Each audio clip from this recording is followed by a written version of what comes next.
Marvel Superman 1, Chapter 001 Transmigration.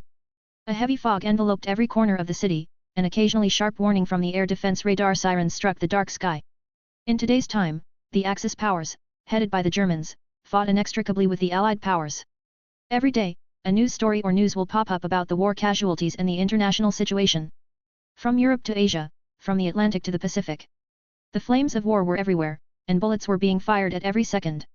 No one knows what one will come first, hope to end this war or destruction of the whole world. In Luke's opinion, everything happening was just terrible. If only I had traveled to any other point of time in history. It would have been nice to enter the world a few decades from now. I would have gone to Hollywood, written a few scripts, made a few movies, and would have become the richest person in the world.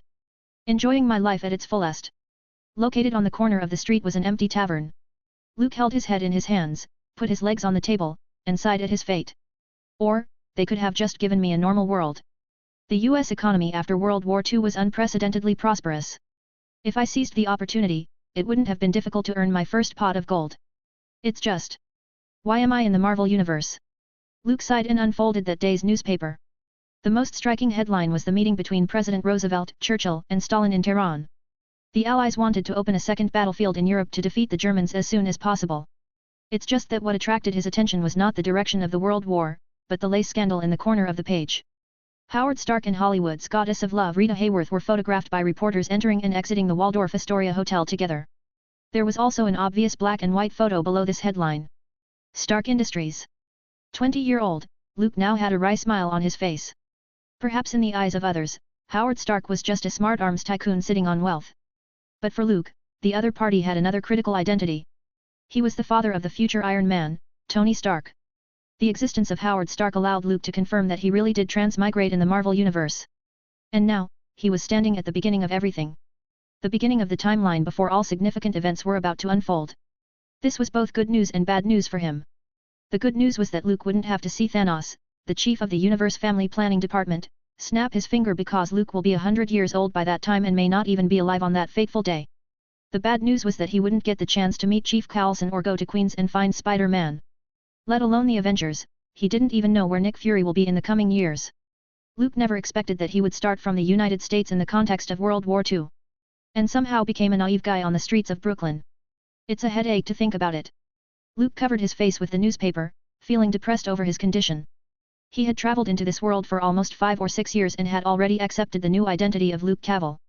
He came to know that his family were Irish immigrants, however, his father died in gang fights, and his mother died of tuberculosis. The only good thing that came out of this was that there was no little sister to take care of. That would have been a headache. Luke's only relative was the uncle who used to paint the house for people when he was young. Paint the house. This is a black word. Luke's uncle is not a craftsman who painted the house walls. This sentence he used was referring to murder. Because it's hard not to splash blood on the wall when dealing with certain troubles, gangsters were used to using the term cleaning the house after doing the dirty work. Luke's uncle was such a man who did dirty work for the gang when he was young. He used to be an army veteran, and later to support his family, he began to clean up houses for the gang. Because of his decisiveness and clean hands, he had never left any clues and was always appreciated by the senior gangsters. In the years since his parents passed away, Luke also relied on his uncle's assistance to avoid starving to death. The plot armor that I haven't received for so long. Luke felt even more concerned when he thought of the cheats that every transmigrator must have. First of all, the reason why he could cross over. It was because of a very nonsense reason. It was due to a game, Golden Kryptonite. That's right, at that time, Luke was addicted to fighting games that had superheroes as the central character. Moreover, Golden Kryptonite was very addictive, trying to use a rude and straightforward way to change the main character's fate. One afternoon, he couldn't hold back for a while and ended up purchasing the luxurious gift pack in the game which contained an SSS-level card, the Superman, and multiple selection templates of Kryptonite. It can be said that if we take contents of the gift pack in the picture, it was extremely cost-effective. As soon as he received the gift package, Luke opened it to check its contents. However, the next time he opened his eyes, he was in the Marvel Universe. 2, Chapter 002 Bucky Barnes. When he transmigrated, there was a screen projected in front of his eyes. Maybe due to the bad signal or good luck, that expensive gift item had also come with him. It took 5 to 6 years for it to connect and load the progress. 99%. Luke glanced at the progress bar in the consciousness space, an expression of expectation appeared on his face. Over the years, he insisted on doing 100 push-ups, 100 sit-ups, 100 squats, and actively running in the sun every day, just to wait for the moment when the luxurious gift package will open. Unfortunately, he didn't know if it was too far away from his Earth? Or was it a bad signal? Or there were other reasons. The progress bar had always been stuck at 99% as if that was the final destination, and it didn't wish to take any step further. This gave Luke a headache. Do I have to collect infinity stones to load this thing? That's cheating. Luke curled his lips in frustration. If he could get superhuman powers, then he will be able to survive longer in this dangerous world. By that time, his life may be better than his time on the real Earth. I want my cheat. Just as Luke whined inwardly, the door of the bar was pushed open. Ding dong. The crisp bell at the door sounded. Luke. I have been looking for you for a long time. The young man wearing the brown uniform of an army soldier and holding a newspaper in his hand said, I went to your house and found that you weren't there, so I ran to old Joseph's bar. I knew you were here. The handsome, high-spirited young man took out a chair and sat on the opposite side of Luke. I'm helping old Joseph look at the store. He is sick, Luke, still with the newspaper on his face, asked unenthusiastically, Bucky, did you succeed? The young man sitting across from him is the future Winter Soldier, a good friend of Captain America, James Barnes. Bucky was his nickname, and it can also be regarded as a kind of affectionate name, which was only used by his close friends. Of course. The 107th Infantry Regiment. You should call me Sergeant James Barnes from now on. I will set sail for England tomorrow morning. Bucky lifted his chest and raised his head with a proud look on his face. It was World War II, and Uncle Sam's recruitment posters were all over the states. The passionate propaganda and pervasive TV speeches inspired a large number of young people's patriotism. They couldn't wait to go to the battlefield and win the Medal of Honor. It's a pity that I can't be with you. Luke pretended to be disappointed. He didn't actually plan to join the army. Bucky patted his friend on the shoulder in a reassuring manner and said, someone has to stay to take care of Steve. That guy always likes to fight for justice, it's really annoying sometimes.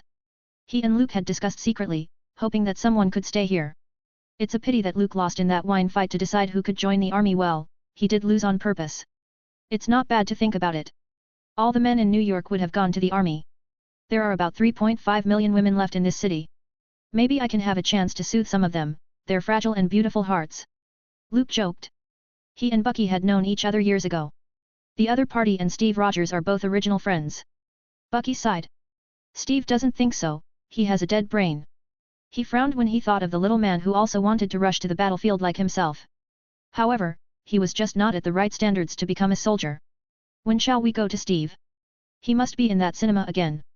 Shaking off the sadness in his head, Bucky took out a few tickets from his pocket and said enthusiastically, I will go to Stark Industries World Expo tonight. I have a date with some pretty girls. 3. Chapter 003 The Three Friends. When Luke and Bucky walked towards the cinema on the opposite side of the street, Steve Rogers, the future Captain America, was being beaten in a back alley. Bang! A punch hit Steve in the stomach, convulsing his face in pain. Unable to maintain his balance, Rogers was knocked to the ground. His thin body gave no defense against the street gangster. The street gangsters caused a lot of trouble and harassed everyone, however, none of the bystanders dared to stand up against these people in fear of getting into unnecessary trouble. Only a fool like Steve will risk being severely beaten and jump out to stop these gangsters from causing trouble.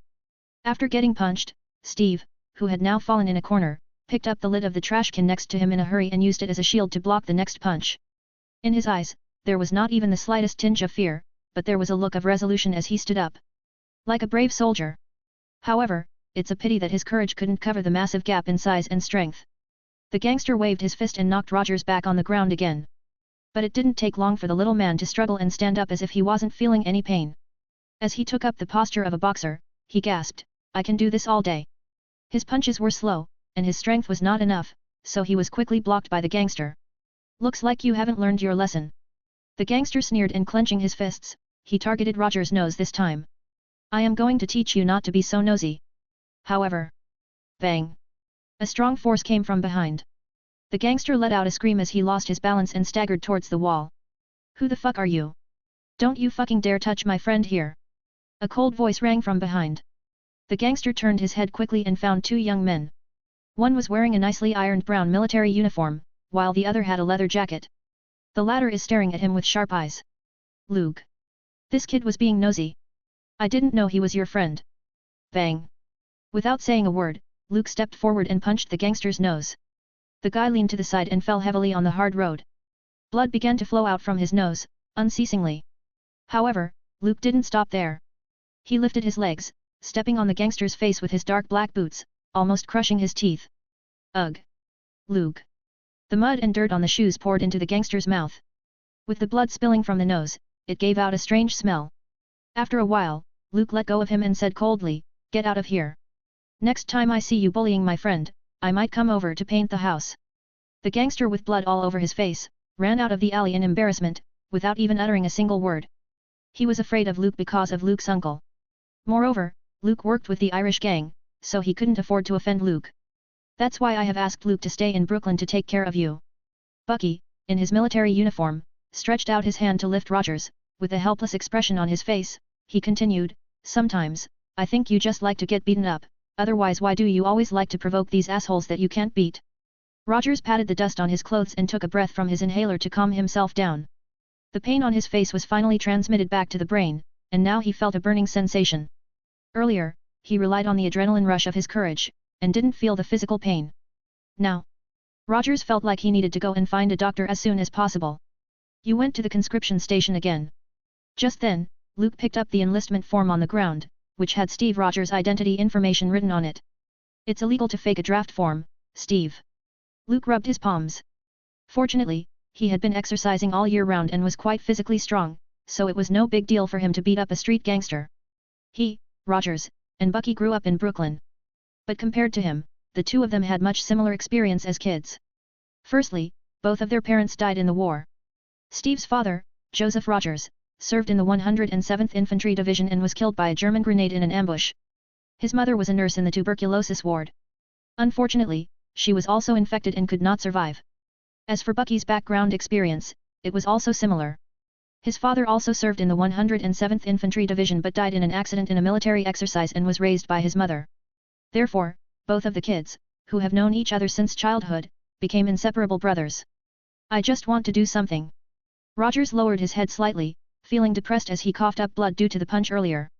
4. Chapter 004. Some want peace, while others want fortune. Steve was not only thin and weak but also had mild asthma. Then there were his occasional chest and body pains. With such a physique, sending him to the war was no different than killing him.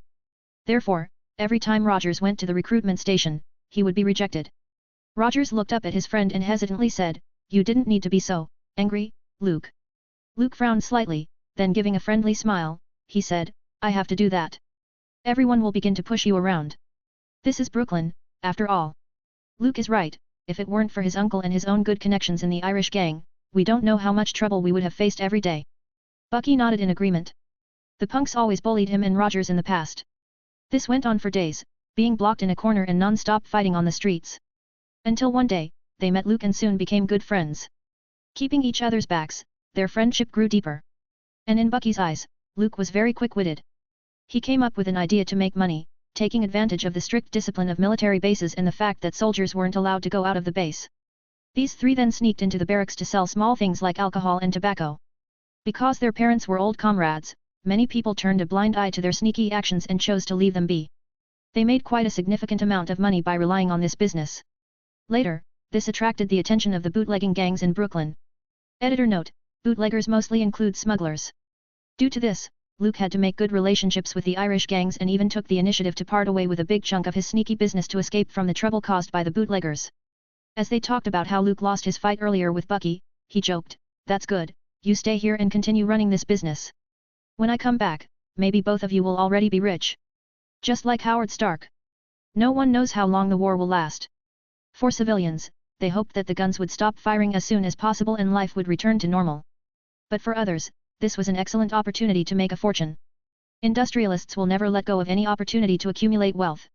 Many people knew that before the United States participated in this world war, it sold a large number of weapons and equipment to the Axis and Allies at the same time, thereby making a fortune.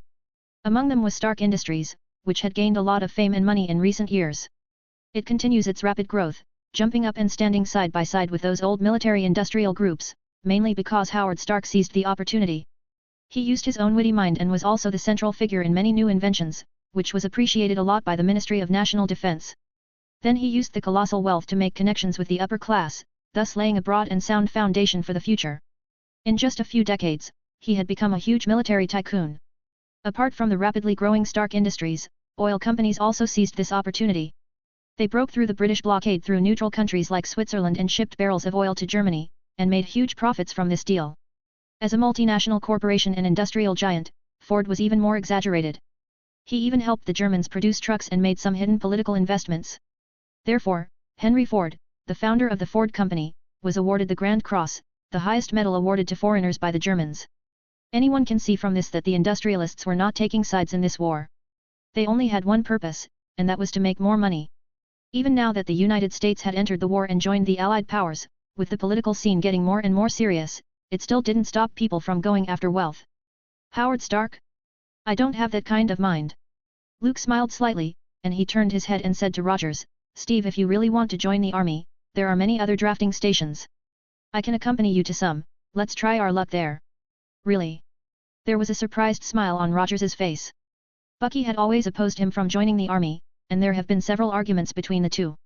However, Luke rarely expressed his stance, but today he suddenly agreed to accompany him to the drafting stations. This made Rogers very happy. Standing next to them, Bucky was about to say something, but when he saw Luke throw a look that said, I know what I am doing, he chose to remain silent. He knew that Luke, a friend who was the quietest among their group of three, would never do anything without reason. Alright then, tonight is my last night in New York. Are you guys planning to waste time in this alley? Bucky changed the topic. He was going to be on the battlefield tomorrow, rushing to a foreign country. However, tonight, he would enjoy his time with hot ladies and get drunk with his best friends. T/note. 2-3 chapters will be released every day so we can remove the 15k words filler chapter ASAP. After that, we will go with one chapter every day. For faster release, put some power stones. Extra chapter, 181 power stones needed. Reduced target because votes will reset after 2 days. 5. Chapter 005 Stark Industries World Expo. By the time Luke and Bucky came out of Roger's house, it was already dusk with the sun setting on the horizon. The afterglow of the setting sun illuminated New York, coating the surrounding skyscrapers with a layer of golden glow. In the future, you may have to look after yourself. Luke and I can't always be there every time. Bucky patted Roger's shoulders, while the little man felt awkward and remained silent. The scars on his face were not severe, and after some cleaning, only faint bruises remained. The three of them put on some good clothes and headed to the Stark Industries World Expo. On the way, Rogers frowned while saying, I also want to join the 107th Infantry Division like you. You know my father was also once part of it.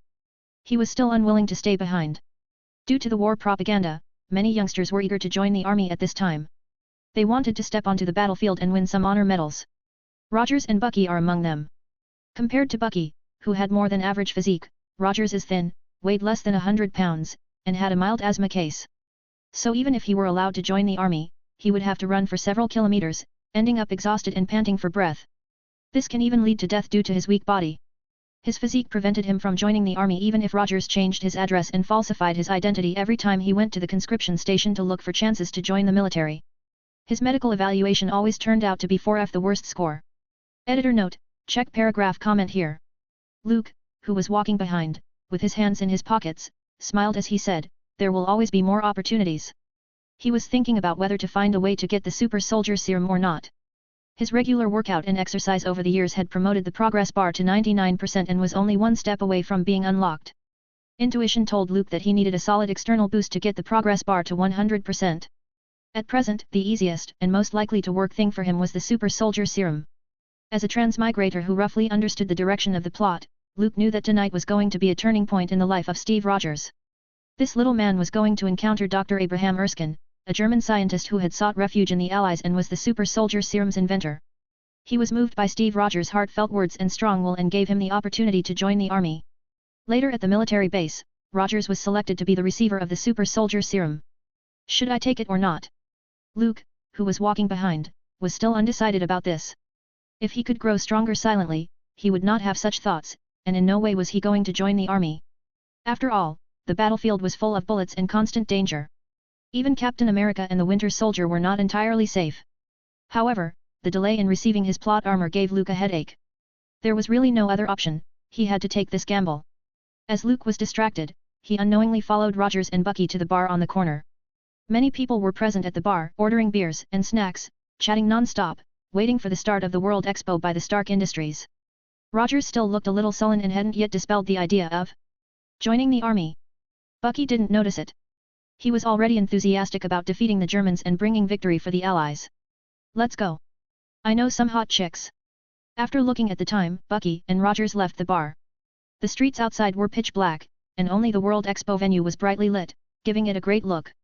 At this time, World War II was in full swing. Like European countries, the United States was also on the cusp. To save energy, the military had implemented intense electricity control policies. Like neon lights and colorful billboards, they were restricted at night. Every night, the city will occasionally cut off electricity to prioritize and ensure the power supply to the military bases and government agencies.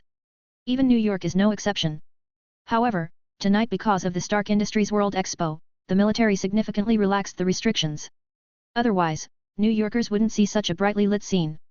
It's quite lively. Bucky smiled as they entered the venue. T/note. Many readers have requested raw links to this fanfic, please check fanfic synopsis, I have pasted the links there for everyone. Read MTL only if you have few brain cells to spare. Extra chapter, 76 more power stones needed. 124/200. I will translate the extra chapter within 1 hour of reaching the target. So put your power stones.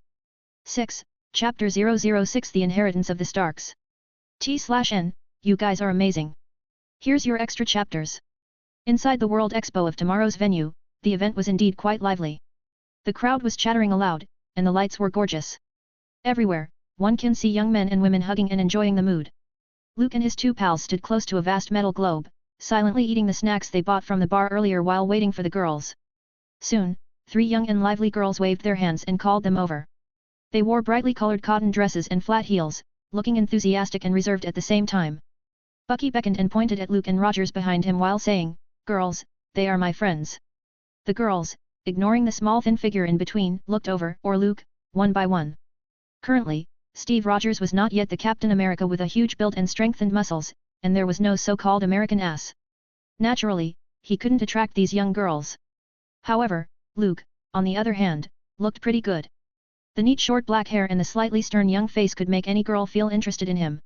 "Don't be stubborn, Rogers. You gotta have some fun," Bucky said as he put his hands over the thin man's shoulders. While Luke, who was now walking in the front, was surrounded by the young girls, listening to them chattering about boring stuff. They soon crossed the area with the metal globes. Passing through some small exhibition halls, they entered the core area. "Welcome to the Modern Marvels Pavilion." The narrator's voice paused slightly, and then with increased depth in his tone, he continued, "The world of the future. A greater world. A better world. Everything starts with Stark Industries." The people coming and going clapped and shouted in admiration, with a novel look in their eyes. The steel dummy in the glass showcase, the airplane model that was hanging from the ceiling, and the glass curtain wall showing Howard Stark's inventions. These were undoubtedly quite advanced and emerging products that the public found very attractive. However, Luke didn't feel much enthusiastic about these. He was from the 21st century and had already binge-watched enough sci-fi movies to get excited from this expo's exhibitions. The gadgets placed as showcases could hardly arouse his interest. However, the girls, who held his arms left and right, were so surprised as if they had found a whole new world. It gave Luke a headache. Sometimes, he wanted to be like Rogers, strolling behind with a cup of popcorn, enjoying the moment in peace. As if sensing Luke's mood, Rogers, who was standing behind them, picked up a few popcorns and threw them into his mouth with a smirk on his face. However, Luke was relieved soon. The 2 girls around him suddenly screamed like fans and rushed to the base of the main exhibition area stage. "Ladies and gentlemen, Mr. Howard Stark," the host on the stage announced as the curtains opened. Several beautiful women in tight waistcoats and black tuxedos did an excellent performance in front of a red car. Then, Howard Stark, with a mustache, walked onto the stage. There was a burst of violent applause from the audience. Howard Stark, the man of the era. A young genius with a clever mind. However, the love scandals of this genius never seemed to stop. Howard, who walked out from behind the scenes, did not greet the audience but deeply kissed a beautiful girl on stage, with a confident and charming smile on his face. This guy really is the father of Iron Man, can't deny that. Standing in the audience, Luke felt quite impressed. Thinking about Iron Man, who once had a fantastic feat of sleeping with every cover girl of the Playboy magazine throughout a year, made him feel that being flirty and having lots of affairs was the true inheritance of the Stark family. "Ladies and gentlemen, what if I told you, in just a few short years, your automobile won't even have to touch the ground at all?" He moved the microphone, took out a handkerchief, and wiped his lips while the audience, with audible gasps, digested what he had said. He seemed to enjoy the gazes of the audience while talking about his company's innovative technology. He then beckoned the pretty girls to take off the wheels of the red car. Standing on the stage, Howard Stark was not like a scientist, but he was more of a magician who was also well versed in acting skills. He knew how to grab the audience's attention. With Stark Gravitic Reversion technology, you will be able to do just that. Howard smiled and turned on the power by moving the lever on the podium. The car, whose wheels had been removed, slowly began to float in the air. This magical scene made the audience hold their breath. Editor note: open YouTube, and search Stark Expo 1943. We made some dialogue changes and referred to CATFA movie cut scenes. Also, I forgot to mention this earlier, this is a completed work which is being translated, so any of your comments or advice on the plot, though invaluable, can't be applied in the fanfic. Extra chapter, 200 Power Stones to go. 225/425. 7. Chapter 007 Dr. Abraham Erskine, the creator of the Super Soldier Serum. The corner of Luke's lips twitched when he heard Howard Stark talking about how he was about to change the future. Luke had no interest in all this nonsense.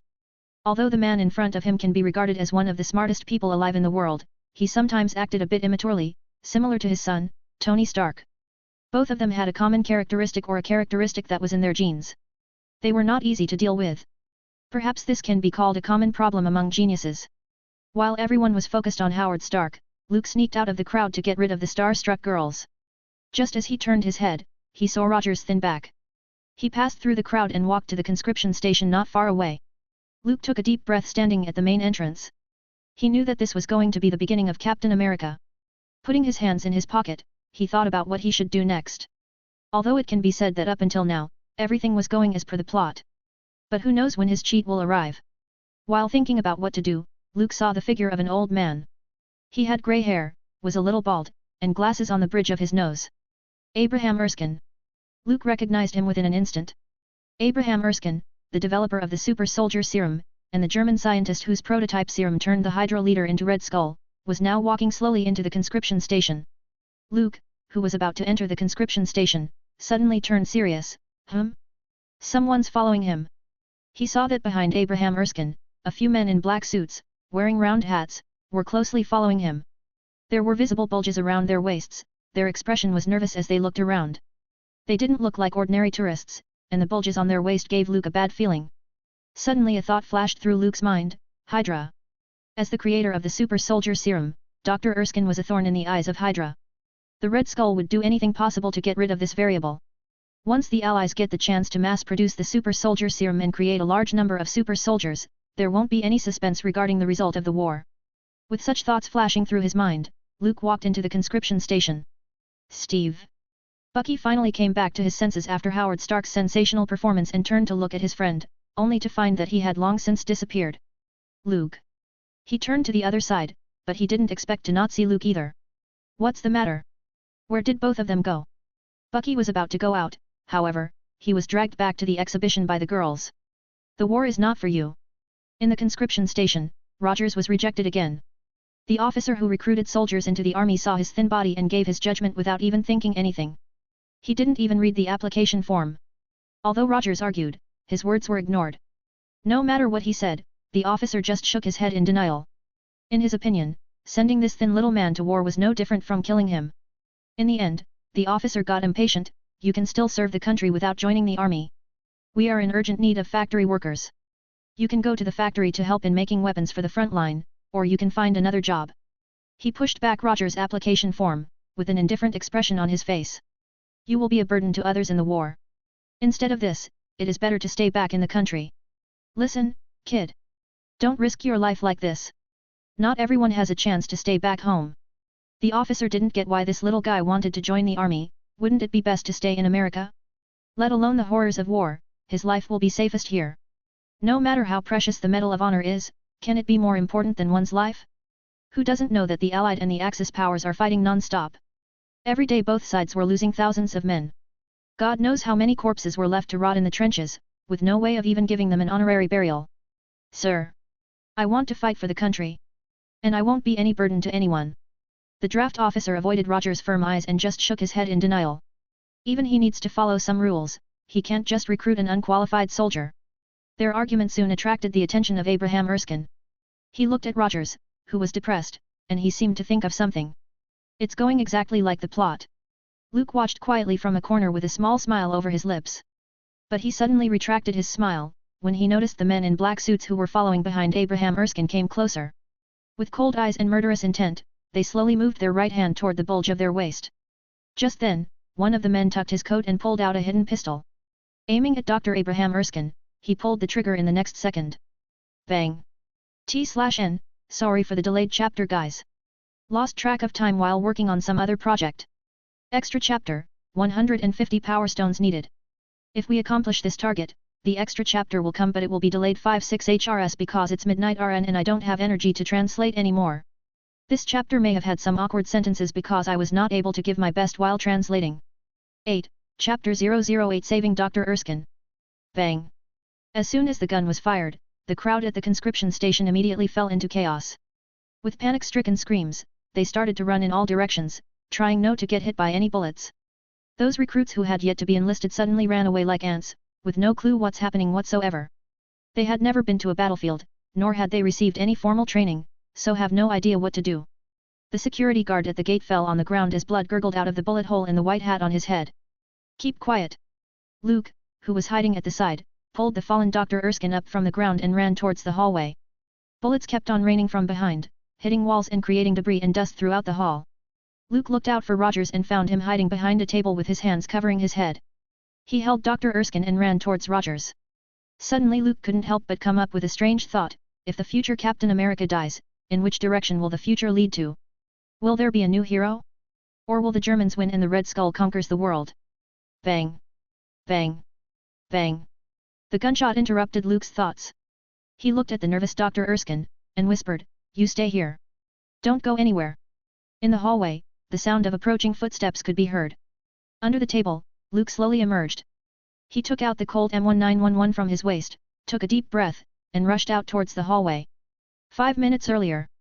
Outside the conscription station. You lost Dr. Erskine? German spies are most likely hiding in the city, trying to capture and kill Dr. Erskine. Don't you understand how important he is? Start searching for him. A female officer was reprimanding the security guards with an ice-cold expression. The security guards in plain clothes nodded repeatedly, trying to suppress the dismissive look in their eyes.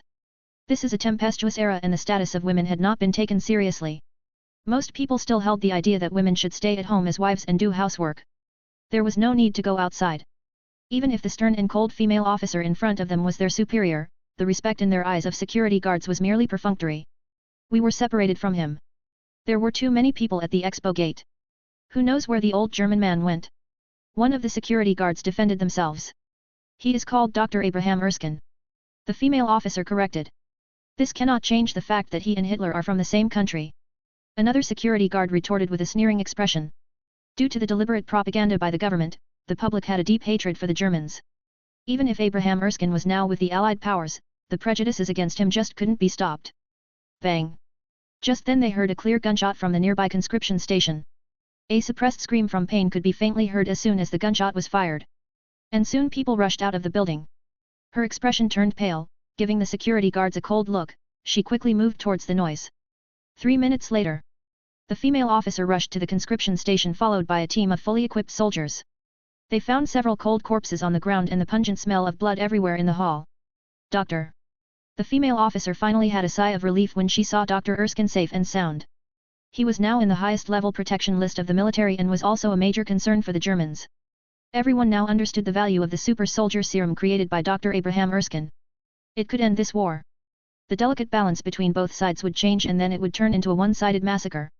In the end, the whole future can be influenced. These people should be spies they sent.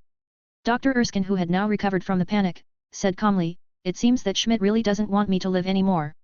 The female officer nodded her head in agreement. Then, she swept her eyes at the 2 young men next to Dr. Erskine. There was clear alertness in her glance. "Fortunately this guy saved me." Then turning towards one of the men beside him, he said, "By the way, I don't know your name yet." He saw Luke alone get rid of the 3 spies who came here to assassinate him, and though he was one of the security guards sent by the government to protect him. But judging from the alert eyes of the female officer, this man was not from the government. "My name is Luke. Luke Cavill. T/N, if you find any awkward sentences, please comment." Extra chapter upon reaching 500 power stones. 9. Chapter 009 Meeting Peggy Carter. Luke put away the gun with a smile while introducing himself. He didn't expect to meet Dr. Abraham Erskine and Peggy Carter, in this way. That's right. The female officer standing in front of him will be one of the founders of the SHIELD. Right now, she should be an agent for the Office of Strategic Services, responsible for protecting Abraham Erskine and participating in the Super Soldier Project. You killed these spies? Peggy Carter said as she looked at the corpses. You got some good skills. As she scrutinized the bodies of the spies, she found that all three were killed by a single shot. There were no extra traces of being hit. All the bullets had struck the vital parts, killing them instantly. Judging from the wounds alone, she deduced that Luke must have some good marksmanship. Moreover, there was no panic or any other intense emotion in his eyes, even after killing 3 people. No matter how one looked at it, it wasn't a work of a beginner. Such an amazing performance was the very reason for Peggy to be suspicious. How was it possible for ordinary youngsters from Brooklyn to take out German spies so casually? If this was true, then the Allies would have captured Berlin long ago and put an end to this war. Well, I learned some self-defense skills. Luke casually answered. He did learn fighting and shooting from his Uncle Frank long ago. The latter even thought about training Luke to be a gangster. Irish gangs were rising rapidly, but they just lacked some good guys who could handle the killings. Unfortunately, Luke had no interest to follow that path. Although he worked hard to learn fighting and shooting, and even insisted on exercising, it was only to increase his means of self-protection. He was not a dumb guy who had dreams of becoming a gangster godfather. Doctor, it's not safe here. Let's leave first. The female officer retracted her gaze from Luke and looked at Dr. Erskine, whispered softly, we will investigate all for this afterwards. Okay. Dr. Erskine nodded, then as he looked Luke and said, I will keep your name in my mind, Luke. Dr. Erskine was here because he was invited by Howard Stark to the World Expo of tomorrow. However, after meeting him, Dr. Erskine felt that the young and promising Mr. Stark was more like a businessman. The enthusiasm for climbing toward the peak of science was far less than his interest in amassing wealth and chasing women. Therefore, in the end, the two of them only exchanged a few words, and then they didn't talk much about other important topics. Is he your friend? Before leaving, Erskine looked at Steve Rogers on the side. For some reason, he was very interested in this small, thin man. Perhaps it was the conversation between the other party and the conscription station officer that brought back some memories in Erskine's heart. As the developer of the super soldier serum, Abraham Erskine knew its danger and what side effects it had. I have already created a devil, and I don't want to create any more. Therefore, Erskine was always looking for a suitable candidate to be the next super soldier who would misuse his powers and understand mercy. Yes, and his name is Steve Rogers. Luke pulled Steve over and said, my friend here really wishes to fight for our country. Although his physique is only sub-par, his sense of patriotism is like never seen before. Oh. Erskine nodded with a thoughtful look and left the scene. The female officer didn't stay any longer and also followed him, but she looked suspiciously at Luke before leaving. While soldiers stayed back to investigate the scene and clean up the mess. Luke, who were they? Steve, who survived the incident, had no idea about what had happened. Luke curled his lips and softly said while patting his thin shoulders, someone who could change your destiny. I didn't expect that I would enter the military's radar in this way. I am afraid that Peggy Carter will carefully investigate my background. But he was not worried that the Office of Strategic Services is destined to find nothing. Their enemy was Hydra, and Luke had absolutely no relationship with the so-called German spies and assassins sent by the Hydra. All that just now was terrible.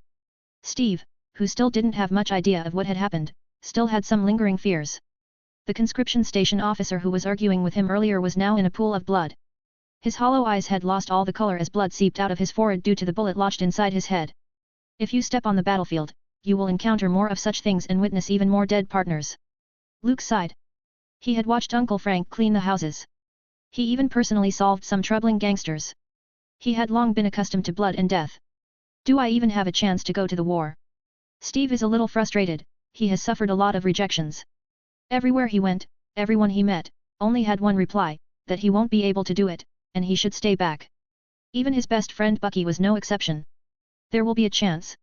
Luke nodded lightly. He seemed more confident than Steve himself. Feeling Steve's puzzled gaze on himself, Luke changed the subject and dragged him out of the conscription station. All right, let's go find Bucky. We need to enjoy our time while we three are still together. T/N, we are halfway through reaching our target for the extra chapter. Contribute with your Infinity Stones. 250 more to go. Yeah, from now on, we will call them Infinity Stones. Nervous face, P.S. Extra chapters will be out within 6 hours of reaching our target. 10. Chapter 010 Seeing Uncle Frank. T/N, hey guys, Thank you for being awesome. Here's the extra chapter as promised. Albeit a bit late. The next day, Luke got up early from the bed, prepared himself for a new day, and continued his daily training to become like a certain bald guy from his previous life. Push-ups, squats, sit-ups, running. By the time he had finished his exercise routine, it was already past 8:30. Bucky should have boarded the ship. Luke headed out to meet Rogers. They had planned to send off Bucky, but Sergeant James Barnes, who was heading for England, didn't allow them and said he may get a bit emotional. His last night was amazing, with a well-ironed military uniform and some cheesy lines. Bucky was able to pick up some pretty girls. Good morning, Luke. The flower shop owner downstairs looked enthusiastic and continued loudly, Frank is looking for you, he seemed angry about something. All right, thanks, Uncle Doll.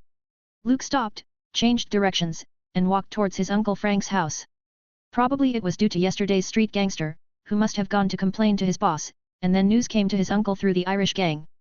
10 minutes later, Luke took out the key from under the doormat and opened the door. Uncle Frank, I brought you roasted mushrooms and hash browns from Aunt Bertha's. Carrying a rich, steaming breakfast, Luke walked into the living room and saw an old man with grey hair and a rickety waist. Even from his weak and shallow figure, one can easily see the tough and strong shadow of his youth. Luke. You annoying kid. Seeing Luke, the old man cursed angrily, that son of a bitch Hobson went to complain Mr. Hoffa again, saying that you beat up his little brother. Hobson had to tell Mr. Hoffa even this kind of thing? He didn't tell Mr. Hoffa when his mother died while sitting in the toilet, last week. Luke pretended to be surprised. Without hesitating, he took out the plates, knives and forks from the cupboard. Eat while it's hot. Aunt Bertha especially added meat for you in these hash browns. The old man named Frank sat at the table and said, Don't try to buy me with this, Luke, you messy bastard, that Italian guy last night, oh wow, this is awesome. So fucking tasty. No matter how much I eat it, I will never get tired of this.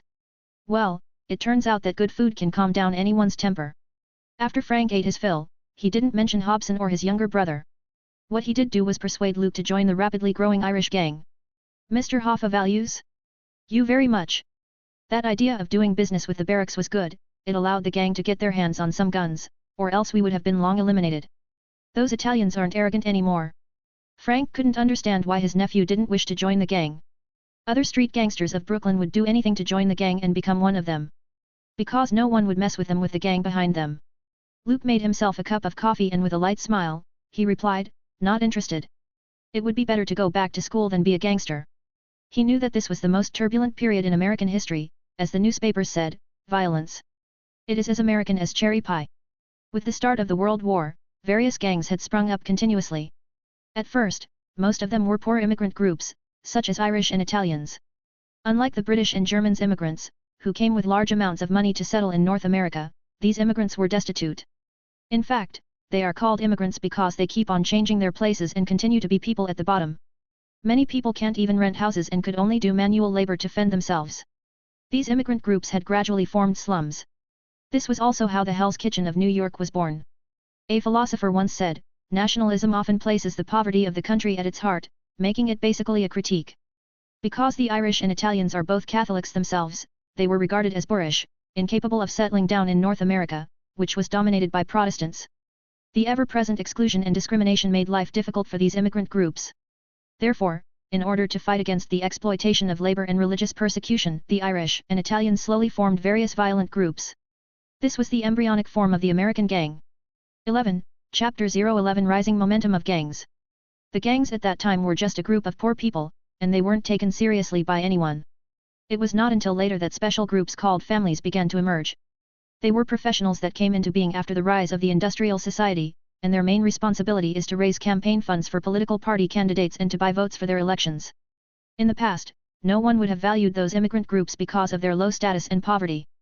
But the families keenly discovered their value, and the gangs formed by the workers at the beginning gradually changed. One got loads of rum to drink, and the other provided stable votes to politicians.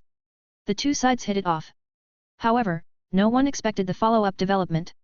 Prohibition provided a lot of wealth to these gangs, coupled with the rise of labor unions. Labor movements also became frequent. Prohibition was a nationwide ban on the sale and import of alcoholic beverages that lasted from 1920 to 1933. But its smuggling gave a lot of wealth to the gangs and families. These gangsters had finally found a place in the social order. On one hand they had loads of wealth, while on the other they had the backing of politicians because of their power to generate votes. All this played a big role in the rise of gangsters.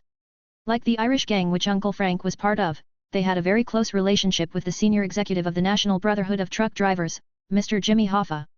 Editor note: Teamsters. This union represented nearly 1 million truck drivers and warehouse workers, and later reached 2.3 million members at its peak. It can be said that if one was running for mayor or councillor and if they can get help from the union, then it was already a win for them.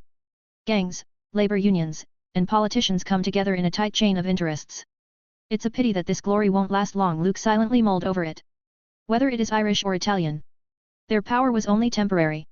Even if the former succeeded in electing Kennedy as the president, and the latter had close ties with Edgar Hoover, the first director of the FBI. It was just that the gangsters are, after all, a deformed product of social order. With the end of World War II, they will inevitably decline and will be reduced to tools in the hands of politicians and the rich. It would be difficult to regain the glory of the past. In Marvel, a gangster has no future. Even if he becomes a godfather or family head. These were Luke's inner thoughts. Seeing Luke's indifferent look, Frank finally lost his cool. Why are you so stubborn? Can't you just do what I ask? Join the gang and you will have a secure future, you will be able to take my seat. Why don't you want to? Stop wasting your life. The world won't accept you for nothing. He had a good relationship with Mr. Jimmy Hoffa of the National Brotherhood of Truck Drivers and he didn't wish to ruin it. After retiring, he may get a seat as the honorary president at a branch in the union. Although it was just a position with no power, he was going to get a good salary every month. If Luke joined the gang, then there was a chance that Mr. Hoffa may help out Luke in settling in his life. Uncle Frank, don't worry about me. Here, cover yourself with a blanket, it's still cold outside. Luke didn't refute, and put a thick blanket on Frank's legs with a grin. If he followed Captain America and joined the Howling Commandos, he might really be a war hero. Unfortunately, even if one becomes a hero, he is still a tool or a mascot in the eyes of politicians and the rich. So Luke had another idea. Meanwhile, at a military camp somewhere in New York. In the conference room, the female officer is reporting about the incident at the conscription station to her boss. Colonel Phillips, I think that guy named Luke Cavill has a problem. T/N. Alright guys, so I have a good news and another good news to share with you. Now someone new, and more experienced person may translate this fanfic for you guys. This means that it will be much faster, and much better than right now. We have high hopes from her. And secondly, there's a rumor in by email box that I have a chance to get hired to become official translator for the manhua of one of the most infamous Xiangxia novels on the internet, MGA. If you don't know what MGA is, then don't search it. If you know what it is, then you most probably hate it. However, I am still not sure if uploading 2 chapters every day will bring this novel to more readers of not. Just kidding. More chapters equals more readers equals more votes equals more chances of novel to get to the top. That's the web novel equation of success. So tonight, for the last time, I will ask you to put at least 1 infinity stone for this fanfic translation to show your support and cheer for our new translator, Random Alex, and make us hopeful that web novel equation will work on this translation too. 12. Chapter 012 The Decision by the Strategic Scientific Reserve. Somewhere in a military camp, New York. In the conference room, the gallant female officer was briefing her superior. Colonel Phillips, I think there is something wrong with that Luke Cavill guy.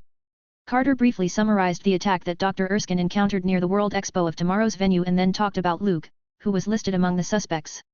I've seen the wounds on the German spies, all of them were one shot. Ordinary people can't do this.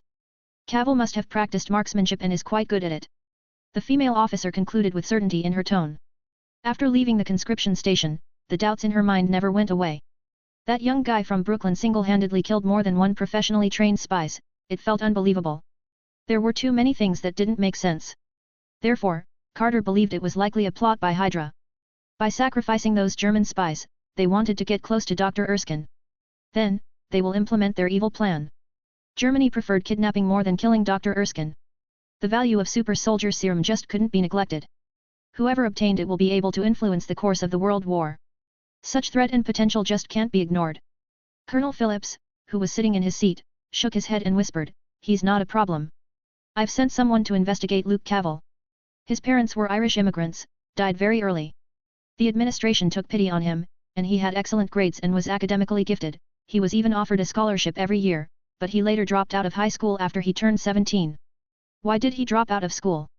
Carter was puzzled. You should know that Irish immigrants aren't well received. It is very common to be bullied and discriminated against. As a result, Cavill often fought with other students at school. When the teachers encountered this, they had to call his parents, but well, He had no parents. Colonel Phillips shrugged his shoulders and helplessly said, after fighting the bullies, he still had to deal with unreasonable adults. For a 17-year-old, it wasn't something easy to deal with. Carter went silent. She can imagine how difficult those years were for Luke Cavell, who was an orphan. But, where did he get the gun, and how did he learn marksmanship? Carter hesitantly asked. Through the colonel's account, she dispelled her inner suspicions. However, Carter didn't understand how an ordinary young man in Brooklyn could shoot with such precision.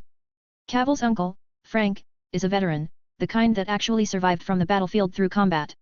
He went on to join the Irish gangs and did some dirty work. Now, he's about to retire as the honorary president of one of the truck drivers' union branches. Colonel Phillips informed her about the results of the investigation. He knew that Carter had always been competitive and good at her job. It's just that she was somewhat obsessed with showing that she wasn't inferior to any male. Sometimes, Colonel Phillips had a headache due to this. He wouldn't have had such a good temper if the other party hadn't been a Brit and wasn't a faction of the American military. After all, the Strategic Scientific Reserve had very diverse members, with talented people recruited from all over the world and of all genders. Carter was one of them. Luke Cavell isn't a German spy. He has nothing to do with the Germans. I don't think Hitler, no matter how capable he is in provoking people, could make a young man who grew up in Brooklyn turn into a spy for Germany. Sure, Cavell did do some underhanded stuff, but the Strategic Scientific Reserve isn't interested in those, and interfering gang fights isn't our job. We're against the Hydra, and winning this war by defeating the Axis is our aim. Colonel Phillips emphasized the last part, instructing her to stop nagging him about Luke. He didn't want Carter to stir up this hornet's nest, which the Irish gangs were. Those people had now joined forces with the unions and helped politicians gather votes and interfere with the elections. In recent years, their power had increased exponentially. Even Colonel Phillips didn't wish to provoke such unnecessary trouble. God knows how many Capitol Hill lawyers were standing behind them. Instead, he seemed to think of something and said, Erskine seemed to be very interested in those too. Luke Cavell, A&D. What's the name of the other guy? Steve Rogers, Carter replied. Yes, yes. Erskine wants to take them both and recruit them to Camp Lehigh. Colonel Phillips pondered for a moment and asked, what do you think of this, Carter? Camp Lehigh, on the surface, was a place to train recruits. However, the real purpose was to select test subjects to be injected with the super soldier serum. Erskine's intention was undoubtedly to get Luke Cavell, and Steve Rogers selected. Colonel Phillips didn't think there was any problem with the former. Luke was tall and strong, and he could even take care of 3 German spies all by himself. Even if he wasn't selected in the end, it doesn't change the fact that he would become a good soldier. But Steve Rogers? That small, skinny guy looked like he could be blown away just by a gust of wind. It would be ridiculous if the Allies had to be saved by such a guy. If this is Dr. Erskine's idea, then I think it's fine, Colonel. Carter thought for a moment and answered. Well then, I'll leave the matter to you. I want to see them on the bus to New Jersey. Colonel Phillips nodded and handed off the assignment. He figured, anyway, with Rogers' physique, he probably wouldn't even make it through basic training for the recruits. As for being selected and becoming a super soldier? 13, Chapter 013 Candidates for the Super Soldier Serum, I. Knock knock. Luke, who had returned to his room, opened the door. Outside, he found Rogers standing with the frosty-looking female officer. He couldn't help but ask in surprise, what's going on, Steve? He thought that the Strategic Scientific Reserve would investigate him and perhaps even drag him in for questioning in the name of assistance. As an important person protected by the military, Abraham Erskine gave them the perfect reason to do anything they wanted. Steve, what are you so happy about? It seemed like he wasn't able to hold back his smile. Was being dragged in for interrogation something to be happy about? Luke. I can now join the army. We will leave for New Jersey tomorrow. Steve was so happy that he was almost shouting while giving him the news. His days of depression were finally over. Luke's eyebrows trembled a bit when he heard what Steve just said. They decided to recruit us. Despite the changes in the plot, Steve Rogers was still on the road to becoming Captain America just like the original timeline. I thought the process would be a little more complicated. Luke collected his emotions and regained his composure. It seemed that the plan to obtain the super soldier serum had completed its first stage. Luke Cavell, are you willing to serve your country and bring us honor on the battlefield against the Axis? Carter asked coldly. As if I have the right to refuse. Luke looked at the 2 soldiers with live ammunition standing behind Carter and thought silently. Since I chose to enter the military's radar and have already aroused Dr. Erskine's interest. At this moment, there was no turning back.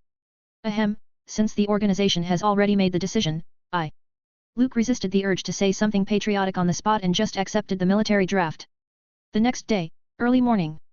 Luke, now drafted in the military, packed up his luggage and went with Rogers, who was more than just excited, to take a special military truck to Camp Lehigh in New Jersey.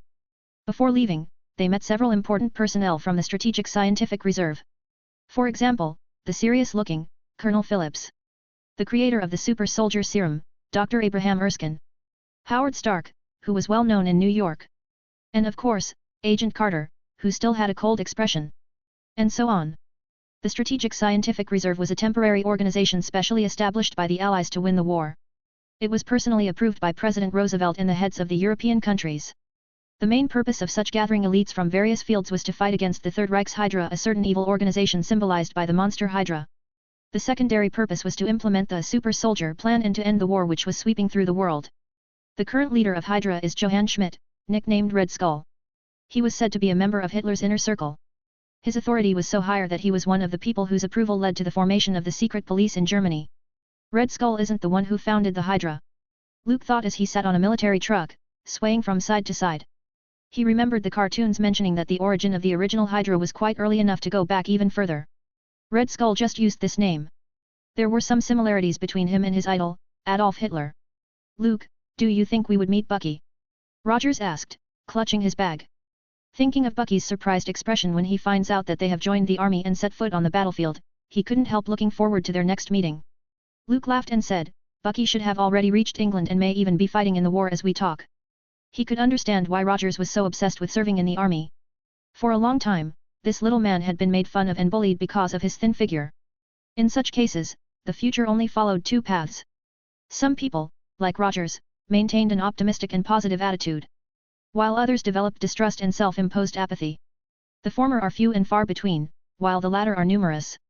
And this was probably why Steve Rogers became Captain America. He was a man who always had a positive approach to things. Rogers was keen to serve in the army, not out of strong patriotic feelings. He wasn't the kind of a person who was eager to get some military honors and medals. This skinny little guy is trying to prove that he was no different than the stronger guys. Luke, why did Howard Stark go to Camp Lehigh?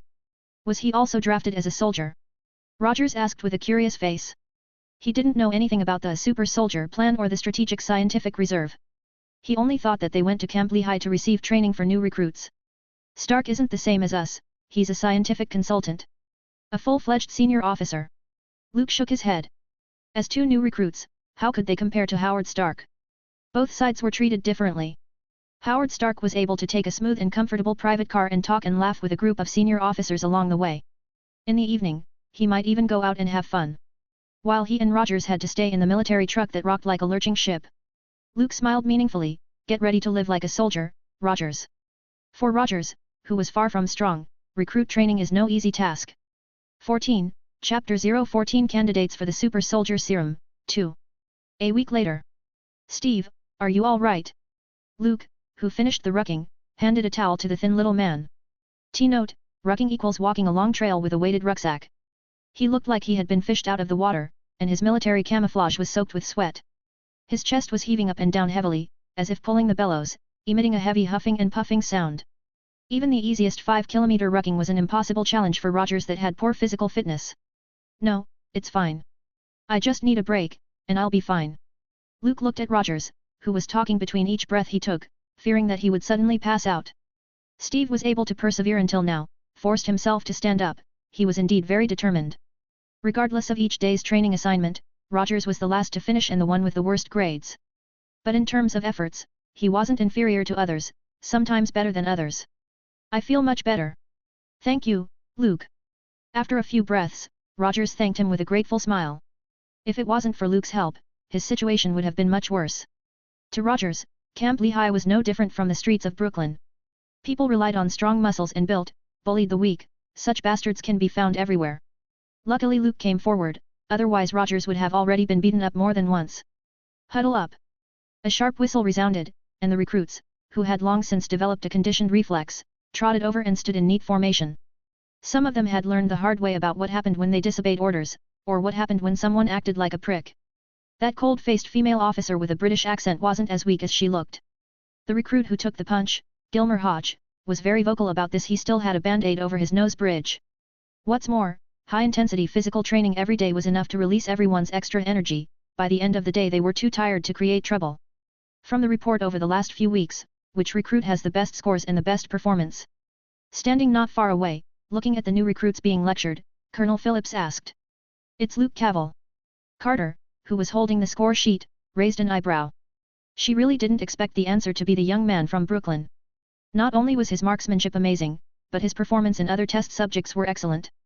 Shooting targets, marching with weight, climbing barbed wire and other physical training. Luke could easily win the first place and left the one who was placed second, far behind.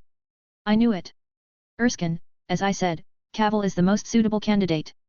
Colonel Phillips said as he clapped his hands. He looked at Luke, the strong, sturdy man in the lineup, with admiration in his eyes. The other party perfectly conformed to the definition and image of a good soldier in the colonel's mind. Wait.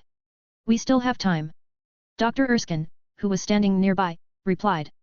His eyes didn't stop at Luke, but looked at Rogers, who stood out in the lineup. If they were to choose a big strong man as the super soldier, then there was no need for Erskine to start this secret selection at all. Just pick anyone out of the army. In this world, there had never been a shortage of good soldiers who knew how to obey orders and had strong muscles. However, it was quite difficult to find a truly good person. They needed a super soldier who had strength but will never misuse it. Erskine knew he didn't have much time, but he still chose to be patient and think carefully. He had high hopes from Rogers. That thin little guy has a rare quality that touches people's hearts. You asked me to look into Rogers' life. Yes, he is indeed a good man. But what's that going to do? If the bureaucrats of the committee know that the choice for super soldier was a thin guy who was as skinny as a piece of wood and can't even finish a 5 kilometers run, what will they think? Colonel Phillips said with discontent. In his opinion, war was a matter of comparing the strength of both sides, not the character of the soldiers. The selection isn't over, time is not up yet. Colonel, let's wait patiently for a little longer. Dr. Erskine ended the conversation. But this time, his eyes were on to Luke. T/N, next chapter will be a bit delayed today. Thank you for reading. P.S. If you find any errors/typos/awkward sentences, please point them out. 15, Chapter 015 2 Soldiers, 1 Serum. Before going, Dr. Erskine said as he looked at the training soldiers, General Patton once said, wars might be fought with weapons, but they are won by men. We can definitely win this war because we have the best soldiers. The Strategic Scientific Reserve is composed of various national allies. The best and brightest of the free world have gathered here. Our goal is to build the most powerful army, ever. And every army has a leader. By next week, we will choose that person. And after a moment of silence, he continued, he will be the first super soldier. And he will send Adolf Hitler to hell with his own hands. At the end of the 2-week training program for recruits, Colonel Phillips finally revealed the super soldier selection program to the recruits. He held Carter's score sheet in his hand and looked over at the tall and well-built Luke. As expected, this young man from Brooklyn was still excellent in his performance. Judging from the physical quality and the comprehensive results from various training programs, he was a well-deserved first place among the recruits of Camp Lehigh. This is the super soldier our country needs. Colonel Phillips was very satisfied with the results. But when his eyes accidentally landed on the thin and weak Rogers, he couldn't help but sigh. Despite the fact that the other party trained seriously and never slacked off, his naturally weak physique made it very difficult for him to become a competent soldier. I really don't know what Erskine is thinking. Colonel Phillips was a little annoyed. He was under pressure from the committee and the White House's watchful eye. If the super soldier couldn't satisfy the military, then his career would very well be over. It was important to know that various countries had invested a lot of manpower and resources to set up the Strategic Scientific Reserve. Now, everyone was waiting for the result. After the meeting, the recruits were dismissed. However, the recruits had half expected who was going to be selected and were bootlicking him. Boss Luke. Your performance should be the best of all the new recruits. You should be the super soldier. Back at the barracks, Gilmer Hodge, who had been lectured by Carter, was one of such people. He was considered a mob character in the original plot. He often bullied the skinny Rogers, because of his large size and hard punches. However, this time due to Luke, things were different. Hodge, who felt satisfaction by bullying the weak, suffered the first defeat in his life. On the night before arriving at Camp Lehigh, Hodge tried to make fun of Rogers, but Luke stuffed his head into the toilet. He thought his fists were hard enough, but Luke, who had beaten gangsters, cut down gangs and painted houses, had a lot of real-life experience. It was like a sheep meeting a lion, it was a one-sided massacre. Since then, no one among the trainees would dare to mess with the Brooklyn duo. Hodge, who was stuffed into the toilet, became Luke's faithful gopher. He would follow him around every day, calling him boss. Just like a bootlicker. Luke once wondered if this guy had masochistic tendencies, or if his brain was filled with water when he was stuffed in the toilet. T-Note, head/brain filled with water equals became an idiot. However, he later realized that bullies like Hodge, who were afraid of bullying and bullied people, often believed in the simple thinking that the strong have the last say. Therefore, it was normal for him to act like this. All in all, Luke seems to have turned on the King of Soldiers template and had managed to dominate the entire Camp Lehigh without realizing it. T-note, template/character template equals it's where you define your character's race, backstory, appearance, abilities, goals, and flaws, everything you'll need to successfully place them in your game/story. For example, a character card. Colonel Phillips not only praised Luke, but he was hailed everywhere he went in the barracks. Use your head and think about it. If the conditions for selecting super soldiers were training results and strong muscles, then couldn't the military just pick someone from the army? Luke didn't treat Hodge differently just because this guy bootlicked a lot. Yes, boss, Luke has a point. Hodge had a smile as he cleaned the barracks. Steve, don't be discouraged. I can see Dr. Erskine thinks highly of you. Ignoring the fawning Hodge, Luke walked up to Rogers. The future Captain America is somewhat depressed right now. When he saw Luke's excellent performance and thought of his poor performance, he was inevitably a little depressed. I wasn't thinking about becoming a super soldier. But I'm starting to wonder if my choice to join the military and serve was the right choice? Maybe Bucky had a point. If you aren't destined to do something, giving up is also a kind of courage. Rogers sounded like he had reached a new low point in his life, and his tone was full of doubt towards himself. Through these days of training, he finally realized how weak he was. I don't think so. Dr. Erskine saw you and drafted you into the military, so he surely found some good qualities in you that are worth considering. Confidence, that's the secret to success, don't be defeated by a momentary setback. A character of gold is worth more than strong muscles. Luke brought up a steaming bowl of chicken soup for the soul, filling Rogers' eyes with light and fighting spirit. T-note, chicken soup for the soul equals speech/story intended to encourage someone to make more effort or to think more positively. If he kept up the good work and said a few more inspirational sayings from the future, perhaps Captain America would regard him as a spiritual mentor. So, it was possible to learn something by reading some marketing mottos. Luke breathed a sigh of relief when he saw Rogers's mood slowly return to normal. After all, Captain America was an important part of his plan. During the 2-week training for recruits, Luke unapologetically distinguished himself and achieved excellent results. And he did that obviously for the super soldier serum. It was just that. However, he didn't wish to wear the Star-Spangled Banner uniform and take Captain America's place. Even if I become a super soldier, I will inevitably be regarded as a mascot by politicians. I don't want to perform on stage and debut as an idol. Luke's thinking is very clear. The military researched the super soldier serum. The real purpose was to form an invincible and powerful army. In this way, they could march into Berlin and end the war. According to the development of the original plot, Dr. Erskine will be assassinated, the only sample will also be destroyed, and the formula for the super soldier serum will be lost forever. Rogers' usefulness at war, as the only super soldier, was at most as a mascot to promote buying of war bonds. That was what the politicians thought. If Luke replaced Rogers and donned the Stars and Stripes uniform, his ending would probably be similar. Suppose he did it differently and saved Dr. Erskine. The next step would be the mass production of super soldiers. Luke still wouldn't have any future, because he would no longer be the special one. Therefore, after much consideration, Luke decided to show his excellent side and strive to win Colonel Phillips' admiration and put more pressure on Dr. Erskine. With 2 suitable candidates, the story may progress differently. Binge/note, guys, sorry for only uploading 1 chapter today. I think tomorrow also we might release only 1 chapter. However, day after that, you will be compensated with a mass release. Please bear with single release for 1 more day. 16, Chapter 016 Dr. Erskine's Decision. At dusk, Erskine went looking for Luke, who was resting in the barracks. The German scientist didn't beat around the bush and explained the reason for his arrival. Colonel Phillips thinks you're the best candidate for super soldier. What do you think, Luke? Feeling that scrutinizing gaze, Luke kept his calm. After a moment of thought, he replied without hesitating, what a super soldier needs to possess is not just a strong body, rather, it's knowing compassion and having a good heart. He could see that Dr. Erskine was testing him. Rogers was always the right person in the other party's mind. After the Red Skull incident, the German scientist had a bit of trauma. Even if Luke performed well, Erskine wasn't as impressed as he was by Rogers' words at the recruiting station. Erskine pushed the glasses on the bridge of his nose and asked with a hesitant tone, who do you think meets such conditions in the camp? My friend Steve Rogers. His character is most trustworthy. Luke's eyes were determined, as if he was inwardly convinced of this. Hearing this satisfactory answer, Erskine's last doubt disappeared without a trace. Originally, he was suspicious of Luke's involvement in the gangs and the high probability that he had blood on his hands. He was afraid that if the other party became a super soldier, he would be like Red Skull and completely lose his sense of humanity. Because of the effectiveness of the serum, that is what would happen. Very good. Erskine patted Luke on the shoulder and smiled approvingly. Originally, he and Colonel Phillips had very different ideas, and neither could convince the other. Luke's answer completely dispelled Erskine's doubts. He spoke solemnly, "You will both be super soldiers." Next week, Luke and Rogers left Camp Lehigh and boarded a car for New York. As for the trained recruits, they became reserve soldiers. If the serum injection is successful, everyone has a chance to become a super soldier. I never thought we would be back in Brooklyn so soon. Rogers lamented. He sat next to Luke, looking through the window, gazing at the familiar buildings.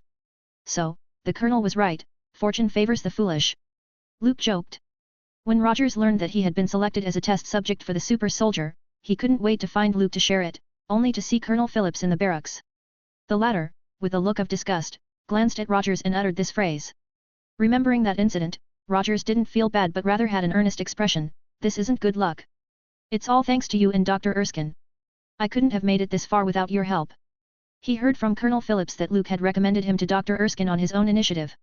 Although Rogers wasn't very good at expressing his emotions, he remembered this gratitude in his heart. "If you were a woman, I might have accepted your gratitude." Luke made a disgusted face and snickered, "See that block, that alley, and the parking lot out there, those are your old battlefields." Rogers lowered his head and smiled awkwardly. He had been beaten a lot because he couldn't get rid of his nosy habit. These battlefields were actually the places where he had been beaten before. "Did you have something against running away?" Carter, who was sitting in the front and driving, asked. She was the entourage this time and was responsible for getting Luke and Rogers safely to their destination.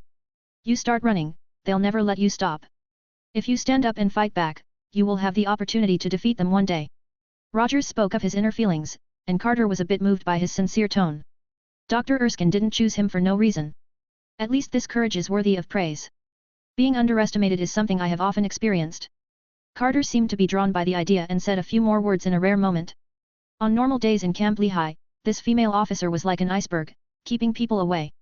Even the notorious playboy Howard Stark would be careful around her. So far, not one dinner invitation was accepted. "Miss Carter, I don't understand why you want to join the army. You are a beautiful lady."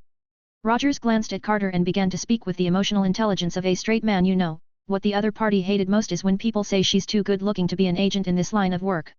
T-note, straight man equals slang word, it's not about their sexuality, it means awkwardly sexist males that don't understand women at all. Carter had a strong character and had never thought that she would lose to any man in terms of ability. Seeing that Rogers was about to anger her, Luke hastily intervened by asking, "How much longer until we get there?" "Soon." Carter glanced at Rogers coldly, snorted, and stopped talking. The latter looked innocent, not knowing where he was wrong. "Rogers, your ability to talk to women is among the worst I've ever seen." Luke shook his head and whispered in low voice. The car remained quiet for the rest of the journey. About 20 minutes or so, they arrived at their destination.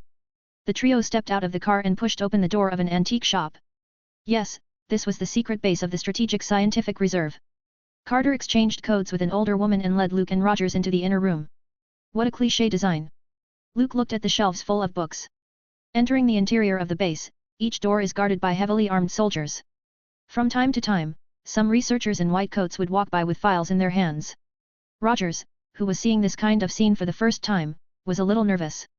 Binge/note, mass release tomorrow. P.S. Superman incoming. 17, Chapter 017 Marvel Superman. Rogers looked at Luke, as they walked side by side. He found him to be calm and relaxed. That's so like him. Rogers thought to himself. Actually, Luke's true emotions were far less calm than they seemed. From Brooklyn streets, step by step to the Strategic Scientific Reserve secret base, and about to receive the super soldier serum injection. This wasn't an easy task. In order to get the plug-in, I went on desperately. T-note, plug-in equals component that adds a specific feature to an existing character template. The three went down to the bottom floor and saw two metal coffin-like boxes in the middle of the room, where Dr. Erskine and Howard Stark were talking about something. Colonel Phillips and the senators who were in attendance stayed in the control room on the second floor. Everyone was looking forward to witness a miracle. "Let's get started," Dr. Erskine said to the two men. Luke and Rogers looked at each other, and took off their garrison caps and coats. The contrast between their physiques was obvious. The former is strong and well-defined, while the latter is as thin as dry wood. Seeing that, the researchers around them shook their heads and sighed. They doubted whether Rogers could survive the serum injection. "It's okay, you can do it." Luke squeezed Roger's shoulder as if to inject courage into him. If Steve wasn't around, he would be the one to debut as an idol and sell war bonds. Seeing him nod in agreement, Luke turned his attention to what was before him, a metal box with complex wires and cables inserted on both sides. Howard Stark, who sported a mustache, was in charge of operating the machine. He was currently at the console, busy with the preparation for the serum injection. This talented millionaire, who had good relations with the military elites under the banner of patriotism, was also one of the participants in this project. Click. A bright light flashed as the staff from the military's public affairs department snapped a photo of Luke and Rogers standing together.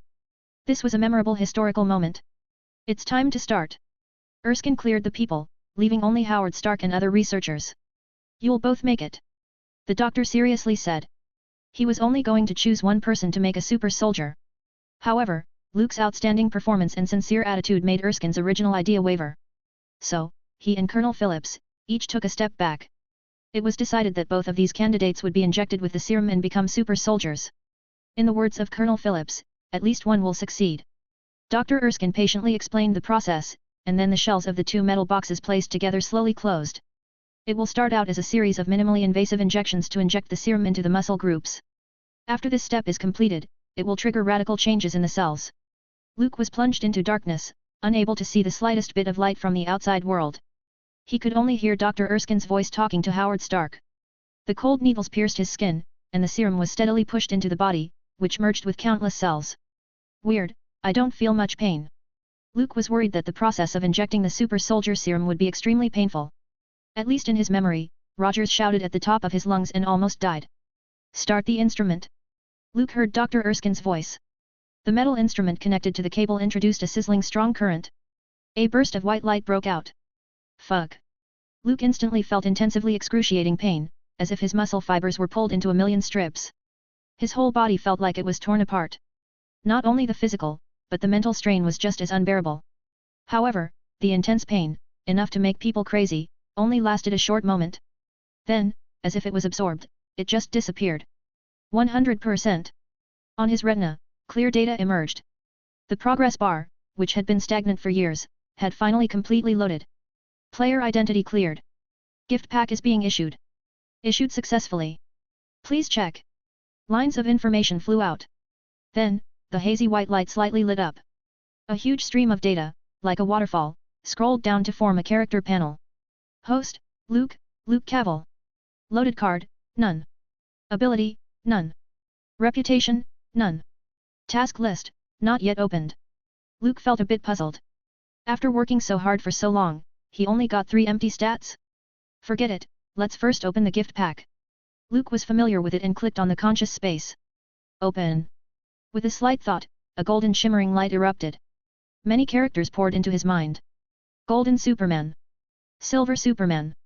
Cyborg Superman. Quantum Superman. Ultraman. Superboy Prime. Various forms of Superman templates are displayed in front of Luke's eyes. Superman card detected, would you like to accept it? 18, Chapter 018 Marvel Superman, 2. Superman card detected, would you like to accept it? Yes. Would you like to don the cape? No. Loading succeeded. Luke opened character panel again. Host, Luke Cavill. Loaded card, Superman, LV1. Abilities, Stellar Energy, Passive, Bio Force Field, Passive. Reputation, none. Task list, not yet opened. Then, rows and rows of specific information representing his physical data flooded into his brain. A few minutes ago, Colonel Phillips was in the control room exchanging some words with Senator Brandt, one of the members of the committee. I'm glad you can come, Senator. The colonel said with a smile. With his temper, he was unwilling to deal with politicians. Because, these guys were too hypocritical. Always smiling, but secretly thinking about getting their own benefits. This made Colonel Phillips, who came from a military background and attached great importance to the overall situation, uncomfortable. But as the executive of the Strategic Scientific Reserve and a participant in the Super Soldier program, he had to learn to socialize with politicians. After all, research funding and allocated resources need to be approved by the committee. Is that the super soldier you chose? My God! He looks like he hasn't eaten for days. Senator Brandt stood in the control room on the second floor, looking down. He was surprised to see the short and thin Rogers. This was a little different from the super soldier the committee wanted. Rogers is a backup to prevent failure. Senator, Have you seen him, Luke Cavil? That's the best soldier I've ever seen. Colonel Phillips looked embarrassed and pointed to Luke, who was standing beside Luke. He wasn't optimistic about Rogers. The fact that the other party was here was the result of Dr. Erskine's insistence on going his own way. A lot of departments are applying for funding at this stage, but the budget allocated to Strategic Scientific Reserve is always the largest. Colonel, don't let the president down. Senator Brandt knocked back a comment and sat down with an accompanying reporter. His willingness to attend wasn't motivated by a love of science. Instead, he wanted to take the credit for it in the first place. Senator Brandt was keenly aware of the marketing value of a super soldier. It doesn't matter whether they could change the war or not, attracting the attention of the public was the key. 5 minutes later, the experiment and serum injection were in its final stage. The power switches of the 2 metal boxes had crossed 70%. A dazzling white light flashed, almost drowning the surrounding space. An intense painful roar came from one of the metal boxes. It was Rogers. The process of injecting the serum was like a million knives to him, viciously cutting every cell and every nerve in his body. In particular, as the value of energy transmission increased, the more violent the transformation he endured, greater the physical and mental pain he suffered. Steve. Erskine's right hand twitched. The serum injection might cause the death of the test subject, it was something that everyone knew quite well. Only the one who made it through could become a super soldier. But it seems that Rogers couldn't withstand it. Colonel, what's going on? Senator Brandt asked, tilting his head. Looking at the 2 identical metal boxes, with subjects injected with the same serum. Why is Rogers so agonized, while Luke isn't even responding? Don't tell me he was injected with a fake serum. Faced with Senator Brandt's suspicion, Colonel Phillips could only shrug his shoulders with an equally puzzled expression. Subsequent cards need to rely on reputation to unlock. It's just like when I played the game. Luke, lying in the metal instrument, didn't know the changes in the outside world. He digested the vast amount of information received by his brain and began to understand how the so-called card should be used. First of all, there was the level setting given by the character panel. According to different levels, the game divided Kryptonians into 6 levels. LV1, Civilian. LV2, Soldier. LV3, Captain. LV4, General. LV5, Counselor. LV6, Monarch. Every time he upgraded, he would also be able to get items that were exclusively from Krypton. For example, the Fortress of Solitude, the Codex, and other key items. And the Superman card I have now is Civilian. In terms of both overall quality and ability, for the time being, I am as good as the genuine Superman. Luke looked at the many cards that were grayed out, while pursing his lips. Unfortunately, there were no other unlocked cards. The plug-in he received was essentially a game panel. Similar to a game, he needed to follow the pattern of gaining reputation, grinding levels, and completing daily tasks. Clark Kent was a natural-born Kryptonian with infinite potential. As for General Zod, who was also a Kryptonian, he was an innate general, and his rank should be in LV4 or LV5. Luke's thought of the 2 of the most impressive Kryptonians. Although he was only the lowest LV1 civilian right now, it was enough. The Kryptonian body is basically a solar battery, and as long as it absorbs the stellar energy of the bright sun, its physical stats will continue to get stronger. However, he just wanted to have unlimited potential, like the real Superman. He had to work hard to gain reputation, grind levels, and increase his levels. After all, it was impossible to turn into the Golden Superman just by sunbathing. 19, Chapter 019 The Assassination. 100%. The metal box's power was turned up to maximum, the dense white light almost burned people's eyes. An electric spark broke out at the console, and Rogers, who had painfully cried out, suddenly quieted down. Erskine quickly asked Howard Stark to open the metal instrument. He temporarily ignored Luke, who didn't make a sound, to save Rogers first. A burst of white gas scattered, and everyone showed an incredible expression of shock. Steve Rogers. That scrawny little man turned into a tall and mighty captain with big pectorals muscles in the blink of an eye. He was now a totally different person. The next moment, everyone in the control room cheered and revered in jubilation, eager to immediately throw a celebration party. Senator Brandt was even more enthusiastic, screaming things like Berlin should be nervous and capture Hitler alive. In his view, with the super soldier regiment with soldiers like Rogers, the Allies were assured of victory and could win this battle without a doubt. However, Colonel Phillips, who was immersed in joy, excitement, and so on, with Senator Brandt, didn't notice that one of the guests in the control room approached Dr. Erskine while no one was paying attention. "Hail Hydra!" The man who came to congratulate, quietly whispered in Dr. Erskine's ear. The latter looked up in surprise, but only saw a pair of cold eyes. "Hydra!" Dr. Erskine immediately reacted. But the man didn't give him time to call for help. A PPK was placed against the other party's chest and the trigger was pulled. Editor note, check para comment here. PPK gun. The bullet went through his heart and brought up a blood splash. Dr. Erskine felt a moment of pain, and then helplessly collapsed.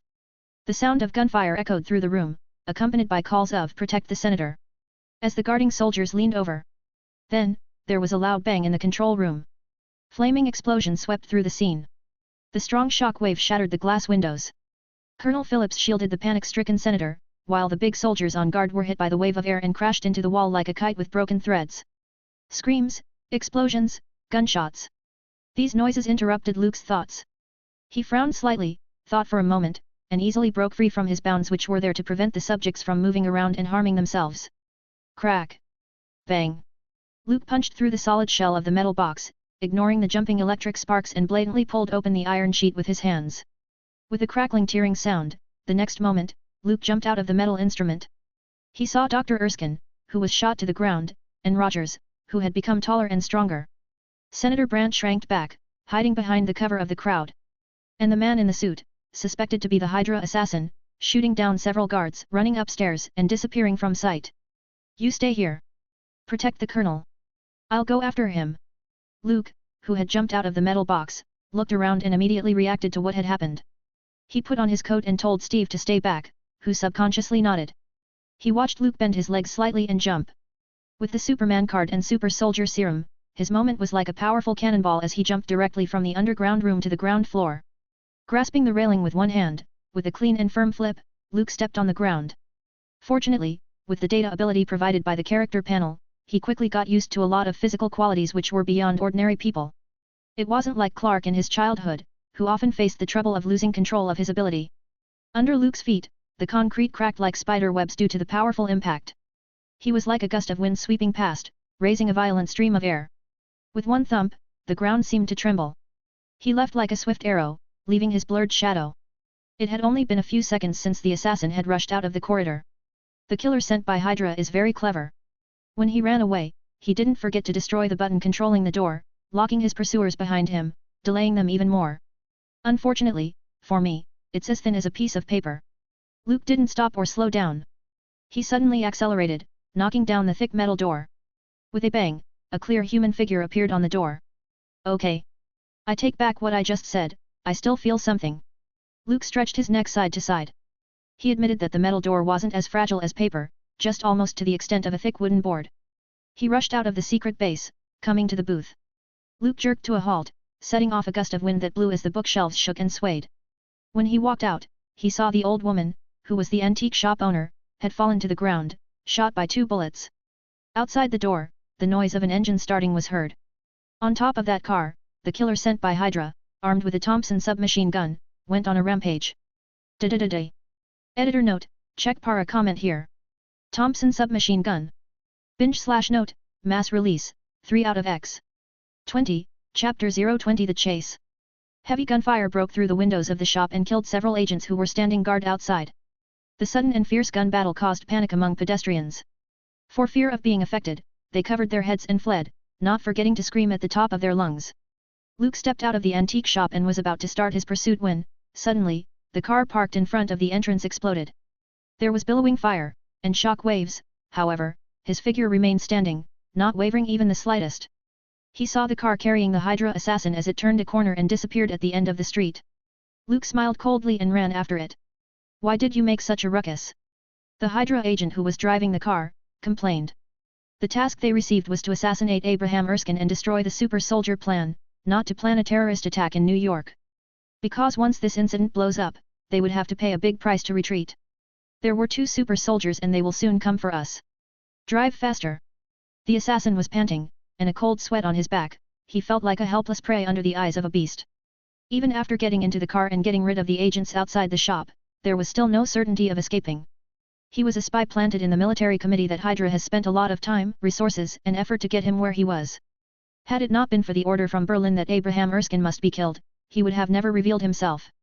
The frontal battlefield between the Allies and Axis powers was the ability of soldiers, guns, and commanders. But on the intelligence level, the competition depended on the decryption of radio signals, as well as the time and depth of spying. This assassin, named Greg, could be said to be a spy with the longest infiltration time and the highest intelligence level, which Hydra had in New York. He could have played a more important role, but now there was no more opportunity. Back to Berlin, the Führer will definitely give you a medal in person. The Hydra member who was driving the car said enviously. If I can return to Berlin, then wait. There's someone behind. Greg, the assassin, just wanted to say that he was ready to go back to his hometown to get married when he finished this task, but out of the corner of his eye, he saw a tall figure running wildly in the rearview mirror.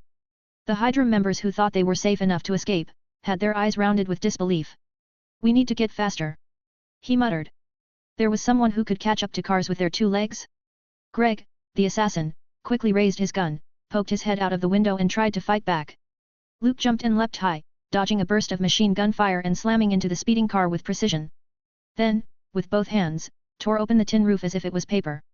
Greg, sitting in the CO pilot position, threw away the machine gun that had an empty magazine, took out a pistol and pointed it at Luke, trying to pull the trigger. With no expression, Luke's right hand directly stretched out, holding the PPK automatic pistol's muzzle. With a bang, the 7.65mm small caliber bullet hit his open palm, but it looked like it was hitting a steel plate, emitting a metal clashing sound. Luke's eyebrows slightly raised. With a strong grip, the pistol was crushed into a lump of scrap metal. Monster! The driver screamed in horror. Noisy! Luke picked the guy up with one hand and threw him out like garbage. Fling! The driver smashed into the window of a shop on the street, and fell to the ground. No one could tell if he was dead or alive. Cut off one head and 2 more shall take its place. Hail Hydra! Greg couldn't help feeling desperate when he saw Luke's frightening power. After shouting Hydra's chant, he was ready to bite the potassium cyanide poison hidden below his tongue. He has a sense of dedication to the organization and wasn't afraid of death. I know you're a Hydra. How could I not? Luke sneered, as if he had expected it, and leaned in to punch and dislocate the guy's jaw. In his eyes, his opponent's movements are too slow, and as long as he concentrates, it was like watching a frame-by-frame motion. Hydra was a huge organization with strict management. Every spy and agent who was sent out to perform a task would put poison on their collar or hide it in their hollowed-out dentures in order to prevent being caught or discovered and resulting in information leakage. This information was known to the SSR. Ignoring Greg's frightened eyes, Luke lifted the other party out of the car as if he was a small animal. A few minutes later, Rogers and Carter drove up. They brought the captured assassin and the driver back to the antique shop in Brooklyn. Well done, Luke. Back to the secret base, Colonel Phillips praised him. He had witnessed Luke chasing after the assassin, now, he was hearing the amazing story about how he caught up with the car on his feet and his palm blocking the bullet. Looking at Luke, who was taller and stronger than before, the colonel seemed to have made a decision in his heart. You guys go out first. I have something to talk to Cavill about. Looking at the bustling medical office, Colonel Phillips called out. He drove the doctors and nurses out, and then looked at Luke with a solemn face. Luke was surprised at this. Something wrong, Colonel? 21, Chapter 021 Howling Commandos. The next day, Luke put on his jacket and headed out to meet Colonel Phillips. Like Rogers, he was also spared from having his blood drawn. Dr. Erskine was shot and killed, and all the samples were used up, which shouldn't have been the case in the original plot. In the original plot, there was only one super soldier, but now there was an extra Luke. This caused the serum sample that was left behind to be used up. Even with a large amount of research data, any attempt to reverse engineer Dr. Erskine's serum formula was going to be a humongous task. The only thing they can expect now was in Luke and Rogers's blood. The hope of copying serum was hidden in their genetic code. However, the military's delusion is ultimately a fragile bubble. First of all, Luke wasn't really a super soldier. The energy provided by the serum was used to activate the plug-in and open the gift package, thus it didn't play any role in transforming his body. That's why Luke hardly felt any pain after the injection. What's more, now he has activated the Superman card. Trying to extract something from the blood would undoubtedly be a fool's errand. Even after decades, the military produced a lot of inferior products with great side effects through the so-called reverse engineering. Have you thought about what you are going to do now, Luke? Colonel Phillips looked serious and whispered, it is impossible to copy the serum formula and create a new super soldier in such a short time. That plan will now be aborted. Those politicians will try their best to get rid of their responsibilities. Also, as a super soldier, I'm more optimistic about you. Rogers is a good man. But you're better in all aspects. I can tell, Luke, you're a born warrior. You'll never go soft on the enemy. At this point, Rogers is so far behind, he still has some kind of naive idealism. It won't help to win the war. The essence of war is destruction. It's violence. It's a means to gain benefits. Although we will say this is a war for justice and a battle for freedom, there's no good or evil in war. Rogers doesn't understand this truth, yet. I hope you do. Luke was greatly surprised when he heard these words. He didn't expect the colonel to see it quite clearly. What are you saying, Colonel? However, Luke wanted to know Colonel's thoughts, so he acted ignorant. The politicians on the committee can't be trusted. They're just a bunch of fucking assholes. That Hydra assassin got in thanks to Senator Brandt, and now he's trying to dump the blame on us. Colonel Phillips couldn't help but swear at the incident at the secret base. However, his mind eased a bit when he saw Luke's reassuring expression. For young talents, who were motivated and capable, the older generation would always have the idea of nurturing and lifting them up provided that they could demonstrate the values that matched them. In the eyes of Colonel Phillips, Luke was such a young talent, who deserved to be nurtured. That's why he said so many heartfelt words. Politicians are only interested in profit, they can be bought and they may even betray their country for profits. The Super Soldier program is now almost a failure, and their next problem is how to use you and Rogers to their advantage. Colonel Phillips, who had been in the army for over 20 years, knew the political world well. The president wanted an army, but now he only got 2 super soldiers. On the battlefield, an individual's ability will be infinitely reduced. Even if you can punch through steel plates and catch up with speeding cars, you can't stop the bombardment of shells, and you can't fly to Berlin and kidnap Hitler from his bedroom. Luke listened quietly, his eyes slightly flickered. If they gave me time, I could really do this on my own. Less than 20 hours after loading the card, the enhancement brought by the sun had already exceeded the sum of so many years of his persistent training. Luke could feel that the trillions of cells in his body were hungry as they absorbed the rays of the sun. With so much research funding, only 2 strong soldiers were produced. To tell you the truth, the military is very disappointed and no longer interested in you. Unsurprisingly, your next fate would probably be staying in the lab and have your blood drawn, like guinea pigs. Colonel Phillips paused, he changed his tone, but I don't think so. Seeing your performance just now and your outstanding achievements in Camp Lehigh, Luke, I've decided to give you an even more important task. Do you know the Howling Commandos? It's a special operations team made up of the best soldiers under the Strategic Science Reserve's banner. I want you to lead this team and become their commander. Luke's expression of surprise was a genuine emotional reaction. He did not expect that Colonel Phillips' arrangement for him would be this. Leading the Howling Commandos. Commander. I wonder if I will meet Logan. Binge/note, mass release, 5/5. 22, Chapter 022 First Mission.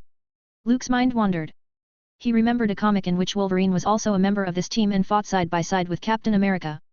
Maybe, a certain black hard-boiled egg would be there too. Maybe he will also get to meet a certain cool black guy. After all, Nick Fury had joined the Howling Commandos in his early years. What about Rogers? Luke asked curiously. As the saying goes, the bigger the pectoral muscles, the greater the responsibility. He wondered if Rogers would debut as the American Idol this time. Rogers? Senator Brandt is interested in him and intends to make him a war bonds ambassador. Colonel Phillips shrugged his shoulders and said he was helpless.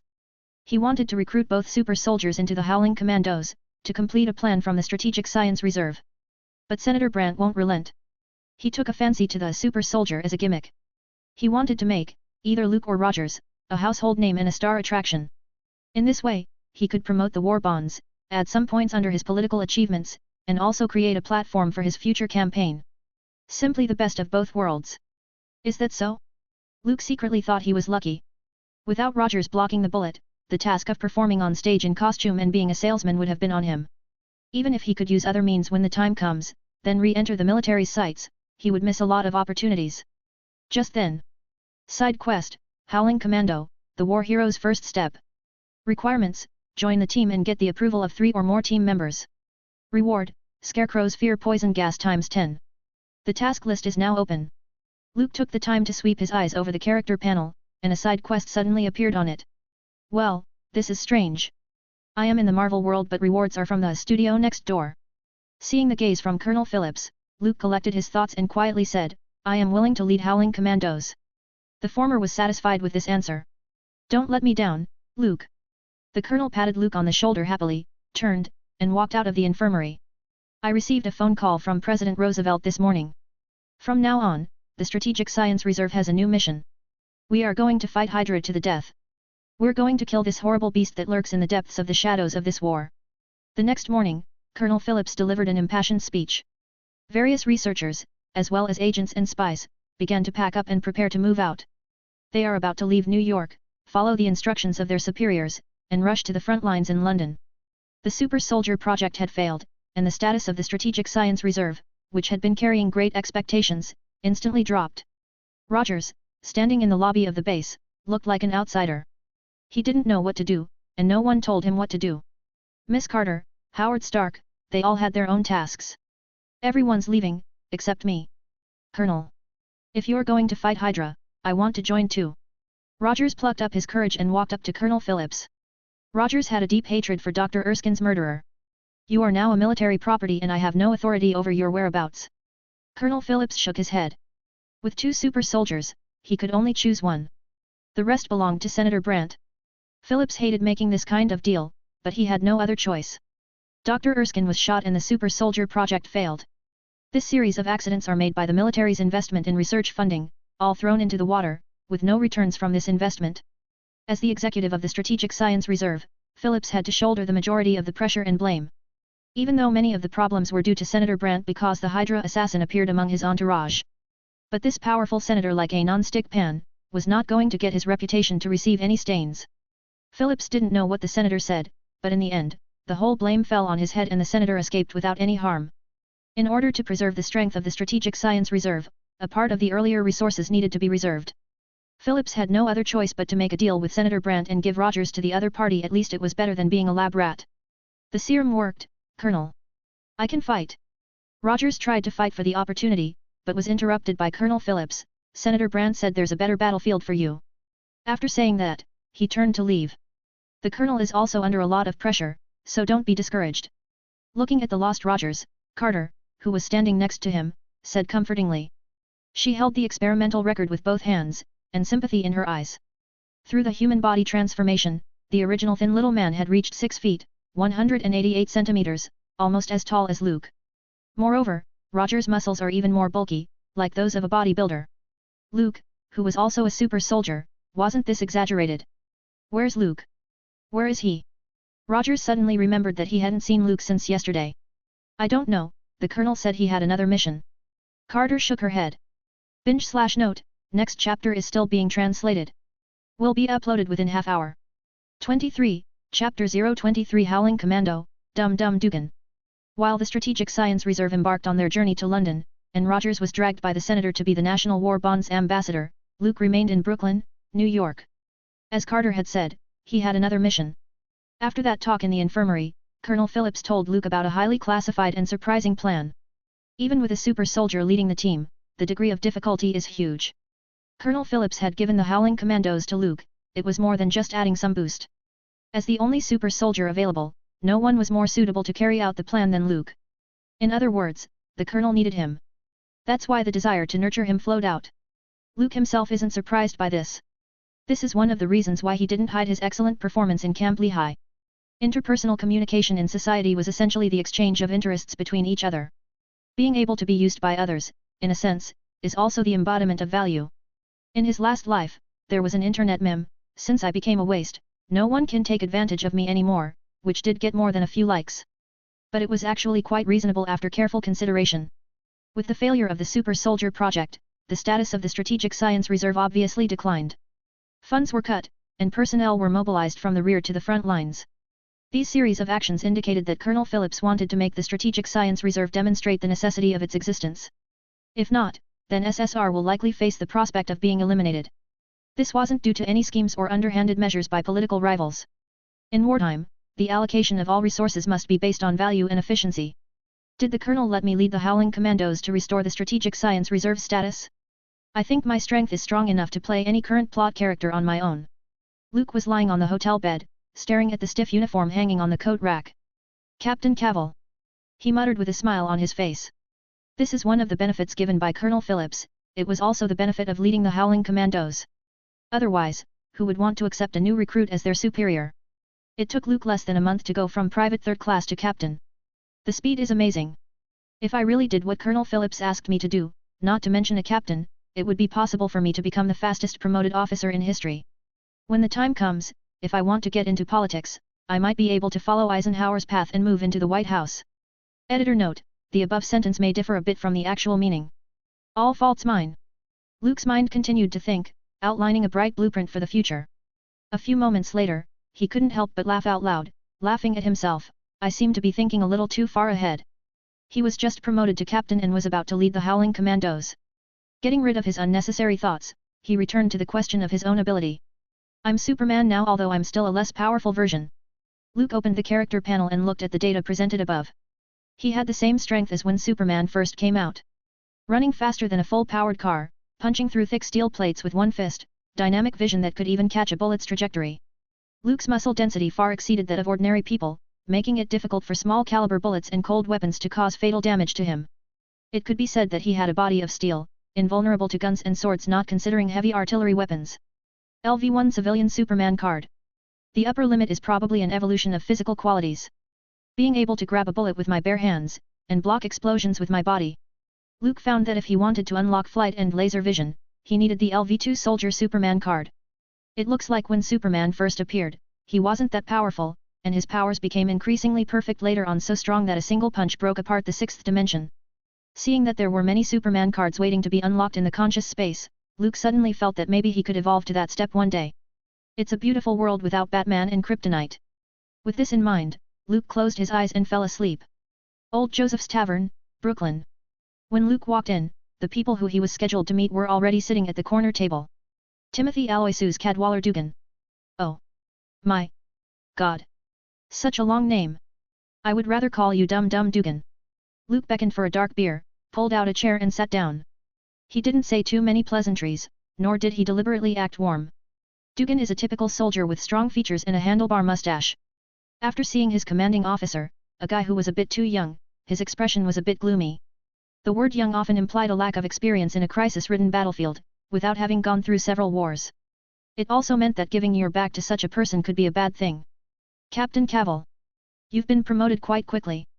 I heard that you were a private third class a month ago. Dugan sneered. In his opinion, Luke must have climbed the ranks through someone underhanded connections. Otherwise, how else could a new recruit be directly promoted to captain? 24, Chapter 024 Acknowledgement. Dugan hadn't heard about Luke having any amazing achievements and merits. Luke's file was no more than a blank sheet of paper. I would prefer that you call me sir. Luke smiled, not the least bit annoyed. He turned his head, looked at another man sitting next to Dugan, and whispered, Dino Mainoli. Colonel Phillips said that you're a master of disguise and at fighting. I am looking forward to seeing what you do. And you, Jimmy, Kenneth, Jeff. Luke named everyone one by one. He had seen the Howling Commandos members' profiles beforehand and had a basic understanding of the team. I am your senior officer and the captain of the Howling Commandos. At least until you receive some new orders, you will obey my command and follow my instructions. Luke leaned back in his chair and spoke in a rather casual tone. Captain Cavill, we are soldiers, we will obey commands. It seems that Dugan was the leader of this team. He took the lead in standing up to Luke. But we only respect capable people, not. By any chance, are you trying to say that just because I look young, inexperienced, without much merits, I am not qualified enough and I am putting airs in front of you? Luke impolitely interrupted Dugan, and then with a slight smile, he continued, I heard that you are proficient in combat and firearms, and even once went behind enemy lines and took out a German operative squad by yourself. That's right. And from then on, everyone calls me Dum Dum. Dugan said with pride. The Dum Dum bullet is a kind of British-made ammunition, commonly known as expanding bullet and shrapnel, known for its amazing lethality. Because of the unbearable pain caused by being shot, international organizations have repeatedly requested that the use of such bullets be banned. The fact that Dugan was given such a name shows how powerful he is. To tell you the truth, I wanted to have a fair fight with you and prove that I am not what you think. However, when I think about it again, it's unfair to compete with you. Luke shrugged, took a sip from the stout on the table, and smiled, so, I'll be a little more direct, so you can see why I went from being a recruit to a captain, and why I can lead the Howling Commandos. However, I hope you won't be afraid of what you'll see later. Ha ha ha, Captain Cavill, we all are soldiers who have survived the hell-like battlefield. I will be surprised if there's anything which makes us afraid. Dugan covered his stomach and laughed exaggeratedly. In his opinion, Luke was bluffing. Was there anything that could scare him? Dugan. Did you see that?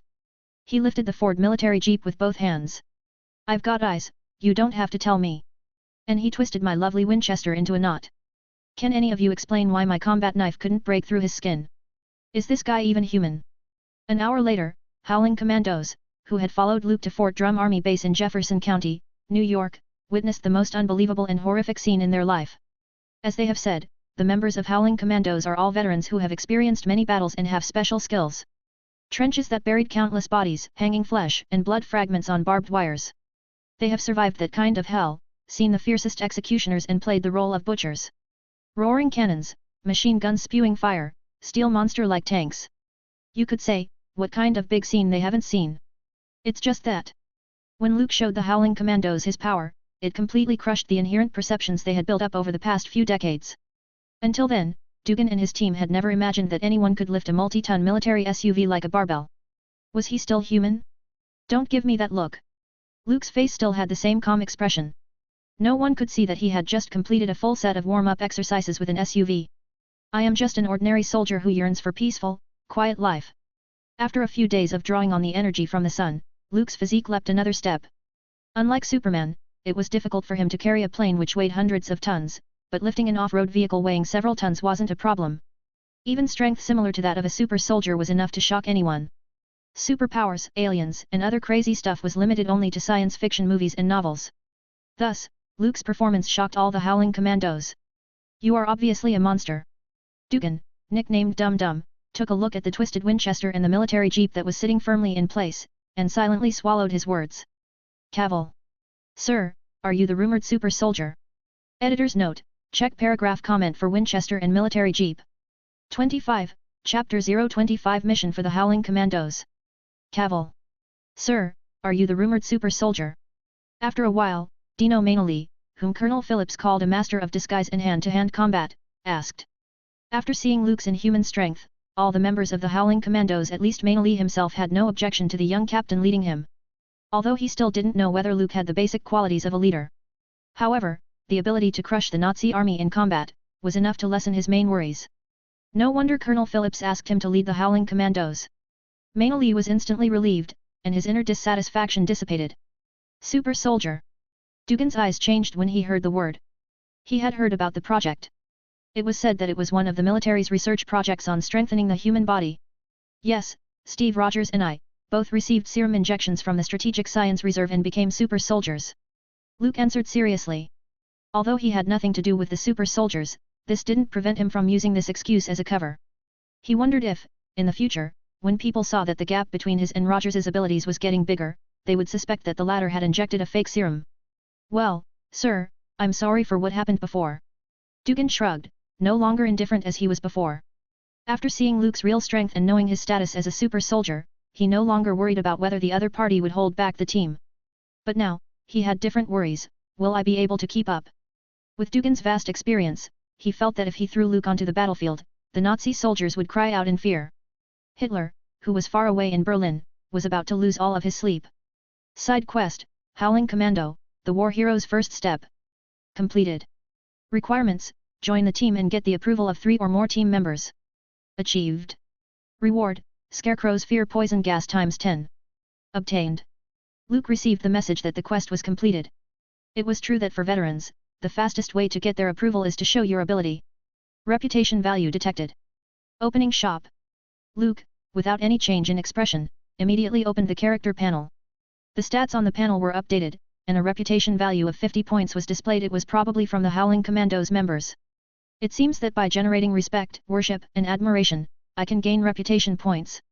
Luke reasoned. He opened the shop. As imagined, there's a wide range of products. It wasn't very different from the game. There are various interesting props, such as Clark Kent's glasses. The description underneath read, as long as you wear it, you can form an absolute disguise that's impossible to detect, with the image of a tall, strong, bright reporter. Another example is Batman's escape technique, which is specifically described as when any target turns its back to you, activate this item to disappear from the target's field of vision. There are also some skill cards for heroic characters, such as Master Assassin, which came from Deathstroke. The effect was to master all kinds of firearms and cold weapons. Defeat enemies whose ability is several times stronger than yourself in hand-to-hand combat. Another example is the expert in deception from the famous exorcist Constantine, described as having the ability to convince, deceive, all, even angels and devils. The list went on and on. All of these could be exchanged with reputation points. This is quite interesting. Luke's eyes slightly lit up. He was particularly interested in the skill card, Ladies' Man in the Shop from Nightwing, Dick Grayson. The specific effect is, against women in a regular relationship, especially those with a superhero profession, your charm will be fully unleashed. How did this wonderful ability get in? After a quick glance at the items in the shop, Luke looked around at the other members who were currently busy cleaning their weapons or just relaxing. He cleared his throat, looked at the Howling Commandos, and said, "Let me tell you one thing, Colonel Phillips sent me to lead this team in preparation for a surprise attack. I can't tell you much specifics for now. But the final destination of the team is Italy. I have the passports ready and suitable identities. You can think of this mission as a covert operation, to sneak into Sicily, posing as smugglers and bypassing the blockade from the maritime patrol fleet." The members of Howling Commandos looked at each other. Most of their previous tasks were to attack the transport convoys of the Axis countries or assassinate some senior general. They weren't really familiar with such things as infiltration. However, after listening to it, the members, headed by Dum Dum Dugan, uniformly answered, "We are at your disposal, sir. I believe that after this mission, Howling Commando's name, and all of your names, will be on the White House table." Luke promised. If the mission planned by Colonel Phillips could be accomplished, Luke's name is likely to spread throughout the Allies. When the time comes, the reputation points that can be harvested may even be exchanged for a bunch of skill cards, or even unlock new character cards. 26, Chapter 026 Mission Impossible. Luke took all the members of the Howling Commandos from the East Coast, through the Atlantic Ocean, they crossed the Strait of Gibraltar, and entered the territorial waters of Italy. Because Spain was a neutral country during World War II, and there was a British naval base stationed nearby, they didn't face any trouble till that point. After a long, bumpy ocean journey and several routine identity checks along the way, Luke and the others arrived in Sicily and were about to disembark in Palermo. The members of Howling Commandos couldn't believe it. They arrived without any hitches, right under the nose of the Axis. Dum Dum Dugan couldn't help but sigh, saying, "This is the most thrilling thing I've ever done in my life." The others agreed, like lions walking into a wolf's den. Even if the individual's strength was strong, as long as their identity is exposed, they would be eaten by the wolves. Maybe, when the time came, their captain Luke might be able to escape by himself with his strength. But they were destined to fall under the Nazi guns. "We have arrived at our destination, someone will meet us later. They will make arrangements for our hideout." Luke spread out a map of Sicily in front of him and said, "I will repeat the plan. I am now Vito Corleone, a Sicilian who left his homeland at an early age, and now I am returning as a smuggler, and a merchant who sells goods between the Allies and the Axis powers. But this is just a cover to deal with the Axis Navy. I personally captured a Hydra assassin in Brooklyn, named Greg Neeson, and the Strategic Science Reserve got a lot of information from him. So, now that we have arrived in Sicily, we are going to meet an SSR informant. My identity to the Axis soldiers, while on the way, will be that of a secret envoy from Berlin to give orders to Mussolini from the Führer. The British had cracked the Enigma, and radio communication had become an unreliable way of transmitting secret information, so disguising ourselves as a secret envoy from Berlin with the knowledge of the secret information would not arouse any suspicion. Editor note: for those who are unfamiliar with the Enigma code, I would recommend watching the movie, The Imitation Game, starring Benedict Cumberbatch as the ML. The movie is fantastic. Our mission is to go to Rome and kill Mussolini. Dum Dum Dugan's eyes widened, he wondered if he had heard wrong. This task was too crazy. If it wasn't for the fact that Luke's reliability and calmness had been recognized by his teammates, he would have thought they were joking. No, it's not that exaggerated. Mussolini's government is just a puppet. He himself was relieved of all powers by the King of Italy and imprisoned in Poncha Island, and was later rescued by Hitler's men.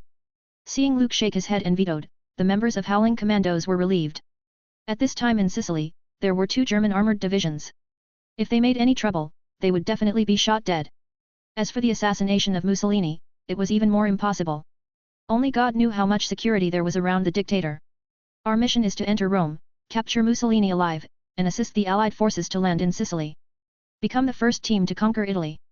Luke finally revealed the main objective. For the next few minutes, the entire cabin fell into dead silence. Everyone's mouth was wide open with a dumbfounded expression. Did I hear it wrong, or is this guy joking? Sir, are you serious? Dum Dum Dugan hesitantly asked. He found that the young captain could always give his teammates surprises. Kidnapping a government leader with just a few people and getting away with it, not only did it sound implausible, it is no different than suicide. Luke propped his hands on the table, leaning forward, his tall figure exuding an oppressive atmosphere. The members who wanted to express their opinions subconsciously reduced their voices and shut their mouths. But the actual situation isn't so bad. First of all, our opponents are the Italians, so I don't think I need to say anything about this country's military capabilities. The American newspapers said, if Italy stayed neutral, the Germans would have to increase their forces by 5 divisions. If Italy joined the Allies, they would have to add 10 divisions to their army. But when Italy joined the Axis, the Germans had no other choice but to send 20 divisions to protect them. Luke used a humorous tone to ease the atmosphere a little. Compared with the French who raised the white flag in 40 days, the Italians aren't much better. You certainly don't know that the British army led 25 people in World War I, fought against 10,000 Italian troops, and captured 8,000 people. In fact, in terms of war, they can't even win against Ethiopia. Luke's tone was impassioned, and his eyes flashed slightly. Truthfully, most of the stories he said were just rumors in his previous life, and their authenticity needed to be verified. 27, Chapter 027 Don Casa. Truthfully, most of the stories he said were just rumors in his previous life, and their authenticity needed to be verified. For example, the Ethiopians of World War II weren't the primitive natives that many nations thought they were. In fact, their army was known as the Lions of East Africa and was quite strong. If it weren't for the subsequent use of poison gas warfare by Italy in the second invasion, it wouldn't be possible to take over Ethiopia, and maybe the history would have repeated itself, and Italy would have suffered another defeat. As for the Italian military, it wasn't that miserable. Although it did become the butt of jokes, its military strength wasn't that weak, and it also performed well in World War II. For example, in the Second Battle of El Alamein, the 185th Falgari paratroopers blocked the British armoured offensive with burning bottles, anti-tank guns, mines and explosives under the absolute disadvantage of 113 troops and 1:70 armour. Editor's note, let's not go deeper into the exact facts. This is fanfic. All in all, what Luke said before was to boost the Howling Commandos' morale and ease the fear of the members. Maybe he could raid Rome by himself and capture Mussolini alive, but he can't finish the task of assisting the Allied forces to land in Sicily alone. But what we have to face isn't only the Italian army, but also the Germans. Dugin was a little shaken by this mission, even though Luke's speech was quite compelling. At least, the members of Howling Commandos now believed that the Italian army was vulnerable, and it seems that it wasn't so difficult to advance into Rome. The Allies will take care of it for us. Luke firmly answered. He agreed to follow Colonel Philip's plan, not because he was hot-headed, but after careful consideration. According to the original timeline of World War II, the Allies had already finished the campaign in North Africa. The next step was to counterattack Italy, opening up a new battlefield. In July, the Allied landing forces will set sail in the ports on the east coast of North Africa, the Mediterranean Sea, as well as Oran and Algiers. Then, the army led by General Patton went straight to Sicily. And right now, it isn't too far from the fall of Mussolini's government and the surrender of Italy. Perhaps it seemed to others that it would be an impossible task to raid Rome and capture the leader alive. But Luke was confident because he was standing on the rumbling wheels of history, rolling forward. How much reputation can I gain by becoming a conqueror of Italy? Luke couldn't help thinking. Spreading his own name all over the world. As a reputation-grinding method, it was almost like cheating. This was something he couldn't do in the game. At your command. Sir. After a long while, Dugin gritted his teeth and made a decision. Anyway, he arrived in Sicily, surrounded by enemies. There were two roads in front of them. Either to complete the mission and return home with honor, or choose desertion and appear before a court-martial. When Dugin, the leader, said this, the rest of the team didn't hesitate anymore. Sicily is located in the south of Italy, across the Strait of Messina from the Apennines in the northeast, and occupies an important position in the commercial trade routes of the Mediterranean. Therefore, when Luke came ashore from Palermo, he thought he would encounter a rather strict interrogation. To his own surprise, Luke, who was currently disguised as a smuggler, Vito Corleone, easily bribed the officers here with only 20 cases of cigarettes, some ham and bread, and was able to easily get through. It can be seen from this what later generations had said, the whole Italian military was corrupt from top to bottom during World War II. It wasn't without reason. After landing, Luke saw several tall men with caps and tattoos on their arms on the port wharf, secretly looking at his group. He walked over with a kind face and spoke fluent Italian. Do you know where the Bronze Bell Tavern is? The Superman card brought benefits beyond just physical strengthening. When it came to academic talent and planning skills, Luke had improved significantly. Superman, who came to the studio next door, may not be inferior to Batman, who was called world's greatest detective, when he really used his brain. However, perhaps it was because of Batman that Superman was too lazy to think. Luke smiled, and shook off these frivolous thoughts as he started to chat with these tall men. After a brief refresher course on Italian prior to his trip, he was now able to speak the local language with a slight Sicilian regional accent. This was also one of the reasons why the Howling Commandos was able to get past the patrolling warships several times along the way. Soon those people were convinced of his Vito Corleone identity. Even though Luke told Dum Dum Dugan that he grew up in Brooklyn, the latter got a bit skeptical, believing that the young captain was most likely from Sicily. Mr. Corleone. The man in the lead frowned and asked. You can call me Vito. Luke said indifferently. Hearing the secret code line, these men dressed in similar clothes quickly changed their attitudes and became respectful. Mr. Corleone, Don Casa is waiting for you in the Bronze Bell Tavern. The car is ahead. Then, he waved and 3 black cars drove up in front of the pier entrance. The man opened the door and waited for Luke to sit inside. The Don Casa, as they called him, was the informant for the Strategic Science Reserve. 28, Chapter 028 Meeting. As they got in the car, Luke gestured to the howling commandos to keep up their vigilance. Soon, the motorcade raised a bit of dust and headed for the Bronze Bell Tavern. Casa Alessandro, the only remaining mafia leader in Sicily. The mafia, which was famous in later years, and even world-renowned, didn't have it easy at this time. In 1925, after Mussolini gained absolute control over Italy, he made a famous national speech on the mafia. Through the loudspeakers, he vowed to all Italians to purify the social air, crack down on crime and to eliminate evil. To eradicate the mafia, the cancer, from Italy. No one expected that Mussolini would actually do what he said he would do and start a serious raid on the mafia. Openly, his dictatorship commanded the military and police to arrest nearly 1,000 mafia members. However, in truth, he directly bombed their hideouts. Once captured, they didn't even get a basic trial. A full-scale bloodbath was directly unleashed. In Sicily's Fountain Square, people were executed every day. Blood seeped into every floor tile and land. As a result, the mafias died or fled, either by being arrested and imprisoned or by fleeing overseas. By now, Sicily was a clean slate free of sinister powers. People were no longer worried of the gangsters' harassments, but had to endure the dictator's reign of terror. However, it was worth mentioning that the mafia, which had been weakened in Italy, re-emerged from America and had regained its vitality. For the future Hollywood gangster films, it created a large number of inexhaustible character material. Luke, who had come into contact with the Irish mob and dealt with Italian mafia, knew this very well. Seeing the poor living environment in Sicily and holding a grudge against Mussolini, many mafia families secretly aligned themselves with the Allied powers. This was the case with Casa Alessandro, who had now become an informant for the Strategic Science Reserve. 30 minutes later, the car stopped at the door of the Bronze Bell Tavern. Several burly men with tattoos stood at the door. Luke was stopped after he got out of the car. "Mr. Alessandro, you want me to go inside alone? You guys don't seem sincere." The leader of the group looked a bit puzzled, and after a moment of silence, he said, "The situation in Sicily is very tense, Mr. Corleone, please understand." "Well, you can bring an attendant. Don Casa is very careful, this is also for his safety. Since you're being so polite, I don't have any complaints." Luke took off his black woolen coat and handed it to Mainoli behind him, signaling that he was unarmed. Then, he reached out and beckoned Dum Dum Dugan to follow him. "You stay where you are and wait for me to come out," Luke ordered. Mainoli nodded, holding the coat in one hand and carrying a suitcase in the other. There was a submachine gun hidden inside. He was sure that if the mafia dared to play dirty, he and his team could turn the Bronze Bell Tavern upside down. Luke walked into the tavern, which was now a mafia hideout. The thick round tables were full of family members. Most of them were young and strong thugs, who belonged to the Legion and were responsible for engaging in violence, fighting over or guarding territory. Being closely watched by over 30 strong men, who were also rumored to be one of the most ferocious mafia, the average person would be weak in the legs, unable to walk. But Luke was calm and steady, and his temperament didn't diminish. "Mr. Corleone, we welcome your arrival."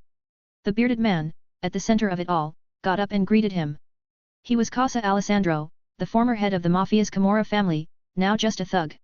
When the mafia was purged, every family suffered heavy losses, and even the head of the family was put to death in public. Such iron-fisted means and ruthless behavior greatly shook the mafia. The special background, the special opportunity, in turn, gave Casa a chance to make a name for himself. He had gathered a group of people around him under the name of the Camorra family and recruited a lot of good people while the storm was brewing. "I guess since you were willing to see me, you know why we are here for, right?" Luke leaned back in his chair with a relaxed and calm tone. Casa was not only an informant for the Strategic Science Reserve, but also a mole for the future Allied landing in Sicily. In the original history, the American Intelligence Department chose the local mafia leader, Salvatore Lucania, nicknamed Lucky Luciano. He was a big shot in the New York underworld and was quite established. On the Italian side, it should have been Don Carlo, but now there was a slight change. The Sicilian mafia did play a significant role in the landings. They provided all kinds of support toward the Allies, delivered messages, handed out leaflets to persuade surrender and so on. Therefore, after the war, Don Carlo became the mayor of Villalba, while Salvatore Luciano was spared from prison and his wealth and reputation grew. Luke didn't mind giving this opportunity to Casa Alessandro, who is sitting opposite him. "I understand." "Yes, sir. I am ready and waiting for instructions from the Allies." Alessandro smiled pleasantly. 20 trained gunmen, I've got them ready. It's just that with so many people sneaking into Rome, it's a little hard to get passes, the time is too short. Seeing Alessandro's embarrassed expression, Luke expressionlessly said, that's your problem, Casa. If you can't do it, then I'll find someone else. I heard about Don Carlo, who was thrown into prison by Mussolini, and he was a delight. That Strenzo Don Carlo is nothing. Sicily is now Don Casa's, even the governor of Palermo. 29, Chapter 029. Bring me his hand. That Strenzo Don Carlo is nothing. Sicily is now Don Casa's, even the governor of Palermo. Before Alessandro could finish his words, the young man standing behind him stepped forward, seemingly uncomfortable with Luke's disdain for his own boss. Luke narrowed his eyes and looked up. The other person's appearance was quite similar to Alessandro's. He may be a family member related by blood. You have some good people.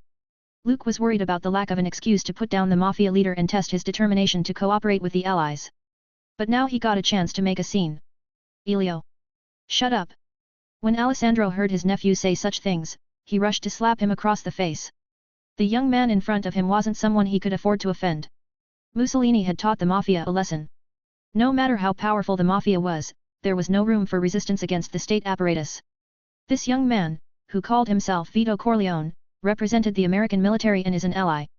Once they anger the other party, they won't end up any better than if they provoked Mussolini. Boom.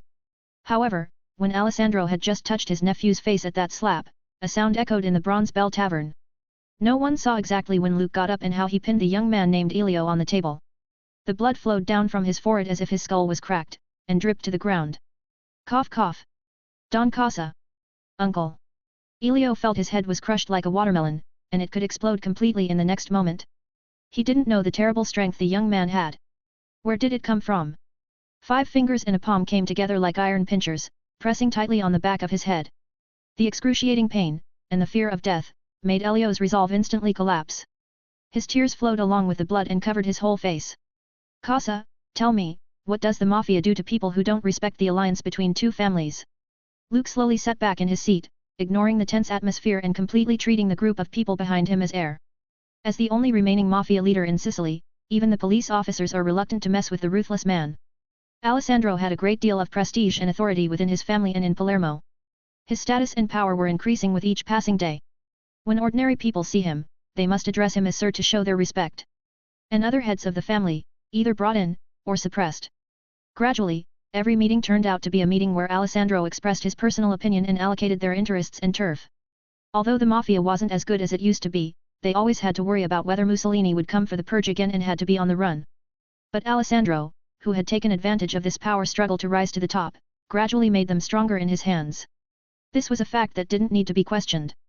Therefore, the SSR took a fancy to him and he, seeing a chance, became an informant.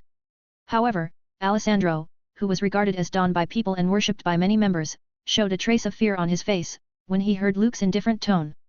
Having experienced Mussolini's Great Purge, he had a strong psychological shadow about the military, which was essentially a powerful institution. If he offended this young captain, he would lose support of the Allied forces. Sooner or later, after the war, he would be targeted by the purge. Even if he switched to Mussolini's side, according to the dictator's temper, he was afraid it wouldn't end well. Thinking to this point, Alessandro's hands trembled slightly. On his chubby face, a touch of ruthlessness rose. Mr. Corleone, I apologize to you for Elio's disrespect. He placed his palm on the table, and with a swish, drew a dagger from behind his waist and sliced down viciously. Ah! Ah! The screams of pain echoed in the Bronze Bell Tavern. A thick radish-like finger tumbled on the table. Large beads of sweat seeped out from his forehead, rolling down his nose, and slowly dripping. Alessandro gasped and said, Mr. Corleone, are you satisfied? Luke loosened the palm on Elio's head. Deadpan, he slowly shook his head. I didn't tell you to make amends. Casa, I wanted you to explain how the mafia treats people who don't respect their alliance. Mr. Corleone, don't you understand? Casa, please tell me, how much does your mafia value the friendships with us? Luke's voice remained cold, but it brought heavy pressure to Alessandro. He knew that the young captain was not an amateur that could be fooled. The bloody practice of cutting off one's finger off is a common way for the mafia to ask for mercy, but it failed to impress the other party. Alessandro glanced at Elio, who was pale with fear, and sighed inside. Carmelo. Drag Elio down and bring me his hand. 30, Chapter 030. Beat them into submission and then give them a treat. Being able to seize the opportunity and become the top leader of the Camorra family, Alessandro had guts. Although Elio was his nephew, he would still give him up in order to calm Luke's anger. Who told him to be too stupid? Just like the former mafia members, they thought that they were the real masters of Italy. For example, Francisco Kucher, who triggered the end of the mafia, is such a fool. He was both the mayor of Pianeta Grigio and a major player in the local mafia. When he greeted Mussolini, who was the great leader at the time, he asked him in a rather arrogant tone, why he had to bring so many police officers. Because, Kucher felt that no one could pose a threat to him on his own turf, with the protection of the mafia. This almost rude attitude annoyed Mussolini, who was already very powerful at that time. A few months later, the dictator summoned 4,000 special forces and 6,000 police officers and launched a heavy-handed campaign to eliminate the mafia. As for Kucher, he was arrested and imprisoned for insulting the Führer, contempt of law, and rebelling against the government. Alessandro, who has had the horrible experience of being wanted, and almost executed, wouldn't make the same mistake as that fool Kucher. Mr. Corleone, you will forever be a friend of the mafia. Anyone who disrespects you, is disrespecting me and disrespecting the Camorra family. In less than a minute, the man named Carmelo presented a hand, placed on a tray. Are you satisfied with this explanation? If this isn't enough, I'll have Elio sent to the slaughterhouse later. Seeing Alessandro's trepidation and almost groveling, Luke's cold expression, suddenly beamed with a smile. He knew the mafia were contemptuous and only with a severe threat would they show respect. Thus he acted in such a way. Luke then picked up the glass on the table and said, "Come. A toast to our friendship." The smile was mild and friendly, without any sign of the previous aggression. His ability to change his face so suddenly surprised Dum Dum Dugan behind him, and thought, the captain is a scary man. The vicious mafia was like a docile sheep before him.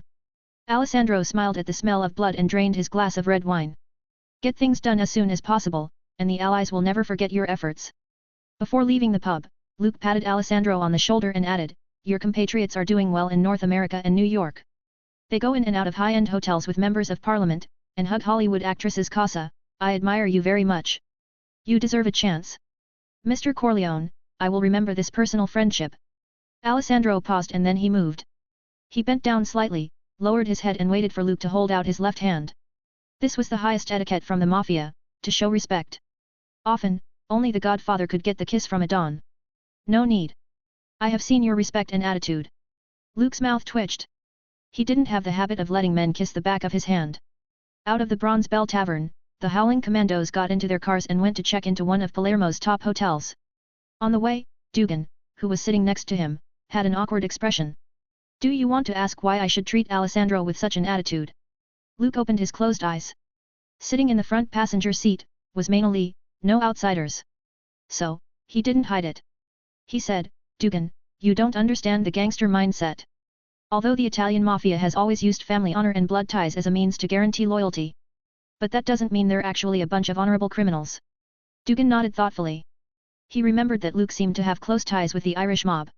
When you want to tame a vicious dog, you have to beat it with a wooden stick until it's afraid to show you its fangs again. The same is true of the mafia. Luke looked at the pedestrians in Palermo through the window and smiled, and human nature is a very complicated thing. Casa definitely had a grudge against me when his men brought that guy's severed hand. But because of my status, and the fact that allies have won successive battles, he was afraid to show it. But when I told him that I would support him as the voice of the allies in Sicily, and he would be richly rewarded after the war, Casa's heart immediately felt grateful, with only a few unpleasant emotions left behind. When you use harsh methods, establish unquestionable authority, and then give them a small reward, they will be grateful to you. That's the typical gangster mentality. 31, Chapter 031 The Plan. The hotel where Luke and his party stayed was an important picturesque spot in a hilltop town, Taormina, on the east coast of Sicily. The climate here was spring all the year round, with beautiful scenery. There was a cliff on one side and the sea on the other. Like stones, urban buildings were piled up on the stepped peaks of the mountain. Luke had to agree, Alessandro is really good at what he does. Or, to describe it more accurately, Alessandro knew how to please his superiors. Luke came to the hotel called Walchiria and learned that Alessandro had already reserved an entire third floor for him and his entourage. Moreover, there were few reasons why he chose this small hotel with little reputation. On one hand, because there were few guests, it wouldn't be too eye-catching. On the other hand, the Walchiria was located at the top of the small town in Taormina. If you stay in a room on the third floor, one only needs to open the window to overlook the whole town, feel the moist sea breeze, and hear the sound of the waves, making them feel inner tranquility. Many people liked this feeling. Luke is no exception. According to the plan, he needed Alessandro to recruit 20 well-trained gunmen and get a pass to enter Rome. After calculating the time, Luke may stay in Tarmina for 4 to 5 days. It was a good thing to have comfortable accommodation and environment. Luke and the team chose their own rooms as a precaution. It would have been Dum Dum Dugan, or Dino Mainoli, in the same room as the captain.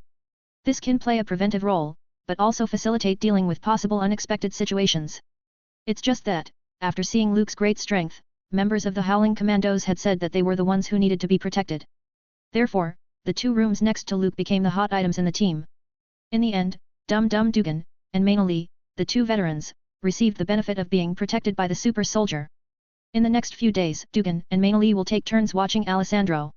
Although he looks like a wise man, we should also prevent him from making any stupid mistakes. In Luke's room, the members of Howling Commandos gathered to make plans for their next move.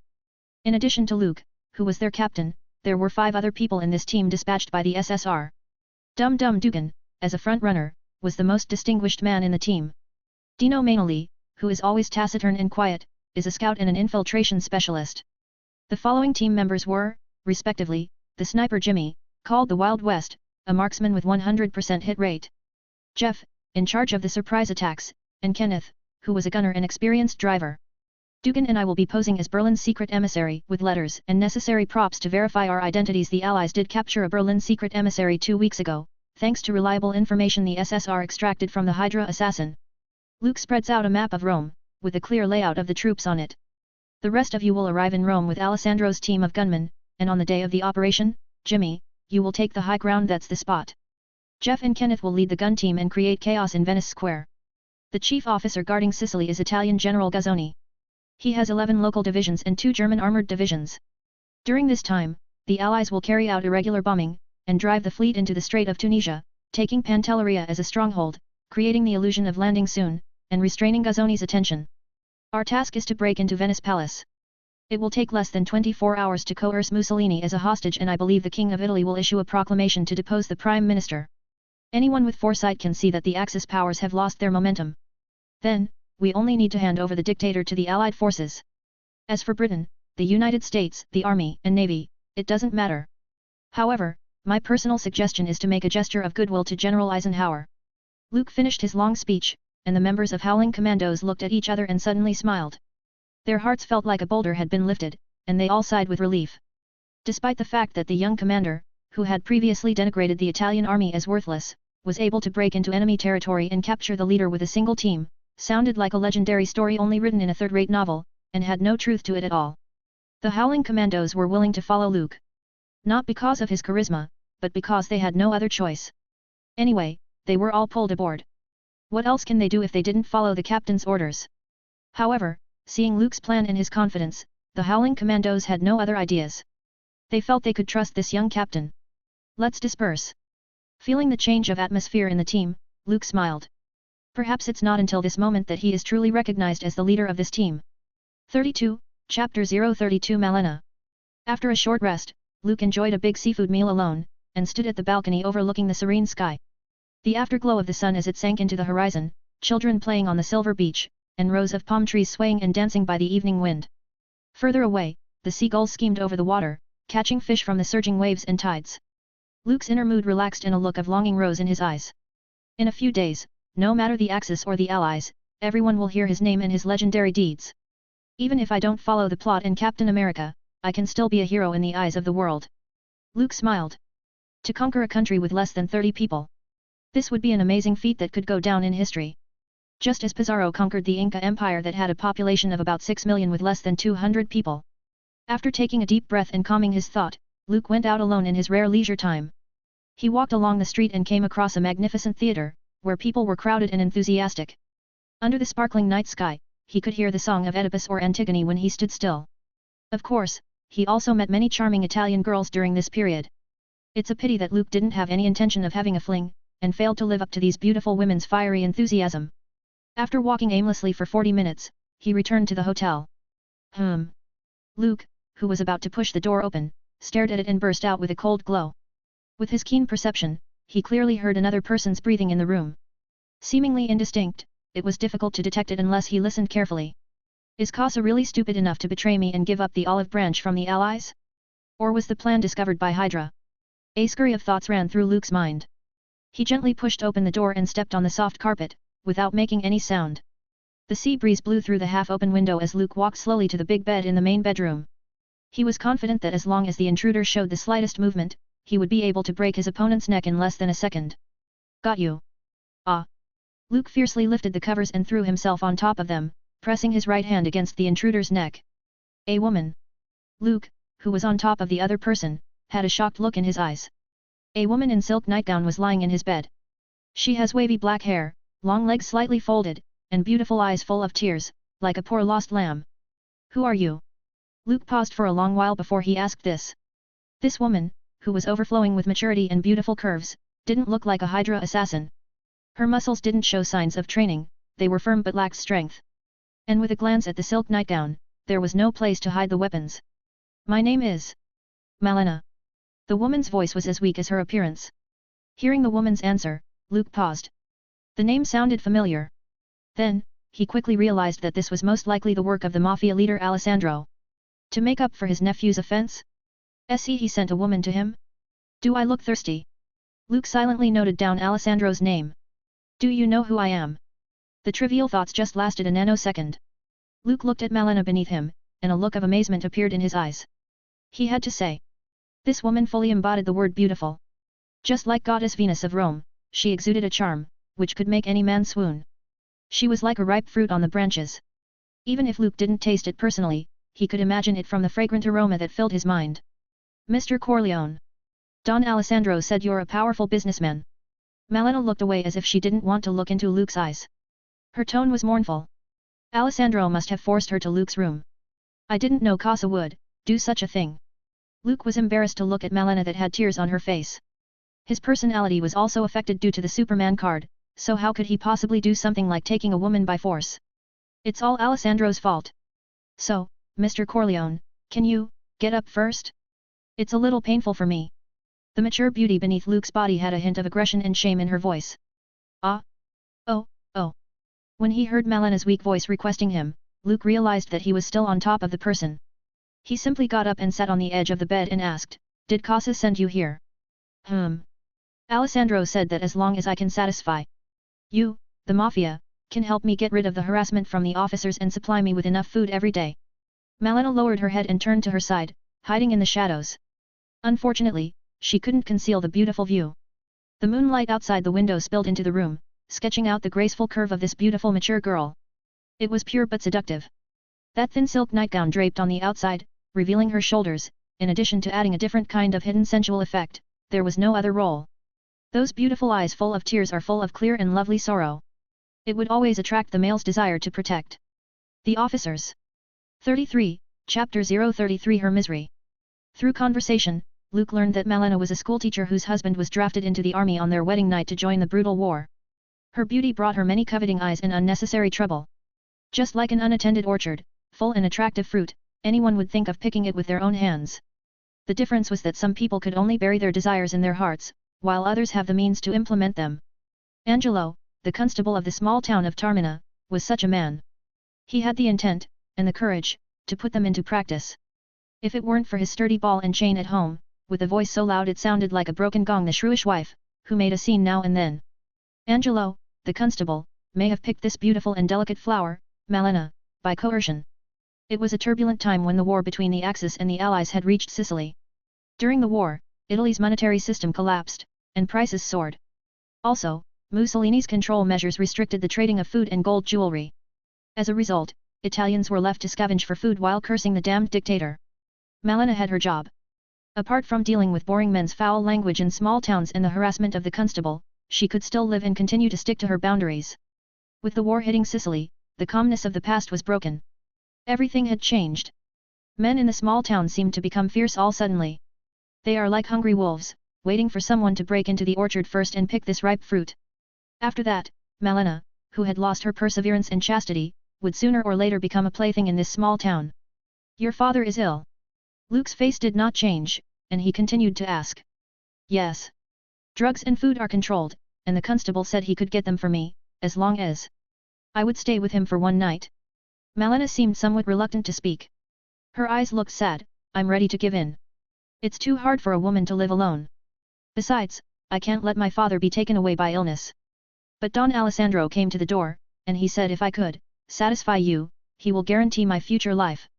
Malena's tone sounded helpless, and whether it's the town constable or the Sicilian mafia, there's nothing she can do against them. I got it, Malena. You should rest here tonight. What comes next, I will ask Casa myself. Luke said faintly. He looked away and got up to leave the room. There is no doubt that Malena was a stunner who can arouse men's lust, but Luke wasn't interested in letting his lower body control his upper body and engage in lewd acts. One of the reasons why humans are at the top of the food chain compared to other animals in nature is because they probably know how to analyze and reflect. Desires do not easily dominate their brains. While an animal's nature is aggressive out of necessity, human nature is the foundation for establishing order. Mr. Corleone. Seeing Malena call out to him, Luke waved his hand and said, there's some misunderstanding in the middle, and it's hard for me to explain it to you.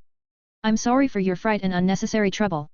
Looking at this beautiful girl's indelible fear, Luke didn't say much. He just walked out of the room. Tonight, he had to rest in the second bedroom. At least, it's better than sleeping on the sofa. Luke thought so. The following day, Luke went downstairs to order breakfast and spoke to the mafia people guarding the hotel. Within 20 minutes, Alessandro arrived in a hurry. He walked into Luke's room, stood respectfully, and didn't even stretch out his hand to wipe the sweat from his forehead. Why, Casa, you sent a woman to my bed last night and used such underhanded means. Luke sat at the table, leisurely enjoying the local breakfast and pizza frittata. After picking up the coffee with his right hand and taking a sip, he added, did I come to Sicily to find a woman? Casa, I know what you mean, but I want to tell you that I value a person's ability more than flattery.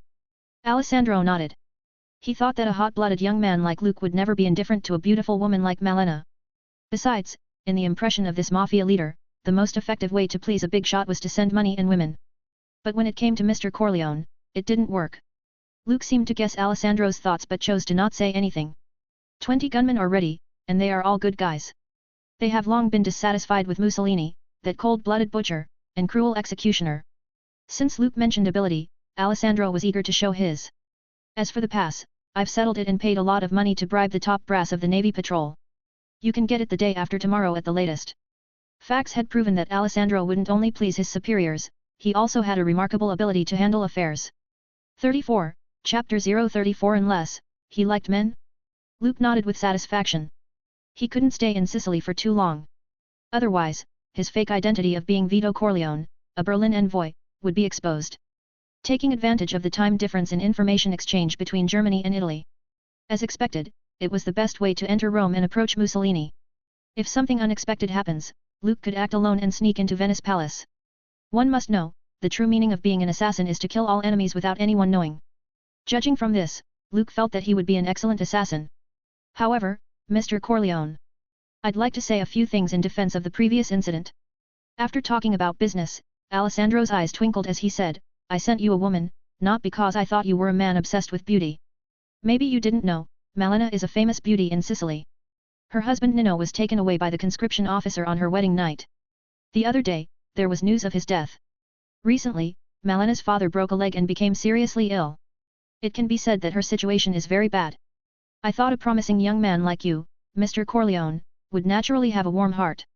Malena, she's desperate now. It's better for her if you take a fancy to her. That's why I took the liberty of sending her to your room. Luke's face was shocked. He didn't expect the mafia leader to be so brazen. He suddenly felt that he was wrong. Why would a bootlicker have nothing? Clearly, he had everything. Although Alessandro looked like a flattering jester, as the object of his flattery, Luke couldn't feel any ill feelings. This showed, even bootlickers had a hierarchy and depended on status.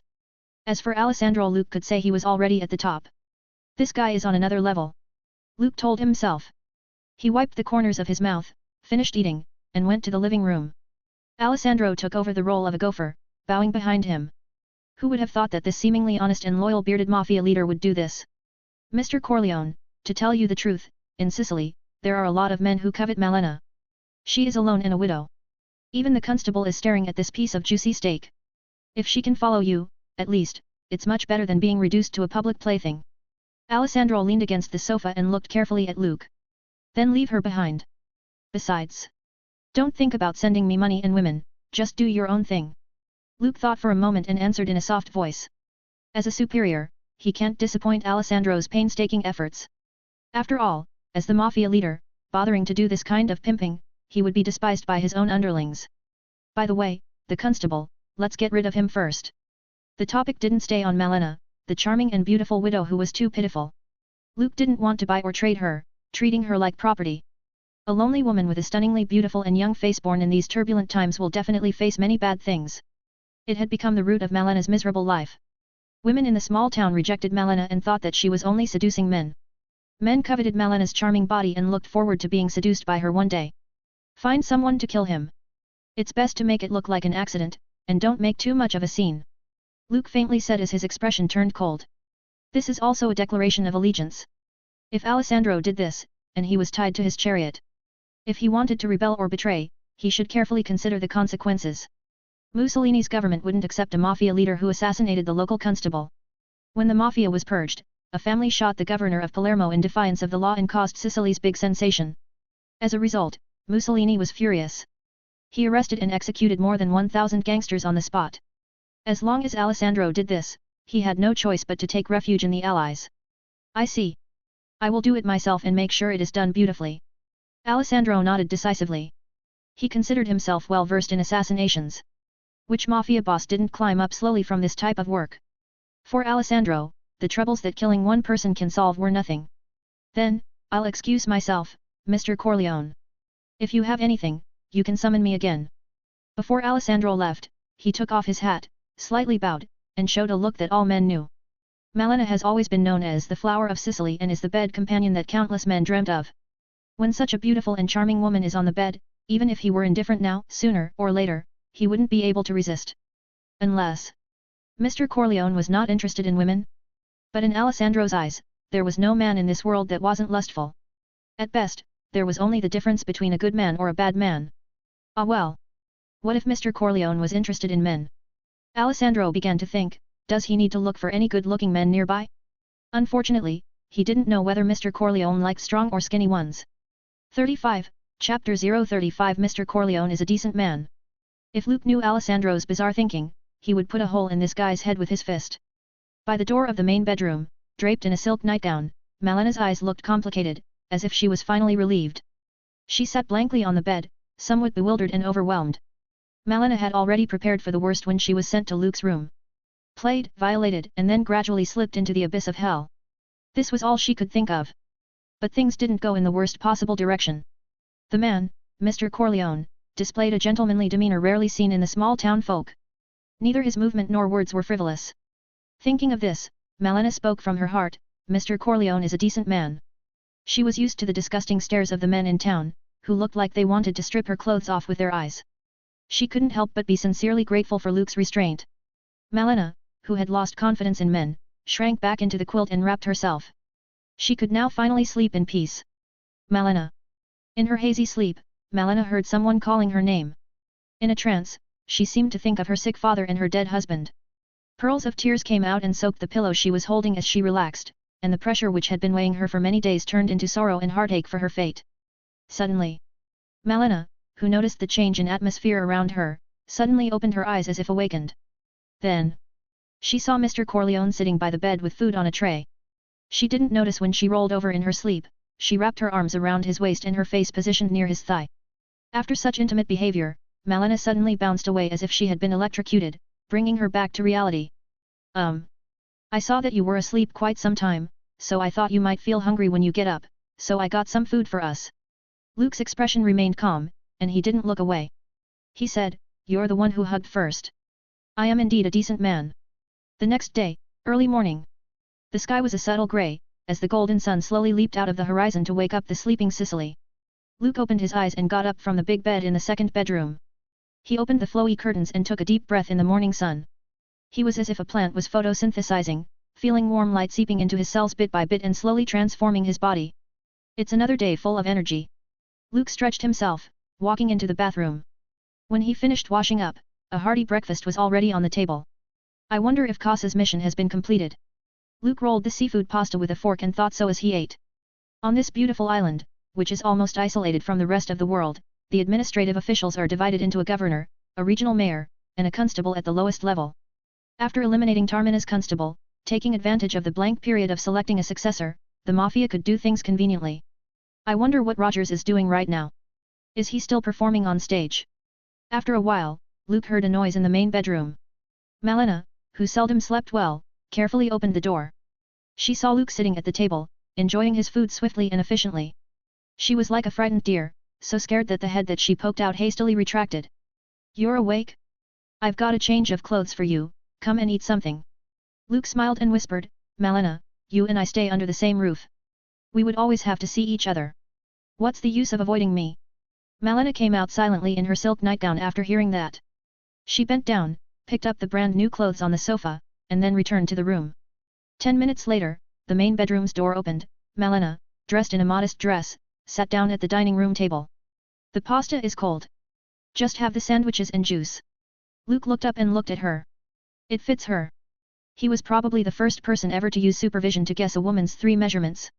"I told Casa that I would let you go back in a few days, don't get me wrong, Malena. I came to Sicily to do something. I won't stay long. I will leave tomorrow or the day after tomorrow. For the sake of confidentiality, I'll let you stay here for a couple of days." Luke's polite attitude made Malena relax a little. As Alessandro said, she has no job, no income source, and with the wartime food restrictions, she had become the sweet cake that all men in Sicily wanted to eat. If she didn't meet Luke, Malena would one day let go of her inner perseverance, and with her heart full of despair and numbness, she would have fallen. "Thank you, Mr. Corleone." Thinking to this point, Malena couldn't help but be grateful to the young man sitting opposite her. She nibbled at the sandwich and watched Luke reading the newspaper. Clean short black hair, deep facial contour, slightly sharp eyes. In Sicily, she believed he could charm many beautiful, passionate and unrestrained girls. "Malena, I have to go out. If you need anything, you can contact the inn staff, and they will get it for you." Luke put the newspaper down and looked at the time. He thought he should go and see Alessandro and the 20 gunmen he recruited. "Oh. Okay. Mr. Corleone." Malena leaned against the door, staring at Luke's leaving back and somehow feeling at ease. Initially, she was ready to become a plaything, but there seemed to be a glimmer of hope in her tragic life. Malena returned to the table with a complicated mood. She inadvertently saw the opened newspaper, especially a bold headline that reads, "Shocking! The constable's car fell off a cliff. Read what happened. The constable is dead." Malena was in a daze and didn't know what to say. The heaviest piece of stone in her heart disappeared. Just like that? Suddenly. "It's Mr. Corleone." Malena thought of Don Alessandro, a bully in Sicily and whom no one dared to mess with, but he bowed to the young man and was careful to show his goodwill. "Is it really him?" Malena, who experienced emotional ups and downs, looked at the clear blue sky and white clouds outside the window. Her heart was like a turbulent sea, and she could no longer calm down. 36, Chapter 036 Stirring Emotions. Luke, who has left the inn, didn't know that Malena, who stayed in the room, had lost herself in his thoughts. He took howling commandos with him, left the town first, and walked around the coastline several times. After mapping out the guard positions and defensive forces of the barracks stationed around the area, he returned to the Bronze Bell Tavern. In the backyard, there were dozens of strong young men standing around. These are the best fighters in the family. They all have good and accurate marksmanship and are willing to die for the family. Alessandro didn't take the initiative to mention the constable's accident, which was simply a trivial matter. The mafia had always been good at those kinds of things. The constable, who looked like a fat pig, went to his mistress's house once a week. Alessandro just told his people to secretly do something to his car so that it could be disguised as brake failure. The car skidded, and unfortunately fell off the cliff with the person still inside. Anyway, there were no surveillance cameras these days. It is impossible to find clues and find the murderer. "They are Camorra family's army, or your army?" he asked faintly. "Of course, it's mine. But now it's yours, Mr. Corleone." Don Alessandro seemed to have thought of the answer a long time ago. He shouted at the top of his lungs, "This is Mr. Vito Corleone. His father is Sicilian. Because of the cruel persecution from Mussolini, the dictator and executioner, he had to leave his homeland and wander around. Now, Mr. Corleone has a successful career. He has returned to his homeland with bread and wine, guns and bullets. Starting from today, we are no longer members of the Camorra family. There is only one person to whom I owe allegiance, and that is Mr. Corleone."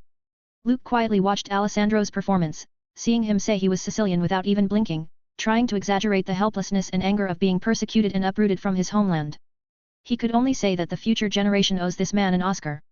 Sure enough, acting and lying are skills that any superior must be proficient in. Luke sighed with emotion. Although Alessandro was in front of him, flattering him like a jester and as humble as a bootlicker. But, it was because Luke represented the allies behind him, in addition to the 3 defeats, he had made this mafia leader bow his head. Because of this, Luke didn't really feel contempt for Alessandro. Even the most docile wolf would eat people when it's hungry. Once you let your guard down, you might get bitten at some point. You are not standing here today to serve me. The name Vito Corleone is just a stranger to you. Luke's eyes swept over the people standing in the backyard, some of whom Alessandro had recruited as gunmen, others as mafia hitmen. These young people, who he had never met, might not have any loyalty to him. But they were subservient to the family leader, power, and status. It is a centuries-old tradition of the mafia to be loyal to the family and never betray. Although it's said that the American mafia, which has its roots in North America, is on the verge of forgetting these outdated traditional rules, this is still very useful in Sicily. When Mussolini launched his mafia purge, he arrested thousands of suspects and tortured them. Whipping, pulling off fingernails, or even electrocution, all kinds of brutal torture. Even so, few people dared to betray their families. Even so, in defiance of fascism and Mussolini. According to different factions and families, the mafia has set up assassination teams, with leading members acting as assassins. These men called themselves the Honor Association and targeted senior Nazi officials and officers for assassination. The mafia was chosen as an informant by the Strategic Science Reserve precisely because of their violent elements, and they weren't afraid of Mussolini's government and could be easily bought. Luke looked around. Surprisingly, he was younger than many of the people in the backyard. However, the intense atmosphere brought by the Superman card formed a pronounced sense of oppression, like a mountain peak pressing down on the hearts of the people. The crowd was silent, and no one made any noise. Your loyalty towards me is for the honor of the mafia family, the betterment of your family, and future. Before Mussolini came to power, the police had to grovel to you, and even the constable had to be respectful, but now? They could randomly drag any one of you into prison as a suspect and then hang you at the square to be shot. This dictatorship is trampling on the dignity of every mafia member and insulting the honor of each one of you. It's time to rise and fight like a real man. Even if you bleed to death, at least you can get the glory and dignity. Luke's voice was calm, passionate, and full of emotion like a speech, not different from what he usually talks. But when it reached the ears of the crowd, it seemed like every word was full of power. They can't help but feel their blood boiling. Even Alessandro, who was standing by, felt the same. The fierce face, full of beard, was full of excitement as if it had recovered its lost youth. Constantine's expert in deception is easy to use. I need to exchange a few more in the future, in case of an emergency. Luke had exchanged Constantine's skill card in the shop with the reputation he had saved these couple of days. The demon exorcist, who spent many years professionally backstabbing his team members and was nicknamed the world's greatest con man, had the devil on his left shoulder and an angle on his right one. From the Justice League, to the supervillains, many people have been conned by him. Be careful when Constantine becomes your team member, it often means the death flag is flying over your head. However, even though he was a con man that could con people, and his skills were first class, in the future, he would simply go and be a top lecturer in a particular school for gifted children. When it comes to stirring up emotions and conning people to death, he was probably only a little worse than the Führer of the Axis powers. Today, I am not asking you to fight for me, the family and honor, but also, for yourself. To overturn the Apennine Peninsula. Let the mafia and the name of the Corleone family resound through Sicily again. Prove that you are not cowards but brave fighters. 37, Chapter 037 The Plan to Ambush. Once Luke was finished talking, a chorus of voices erupted from the backyard. This scene was like a lecture on success, for the future generations. When successful entrepreneurs and well-known rich people carefully boiled their speech after their so-called pep talk, the audience sitting below would be so excited that they couldn't wait to start a business. In the backyard, the same was true of the influential and hot-blooded mafia members. Everyone was excited as if they would rush into the barracks at the next moment and hang those damn Nazis in the square. We are willing to follow and obey all orders, Don Corleone. A slightly smarter young man stepped out of the crowd and took the lead in shouting. Then, sounds of response came one after another. These fresh blood recruits from Alessandro offered their loyalty one after another. At this moment, Luke had become the godfather of Sicily's mob. On the character panel, the reputation value kept soaring upwards. This skill card is not a bad exchange. Luke is secretly satisfied. The reputation value he had managed to save was all thrown into Constantine's skill card. Now, he didn't only get his capital back, and he also had a slight surplus.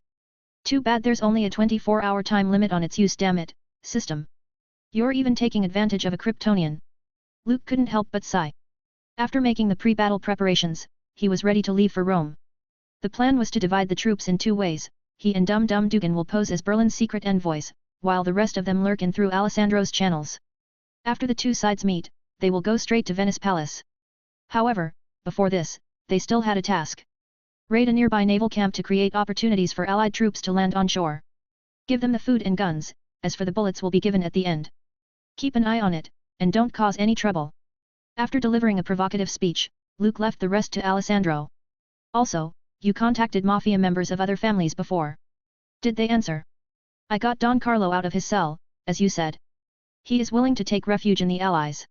Several other families have also agreed that they can be counted on for the raid on the naval camp. Alessandro said as he bowed his head. He hadn't been idle these days. Besides sending Luke women, he also contacted several prominent families in the mafia. Hearing that Alessandro hooked up with the Allied forces and he also became close to the Strategic Science Reserve, those bosses showed loyalty and wanted to help. They mixed up their identities as anti-dictatorship and freedom fighters, to avoid bad luck after the war. That's good. Luke nodded his head. As a smuggler, all the goods he shipped were guns and bullets. Bread, cigarettes, and red wine were used as a cover-up. At first, Luke didn't tell Alessandro about their plan to raid the naval camp and only told him at the 11th hour. Because, at this time, the mafia leader had no way to jump ship and could only obediently obey. After repeatedly explaining him some details, Luke returned to the inn where the Howling Commandos members waited with bated breath for the captain's orders. Alessandro is in contact with the chief officer of the camp. He is a senior official of the military supplies department. His mistress happened to be having an affair with a mafia hitman, and then his wife had a relationship with a painter. Anyway, it was a very confusing situation. Luke talked about the Navy camp officer being cuckolded, and he couldn't help but give a moment of silence for him. There is no such thing as a quiet period, but someone will carry the burden for you. In short, through this relationship, Alessandro had contacts with him, and the two sides have already talked. When the time comes, I will pretend to be a smuggler and sell some tobacco and wine at a low price in the name of doing business. Casa will also find a group of stripper girls to go over and comfort the Navy soldiers. Luke carefully arranged everything. It would have been idiotic to mess with the German armored division stationed in Sicily. But he can raid the Italian naval camp with the strength of the Howling Commandos. It would be no problem. After all, who didn't know that the Italian army is corrupt from top to bottom, also can be said that they were rotten to the core. Senior officers openly colluded with smugglers and let strippers into the barracks? This kind of thing would have been the reasons for court-martial in the Allies. What's more, Luke had a secret weapon. Scarecrow's fear gas. First of all, destroy their radio stations and prevent all information from leaking, and then. Luke uttered instructions, and the Howling Commandos nodded. They had already seen the outstanding ability of the young captain. This time, even if Mussolini isn't captured alive, as long as the return trip was smooth, it would be more than enough. However, crossing the long front, sneaking into Italy, and capturing the naval camp in Sicily? This honor alone was enough to make the Howling Commandos war heroes and be significantly commended by the Allies. Take a break. At 8:10, get ready to move. Luke waved off the team and turned around to see Malena coming out of the bedroom. She was wearing a long black velvet dress with knitted patterns on her neckline and cuffs, elegant and gorgeous. The fabric fits gently on her body, outlining the luscious curves. Mr. Corleone, come back safely. The mature and beautiful woman seemed to understand. Her lips squirmed a few times and whispered. A/N, few big announcements tomorrow, including a potential project. 38, Chapter 038 Night Raid Announcement at Chapter End. Dark clouds loomed, obscuring the dim stars and the moon. At 8:20 p.m., Luke swaggered into the naval camp with the Howling Commandos in disguise and greeted the soldiers eagerly. Boxes of tobacco, wine, and food were sent to the officers' barracks as if they didn't need the money. There were also enchanting and coquettish stripper girls, wearing exposed clothing, posing on the stage for performance, attracting hooting from men below. Captain David, here's a small token of my appreciation. In the munitions department's meeting room, Luke, wearing a black hat, coat, and suit, sat across the desk. He pulled out a palm-sized long gift box with a smile on his face with a glittering pearl necklace inside. One could tell it was expensive, based on its color and size. I came in a hurry and didn't bring any gifts, so I'm giving a necklace to the Captain Mrs. Captain David, who had a beer belly, nodded in satisfaction and put away the gift box without a word. In these times of war, the monetary system had already collapsed. Banknotes are no different from waste paper. Only gold and jewelry were hard currency. By the way, for the other, ahem, Captain David can give it to a friend. Luke turned to another gift box, and inside was an even more valuable green agate necklace. Captain David's eyes lit up. This smuggler has done his homework, even knowing that I have a mistress. He didn't notice Luke's pitying eyes at all. The captain didn't know the color of the hat he himself was wearing, just like the green agate necklace. He was genuinely clueless. T-note, green hat equals cuckold. To tell the truth, Mr. Corleone, I've heard Lieutenant Sirio talk about you. Since you are his friend, you are also my friend. If you want to engage in smuggling, the Navy will give you a warm welcome to ensure your ships are unimpeded. Captain David is also a sincere man, and after receiving the benefits from others, he patted his chest and promised, in the future, I can have Lieutenant Sirio send a battleship to escort any of your smuggling ships. Then, thank you, Captain David, this is just a small gift. The surprise is yet to come. Luke's eyes flickered for a moment as he said meaningfully. However, we also have conditions. As long as Mr. Corleone is willing to let the Navy take half of every cargo, we will certainly work well together. Captain David's eyes were full of greed. He finally made real offer. The Navy can't carry out smuggling openly and earn huge profits, so they wanted to use Mr. Corleone as an ATM. Half of the profit from each private shipment could let these senior naval officers eat their fill. Right now, the domestic situation is agitated, and the war is increasingly fierce. The only way to make money was to seize any opportunity. This is what Captain David thought. You know, we take a huge risk by covering up smuggling and possibly going to military court. Looking at Captain David's insatiable appearance, Luke still had a smile on his face and didn't seem to be angry at all. He suddenly stood up, raised his hand, looked at the time, and whispered, "It's time." "Mr. Corleone, what are you talking about?" Captain David was bewildered. He didn't know why the smuggler stood up for no reason. Moreover, the overlooking eyes of the other party made him very uncomfortable. It was as if his existence suddenly became small. "Sit down. Mr. Corleone," Captain David said in an aggravated and irritated tone. "Haven't you noticed yet, Captain? You are no longer qualified to give orders." Luke laughed as he heard the commotion coming from outside. With the fear gas produced by Gotham's Scarecrow, taking care of these Italian soldiers couldn't be easier. The Howling Commandos only needed to wear gas masks before releasing the gas. Before long, the whole camp will be paralyzed. The Navy soldiers, gripped by fear, were like lambs to the slaughter, completely defenseless. "What's going on? What's going on? What do you want? I'm warning you, don't come over here."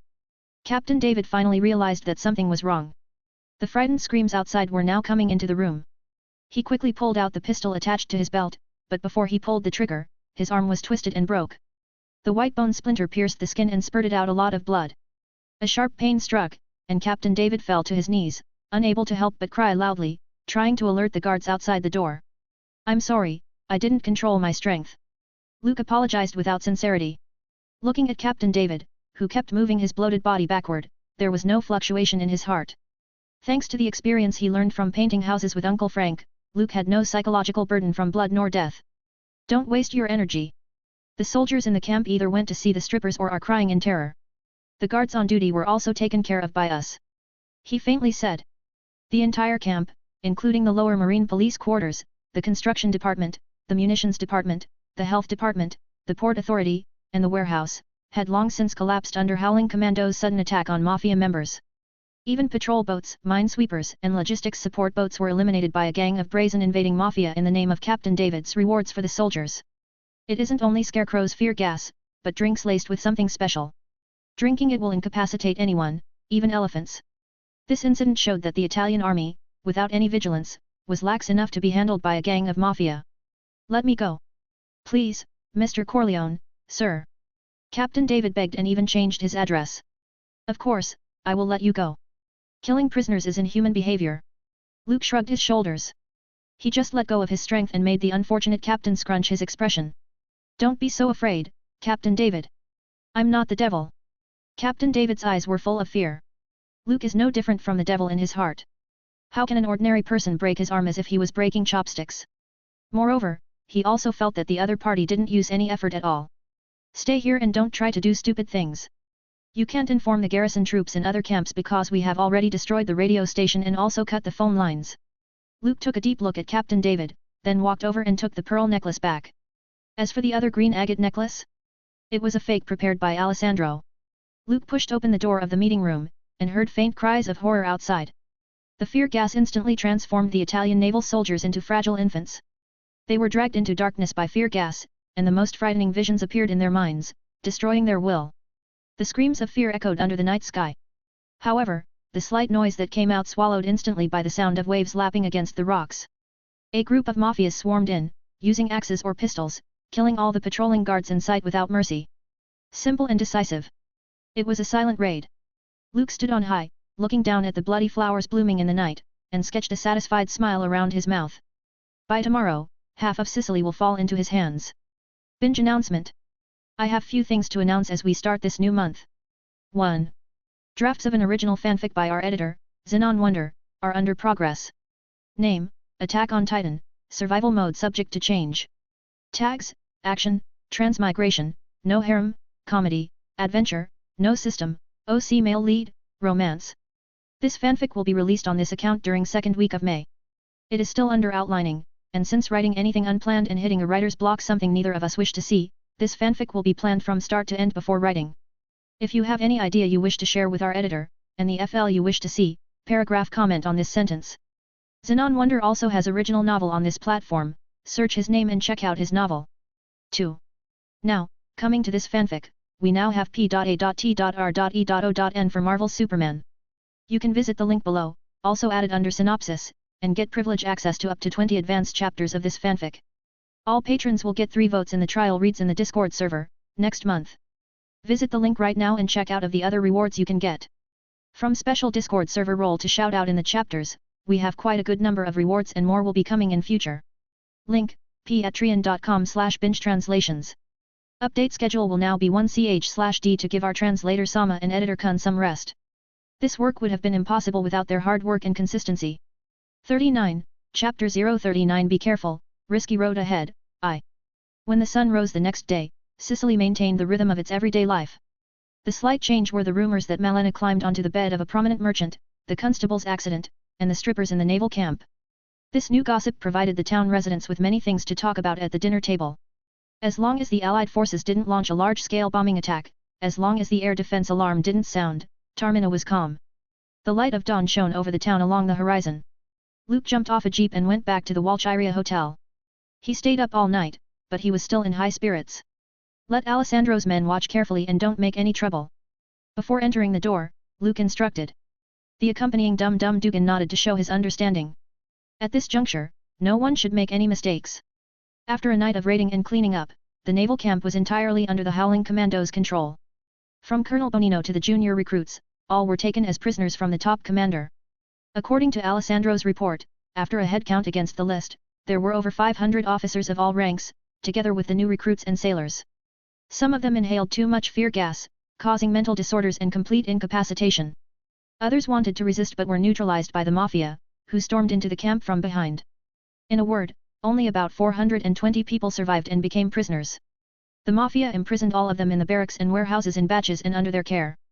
Mainoli sent a message through the only transmitter preserved in the camp, saying that naval vessels need maintenance and will not participate in patrol and defense affairs for a couple of days.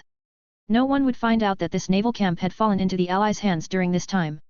Like the shadow under the lights. No one thought that there was a daring secret team that sneaked into the heart of the Axis, ready to deliver a fatal blow. As for the prisoners in the naval camp, will there be any trouble? Luke didn't worry about it.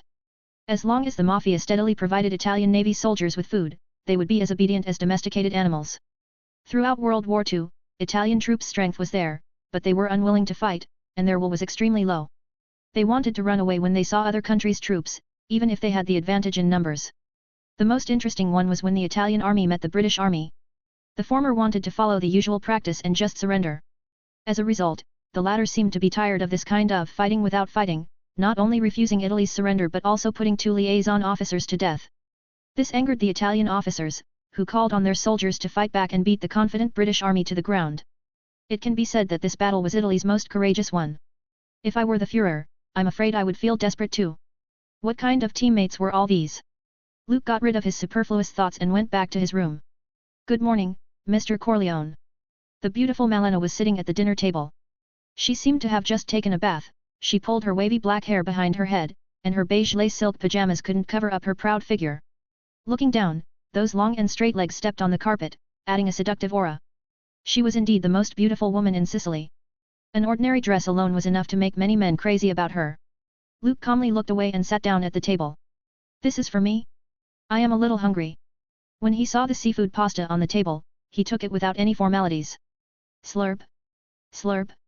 After a storm of slurps, Luke looked up at Malena, who was staring blankly at him, and asked, "Is there a problem?" "I already took a bite." Malena faintly said. She isn't as wary of Luke as before. Instead, she relaxed and stopped being too formal. As for the reasons behind this change, Malena herself couldn't tell. I'm really sorry, I've been busy all night. Luke said with little sincerity. By the way, you can call me Luke. No need to call me Corleone. I've asked Casa to send your father to Palermo, where he can get into Sicily's best hospital for treatment and recuperation. Thank you, Mr. Coral. Luke. Malena, who previously looked sad, had a smile of joy on her face. She was holding a warm glass of milk in her hands, and her voice showed gratitude. Thinking of the accident that happened to the constable and then the proper arrangements for her father. Malena felt a sense of relief, and the days she spent at the hotel was the most relaxing she had ever had. Not having to worry about men's greedy minds and women's vicious curses. Don't be so polite. By the way, I will probably leave Sicily tomorrow. Casa will take you home then. Luke said as if he was indifferent about it. Don't worry, Malena. No one will bully you in this small town. I already told Casa. The smile that appeared on Malena's face froze for a moment. Yes. I wish you a pleasant journey. The beautiful woman said with great reluctance. Malena didn't say much. She soon got up and went back to her room. Luke's lips rose, looking at the graceful figure leaving in a hurry. He is waiting for the night to come. The afterglow of dusk gradually sank into the sea. Malena didn't come out of the bedroom until dinner time. Luke simply packed his bags. He would no longer be Vito Corleone tomorrow but Captain Steiner from Berlin, who won the Iron Cross. T-note, Führer, Führer, also spelled Führer, German Führer, leader, the title used by Adolf Hitler to define his role of absolute authority in Germany's Third Reich, 1933-45. Please support us by read 20 advanced chapters on p.a.t.r.e.o.n. Visit patreon.com/binge translations. Link also available in synopsis. 40, Chapter 040 Be careful, risky road ahead, 2. The clock on the wall slid into the early hours of the morning, and Luke, who was still awake, heard a noise in the next room. Then carefully pushed the open door and someone is standing at the entrance of the second bedroom. The breathing became even more rapid, and the sound of a heartbeat was prominent. Lying in bed, Luke could almost turn the information she received in his mind into dynamic pictures through super listening. Standing there for so long. Aren't you going to come in? Just as Malena flinched and was ready to turn away, the door was opened. Luke, clad in a robe, asked in a teasing tone. If you want to see me off, it seems a bit early. In the dimly lit living room, only the bright moonlight came in from the window. Luke took a step forward, almost sticking to Malena. The latter looked up, her charming body trembling, and a blush appeared on her beautiful face. Like the burning clouds of Sicily in the sunset. I thought you weren't coming. Luke made a move and hooked up Malena's chin with his fingers. What would you have done if I hadn't come? Malena tried to avoid Luke's aggressive gaze but failed. Then, I would have come over. Malena, I'm not the decent Mr. Corleone you imagine. I have a strong possessive nature and like to take what I like for myself. I am more like a villain than the mafia, and I covet your beauty more than the men in town. Luke's fingers traced over Malena's red lips, and his other arm circled to the slender waist and brought it closer with force. Malena was surprisingly not offended by Luke's confession. She wanted to say something, but Luke blocked her plump red lips.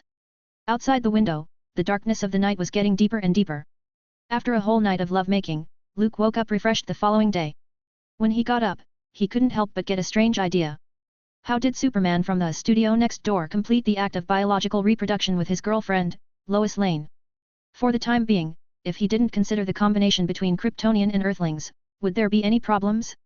Someone that could carry an aircraft weighing hundreds of tons, the firm muscle density that even heavy weapons couldn't penetrate.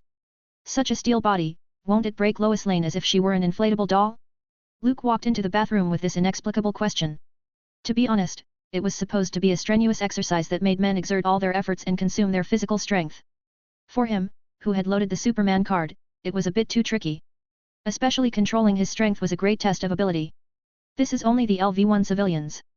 If he unlocked a higher level card, Luke might consider becoming an abstinent superhero without touching the opposite sex. Being overly adequate was really not pleasurable. Luke muttered in a low voice.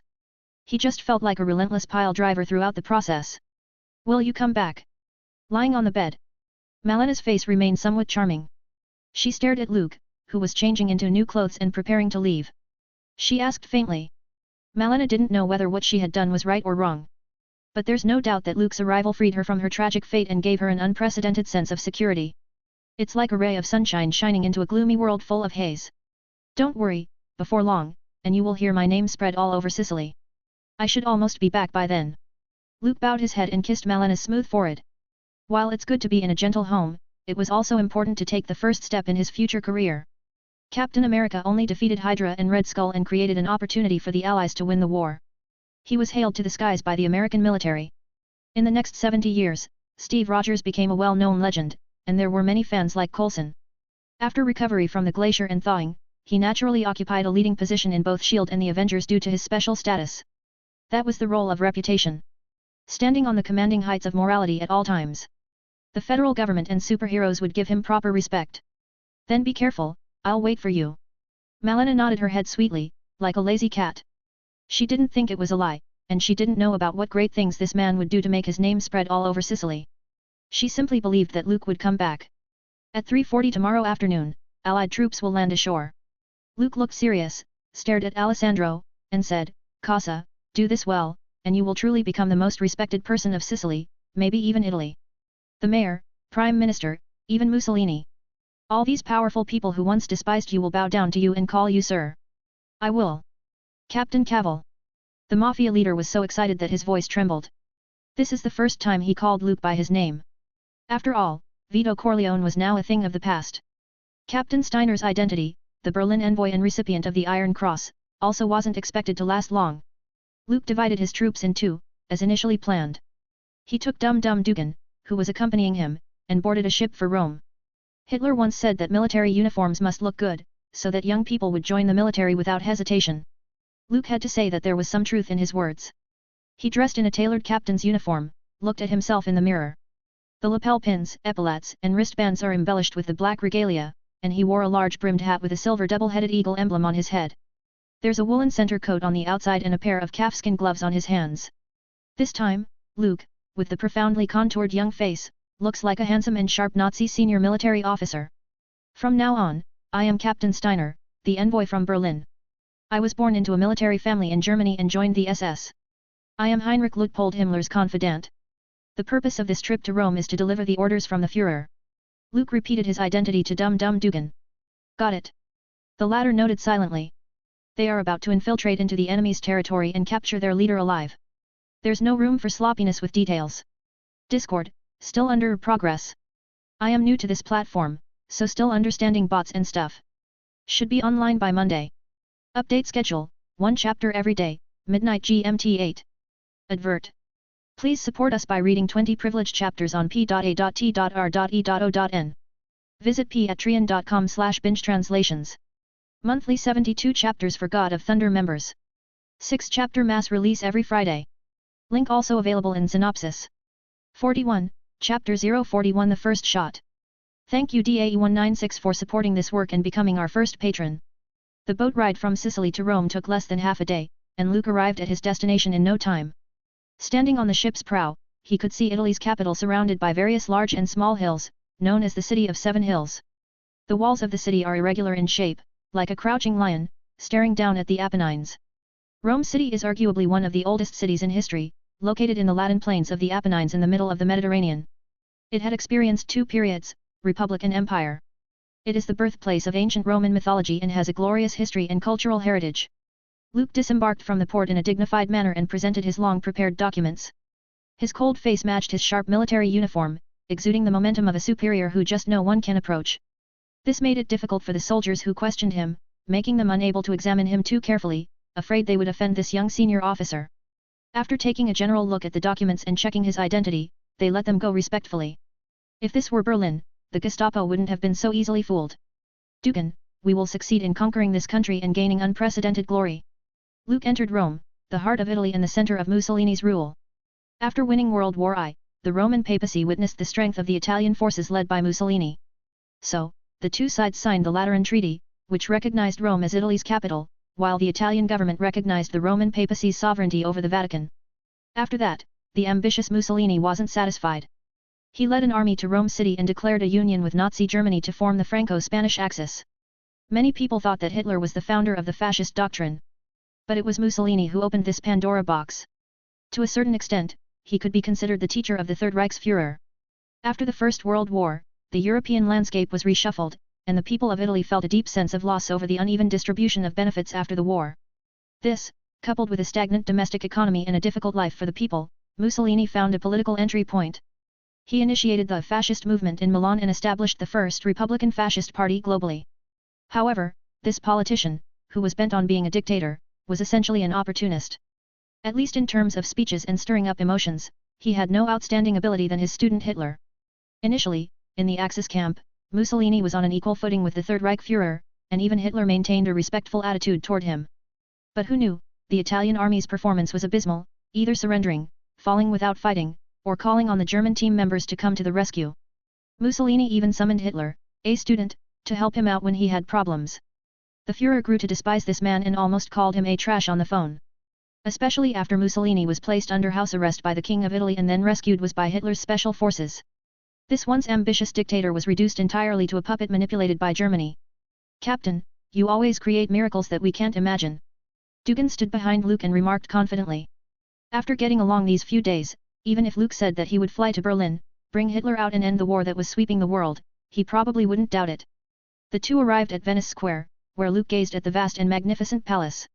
That was the Venice Palace, founded by the Pope of Rome. And right now, it's the political center where Mussolini ruled over 40 million Italians and the most heavily guarded part of the city. Tomorrow, the first shot to conquer Italy will be fired here. London, Allied Command. At the secret base of the SSR team. A busy, hot, and tense atmosphere. A month has passed and the Allied Forces Intelligence Department had begun a fierce battle with Hydra. The spies and agents of both sides are active in the major cities in the rear, such as the Axis powers Berlin and the Allies London, New York, and Poland. People on both sides keep intercepting each other's intelligence. Although the Strategic Science Reserve had gathered all the elites from the Allies, it's still at a disadvantage in the face of Hydra, whose actions were more secretive and powerful. So far, we haven't found the exact location of the Hydra base. Where were the captured Allied soldiers sent? What experiments were the German Nazis conducting in secret? We don't know anything. Colonel Phillips roared loudly, and harsh reprimands echoed in the room, which silenced the people below. In just 1 month, we sacrificed 13 agents, and 4 spies embedded in the Axis countries were discovered. This is the greatest loss the Strategic Scientific Reserve has suffered since its inception. Allied Command is disappointed in us. And I'm disappointed in you. Colonel Phillips was angry, and one of the reasons is he got a call from President Roosevelt yesterday. Although the man in charge of the White House hadn't expressed any opinions about the Strategic Science Reserve, but from his tone of voice, the colonel could recognize the implicit message of accountability. Initially, the Allied forces gradually advanced on the battlefield, and many people felt that the Axis powers had lost their momentum. But no one expected that the Red Skull, who got the Tesseract, used Hydra's scientific reserves to develop potent energy weapons and applied them to guns, tanks, and other heavy weaponry. Powerful technology beyond this era had brought the Axis powers from a state of collapsing to a standstill. The situation of losing ground and falling into disadvantage had also eased. On the contrary, the Allies began to show weakness in Eastern Europe's battlefield, and the established defensive front was in jeopardy. For a series of reasons, the Strategic Science Reserve was under tremendous pressure. They weren't able to figure out the technical basis behind the energy weapons that Hydra has mastered yet. The military factory's exact location and the secret base of Hydra's, they didn't even have the slightest clue. Hydra's agents had long infiltrated the Allies' top and bottom, making it impossible to avoid them. This situation made the team led by Colonel Phillips reactive in terms of intelligence. Have you heard from Luke? 42, Chapter 042 Capturing Mussolini. Have you heard from Luke? After venting his anger, Colonel Phillips turned and looked at Peggy Carter next to him.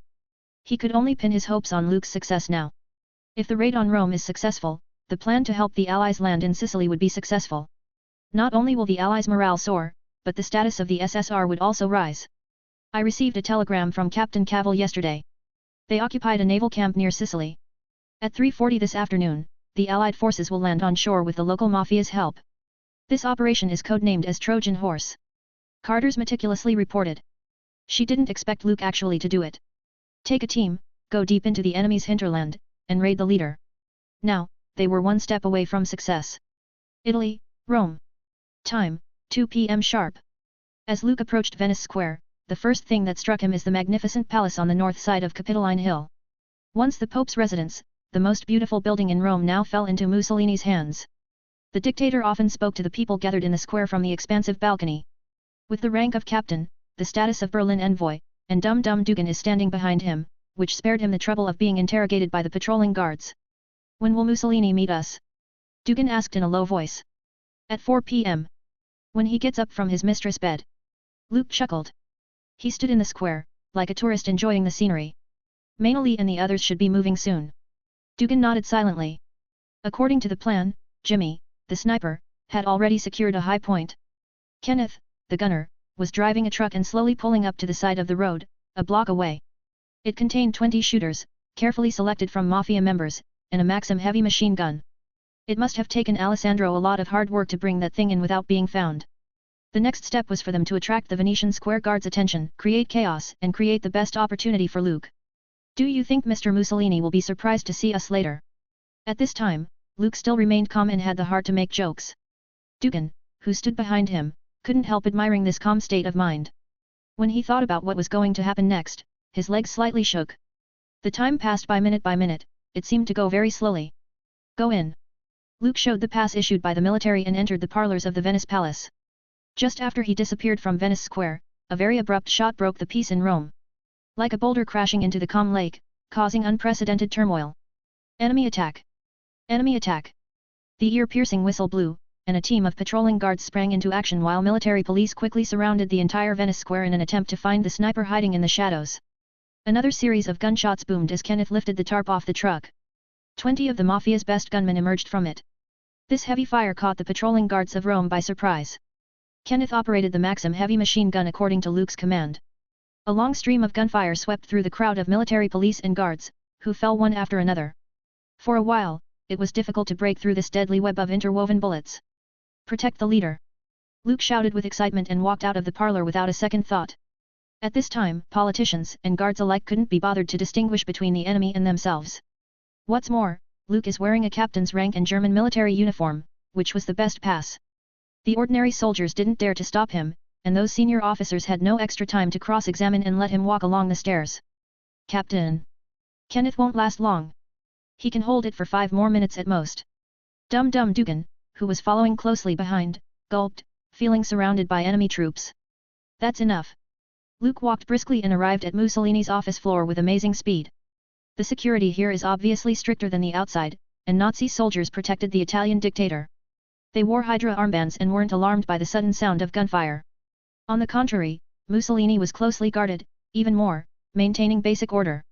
The Nazi soldier stopped an unfamiliar face like Luke for questioning as soon as he rushed up, even though he held the rank of captain in the Third Reich. No passage.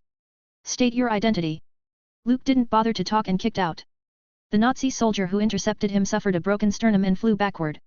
Before the rest of the group could react, their necks were cleanly snapped. Create a disturbance and draw fire. Dugan nodded his head when he heard Luke's instructions.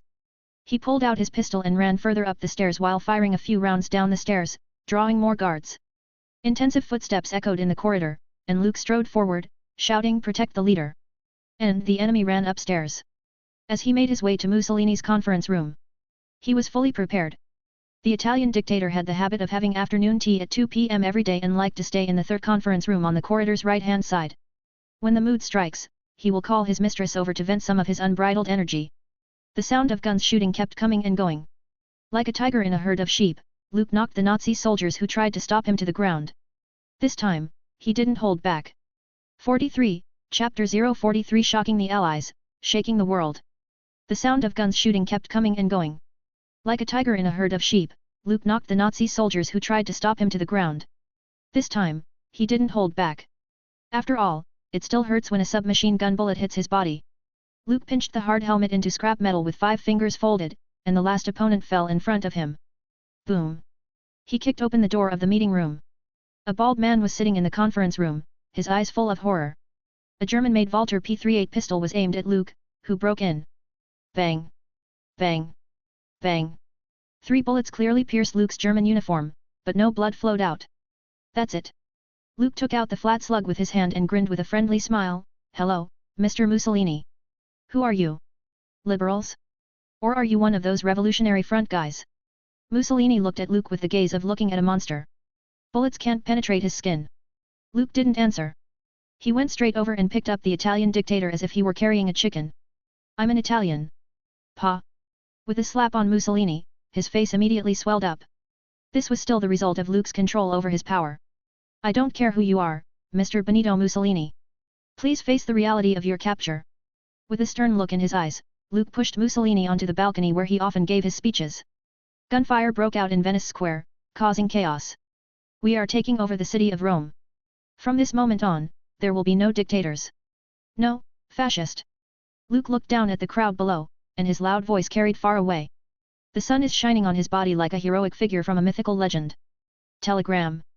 The latest telegram. Allied command in London. The Strategic Science Reserve, which Colonel Phillips sharply reprimanded, was in a gloom state.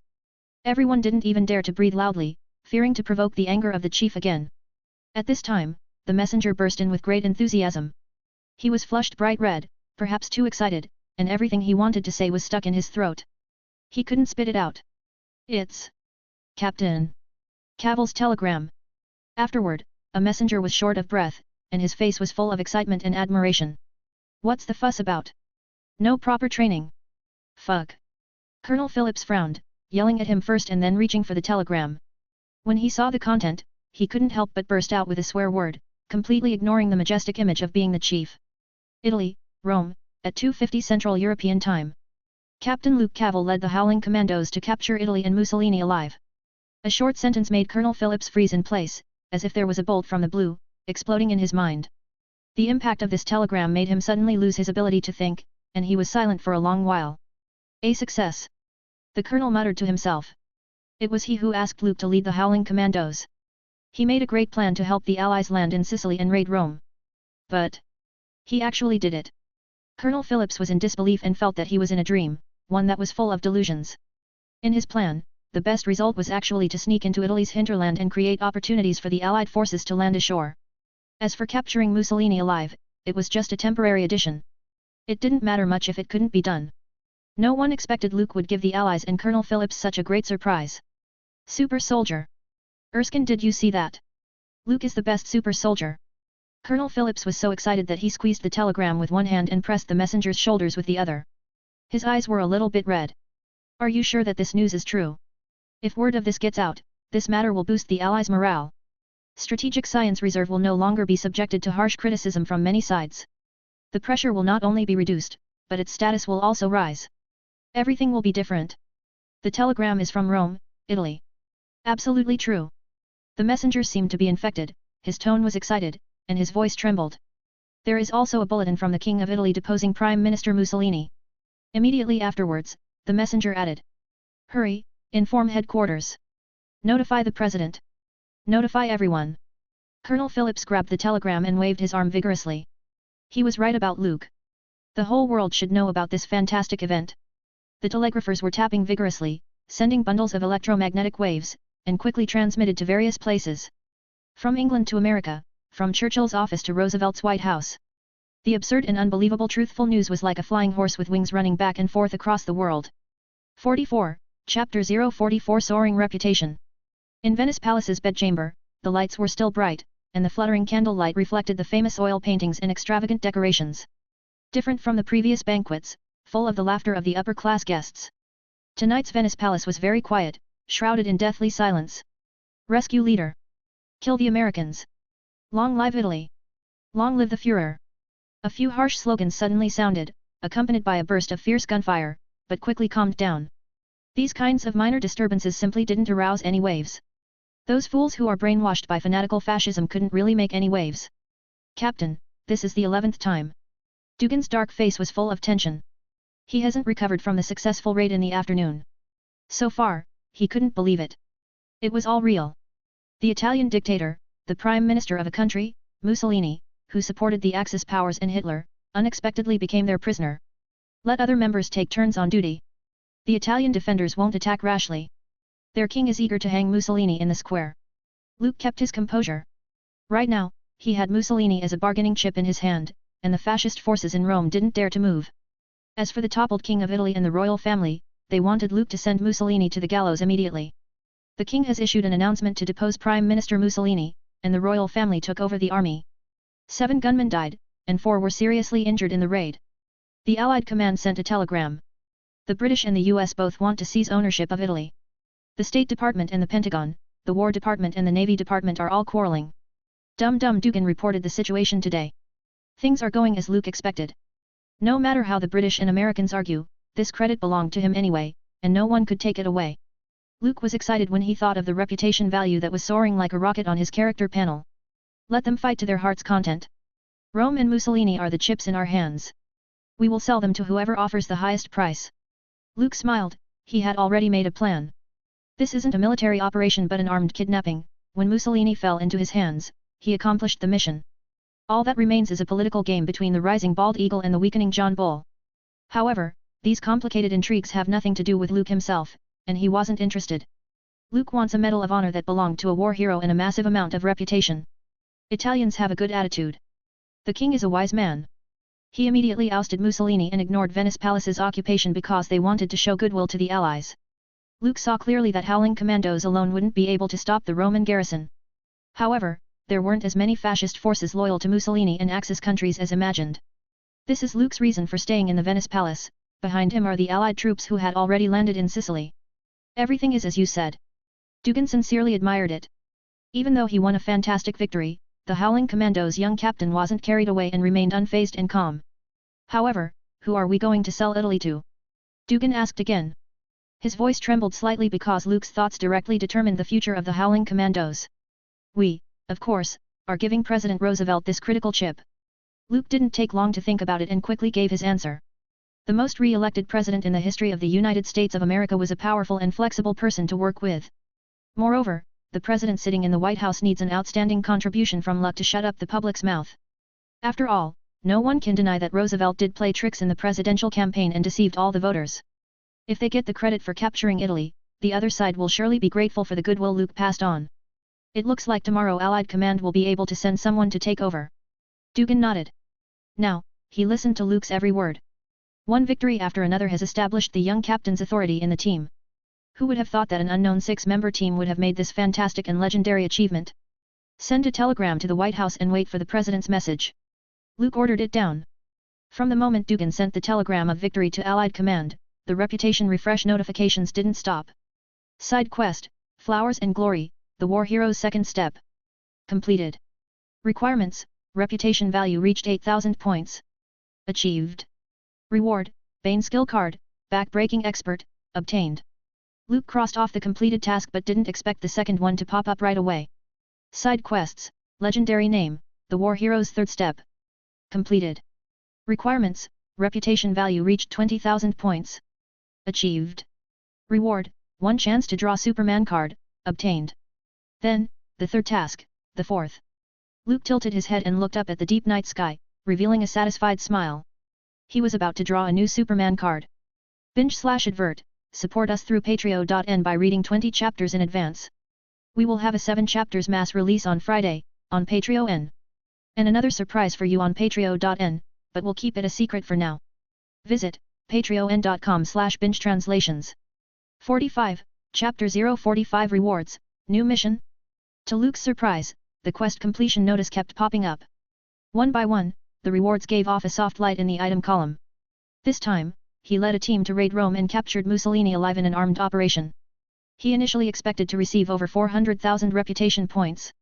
According to the development of the events and the publicity efforts at a later period, breaking the million cap shouldn't be a problem.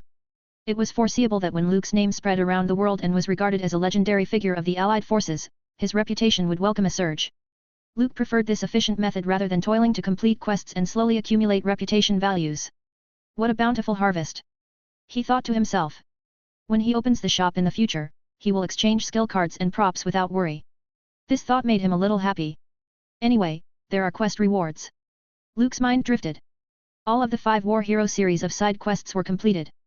In addition to the Scarecrow's Fear Gas, Bane's Back-Breaking Expert skill card, and Superman card Lucky Draw Opportunity, Poison Ivy's Phenomenon Perfume, Joker's Laughing Gas and Constantine's Silk Cut cigarettes were also provided as quest rewards.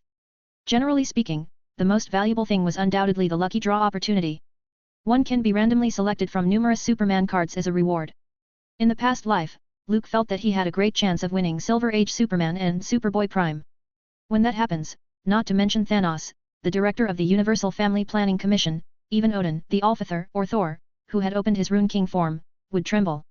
However, the latter rewards had more trolling effects than actual use. Poison Ivy's Pheromone Perfume can increase one's attractiveness to the opposite sex. Note, the effect is better between people of the same sex. This is aphrodisiac perfume. Luke looked speechless. What can I do with this?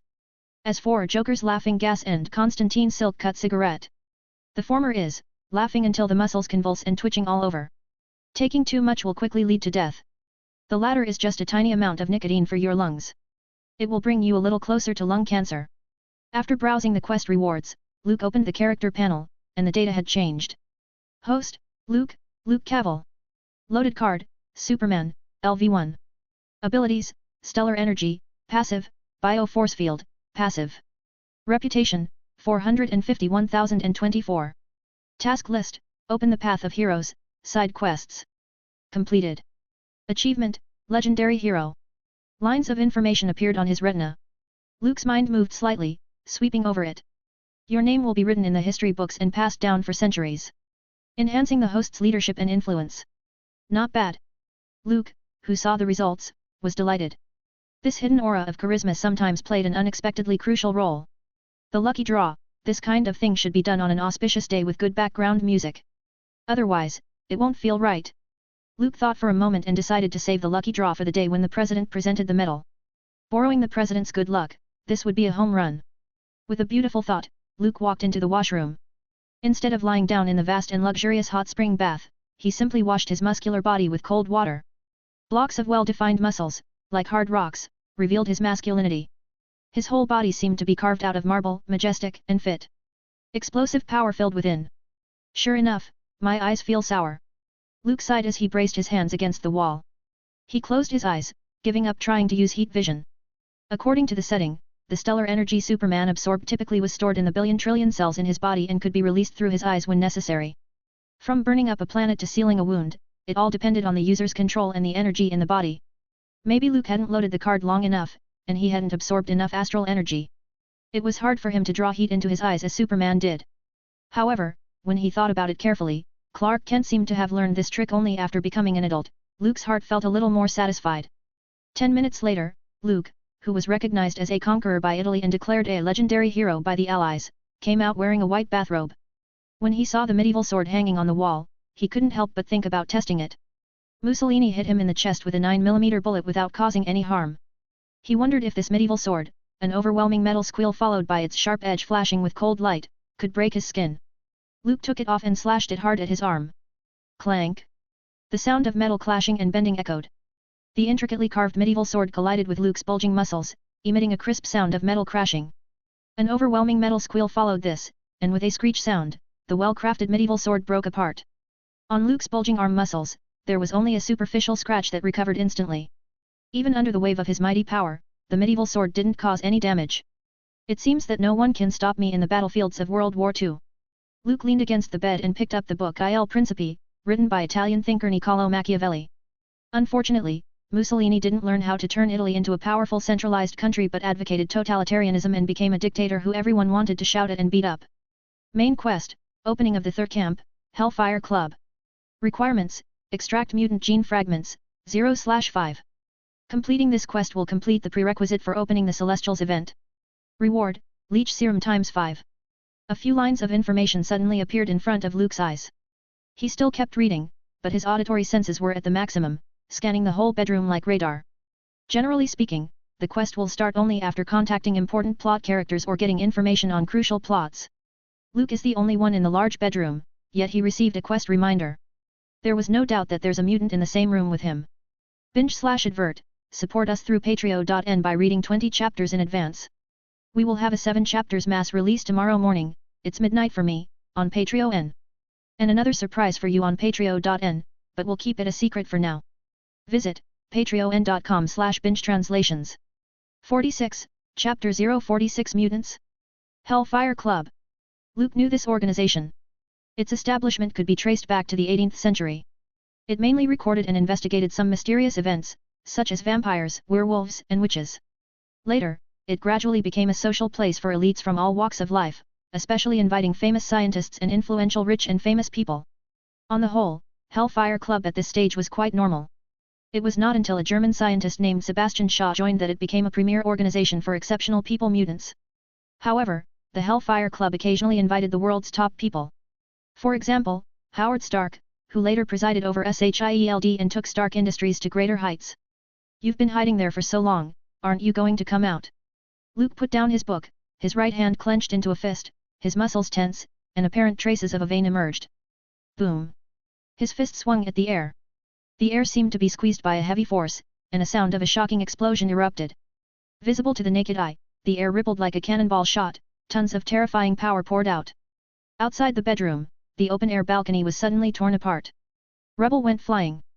A transparent figure was lifted off by the aftershock and smashed heavily against the wall, spitting out a mouthful of blood. You're a mutant too?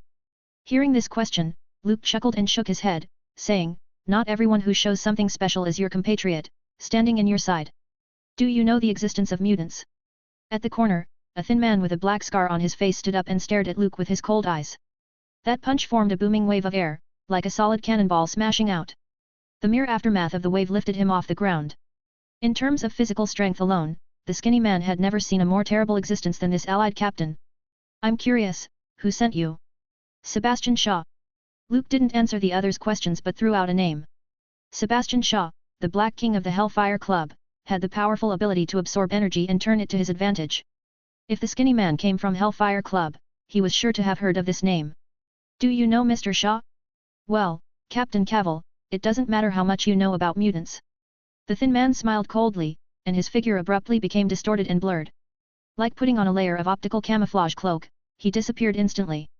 The luxurious bedroom was so quiet that one could hear a needle falling on the ground. Luke stood expressionlessly. His white bathrobe opened, revealing his solid muscles. He wasn't surprised that mutants would appear in World War II. According to the timeline, the leader of one of the two future mutant camps, Magneto, who founded the Brotherhood, should still be a child still imprisoned in the dreadful Auschwitz concentration camp. Young Magneto once met a crazy Nazi scientist, Sebastian Shaw, who later became the Black King. This person firmly believed in the Aryan master race theory concocted by SS leader Hitler. He agreed with Hitler's extremist approach of cleaning up the inferior race and creating a superior race. After returning from studying in Britain, Shaw, who specialized in genetic engineering, was quickly recruited into the German army's scientific department.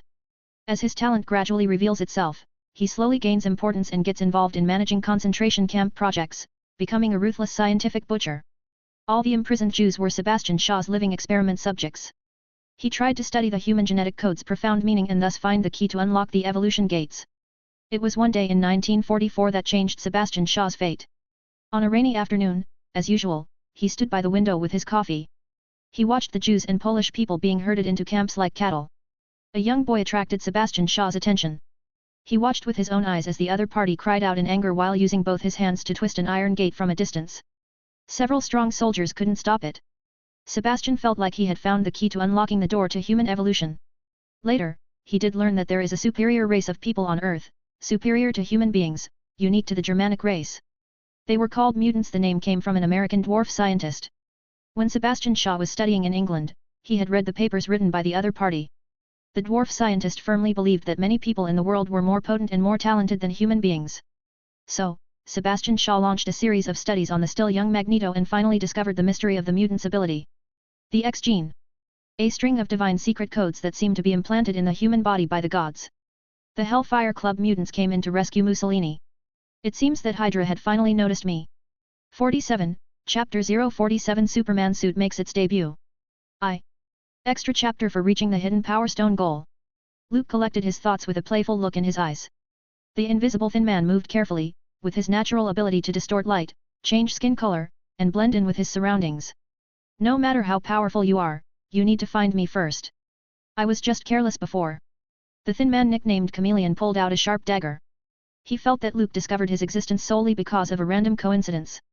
I've infiltrated so many military sites, stolen intelligence, assassinated dignitaries, and never made a mistake. The thin man's eyes looked cold, like a viper that eats people. He quietly approached Luke, ready to slice his throat. Go to hell. The thin man moved like a cat on the soft carpet, leaving no trace. He held his breath, not making a sound. The dagger in his hand flung out and stabbed Luke, who was still standing still. You can hide your steps and your breath, but you can't hide your heartbeat, even if it's faint. Luke sneered, and his body shifted slightly. The dagger stabbed his chest, emitting the clank sound of metal colliding. The sharp dagger made of carbon steel couldn't pierce Luke's skin, only leaving a shallow scar. It soon recovered. The force that bounced back made his arm numb. How is this possible? The skinny man exclaimed. It's a pity he didn't see the fantastic scene of Luke testing his defense with a medieval sword. Otherwise, he would never have thought that he could kill his opponent with a dagger. Crack! Luke smiled, raised his hand, and twisted off the carbon alloy dagger. He then lifted the thin man effortlessly. Tell me what I want to know.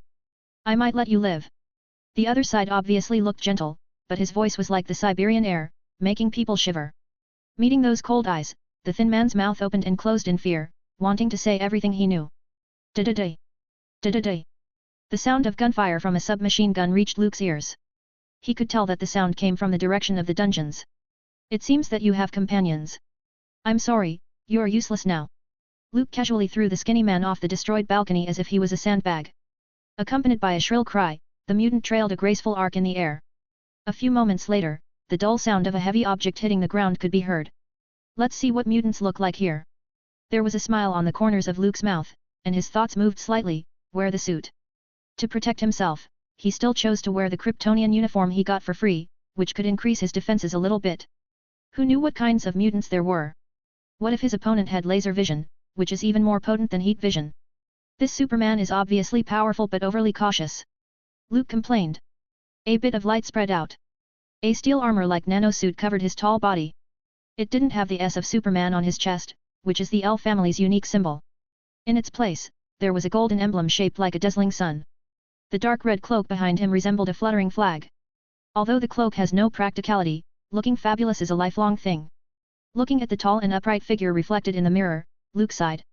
Fortunately, it wasn't the awkward golden age look with the underwear. Otherwise, he wouldn't have worn his suit. Opening the tall, heavy doors of the bedroom casually, from below the quiet Venice Palace, he could hear the sound of fierce gunfire. In the dungeon's Venice Palace, the Howling Commandos are facing an unprecedented battle. On the battlefield, their opponents were Nazi soldiers, armored troops, and heavily armed Axis forces. And now, their enemy was an anomaly, a monster that couldn't be perceived with common sense. In the tunnel of the dungeon, a sturdy man nearly 2 meters tall stood. His whole body is covered in steel-like skin, reflecting a silvery glow. A bullet storm swept through, only to send sparks across his body. Kenneth, shove that fucking magazine over here. With a fierce look on his face, Dugan threw away the empty magazine of his submachine gun. That damn Iron Man, at most, will only be hit back a few steps by the momentum of the bullets.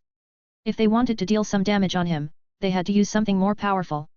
Moreover, in addition to the steel man, there's a red-skinned and slender-tailed, devil-like monster. He can appear out of thin air like a ghost and then disappear quickly. Those mafia gunmen who kept outside the dungeons were taken to the sky by the Red Devil. Then they were let go, thrown down. The sound of the human bodies falling was like a bag full of water hitting the ground. Hitting hard with a muffled bang. Bone, flesh, and blood were stirred into a sludge-like mass that made people want to vomit. In addition to these two terrifying intruders, there's a woman in leather who releases toxins and a dozen strengthened fighters wearing Hydra armbands. They sneaked into Venice Palace by diving in low altitude. The 20 elite gunmen recruited by the Mafia were no match for these anomalies. If not for the terrain's advantage, the narrow tunnel would only allow 2 people to walk side by side. The Howling Commandos used fierce firepower to form a bullet storm. Fearfully, they might have already been wiped out by the group long ago. There's no way to inform the captain. Captain Cavill may not be able to fight against these people. Mainoli's face looked grave. Unless a fully armed and armored unit is mobilized, covering a large area with firepower, it won't be possible to kill these abnormal people with their abilities. Shout out to Solomon_Born. Thank you for your support. Binge advert. We did a 7-chapter mass release on Patreon today. Now you can get access to 25 chapters ahead of the web novel release. Also, I have a special surprise ready for the Patreon readers. Visit us, patreon.com/binge translations. 48, Chapter 048 Superman suit makes its debut, 2, and Azazel. At least the Prime Minister is going with us to the grave. Sniper Jimmy turned to look at Mussolini in the dungeon and smiled. A large caliber bullet was shot from the muzzle of his gun. The penetrating force that could have lifted the enemy's skull hit the burly man with steel-like muscles, instantly making a big hole. But despairingly, the outer metal filled the puncture wound like melted liquid. In just a few breaths, the sturdy body with a silvery luster was restored. I thought the captain was enough of a monster, and I didn't think this world was this crazy. Mainoli smiled bitterly. He was like the Germans who saw tanks for the first time in the Battle of Somme in World War I. Faced with such a steel monster, human beings had no chance of victory, and it was even more challenging to have the courage to fight it. Kill Mussolini when necessary. Never let them succeed. Dugan grabbed a submachine gun and went on another shooting spree. Unfortunately, it didn't cause any damage. At most, it formed some insignificant disturbance. Tied up in the back and locked in a dungeon, Mussolini had a happy expression. He knew that Hitler, who was far away in Berlin, Germany, had been conducting superhuman research. He just didn't know the specifics. He never thought there would be such talented people in the Axis powers. Wait, something is going on outside. Dugin, nicknamed Dum Dum, is ready to die for his country. The Howling Commandos were veterans who have fought many battles, so naturally, they weren't afraid to die. It's a shame that they died in a foreign country when they were about to be honored by the president as war heroes with flowers and glory. Boom. A loud noise. When the members of the Howling Commandos were ready to die in sacrifice. The earth-shattering sound, like cannon fire, echoed through the dungeon. A rustle of dust fell from the bricks cracks and filled the tunnel, causing Dugin to cough. Outside the dungeon, it was as if a giant beast was walking. Every step it took would trigger an alarming commotion. What's going on? The steel man at the front turned his head and asked. Did the Allies drive their tanks into the Venice Palace? Boom. The earth trembled, and it seemed like a hurricane was rolling outside. A strengthened warrior wearing a Hydra armband flew into the thick wall in a blur. The bricks shattered, and debris flew. Flesh and blood of the strengthened warriors injected with the defective serum looked like they had been put into a juicer. They were crushed and smashed in an instant, painting a scarlet and harsh abstract picture. The whole scene looked as if a tomato was thrown hard at the wall. Immediately afterward, the second, the third. One by one, the strengthened fighters who were guarding the dungeon's exterior were smashed through the hole in the wall. The violent painting smeared with flesh and blood is getting brighter and brighter. Is that the Allied captain? It looks like chameleon mist. Useless piece of shit. The devil with red skin and a long slender tail rolled his eyes and spoke with contempt. His name is Azazel, nicknamed Satan, and he is also a member of the Hellfire Club, one of Sebastian Shaw's men. I'm going to handle the guy outside. You guys take Mussolini back. He's the one the Führer in Berlin asked for by name. The Satan, Azazel, hummed softly. As a mutant, he had always been pretentious and despised ordinary human beings. Most of the mutants who join the Hellfire Club have been discriminated against and hurt by other people, so they were easily brainwashed by Sebastian Shaw's set of racial theory. They believed in the radical statement that mutants are the future and humans are the lower class, mutants were superior to humans. Ironically, the leader of this group, Sebastian Shaw, wasn't a mutant at all. That crazy Nazi scientist only activated the recessive X gene in his body through organ transplantation, thus gaining abilities. Strictly speaking, Sebastian Shaw isn't a mutant. At most, he's a modified human who stole mutant powers. The red figure, like a wisp of smoke, abruptly dissipated. Then, he appeared in front of Luke. That chameleon's ability, although... Boom! Before Satan Azazel could finish his words, a powerful punch was thrown. The turbulent airflow, like an empty wave, rolled up the dust. Such a frightening sound, Azazel quickly shut his mouth. His body instantly disappeared and moved to a distance. Is this guy a mutant? Looking at the crumbling ground where the compressed airflow had blown a big hole, the Satan, Azazel had palpitations. He asked the same question as to the chameleon. In this era, the understanding of super-powered people is still limited to mutants. You're the Superman who captured Mussolini alive and conquered Italy? Azazel asked with a sneer. Superman. There was a look of surprise in Luke's eyes. When had he ever been called that? You're the super soldier from the Allies. The world is buzzing with the legendary story of you leading a team that infiltrated the city of Rome, conquered Italy, and captured the dictator alive. Roosevelt and Churchill said that you have the powers beyond those mere mortals and create amazing miracles that no one could imagine. Azazel appeared to be a bit disdainful, lightly snorted, and said, now the Allies are calling you Superman, saying that you will lead the Allies to victory. Luke couldn't help but laugh in his heart after hearing this. He didn't expect that he got the title by mistake. Superman of the Marvel world? Now this was exciting. Binge/note. Hidden target reached. Here was the extra chapter. An original fanfic launching tonight. Be prepared at midnight GMT 8/7 HRS from now. Discord server also launching tonight. Shout out to our patron Corey Sharp 94. Thank you for incredible your support. 49, Chapter 049 Superman vs. Azazel. Thank you for your kind words, but that's the end of the farce for tonight. Luke put away his smile and looked cold. Then, he suddenly rushed out. The hard ground opened up with fine cracks, like spider webs. The dark red cloak was lifted, and in less than a second, Luke arrived in front of Azazel. The tall body was like a wall, crushing straight forward. The terrifying wind pressure emitted a hissing whistle. Too fast. With Azazel's reaction speed, it would have been impossible for him to dodge. But with an alert sense of danger, the red figure dissipated like smoke, avoiding Luke's head-on charge. When did such monsters appear in the allied forces? Azazel moved to a higher altitude. Then he flickered several times, pulling away by a considerable distance. It seems that this is the only way for him to regain a sense of security. Like a humanoid Tyrannosaurus Rex, Luke left a deep impression on the Azazel. The other side just waved his fist. With his bulging muscles, it could cause the air pressure to roar. This shows how terrifying his physical strength was. Unless it's Mr. Shaw. Otherwise, it would be impossible to block the power of the punch head-on. Azazel made a judgment. His long, slender tail curled around a sharp dagger, and his eyes flashed with a hint of murderous intent. As long as it's human, there will always be a weakness. The allied captain doesn't look like a mutant, otherwise, he would have reacted emotionally to seeing himself. There's nothing to be afraid of if I'm careful to avoid his fists.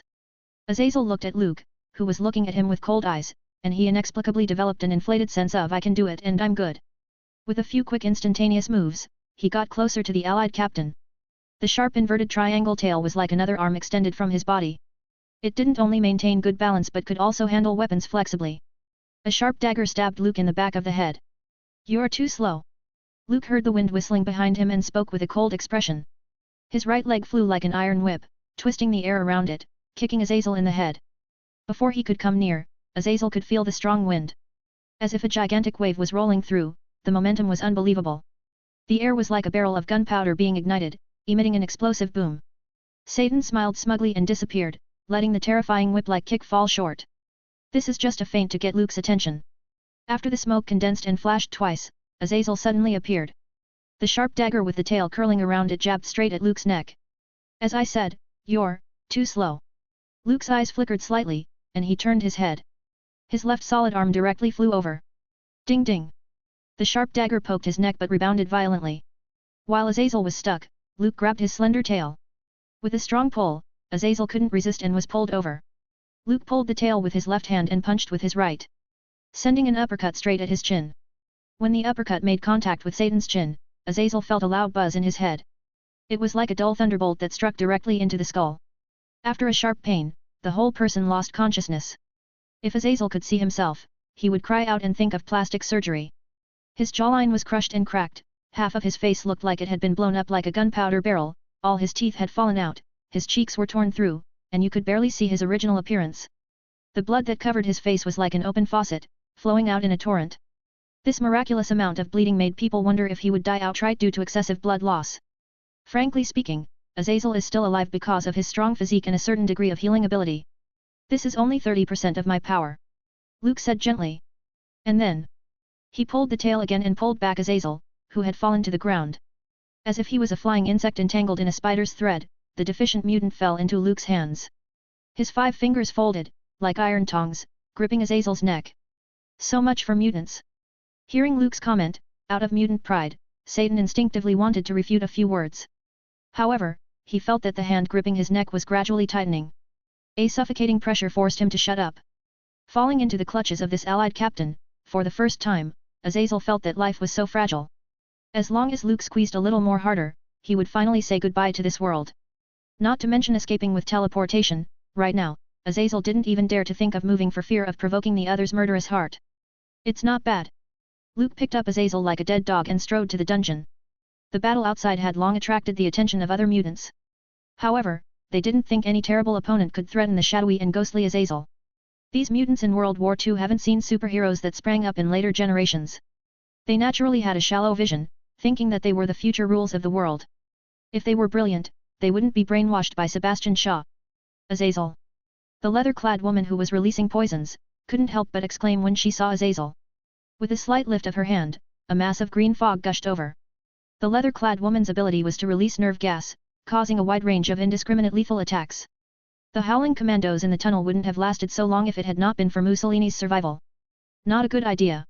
Luke's expression was unchanged and unafraid. With one step, the ground shook. His upright figure closed in on the leather-clad woman in an instant.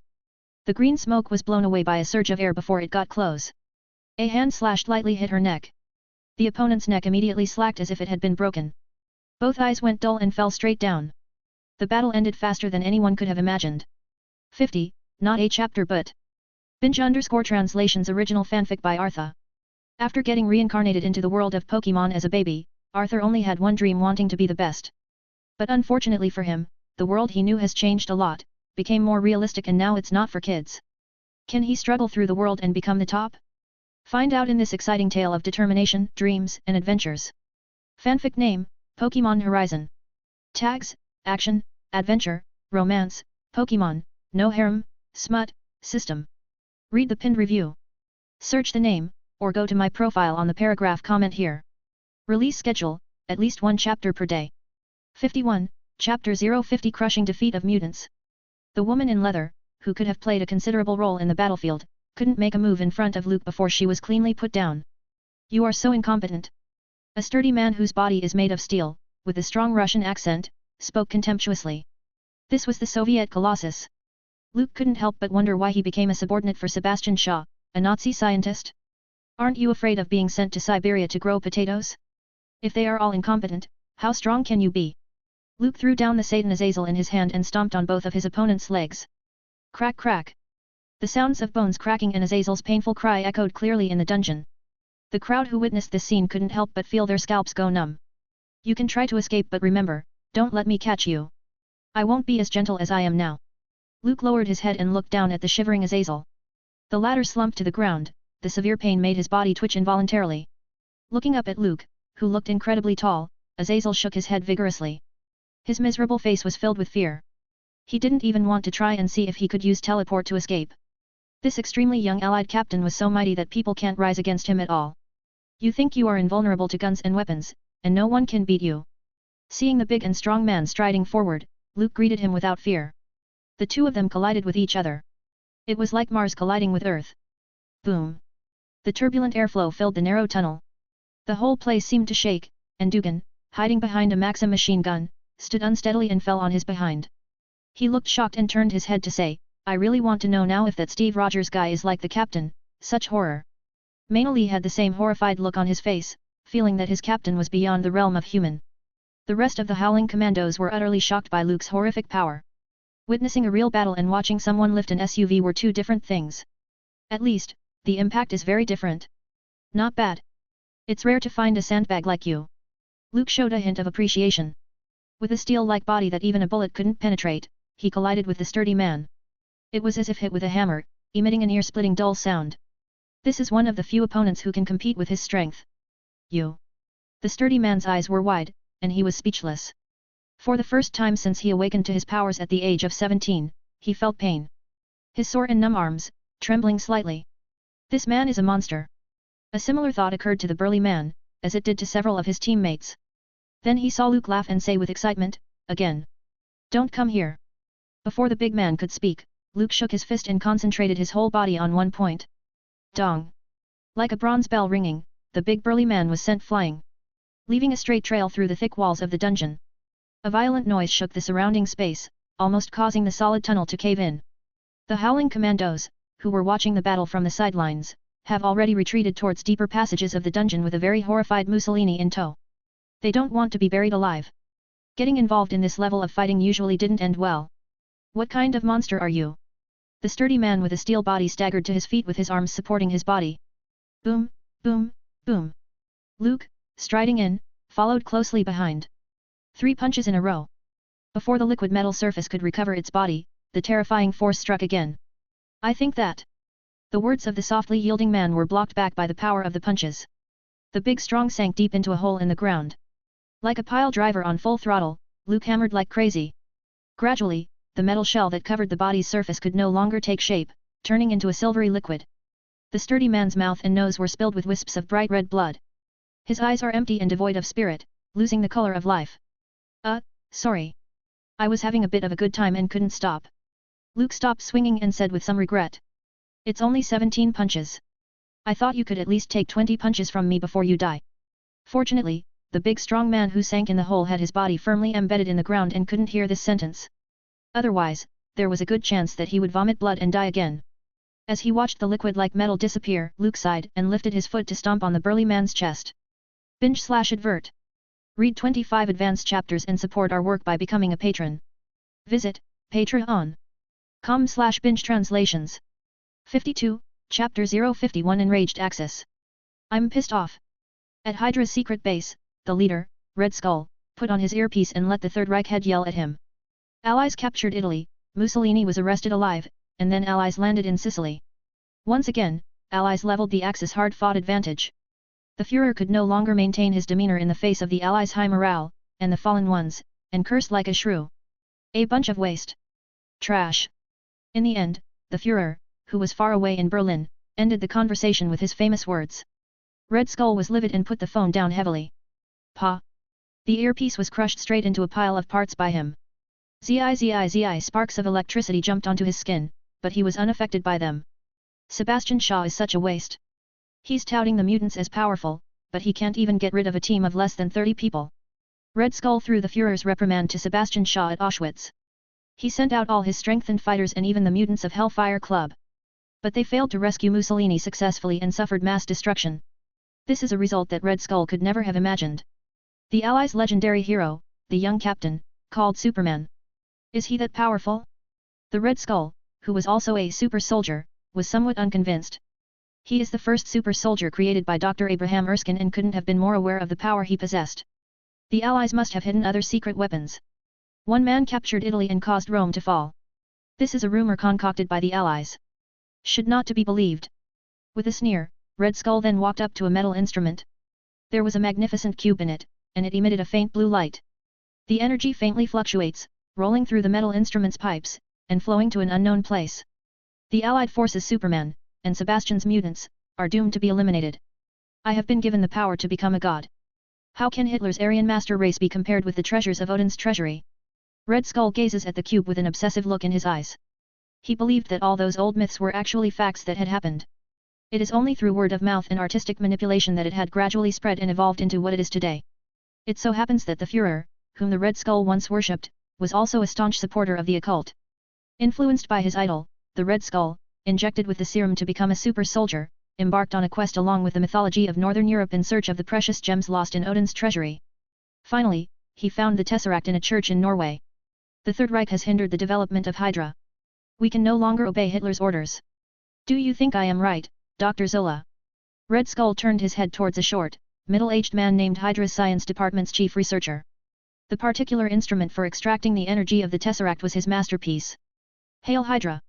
Dr. Zola replied wisely. He is a scientist, not a Nazi, and inspirational ideas influenced him. Hydra, under the leadership of Red Skull, was gradually breaking away from the control of the Third Reich.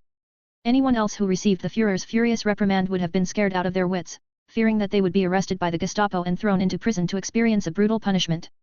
But Red Skull didn't panic, holding the Tesseract and providing energy weapons for the Third Reich, and he is now a crucial indispensable chip for the Axis powers. Without the enormous multi-turreted tanks that were so invincible on the battlefield and the energy guns that can turn a human body into flying ash without hitting it dead on, the Soviets would have invaded Berlin. Mr. Schmidt, the Allied side. Dr. Zola asked carefully. Now the only thing that the Axis powers have to resist the Allied Superman is probably Hydra. The Führer himself called in, undoubtedly hoping that Red Skull would solve this problem and discourage the Allies. Superman is not to be feared. Hydra, with the Tesseract and the technology at its core, is the ruler of the world. The Valkyrie project is our focus.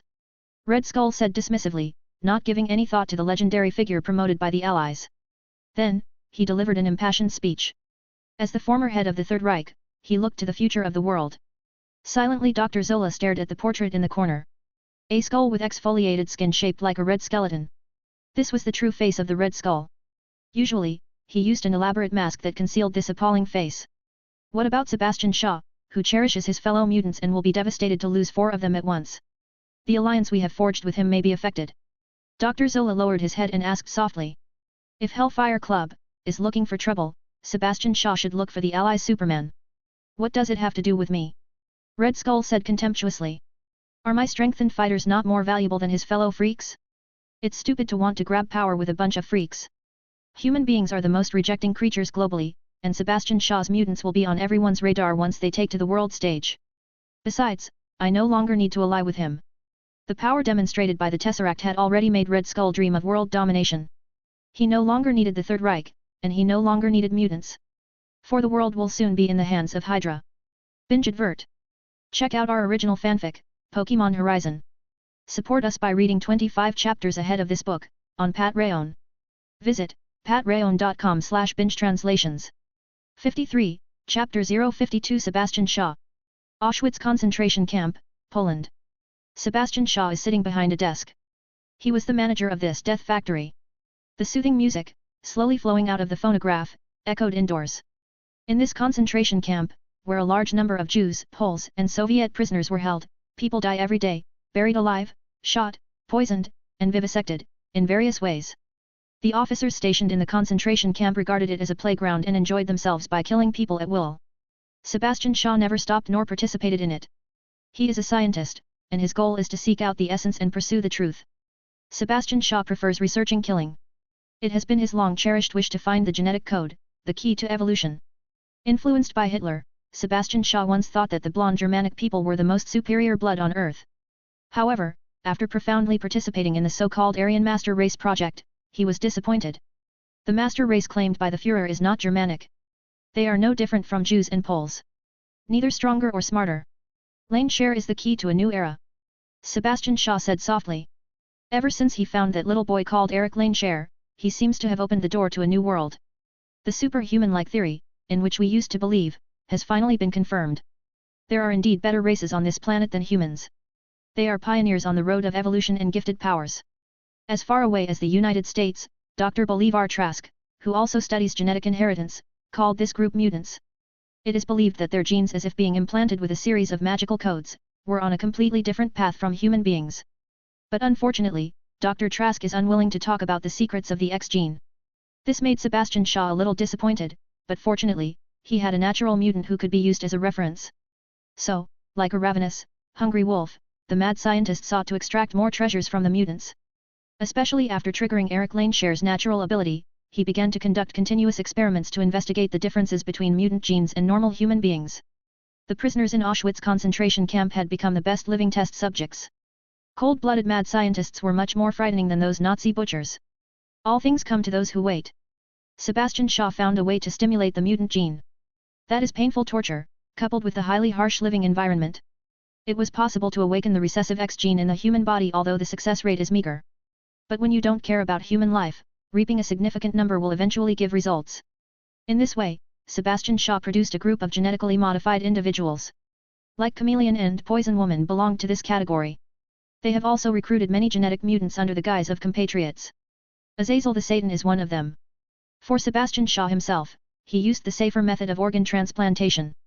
Genetically engineered mutants were vivisected, their organs removed, and transplanted into his own body. As long as the transplant rejection is solved, he could transform into a mutant without a problem. As it turns out, Sebastian Shaw's crazy idea was right, and he did it. This is the power that God has given me. Sebastian Shaw, with his hands on the desk, had a look of triumph in his eyes. He felt that every cell in his body was full of vitality, and he grew younger and stronger from gradual aging. His withered muscles became increasingly full. Mr. Shaw, Ilyana says she's lost her link to Chameleon, Colossus, and the rest of them. His subordinate knocked on the door and told Sebastian Shaw the terrible news. The mad scientist's eyes changed dramatically as he reveled in the satisfaction of his work, giving off a cold, violent, and frightening aura. His subordinate quickly bowed his head. His legs trembled, afraid to incur the other party's anger. How did that happen? Sebastian Shaw asked angrily. Ilyana is a genetic mutant he found with a rare psychic ability.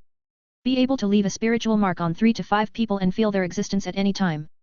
Disconnecting means that someone has erased the mental marker or killed them. Either way, Sebastian Shaw wasn't happy with the outcome. Every mutant is his precious treasure, and no one is allowed to damage them but himself. Damn Hydra! I should have known better than to agree with Red Skull's request. Sebastian Shaw was furious as he stared at the Allied newspaper on his desk, with its headlines about Roosevelt and Churchill, calling the Italian conqueror Superman. Superman? We'll meet sooner or later, let me see what you can do. A few days later, at noon. Several jeeps drove slowly into Venice Square. Colonel Phillips and Peggy Carter were on board.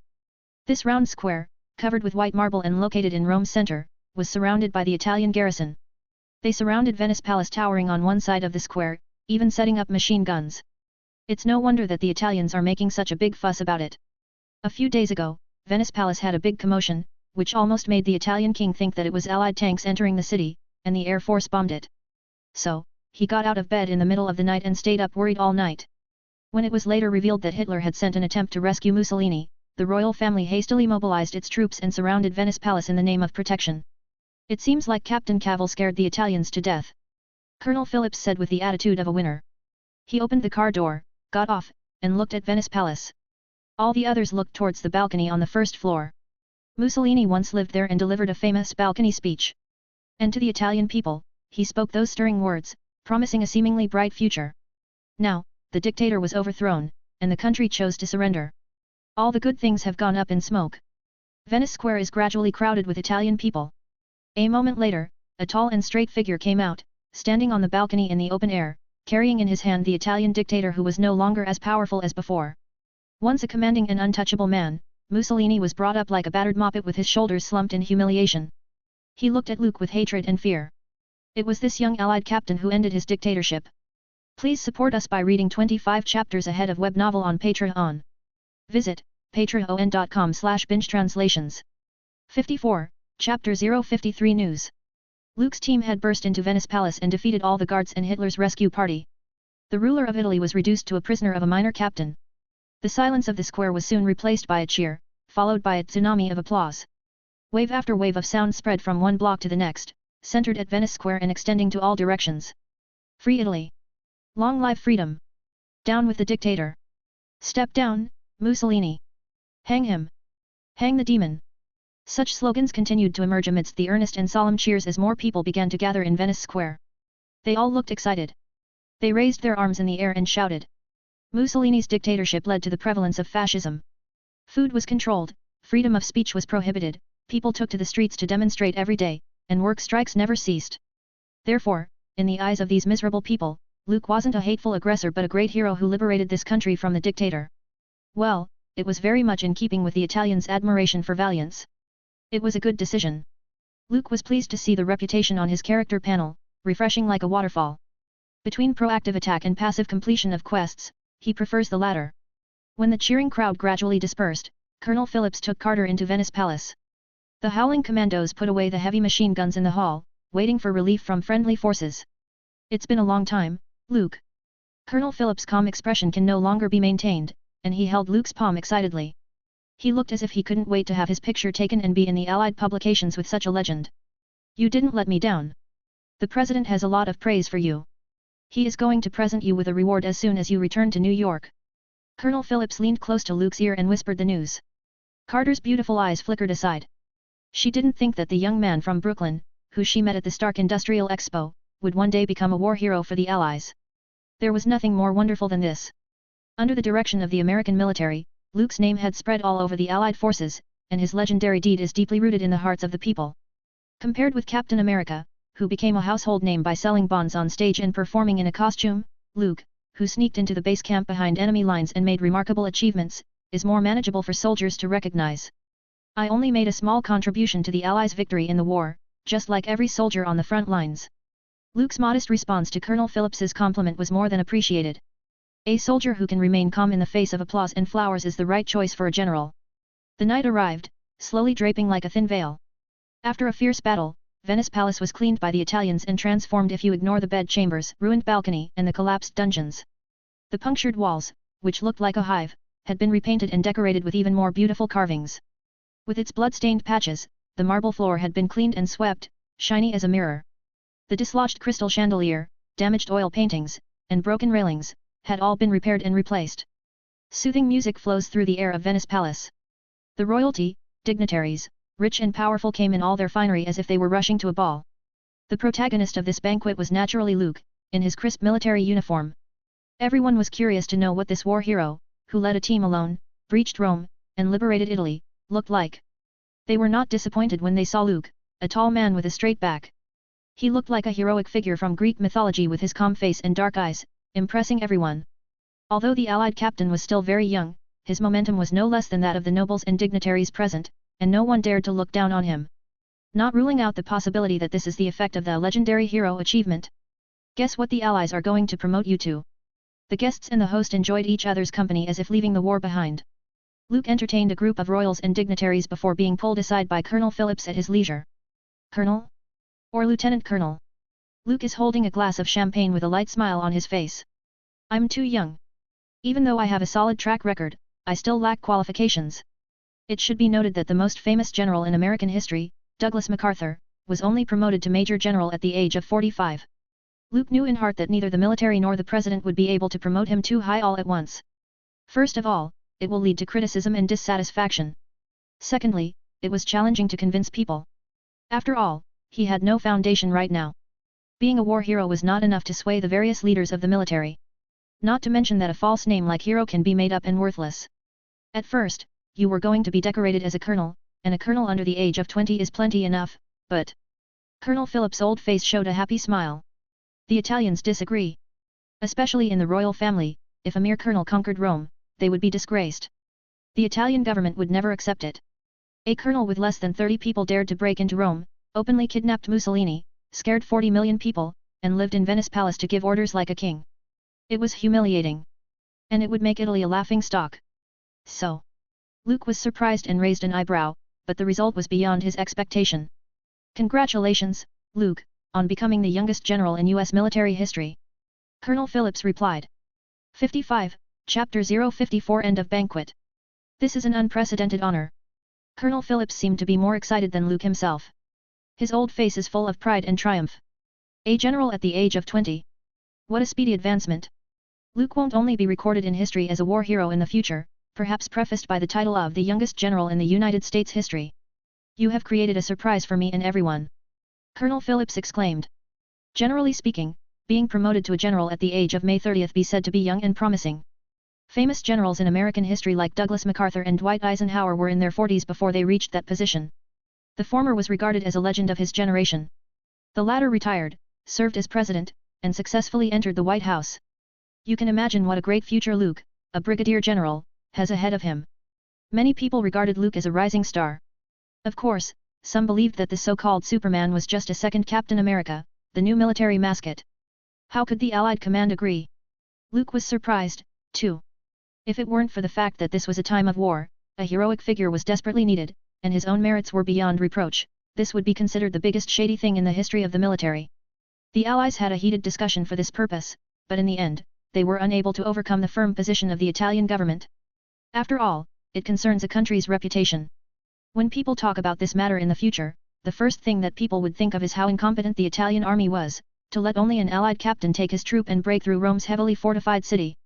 To save their reputation, the Italian government even shamelessly said that if the Allies didn't give a reasonable reward to the war hero, they would choose to award Luke Cavell the general's rank unilaterally. The two sides kept arguing. Allied command had to hold its nose and acknowledge Luke's work because of Italy's strong request and the rogue stance. They promoted a 20-year-old soldier, who had been in the army for less than 2 months, to brigadier general's rank. The compromises made by the Allies have finally brought an end to this behind-the-scenes fiasco. The Italians are not satisfied. They were so greedy that they even wanted you to assume the marshal's seat, which would leave them their dignity. Colonel Phillips whispered, with a hint of sarcasm in his tone. To save Italy's pride, it was ridiculous to promote a young man under the age of 20 to a 5-star general or field marshal. They are the ones who surrendered, and they aren't the winners. It's hard to beat the high ground, Colonel. Thank the President for his kindness. Luke didn't say much, the harvest was a pleasant surprise.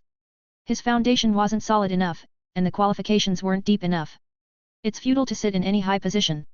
I will give Mussolini to Italy. And the credit for the capture of Rome and Sicily to Dwight Eisenhower, who, as I recall, is the highest commander of the Allied forces in Europe, as a good deed. Luke spoke in an orderly way, apparently not carried away by the sudden honor. Colonel Phillips nodded appreciatively. Eisenhower's reputation within the military was now soaring. He led 100,000 British and American troops to land in the French North African colonies in 3 different locations. Under cover by the powerful air force, they occupied Algiers, Oran, and Casablanca in Morocco. They immediately advanced westwards to form a pincer movement against the German and Italian allies retreating into Tunisia. Eisenhower's command and action put the German and Italian troops in a dilemma, and finally, 250,000 people surrendered, which was a surprising victory. This great victory eased the Allied forces' setbacks in Eastern Europe and put the Axis countries at a disadvantage. General Eisenhower will remember your kindness. He appreciates you very much. Colonel Phillips couldn't help admiring Luke's vision. What he lacked now IWA the foundation and the support behind it. And Eisenhower, whose reputation was growing day by day, would undoubtedly be a perfect ally. Luke smiled faintly, remembering that in the original history, it was Eisenhower who had launched the attack on Sicily. Before long, he was awarded the honorary rank of a 5-star general by the Allies. Even later, Eisenhower took part in the presidential election and was re-elected for 2 terms, making him an outstanding military man and politician.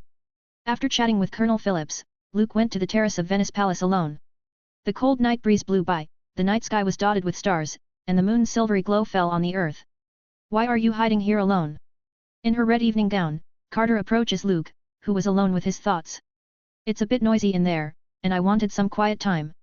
What's more, I don't want to be offered alcohol again. Luke leaned against the balcony and smiled. Under the bustling night sky, the couple began to chat. Miss Carter, do you know what Steve is doing? Announcement chapter coming in few minutes. Discord, trial reads, mass release and more? 56, binge announcement. Guys, from tonight, our Discord server is open. Join here, discord.link/binge translations. We have 2 books up for trial reads. Hogwarts Blood Wizard, a translation fanfic. Journey through the Animeverse, an original fanfic. Support us on Patreon. 10 chapter mass release for tier 3 patrons tomorrow. Visit patreon.com/binge translations. 57, chapter 055 meeting with Carter. Luke thought of Captain America. At this time, the other party should still be selling bonds on the stage and touring around. He has made films, acted with the senator and recently published a personal comic strip. Rogers is much more popular than you. Carter chuckled. She seemed to remember Camp Lehigh. Luke and Rogers had the best friendship. Later, they both became super soldiers together, but with very different outcomes. In about 3 days, the Howling Commandos and I will depart for New York. I'll recommend the army to have Steve brought in with me. Luke said to himself. He is no longer a third-rate soldier at the beck and call of others but has gained a measure of authority. If the committee of politicians wanted to dictate him, they are not qualified. He would be very grateful to you. With her arms clasped around her chest, Carter said, those Italian ladies are looking at you with such enthusiasm as if they want to eat you like a dessert after dinner. Luke is the center of attention at the banquet. Carter could always hear the women talking about how they wanted to make the war hero who liberated Italy their guest. I know. A beautiful lady stopped me in the hallway and said she would like to thank me for liberating Italy, overthrowing the dictator, and asking me to visit her room.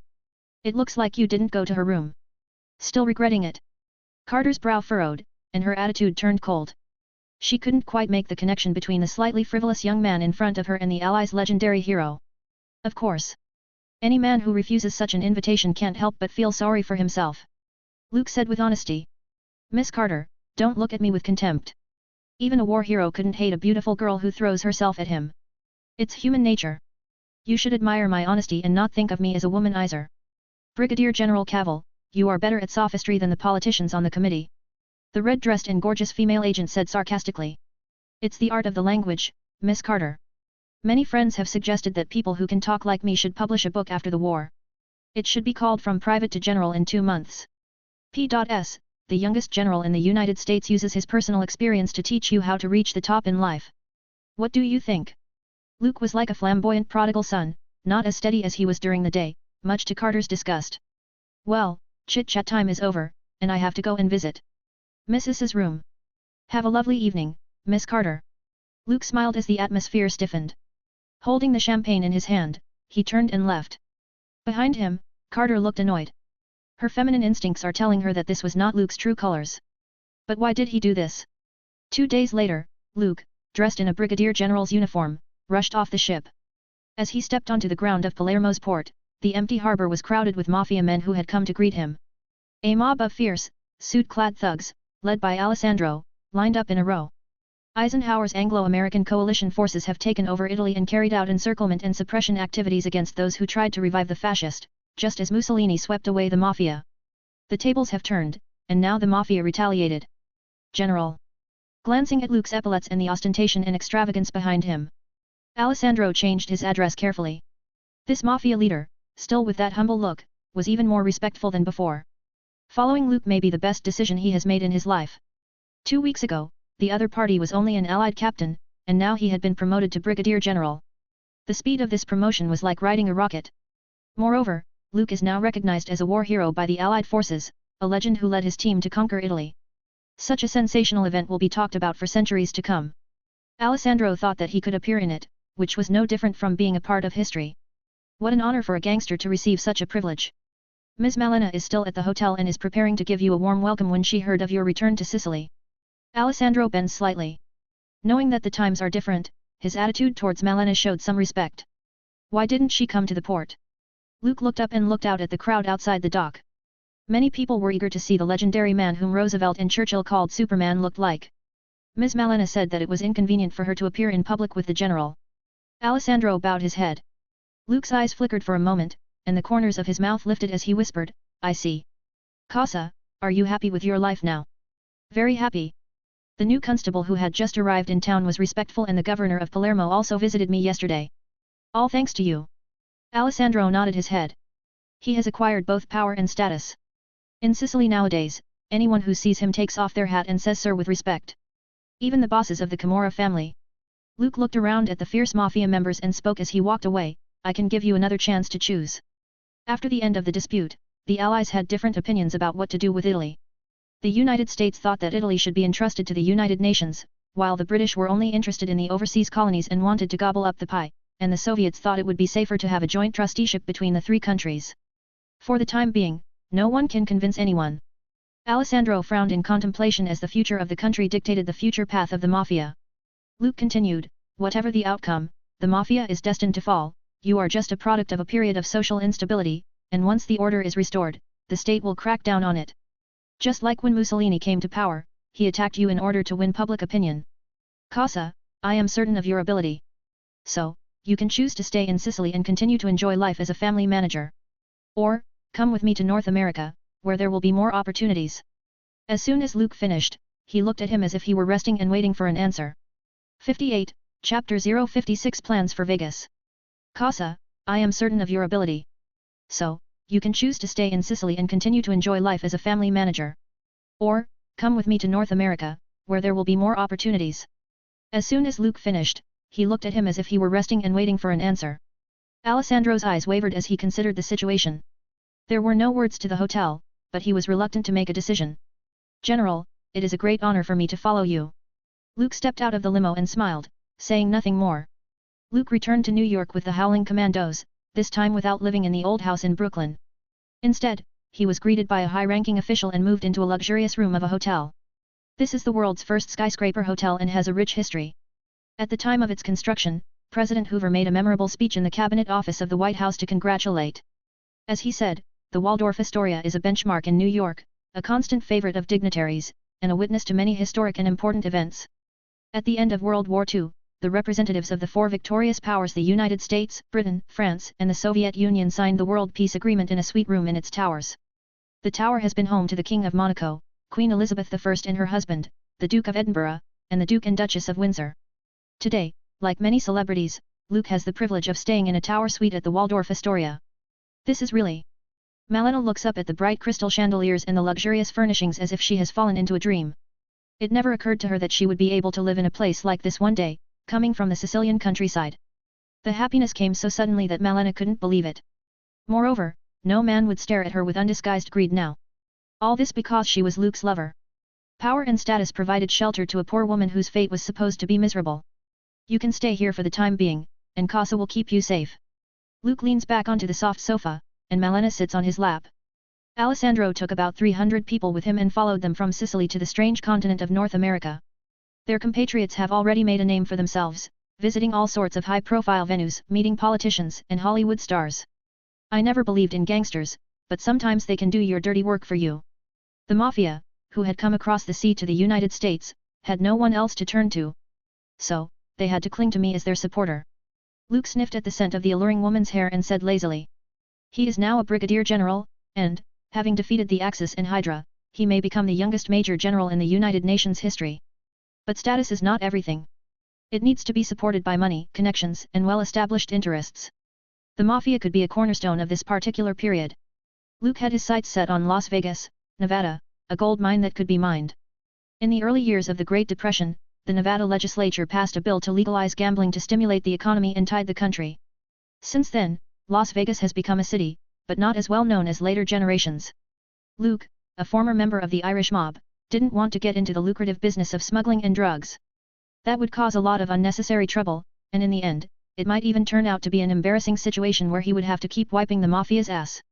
Gambling, hotels, and the security industry in Las Vegas were areas where the Mafia would compete. Taking advantage of the fact that the city hasn't developed, he should get involved. First, it should be a pleasant surprise. In the original timeline, Las Vegas was originally built by Benjamin Bugsy Siegel, an American mobster, who raised $6 million to build the Flamingo Hotel and Casino, which attracted tycoons from all over the world. You can always see the bigger picture. Malina said adoringly. A moment later, she was lowered onto the sofa. Her black, wavy hair spreads out like a lotus flower, and her beautiful face tinged with a hint of blush. It's still light out. Malina said faintly. Don't get me wrong.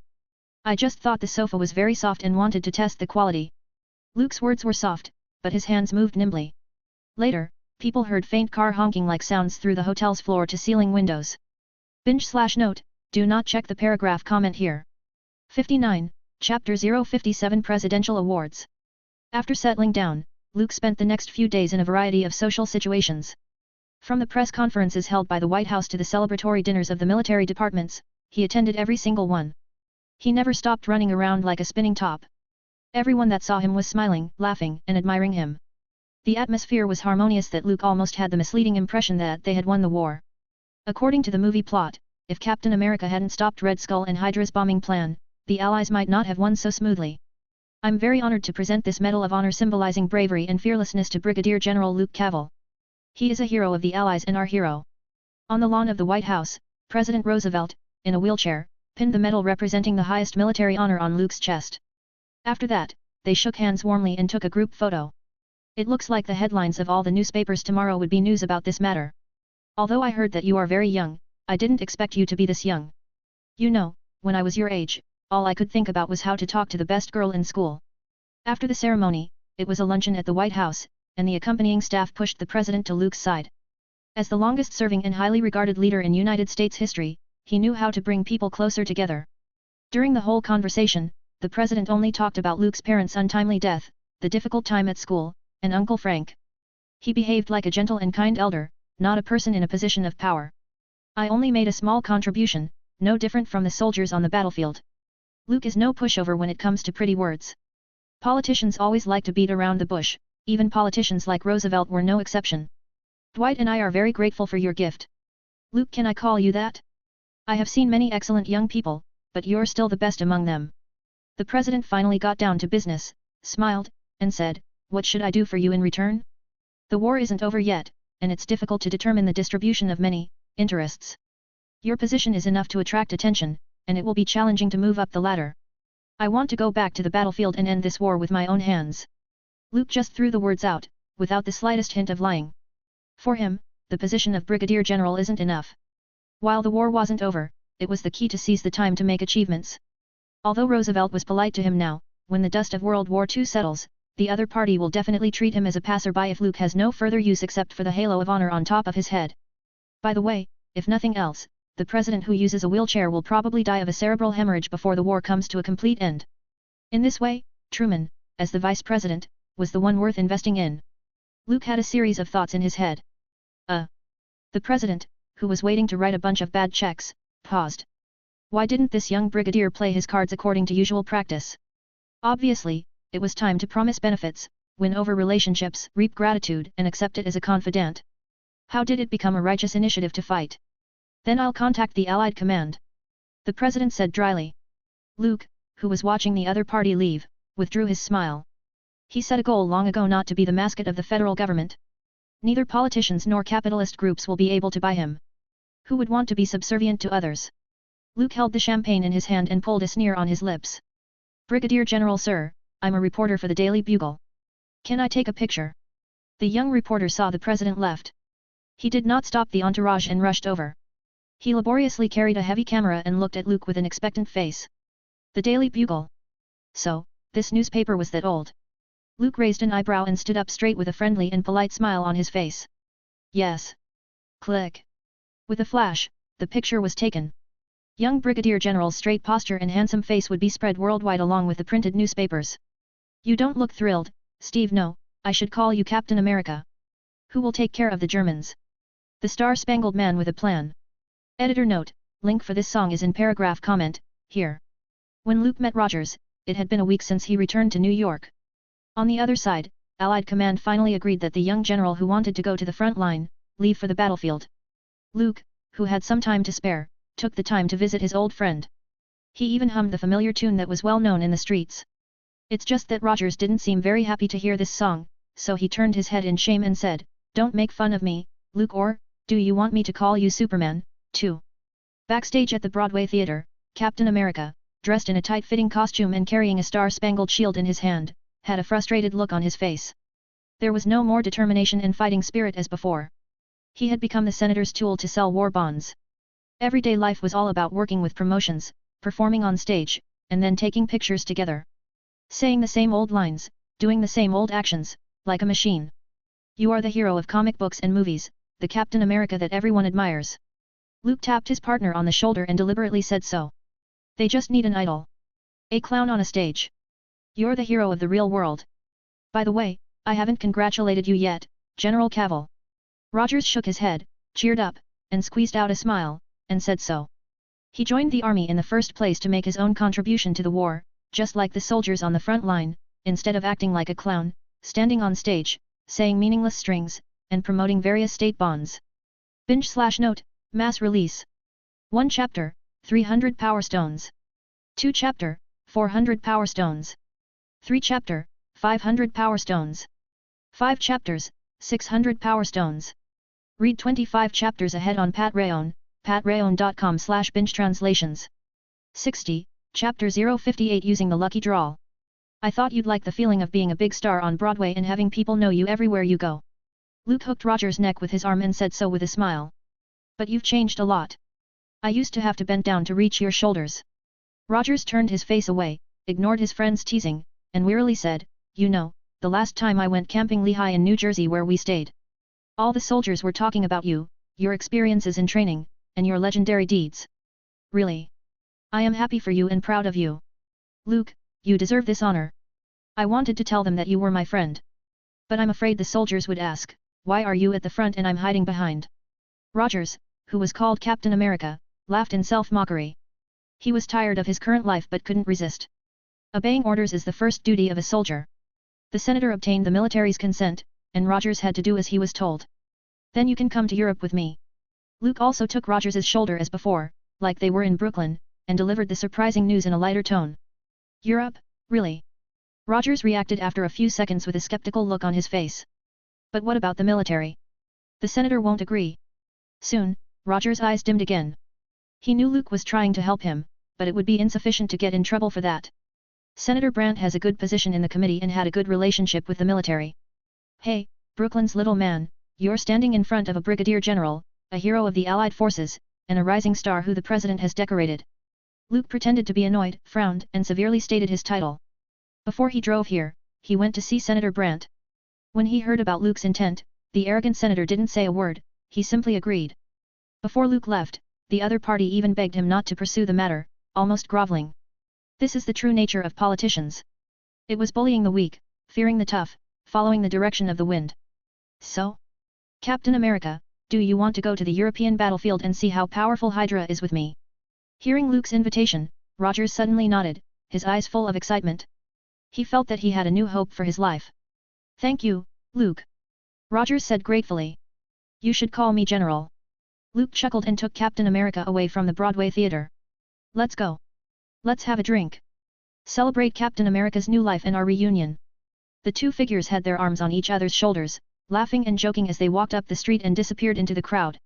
Late at night, the stars dotted the sky. Waldorf Astoria, Tower Suite.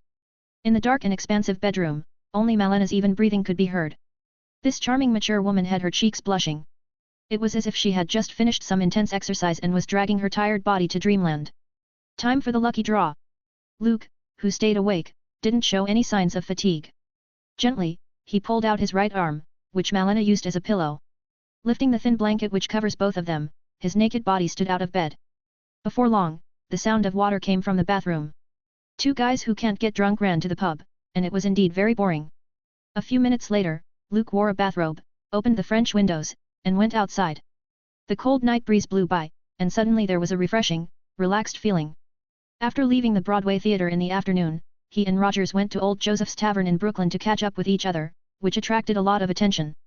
One is a war hero and legend. One is Captain America, should be considered a national icon. The citizens of New York got wind of it and packed Old Joseph's Tavern. Anyway, in the end, the old cliché of reuniting with old friends, Thinking about the future and remembering the past turned into a tasteless drinking contest.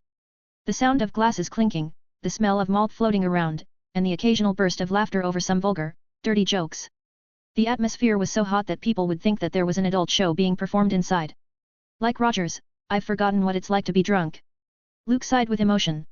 Later, when he and Rogers walked out of the pub. It was already the first light outside, and the night flew away. They were conscious, not drunk, and walked without even shaking. As for the guys who were competing in drinks, one by one, they all collapsed on the table. Some directly on the ground, making a mess of the pub. Old Joseph told the boys to clean up and throw them all out on the street. Anyway, it's not a big deal to be a bum for one night. For the super soldier, the serum injected into the body would form a protective system for regeneration and healing. Mere alcohol wouldn't paralyze Rogers. He was frozen for 70 years, and nothing happened. In other words, ordinary people would have become dry corpses. As for Luke, it might take a 1,000-year-old vintage mead from Asgard to make him feel a little drunk. The two of them chatted for a few minutes and then went home. Later, Luke and Malena had another pleasant and in-depth cordial exchange to promote physical and mental health. After a full day, he finally remembered that there was another chance to extract a Superman card. Open the lucky draw. Luke, who felt the fantastic night breeze, slightly moved his thoughts. In his mind, a light flashed. The many cards floating in the air were spinning rapidly. Every short pause would tug at Luke's emotions and make his heart beat faster. Silver Superman, this can be a...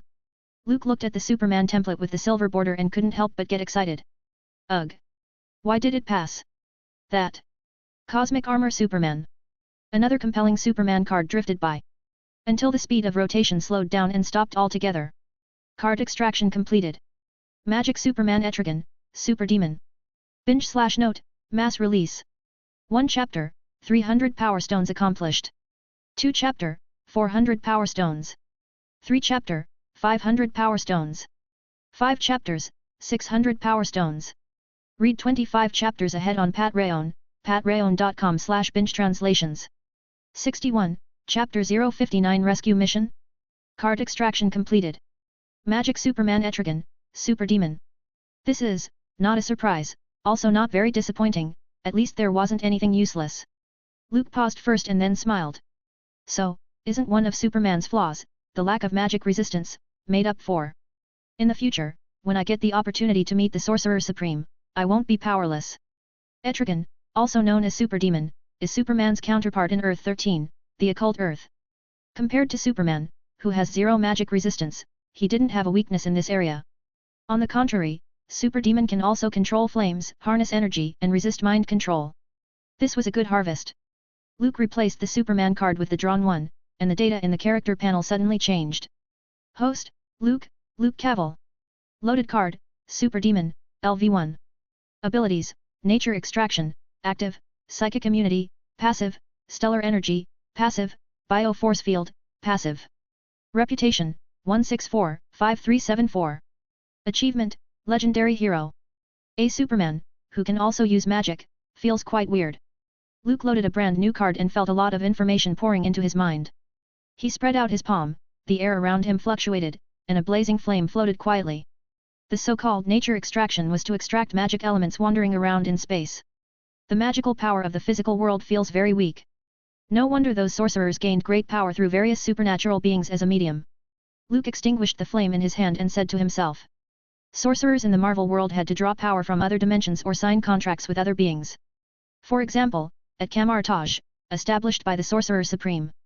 The source of power for those temple sorcerers is the mystical trinity known as the Vishanti. Many Darkholders were servants of the ancient demon god Thun.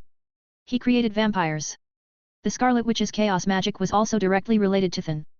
There was also Dormammu in the Dark Dimension, Mephisto in the Hell World, and Sidorak, the Master of the Crimson Universe. They were a bunch of dimensional demons rejected by the physical world or unwelcomed. Making up for the shortcomings is a good thing. Luke felt the surging power in his body and whispered, I wonder if there will be a Superman who eats kryptonite or a super Kryptonian in the future. The following day, Luke, who was ready to go, hadn't yet set out for the battlefield in Europe when he heard the bad news of the Allies' defeat. To make matters worse, Rogers, who had packed everything up and was in an enthusiastic mood, saw the list of casualties of the 107th Infantry. Among them was his good friend, James Buchanan Barnes. Maybe Bucky was just captured, still alive and waiting to be rescued. Luke patted Rogers' shoulder and said comfortingly. General Cavill, Allied Command won't approve of this rescue operation. From their side, Carter reminded them. The area where the 107th Infantry was fighting happens to be the most heavily guarded area on the European battlefield. Forcing a rescue could result in more casualties. Hearing Carter says this, and Rogers was a bit torn. He wanted to rescue Bucky to confirm whether the other party was still alive but didn't want to cause unnecessary losses to the Allies. No need to bother Allied Command or mobilize other forces. This rescue operation, only Rogers and I are enough. Luke said faintly. He had long wanted to approach Hydra's Red Skull to see if he could open more quests. General Cavill. You are now a hero of the Allies, and if you are captured or suffer an accident, it will shake the morale on the front lines. Carter was anxious and tried to stop him. Because of the conversation at Venice Palace that night, her attitude toward Luke had changed to one of indifference. But considering the consequences of losing him to the enemy, Carter had to come forward to persuade. The Allies' war hero, the legendary figure that the American military has heavily promoted, in case he got into an accident, would lead to severe consequences. Ms. Carter, you probably don't know me well enough. I like challenging tasks, and I am good at creating miracles. Luke ignored the other party's persuasion. He looked at Rogers, smiled, and said, ready for an adventure. The latter looked at Carter with apologetic eyes and then nodded at Luke. Ready. General. Rogers raised his right hand and saluted. Under the cover of darkness, a Beech UC-43 light transport plane flew into Austrian airspace. Editor/note, check paragraph comment for Beech UC-43. Under the cover of darkness, a Beech UC-43 light transport plane flew into Austrian airspace. The ground was bombarded with endless artillery fire, which from time to time illuminated the dense forest below. The extended mountains on both sides are covered with dense fog, and the visibility was extremely low. Flying a plane in such lousy weather required a lot of skill on the part of the pilot. Hydra's camp is in Klossberg, the specific location is between two mountain ranges, there are about 2 military factories, the number of guards is about 600 people. Carter took out a map at the back of the cabin and explained patiently with her head down. Although it is said that there was a course on map recognition in military topography, Luke and Rogers might not have studied it. When they were in Camp Lehigh, they were primarily engaged in high-intensity physical training. Is the information accurate? Rogers couldn't help asking, but he got a dirty look from Carter. This is the intelligence that the Strategic Science Reserve painstakingly intercepted from Hydra. During World War II, Austria was annexed by Nazi Germany and joined the war with the Allies. To support the front line and prevent the continuous advance of Allied troops, Hydra established a secret base in Klossberg specifically for manufacturing energy weapons and strengthening fighters. The results have proven to be remarkable. The 107th Infantry's assault force of more than 200 men was defeated by a few Hydra soldiers led by a few enhanced soldiers. According to the Strategic Science Reserve's Intelligence Department, it was very likely that the captured Allied soldiers would be escorted to Klossberg as labor and experimental subjects. I thought you would report this to Colonel Phillips and have the Allied command give instructions to stop my rescue operation. Luke, who was sitting in the back of the cabin, laughed. Binge/note, mass release. First chapter, 300 Power Stones accomplished. Second chapter, 400 Power Stones accomplished. You guys are too good, I have to raise the Power Stone target so I can stop myself from refreshing the notifications and have a good sleep. Next chapters will be published in the morning. Third chapter, 600 Power Stones. Fifth chapter, 800 Power Stones. Read 25 chapters ahead on Patreon, patreon.com/binge translations. 62, Chapter 060 Saving Bucky, I thought you would report this to Colonel Phillips and have the Allied command give instructions to stop my rescue operation. Luke, who was sitting in the back of the cabin, laughed. I'm not a cold-blooded person, General Cavill. Carter brushed up a drooping hair, looked up, and told him so. I don't want to see soldiers sacrificed either, but if we're going to win a war, we have to look at the big picture. Don't let your emotions get the better of you. Luke raised an eyebrow and gently said, so why is Miss Carter willing to help us? The original plan was for him and Rogers to drive into Klossberg and raid the military factory. After creating chaos, they will make an opportunity to rescue Bucky or captured soldiers. But later, Carter also decided to join, along with a genius scientist who could even fly a plane. Howard Stark. You said you were good at creating miracles. I want to know if it's true. Carter replied coldly. Sitting on one side, Rogers' eyes wavered as he felt that Luke and Carter seemed to be in a bit of a tit-for-tat. Have they had an unpleasant misunderstanding before? Captain America, who didn't understand people's hearts, looked confused and shrank back, not intending to participate in it. We're almost there. I'll drop you off near that base. Howard's voice came from the pilot's seat. As an arms magnate, a genius scientist, and a well-known millionaire, it was only natural and logical that he could fly a plane. Howard, I heard Miss Carter say that you are the best pilot she has ever seen. I hope that when we lower the altitude, this transport plane wouldn't be hit by the artillery fire from the Axis. Luke didn't tie up his parachute bag unlike Rogers and prepared for the low jump in advance. He seemed very relaxed, as if what he was about to do wasn't a dangerous rescue mission but an interesting and exciting field adventure. Starks are the best in everything they do. This is our family tradition. Howard piloted the aircraft, first pulling up and sailing above the clouds, then lowering rapidly in a diving position. The visibility was extremely low under the fog. Doing something like this, Luke had to say that he was a courageous man. Ready to jump, General, I hope from the bottom of my heart that I don't see you on the list of the Allies killed in action. Howard stabilized the plane, and the sound of artillery fire came from below, like the sound of muffled thunder. Relax, Rogers. Our mission is simple, to make sure Bucky survives and rescues the captured soldiers. Opening the hatch, a strong airflow poured in, and Luke comforted Rogers, who was stepping into battle for the first time. It was Captain America's first time, and it was inevitable that he was a little nervous. Boom, boom, boom. The earth seemed to tremble, emitting a mournful sound, and the artillery fire glowed in the night sky. Rogers took a deep breath and said, I'm ready. He pulled the parachute bag tight and leaped. Rogers really can't wait. Luke said jokingly, also ready to jump. Take the transceiver. The Allies will find you by signal. Carter stood at the hatch door and handed Luke the transceiver. The latter said softly, Miss Carter, the overall situation of a war is the accumulation of local advantages. Perhaps these soldiers are insignificant and have little impact, but it's precisely tiny people like them who drive the wheels of history. Luke put the transceiver in his pocket, put the parachute bag on his back, and leaned back. Before falling, he reached out and made a victory gesture to Carter. The whistling wind was like a knife, whipping Luke's Kryptonian battlesuit. The dark red cloak rattled like a flying flag. Luke plunged in the face of the heavy fire from below. With this fantastic Kryptonian suit, he was confident that he would be safe even if a shell hit him. The battlefield was located in a dark and dense forest. The artillery fire seemed endless. The soldiers on both sides were shouting and killing each other, releasing the most primitive impulses of the human race. Rogers. Open the parachute. Luke's voice was blown away by the wind and reached Captain America's ears intermittently. The latter nodded and pulled open the parachute bag, and a small dark flower bloomed in the air. The speed of descent slowed down. Taking this opportunity, Rogers turned his head and looked at Luke. He was horrified to find that the other party didn't open his parachute at all.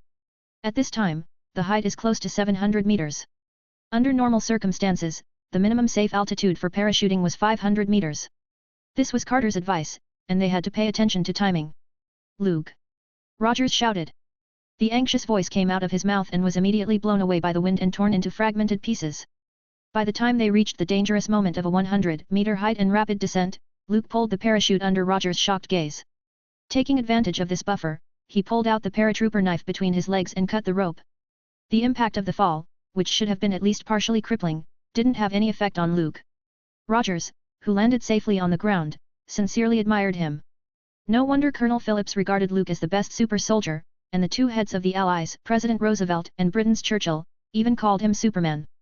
At that height just now, Rogers wouldn't dare to try. He may be able to do it, but he has never been trained in skydiving, and it definitely wouldn't be as easy as Luke made it seem. 2 kilometers in this direction, through the trees, is Hydra's base. 63, Chapter 061 Saving Private Bucky, 2, A Perfect Infiltration. At that height just now, Rogers wouldn't dare to try. He may be able to do it, but he has never been trained in skydiving, and it definitely wouldn't be as easy as Luke made it seem. Luke, unaware of Captain America's thoughts, opened the map, scrutinized it, and started to get ready quickly. As Superman, I should be able to fly. What's the big deal about low-altitude parachuting? If he knew Rogers's thoughts, Luke would answer this. Through the thick fog, in the middle of the night, they marched all the way there. Before long, they went deep into the dense forest edge and saw a large and heavily guarded base. A high wall was erected by an electrified wire fence, behind which stood a guard post. Beams of spotlights swept by, and below were groups of patrol guards. These Hydra armband guardsmen were a century ahead of the Allies in terms of equipment. The infinite energy from the Tesseract had been applied to various weapons, guns, and cannons by Hydra's leader, Red Skull. There were even giant multi-turret tanks, such meat grinder-like steel monsters. It can be said responsibly that if Captain America had not been born, the embodiment of heroism, and staged an anti-German rise, the world's timeline would have turned a corner. The Axis powers have entirely overwhelmed the Allied armies in terms of technology. Once Red Skull's enhanced soldiers were developed and sent to the European battlefield, the Allied nations, which are currently advancing, will immediately collapse. You go to rescue the captured soldiers. I'll see if you can find Red Skull. Luke gave orders. Both Red Skull and Dr. Zola should be in this base. If he can get your hands on the Tesseract in advance, it's a good choice. Although in Luke's eyes, the 6 Infinity Stones may not have the same value as the Superman cards. But the Tesseract, with its infinite energy, really intrigued him. The secret base in Klossberg was heavily guarded, with 2 weapons factories on the left and right and a garrison of up to 600 men. With a strong fortress and powerful firepower, it could block out all external enemies. If the Allies wanted to break through from the front, they would have to incur heavy casualties many times. The best way to take over this base was by mobilizing the Air Force to carry out high-intensity carpet bombing. Using the brutal strategy of carpet bombing to destroy the Hydra base hidden in the deep forest. Otherwise, with those monster-like steel giant tanks, significantly pain-resisting, and the enhanced soldiers, no one would know how many lives the Allies would lose. This was the reason why Allied command was reluctant to send troops to carry out the rescue plan. There is no point in rushing into action, except to lose more lives. Luke, how do we sneak into this base without the others knowing? Rogers, hiding behind the trees, asked. This Hydra secret base was too heavily guarded. The guard post looks like a steel sentry standing in the night, with a team of Nazi soldiers patrolling back and forth every 5 minutes and conspicuous spotlights sweeping in all directions. Rogers, who was carrying a shield, had a headache. At this time, he finally realized that it was a ridiculous and arduous task to raid the secret base of Hydra with only 2 people. I have a bold idea. Luke thought for a moment and seriously said, why don't I go out and kill them all? No living person would see us. A perfect infiltration operation. Rogers didn't catch his breath and almost choked. He coughed several times before he recovered. He couldn't tell whether Luke was joking or was being serious.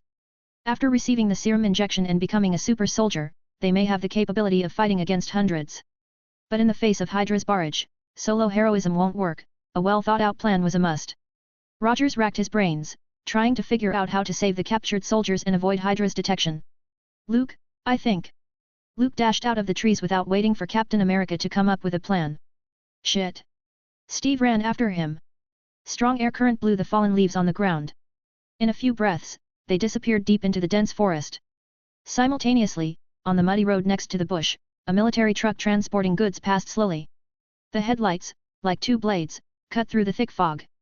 The gate of the base slowly opened to make way for passage. Dong! In a blurry shadow, drawing a swift straight line, rammed into the slow military truck. The terrifying impact was like a long-standing solid shell slamming into the truck's body. The solid, thick truck, as if struck countless times by a swinging hammer, suddenly collapsed. With a boom, the military truck fell on its side and sank deep into the muddy road, unable to withstand the sudden and terrible impact. Enemy attack! Enemy attack! The loud noise woke up the calm secret base. The guards at the gates were the first to react. They ran over with their metal-cased energy guns in their hands. The base behind them also sounded the alarm. The sharp siren echoed under the night sky. This. Rogers looked at the fallen military truck and the unmistakable outline of the dented surface. Then he looked at Luke, who was unharmed and was speechless for a moment. Our super soldiers, that strong. Rogers lowered his head, stretched out his hands and clenched it into a fist. Unfortunately, he didn't feel that there was a terrifying force in his body that could overturn military trucks. They were the same super soldiers. Why is Luke able to do that? Rogers, who had always maintained his confidence and fighting spirit, couldn't help but wonder if Dr. Erskine had overdosed Luke when he injected them with the serum. You go to the prison where the captured soldiers are held and see if you can find Bucky. I'll get Hydra's attention. Luke mentioned the plan as he lifted the overturned military truck. After changing the card to Super Demon, he felt that his inner strength seemed to have improved again. Not only did the efficiency of absorbing stellar energy increased, but his physical quality was also strengthened. Both hands' bulging muscles were twisted together like twisted steel wires, highlighting the clear lines full of strength. The army uniform was strained and sounded like it was about to be torn. As for the military boots under his feet, they have long been cracked by his sprint. Wear the suit. Seeing that the military uniform was about to be stretched out, and he was about to fall into the embarrassing situation of wearing torn clothes, Luke quickly wore the suit he had put away before. With the Kryptonian uniform to protect his body, no matter how dangerous the battle was, it wouldn't be like a certain big green man, with only the torn pants that could barely cover up his shame every time. 64, Chapter 062 Saving Private Bucky, 3, Red Skull. The enemy is here, be quick. It didn't take long for the guards wearing Hydra armbands to arrive. Only one figure stood on the muddy road. The tall man in steel armor lifted the overturned military truck as if it were a dumbbell. This shocking scene, beyond human comprehension, directly made the guards carrying energy guns lose their wits. As it turns out, even Hydra's brainwashing fanaticism still left the desire for survival like ordinary people. After seeing the invaders in human strength, a few guards shouted "Hail Hydra!" before, ran away without looking back. It's the Superman of the Allies. Notify the leader. Superman is here. Anxious shouts were sent back to the base. Someone had recognized Luke Young as Superman, who frequently appeared in the newspapers these days. Super targeting ready. Luke's eyes narrowed slightly, and he positioned the giant tank at the gates of the base with precision. With both arms slightly bent and legs sunk, it was like throwing a lead ball. He sent the several-ton military truck flying. The group of Hydra guards that swarmed out looked at the military truck that came whirling through the air with disbelieving and shocked eyes. Boom! A tremendous bang shook the whole base. Giant tanks were directly crushed by the military trucks and altogether scrapped. Before he could adjust the cannon, the driver got crushed like a puddle of mush like meat. The explosion from the fire lit up the night sky. The inside of the base was boiling. Taking this opportunity, Rogers quickly changed into the black uniform of a Hydra guard, put on a helmet that hid his face, and blended into the base. Those Hydra soldiers are unlucky to meet Luke. Rogers no longer doubted the strength of his friend. He finally knew what was going on behind Italy's conqueror and capturer of Rome as advertised by the Allies. It is no wonder that every time he asked the Howling Commandos how they sneaked into Sicily and raided Venice Palace, those people always turned to praise Luke. Now, it seems that the whole process was probably Luke's doing all the way, and the others watched and cheered. The military factory, cells are in the back. Rogers, disguised as a Hydra soldier, successfully entered a military factory. Those guards carrying energy guns, prompted by the alarm, all ran outside. What is this?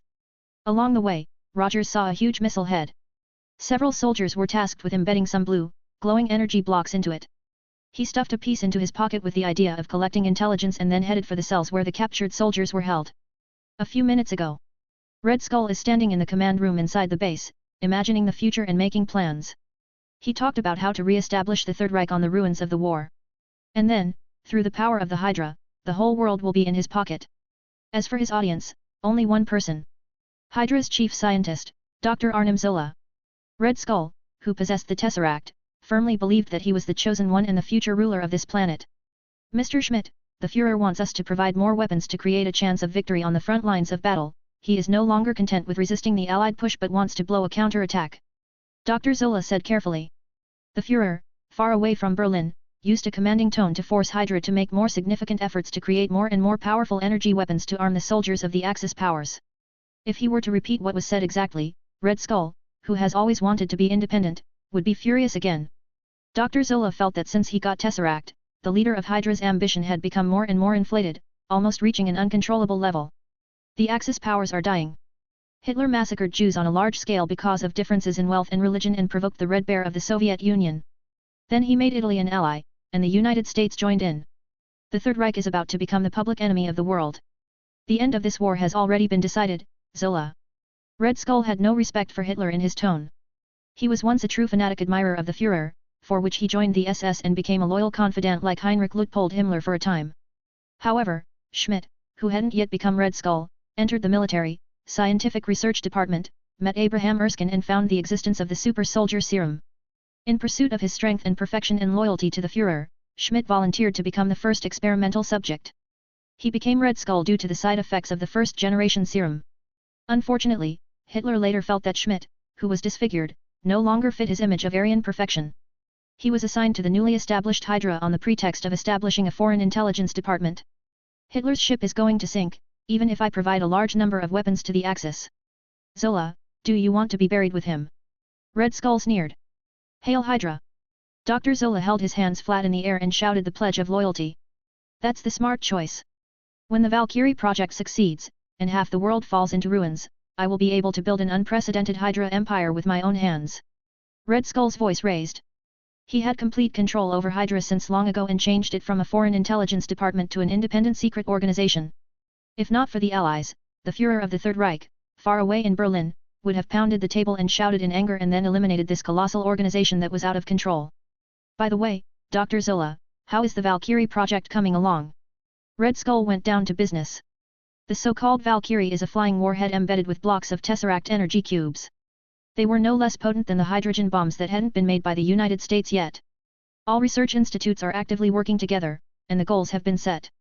New York, Berlin, London, Moscow. Valkyrie is enough to wipe out these cities and lead countless people to their deaths. Dr. Zola replied with trepidation. In his opinion, Red Skull was a madman. Not only did he want to destroy the Allies, but also the Axis powers. From the devastated ruins, the new era belonged to Hydra. That's good. What Superman, what mutant? Under Valkyrie, all beings are equal. The Tesseract is the future. Red Skull, looking frenzied, continued. One day, I will. An ear-splitting alarm interrupted the Hydra leader's voice, and he quickly activated the monitors to check the situation. In the monitor, there was a tall figure tearing through the flames in the intense, fiery light, and a fluttering dark red cloak. Its stern eyes stared straight at Red Skull through the surveillance camera. Mass release completed. 65, Chapter 063 Rampage. Da-da-day. Da-da-day. The submachine gun fired violently. The bullets hit the steel armor like Kryptonian battlesuit with solid kinetic energy as if they were hitting a brick wall. Can you stop aiming for my head? The corners of Luke's mouth twitched as the brass bullets shot into his chest. They didn't give him any trouble. But if the bullets hit his face, that hurts. There was still a significant gap in the defense level where his face could receive bullets, missiles, and even nuclear bombs without damage. Luke's eyes flashed, and the trajectory of the bullet seemed to slow down considerably. He stretched out two fingers, pinched a brass bullet that had slowed down, and flung it out. With a swoosh, an oncoming Hydra soldier fell to the ground. Wearing a helmet on his head, still, a fatal wound the size of a pea was exposed. Gurgling blood flowed out with air bubbles. This accuracy would get an A if Superman was part of an online courier service. Luke restrained his tedious distractions and went on a rampage. He acted like a humanoid tank that could move very fast. Whenever one of the Hydra soldiers came crashing into him, a punch went down, and they would die on the spot. As the noise increased, more soldiers flocked in, many of whom were Hydra soldiers armed with energy weapons. Under the situation of gunfire and bullets flying around, there was finally an energy cannon that hit Luke in the chest by chance. With a loud bang, he flew backward like a cannonball. Thud. Like a sledgehammer hitting an anvil, the dull sound shook his eardrums. I got him. The Hydra soldier shouted excitedly. He looked so excited, just like scoring a last-ditch kick in the World Cup. Wait, that guy. He's not dead. The joy of victory didn't last long before an incredulous cry of surprise came from the mouth of another Hydra soldier. The energy guns they use are incredibly deadly. When ordinary people were hit, it was a direct annihilation. Flesh and blood would turn into drifting ash. But that scary intruder didn't seem to be bothered much. It didn't seem to hurt as much as I thought it would. It's almost like getting hit with a hammer at 80%. Luke fell on a giant tank behind him, smashing the thick solid steel shell into a clear humanoid outline. His hands propped up behind him, shook his head, and dashed out with one step. Boom! The airflow exploded. Luke instantly approached the Hydra soldier who shot him, pressing his palm on the other's chest and pushing it gently. He dragged out a residual shadow, trailing like water. That guy bounced hard on the solid ground. Then, with a bang, flesh and blood were abruptly embedded into the solid wall. Like a tomato that stepped on, the liquid splashed everywhere. The internal organs of the human body covered the brick wall, like a highly colorful abstract painting. We're even. Luke shrugged his shoulders and turned to look at the other Hydra soldiers. The man on the screen was wearing combat clothes similar to steel armor, and his conspicuous dark red cloak looked as if it was stained with blood. One person. Red Skull seemed to feel the gaze cast by the intruder and looked at Dr. Zola with some uncertainty. Is that Superman from the Allies? The latter shook his head. The picture on the monitor screen was too blurry for him to identify. Bang, bang, bang. Like a sharp arrow, the blurred figure flew out with such speed that it exceeded the limits of the surveillance camera. The Hydra soldier carrying the energy gun was quickly knocked out like a sandbag standing still. Within a few breaths, the entire garrison had fallen. And it seems that they won't be able to get up again. Erskine has developed a second-generation enhancement serum. Red Skull had some doubts. Simply from the combat capabilities, this suspected allied Superman intruder was ultimately better than the super soldiers. At least, Red Skull felt that he could hardly beat so many people at the same time. Moreover, some of the garrisons used submachine guns to fire. The bullets struck the steel armor like battlesuit. Surprisingly, there was no reaction. What should we do? Dr. Zola asked in a panic. Hydra's soldiers didn't look like they were a match for this intruder. He's only one man. We have so many guns and enhanced soldiers. What are you afraid of? Red Skull shouted angrily. Immediately afterward, a giant tank rumbled into action like a roaring steel monster on the monitor screen. The fort was moving and constantly adjusting its position. Superman. Even if you have a body of steel. Red Skull showed a contemptuous smile. But the next moment, His voice abruptly stopped. The words that were to mock are swallowed back. How is that possible? Erskine has researched another serum. Damn it! I was the first super soldier. He gave the best to someone else. Red Skull growled in rage. On the monitor, the barrel of the giant tank was abruptly broken. Then, the intruder clasped the broken barrel with both hands. Like a thick club, he instantly knocked the heavy tank to the ground. This shocking scene directly caused the other Hydra soldiers to lose their will to fight. They wanted to follow the example of the French and put up white flags of surrender. Mr. Schmidt! Dr. Zola shouted in a small voice. Retreat! Back to headquarters! For the time being, we are no match for this ally Superman. Red Skull, who had quickly recovered, took a deep breath and pressed the self-destruct sequence switch one by one. He didn't intend to leave the Valkyrie in the military factory as spoils of war for the Allies. As for the captured soldiers in Hydra's garrison, Red Skull didn't care. They were only a small sacrifice for the birth of the Hydra Empire. Even the strongest super soldier would be injured and die. Red Skull clenched his teeth and bitterly said, Superman, wait and see. The Tesseract soon appeared from a metal box in front of him. Without wasting any time, he put it in another smaller box. In his thoughts, as long as they returned to the Alps underground base, they could activate the Valkyrie and destroy both the Allies and Axis powers together. What can Superman do? He will still die in the bombing. Binge advert. Join Discord, discord.link/binge translations. Read 25 chapters ahead on Patreon, patreon.com/binge translations. We will have 5-chapter mass release on Patreon tomorrow. 66, Chapter 064 Hydra's zombified super soldiers. Thud. Thud. Thud. Thud. A moment later, the fierce battlefield turned silent. With the nanosuit from Krypton, Luke could withstand a few energy blasts head-on, as if they were nothing. At most, they were a little annoying. The more time he spent with the Superman card, the more Luke understood why Clark Kent from the studio next door was often considered to have 0 evasion points. Because anyone with such an indestructible steel body, plus the unique healing ability, would be used to walking in a straight line instead of wasting time dodging attacks. It is better to charge and remove the enemy. Over time, dodge has become an optional word in Superman's dictionary. I wonder how Rogers is doing over there. After spending a few minutes clearing the garrison from the base perimeter, Luke strode towards the military factory. Red Skull is probably in the command room. Luke is very interested in the Tesseract. Since the energy radiation from a star can be a source of energy for Superman to become stronger, it makes no sense that other powerful energy bodies can't. Anyway, he won't lose anything in trying. Anyway, Thanos, Chief of Universal Family Planning Commission, can't hammer me across the timeline, right? Even if he comes, I might not lose to him. Luke had this idea in his head. Luke. As soon as he entered the military factory, Luke saw Rogers leading a group of captured soldiers. With Luke distracting the enemies, Captain America didn't encounter any major obstacles on his way to rescue them. Have you found Bucky? Luke scanned the area but didn't find the future Winter Soldier's figure. No. They told me Bucky was taken to an isolation ward for human trials, but I didn't see him there. Rogers's face looked somewhat anxious. He was worried whether Bucky would be taken away by Hydra for some inhumane and terrible experiment. Or perhaps, unfortunately, a subject that had been destroyed as a failed experiment. Rogers, who was at the home front, often heard about the inhumane and cruel acts of the Nazis from the mouths of some soldiers. Steve, you take these people and arm yourself to break out of Hydra's base. I'll keep looking for Bucky, don't worry, he'll be fine. Luke spoke consolingly. It was reasonable to say that Red Skull wouldn't have taken Bucky with him, even if he had escaped. Compared with Dr. Zola, or essential information, an allied prisoner was worthless. Knock, knock. Luke's words hadn't landed yet, a tremor sounded as if the ground was shaking. The captured soldiers huddled together with fear in their eyes. Someone shouted, "Go! The monsters are coming!" Before they lost the will to fight, 4 sturdy figures more than 2 meters tall occupied everyone's attention. What's that? Luke turned his head and expressed doubts. The 4 sturdy figures walked with great strides, like a fierce battle elephant, making a terrifying commotion. Like small giants, these people's size, like water-filled balloons, inflated to over 2 meters tall. They wore German uniforms, black leather jackets clinging to their bodies, and a rather conspicuous Hydra armband on their right arms.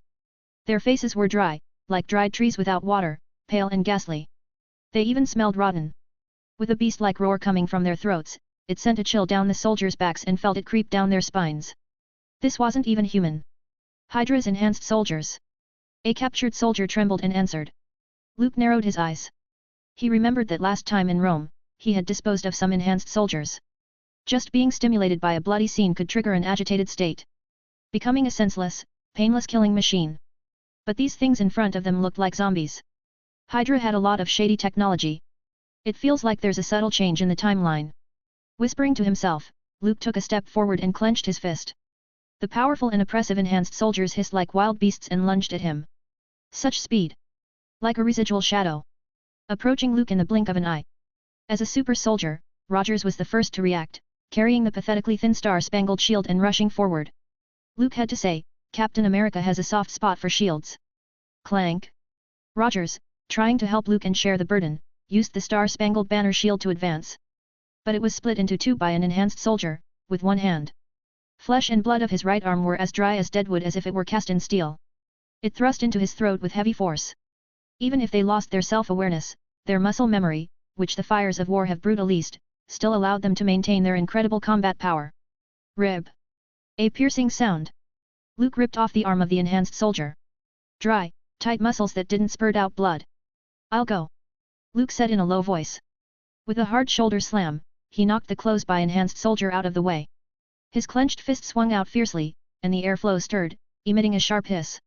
The heavy cannonball-like force slammed into the rigid body of the enhanced soldier. A shocking hole was opened in his chest. Faced with another lunging enhanced soldier, Luke raised his hand and pressed his head. The formidable power of the beast-like creature, confined in the palm of his hand. A knee strike followed, and it knocked the creature to the ground. Then Luke lifted his foot and stepped on it. Boom! The head was like a ruptured watermelon, with red and bloody stuff splattered everywhere. The captured soldiers standing at the back were stunned. They opened their eyes wide and wondered if they saw an illusion. Is he the Superman of the Allies? I've seen it in the papers. Finally, someone recognized Luke. That other guy, he just said he was Captain America. The others looked at Rogers, who was also tall, and wondered, I remember you're a super soldier too, so why aren't you going? Captain America, whose shield was broken and his hands were empty, didn't know how to answer. I am a super soldier too, right? Looking at Luke, who was so strong that he was terrifying, a series of questions emerged in Rogers' head. Read 20 advanced chapters on Pat Rayon. Visit patrayon.com/binge-translations. Join Discord, discord.link/binge-translations. 67, Chapter 065 Victory. The next day, noon. Brigadier General Luke Cavill and Captain Steve Rogers disappeared in the 3rd region behind enemy lines. The reconnaissance team conducted a careful search and found no clues. The radio operator reported the information he received to Colonel Phillips, who was walking back and forth anxiously. The latter was livid and said nothing. Wrinkles on his face huddled together, and his eyes were full of anger. The radio operator standing in front of him was trembling, afraid that he would be affected and become the colonel's anger target. Keep the search going. Colonel Phillips slapped the table and gritted his teeth. If Luke can't be found within the next 12 hours, the military will have to put him on the death list. Once this news gets out, it will undoubtedly bring a devastating blow to the Allied forces' morale on the front line. A while ago, still, a war hero and legend who was trying to publicize his deeds suddenly died in the hands of Hydra. How would he explain this? He's afraid that when the time comes, not only will the president be furious, but the Allies will be held accountable. This is terrible. Colonel Phillips sighed heavily. He thought Luke would have a more extended development and a broader future. But who could have imagined that a rising star would fall before it could shine? Even if Luke had achieved the miraculous conquest of Italy, the possibility of surviving in the face of a Hydra base with as many as 600 people, in those giant tanks and energy guns, was still very low. The last reconnaissance plane is back. Carter hurried into the makeshift shelter tent with a stack of blurry black and white photos. Still didn't find anything. At Hydra's base, there was a shocking explosion, and the nearby buildings collapsed, which also caused a mountain fire. Fortunately, it didn't spread. Colonel Phillips was furious at the sight of the female British agent and coldly said, "What's the use of saying this, Agent Carter? We have lost a general. The Allies have lost a hero. If you had notified me in time to inform Allied command and stop Luke's recklessness, maybe none of this would have happened. The military can't do anything about Howard Stark, and he's a famous young New York billionaire and the largest weapons sponsor of the Allied forces. But you're nothing. Agent Carter, I hope you can consider the consequences of what you do in the future, right? You won't have a future. When Allied command learns of this, it will cause trouble for the Strategic Science Reserve, and then we'll all be finished." In the shelter of the camp tent, a storm-like reprimand exploded. Colonel Phillips glared at the female agent in front of him and lowered his voice, "I've said it many times, don't let your personal feelings affect your work. This is the first lesson of being a good agent. I haven't, sir. Carter bit her lip and shook her head. Don't worry about denying it. I haven't even said who it is. Luke Rogers or Howard Stark, the playboy.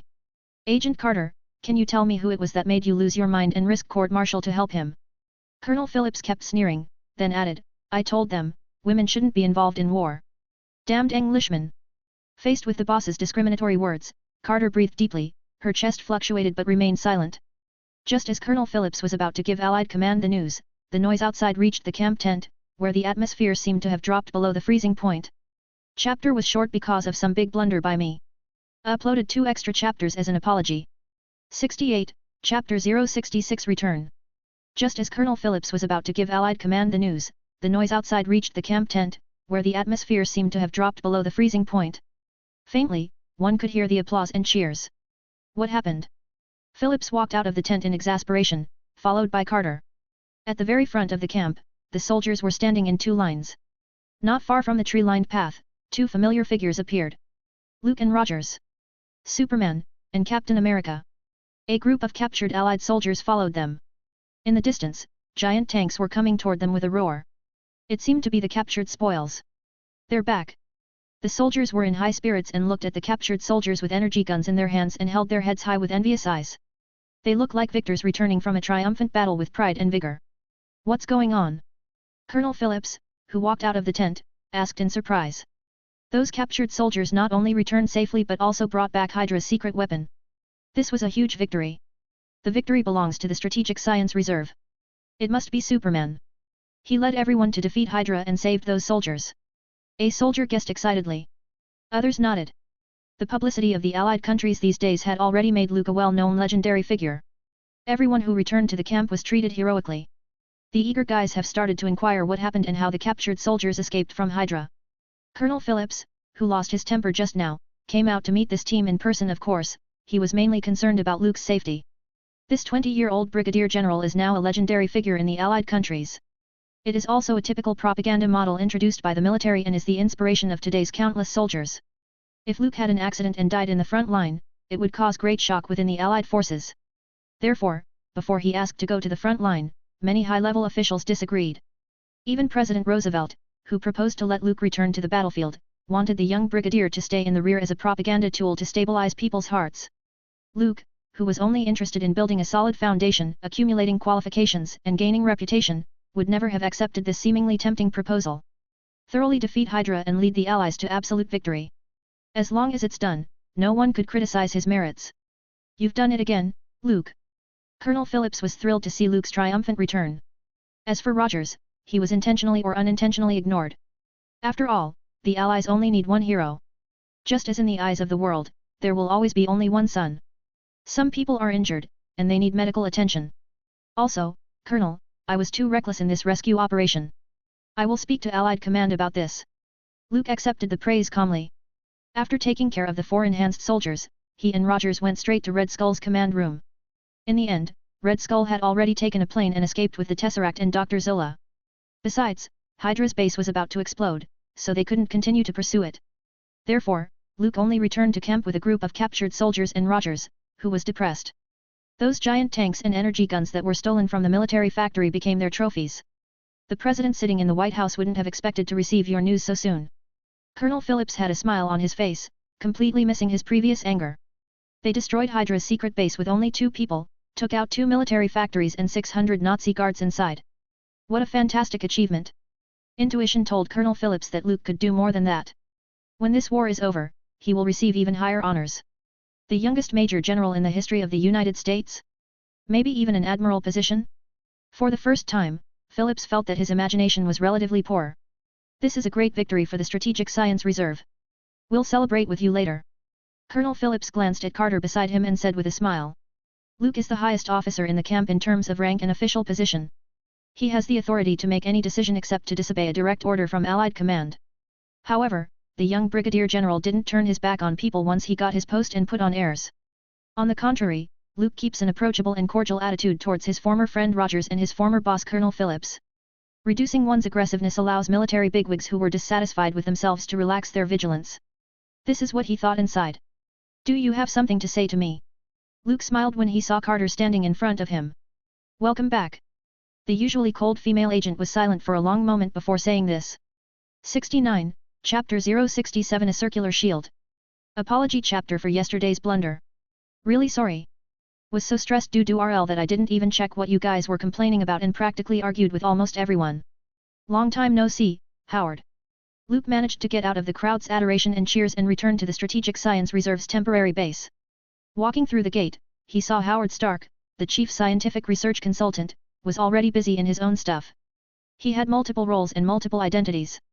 He was also the most potent weapons sponsor of the Allied forces and a clever and famous scientist. Not only did he have substantial financial resources, but he also had a strong hands-on ability, and he invented many novel things for the Allies. Many bigwigs in the Defense Department had a good impression of this arms magnate. Such talents naturally wouldn't be overlooked by the Strategic Science Reserve. In the name of scientific research consultant, Colonel Phillips enlisted Howard even though the old-school soldier didn't like him. Luke, or do I need to call you Brigadier General, sir? Howard turned to look at him and spoke with a light smile. Congratulations on once again becoming the hero of the Allies. To be honest, I envy you. Just by giving your name, you can make countless women throw themselves at you, and I have to show my car keys, book a seat in a fancy restaurant, and show off my funny and charming side before those pretty girls are willing to sleep with me. After coming to the Strategic Science Reserve these days, Luke also had a clear understanding of Howard. Different from the later mature and serious founder of S.H.I.E.L.D. Currently, the arms magnate who led Stark Industries' rise to prominence was no different from his son. He loved to prove his powerful charm of a male by hooking up with a beautiful woman. That mouth will never spit out appreciation and affirmation to others, said to be the Stark family's usual arrogance and venom. Compared with Tony Stark, who has yet come to this world, he only had technology and women in his eyes. Howard only had one hobby over his son, that was, making money. In just a few decades, Stark Industries would have caught up with Lockheed Martin, Northrop Grumman, General Dynamics, and other established giants, trying to stand side by side with them and then overtake them. Howard's sociability and his genius brain contributed significantly to this. I guess those tricks of yours don't work all the time, do they? Luke scoffed nonchalantly. Many people say that this playboy risked going to the Strategic Science Reserve's front lines because of the cold female agent, Peggy Carter. The other party wanted to pick this delicate, charming, and thorny red rose and kiss it. It's a pity that Carter ignored him and refused a date invitation many times. After that flight, Carter and I went to eat cheese fondue. Howard was smug, like a victorious soldier. Mr. Stark, you think I don't know that cheese fondue is cheese and bread, right? If eating bread together is considered to win a woman over, they won't half of all the women in New York have had sex with you? Luke deliberately sneered. What do you know? You have to be patient with women. Howard wasn't angry. Instead, he assumed the attitude of an elder and taught, you have to be like Don Quixote who charged at the windmill, failed and started all over again. At the same time, don't be too deprived and show great eagerness. It will make the other party feel that your feelings are too cheap and they wouldn't take you seriously, but be caring and attentive, and appear at any time. If a woman's heart is a solid castle, then I must be the best sieging tactician in the entire world.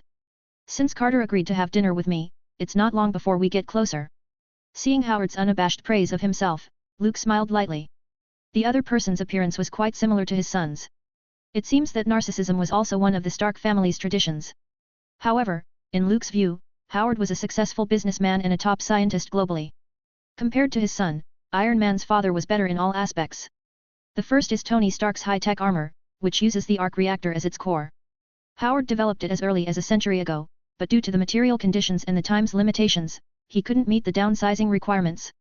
Otherwise, no matter how clever Tony is, to design an unprecedented cold fusion energy source by hammering out a suit of armor in a dark and humid cave was a fantasy. His father had already paved the way to become a superhero.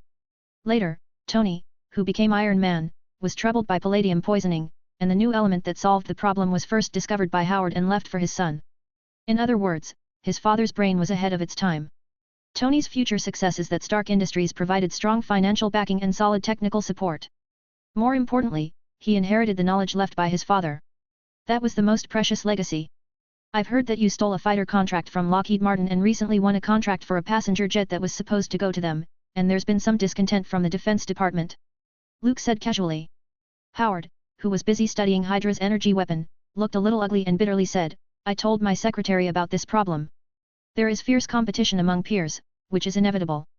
If Lockheed Martin is dissatisfied, let their researchers work hard to keep up with my talented brain. Just now, Howard, who was so charming and imparted tips on how to flirt with girls, turned into a poisonous person in an instant. It's clear that Lockheed Martin, indeed, had placed some considerable pressure on Stark Industries. "Why, Brigadier General Sir, are you going to lend a helping hand to help Stark Industries tide over the difficulties?" As a wise man, Howard quickly read the other meanings in Luke's words. "With all due respect, you may not be able to get involved in this kind of thing." The man at Stark Industries' helm was very discreet, saying that Luke's current position may not be helpful. After all, the military rank on a shoulder patch is one thing, but the actual power you have is another.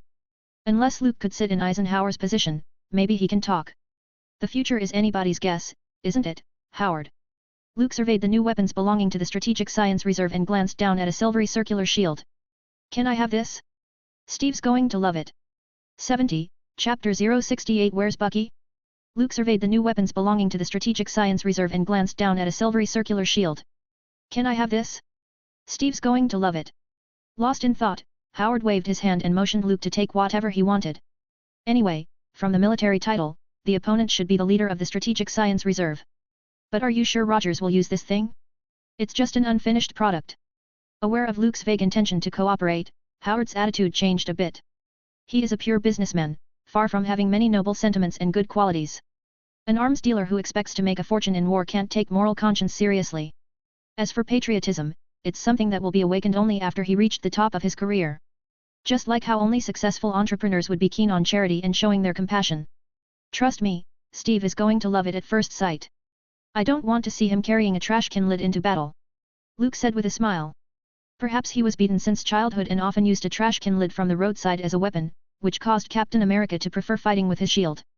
The shield is made of a special material called vibranium, which has a special ability to absorb kinetic energy and barely transmits heat or kinetic energy. To some extent, it is indestructible. Howard explained. "It's a pity that this material is too rare.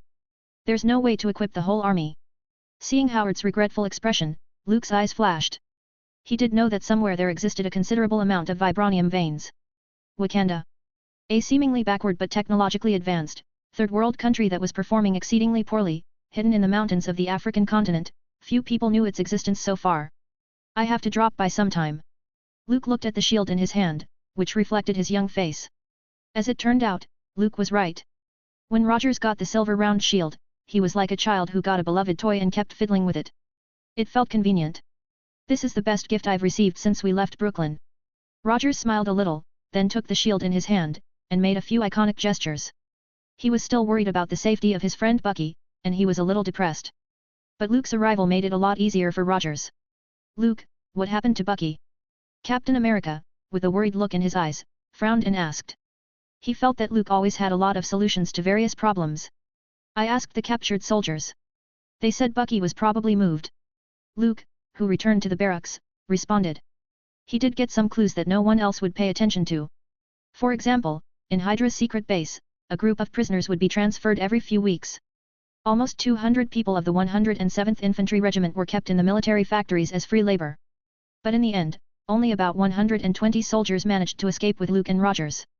Excluding those who died of overwork and casualties, there were still about 15 people unaccounted for. They had the same experience as Bucky.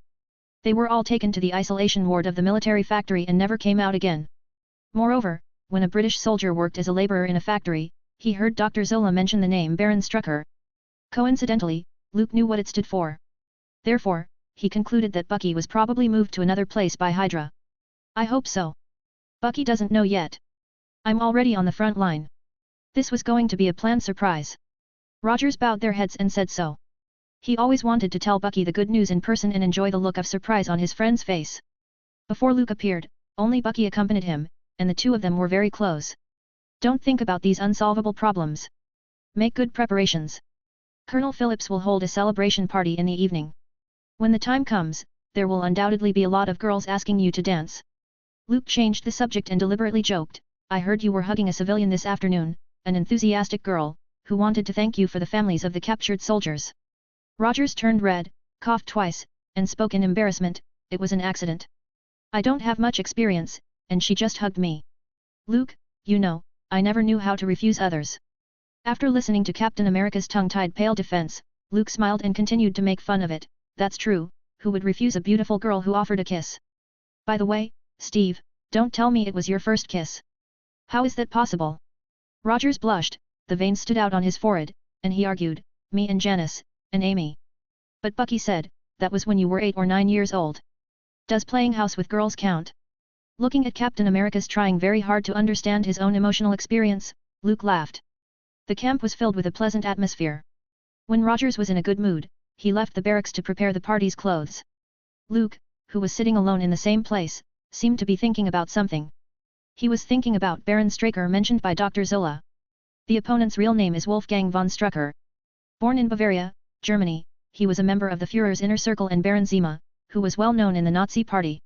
Unlike Red Skull's ambition, Strucker still had deep feelings for the Third Reich and was bent on defeating the Allies and helping the Axis countries win the war. It's worth mentioning that although Baron Strucker is the top leader of Hydra, he isn't in the same camp as Red Skull. He has his own research institute and technological strength and has created a virus weapon called Death Spores, which has harvested many lives from the Allied countries. If one thinks about it, the Allies were miserable, being crushed to the ground by the Axis powers' various shady tech and science. Luke thought silently. No wonder a German major shouted the slogan German technology is the best in the world. 71, Chapter 069 Captain America, are you prepared to give up your virginity tonight? After a quick cleaning and a change into a new uniform, Luke and Rogers walked into a pub in a nearby town. As the noise poured in, the air was filled with the scent of malt and the pale blue haze of burning low-quality tobacco. Those captured soldiers who escaped by luck and returned successfully drank cups of hard liquor or gathered together to play cards and arm wrestle. Some people were even ready to have a wrestling match on the spur of the moment. From time to time, there was a burst of laughter from the soldiers who filled the pub. The buzzing sound made the ceiling overhead shake slightly, and the light bulbs hanging from it swayed. Our heroes are here. Dum-Dum Dugan, who was sitting at the bar, caught a glimpse of Luke standing at the door and immediately shouted. He tapped his glass against the bar table like a rhythmic drumbeat, drawing everyone's attention. The soldiers spontaneously stopped everything else, and everyone stood up and applauded. The whole pub looked like it was about to topple over. Those adoring gazes and grateful glances turned into a round of applause for Luke. This is the respect for a war hero. They're so enthusiastic. Applause and cheers lasted for 2 minutes. Rogers sat down beside his friend and handed a glass of whiskey on the rocks. Have you chosen your partner for the dance? Luke picked up his glass and poured the cold hot liquid into his throat, giving him a rush of relief. Why don't I know that? Rogers opened his eyes wide. He hadn't heard that there was a dance at the celebration. Captain America still thought that Luke was joking in the barracks and that it was a little too much to hold a party before the war was won. Howard told me. He has already chosen his target for tonight. Luke smiled and tapped Rogers on the shoulder and said, that's the lucky one who took Captain America's first kiss? She looks good, with beautiful blonde hair. See, she's staring at you with passionate eyes. Steve, you're gonna get it tonight. His best friend's teasing made Rogers feel annoyed. After all, in America's culture, a 20-year-old boy with no emotional experience is a bit unjustifiable, comparable to a pure white sheet. Not everyone is like Howard Stark. Rogers lowered his voice and raised his glass to hide his embarrassed expression. All right, no more jokes. Luke cleared his throat and looked severe. Then, it wasn't long before he leaned his head and asked with a smile, so, Captain America, are you prepared to give up your virginity tonight? Poof. Rogers, who was drinking, spit out his mouth full of whiskey. The sudden noise caused the bar crowd to burst into laughter. Sorry. I'm sorry, I didn't mean to. Rogers is scrambling around, explaining to the innocent bartender while glaring at Luke. However, the latter had already slipped away and disappeared up the stairs to the pub's second floor. Bastard. The always decent Rogers, for once, burst out a foul word. Half an hour later, the drunken soldiers gradually left the scene. Everyone who heard the news of the dance ran to the second floor early. The desks and chairs had been emptied, and a vast space had been drawn. An old-fashioned phonograph was placed by the window, and the soothing and quiet music melody flowed out of it and echoed on the second floor. The soldiers, with impure purposes, looked at the women in the room with subtle and implicit eyes. Some of them were unmarried field nurses, some were young girls carefully selected by the local mayor, and some were civilian staff of the Strategic Science Reserve. They were like delicate flowers, in the beautiful stage of budding, waiting for someone to pick them. General, I've always wondered. Dugan, nicknamed Dum Dum, touched his beard and asked, these guys ultimately aim to get women into bed and aren't interested in dancing at all. Then why don't they just say what they want, so they could save time, skip to the crucial step, and spend more time on what they want? Dugan, tell me when you proposed to your wife, did you put a gun to her head? Otherwise, why could she promise to marry you? Luke joked and handed the glass to his partner. Later, the young brigadier general of the Allied forces solemnly explained, human beings are very complex animals. In social situations, men try their best to show their humor to attract women's interest and lay the foundation for further in-depth communication. Women also know what men are doing, but they enjoy it and call it affection. But in reality, it is just dopamine secretion in the brain so that both parties produce the mating impulse.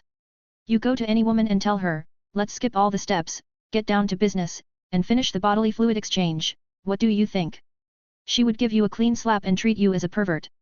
But in a different way, you go up to someone, invite them for a drink, tell a few funny jokes, talk about your experiences, don't care if they're true or not, just charming enough to be interesting and attractive. When the mood is right, you can ask to go to her room or let her visit your room. If you are strong enough, she will snuggle up to you and say, you are the best man I have ever met. Do you understand, Dugan? With straightforwardness, you will end up being treated as a pervert. The only way to harvest the prey is to speak eloquently. Dum Dum was confused, he could marry his wife back then purely because of good luck. Luke, I'm impressed with you. I didn't expect you to have such a brilliant perspective. In the future, we can discuss more and exchange more when we have time. Luke, leaning against the bar, saw Howard coming over. The arms magnate is dressed up very flamboyantly, with a suit and vest, trousers, and leather shoes. His hair was combed and shiny, and his mustache was carefully groomed. You're better at this. I am just an armchair strategist with rich theoretical knowledge. Luke smiled and admitted defeat. Flirting was Stark's family heritage, he couldn't compare. Binge. Guys, our editor and translator, at Xenon Wonder, needs help in reaching 1K privilege readers. He's already at 730-something privilege readers and I request you to buy 1 coin privilege of his book. Help us out. Open this book in the app, Rebirth of the Villainous Crown Prince. This book is also present in the book list under my profile. Use app please. Go to content and all you need to do is buy 1 coin privilege. It only costs 1 coin per account. If you use more than one account and have few spare coins, please buy 1 coin privilege of our editor's book. P.S. The coins spent on this privilege buying will be rebated to you next month. I hope this isn't much and we will release 4 extra chapters upon reaching 1K privilege readers in Marvel Superman. Thank you. 72, Chapter 070 The Chat. You're better at this. I am just an armchair strategist with rich theoretical knowledge. Luke smiled and admitted defeat. Flirting is Stark's family heritage, he can't compare. Howard nodded modestly and accepted the compliment of the young Brigadier General generously. It has been proven that one of the best ways for men to get closer to each other is to talk about women. Dum Dum, who has always been prejudiced against rich people, was already talking and drinking with Howard in 20 minutes. The former is interested in the anecdotes about this playboy hooking up with a Hollywood starlet, while the latter lacked comic relief. The two of them hit it off immediately and had a great conversation. Steve, come and listen to Howard's field lesson. Luke saw Captain America walking up the stairs and waved. Rogers has always had a good personality. After receiving a glass of whiskey, he put Luke's previous teasing behind him. 4 people leaned against the bar, drinking and watching the young men and women singing and dancing. Howard, why aren't you dancing? Luke had some doubts. Howard, a flirt by nature, was willing to be a bachelor instead of having fun. This is quite rare. The real professionals are always the last to make an appearance. Howard touched his mustaches and smiled faintly. A few minutes later, he saw Carter, in a red dress with beautiful curves, ascending to the 2nd floor. He raised his hand to straighten the knot of his tie, picked up a cup of gin, smiled, and walked past with pride. I bet he would only last for 2 minutes at most. Luke opened the betting pool. 5 minutes. 8 minutes. Dum Dum and Rogers said, respectively. After Howard's advice, they both agreed that the other was a veteran of the trade. 3 cups of gin. Within a minute of Luke placing his bet, Howard was back at the bar with his head down. Drink. 6 cups of gin were lined up, Dum Dum and Rogers were drinking wildly. I thought you were a real pro. Dum Dum, who was tongue-tied and unable to speak clearly, looked at Howard, who failed in inviting her, with a look of contempt. The latter grunted twice but had no words to say. At least I dare to charge at the iceberg while you're hiding on the sidelines. Howard, who really couldn't find a reason, could only save face in this way. Steve, you give it a try. Luke encouraged Captain America, but fortunately, the other party never got drunk, stayed sober, and shook his head to refuse. Even Howard, who claimed to have wandered among the flowers for so many years and never lost, suffered a defeat. You can imagine the fate of a rookie like him. Dugan? This guy is down for the count. When Luke turned his head, Dum Dum was already lying on the bar table, fast asleep. Goodbye, everyone, I'm going to find a young girl with a big heart and bury my head in her chest to soothe my fragile little heart. Howard, a veteran of the trade, quickly emerged from the shadow of defeat, looking across the table at the busted girl opposite, waiting for an invitation. Long brown hair, beautiful face, delicate and lovely. Especially big-hearted, making people unable to move their eyes. Rogers. Watching Howard go away, Luke turned to Captain America. In the end, the blonde girl who took Roger's first kiss came up to him enthusiastically. So, I'm the only one left. After leaving an apologetic look, Rogers was dragged onto the dance floor by the blonde girl, leaving Luke alone at the bar, drinking alone but still not drunk. The night outside was getting darker and darker, but the pub's second floor was getting livelier and livelier. Don't you like dancing, General Cavill? The cold voice rang in Luke's ear. He put down his glass and smiled, that's not true. I didn't find a suitable partner, so I had to stay here alone. General Cavill, you seem to be a little confused as to why none of the women who are usually so enthusiastic about you, didn't one come and invite you to dance? Carter, dressed in a red dress and glowing, picked up Luke's unfinished drink from the bar and drank it all. Miss Carter, do you know why? Luke asked in a light-hearted tone. I told them you already had a scheduled partner. Carter's words rang true, but the delicate beads of sweat coming from the tip of her nose, the vigorous beating of her heart, and the rich pheromone scent betrayed her. I thought Miss Carter would hate people like me, just like you refused Howard. A flirtatious and loose person shouldn't be the type of person you would like. Luke took a step forward and said with a small smile at the corner of his mouth, or do you see through my ostentatious surface and understand that I have a stable and profound inner substance? I just, like challenging tasks and love adventure. Carter answered in a nonchalant tone. Binge. Guys, our editor and translator, at Xenon Wonder, needs help in reaching 1K privilege readers. He's already at 790-something privilege readers and I request you to buy 1 coin privilege of his book. Help us out. Open this book in the app, Rebirth of the Villainous Crown Prince. This book is also present in the book list under my profile. Use app please. Go to content and all you need to do is buy 1 coin privilege. It only costs 1 coin per account. If you use more than one account and have few spare coins, please buy 1 coin privilege of our editor's book. P.S. The coins spent on this privilege buying will be rebated to you next month. I hope this isn't much and we will release 4 extra chapters upon reaching 1K privilege readers in Marvel's Superman. Thank you. 73, Chapter 071 I will leave saving the world to you. Extra chapter for our fellow readers, I_do_it_cuz_I_can. Wishing for his speedy recovery, brother just had serious surgery on his left foot yesterday. Take care, mate. P.S. More extra chapters tomorrow. The following day, when Luke, Rogers, and Howard showed up outside the barracks simultaneously, the scene was a little awkward. Everyone has a tacit agreement to smile, even Rogers, who had no knowledge in this area, also followed the two. Everyone seemed to know what happened last night. Good morning, Luke and Steve. Are you up for your morning workout too? Howard coughed twice, pretending to ask. Ignoring his messy hair like a chicken coop, loose tie, untied shoelaces, and other obvious clues.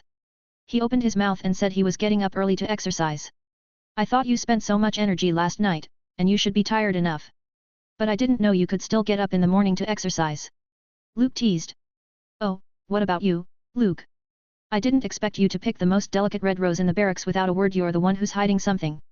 Howard fought back, not to be outdone. His tone was sour. Before, he pursued Carter, but the other party was unmoved and indifferent.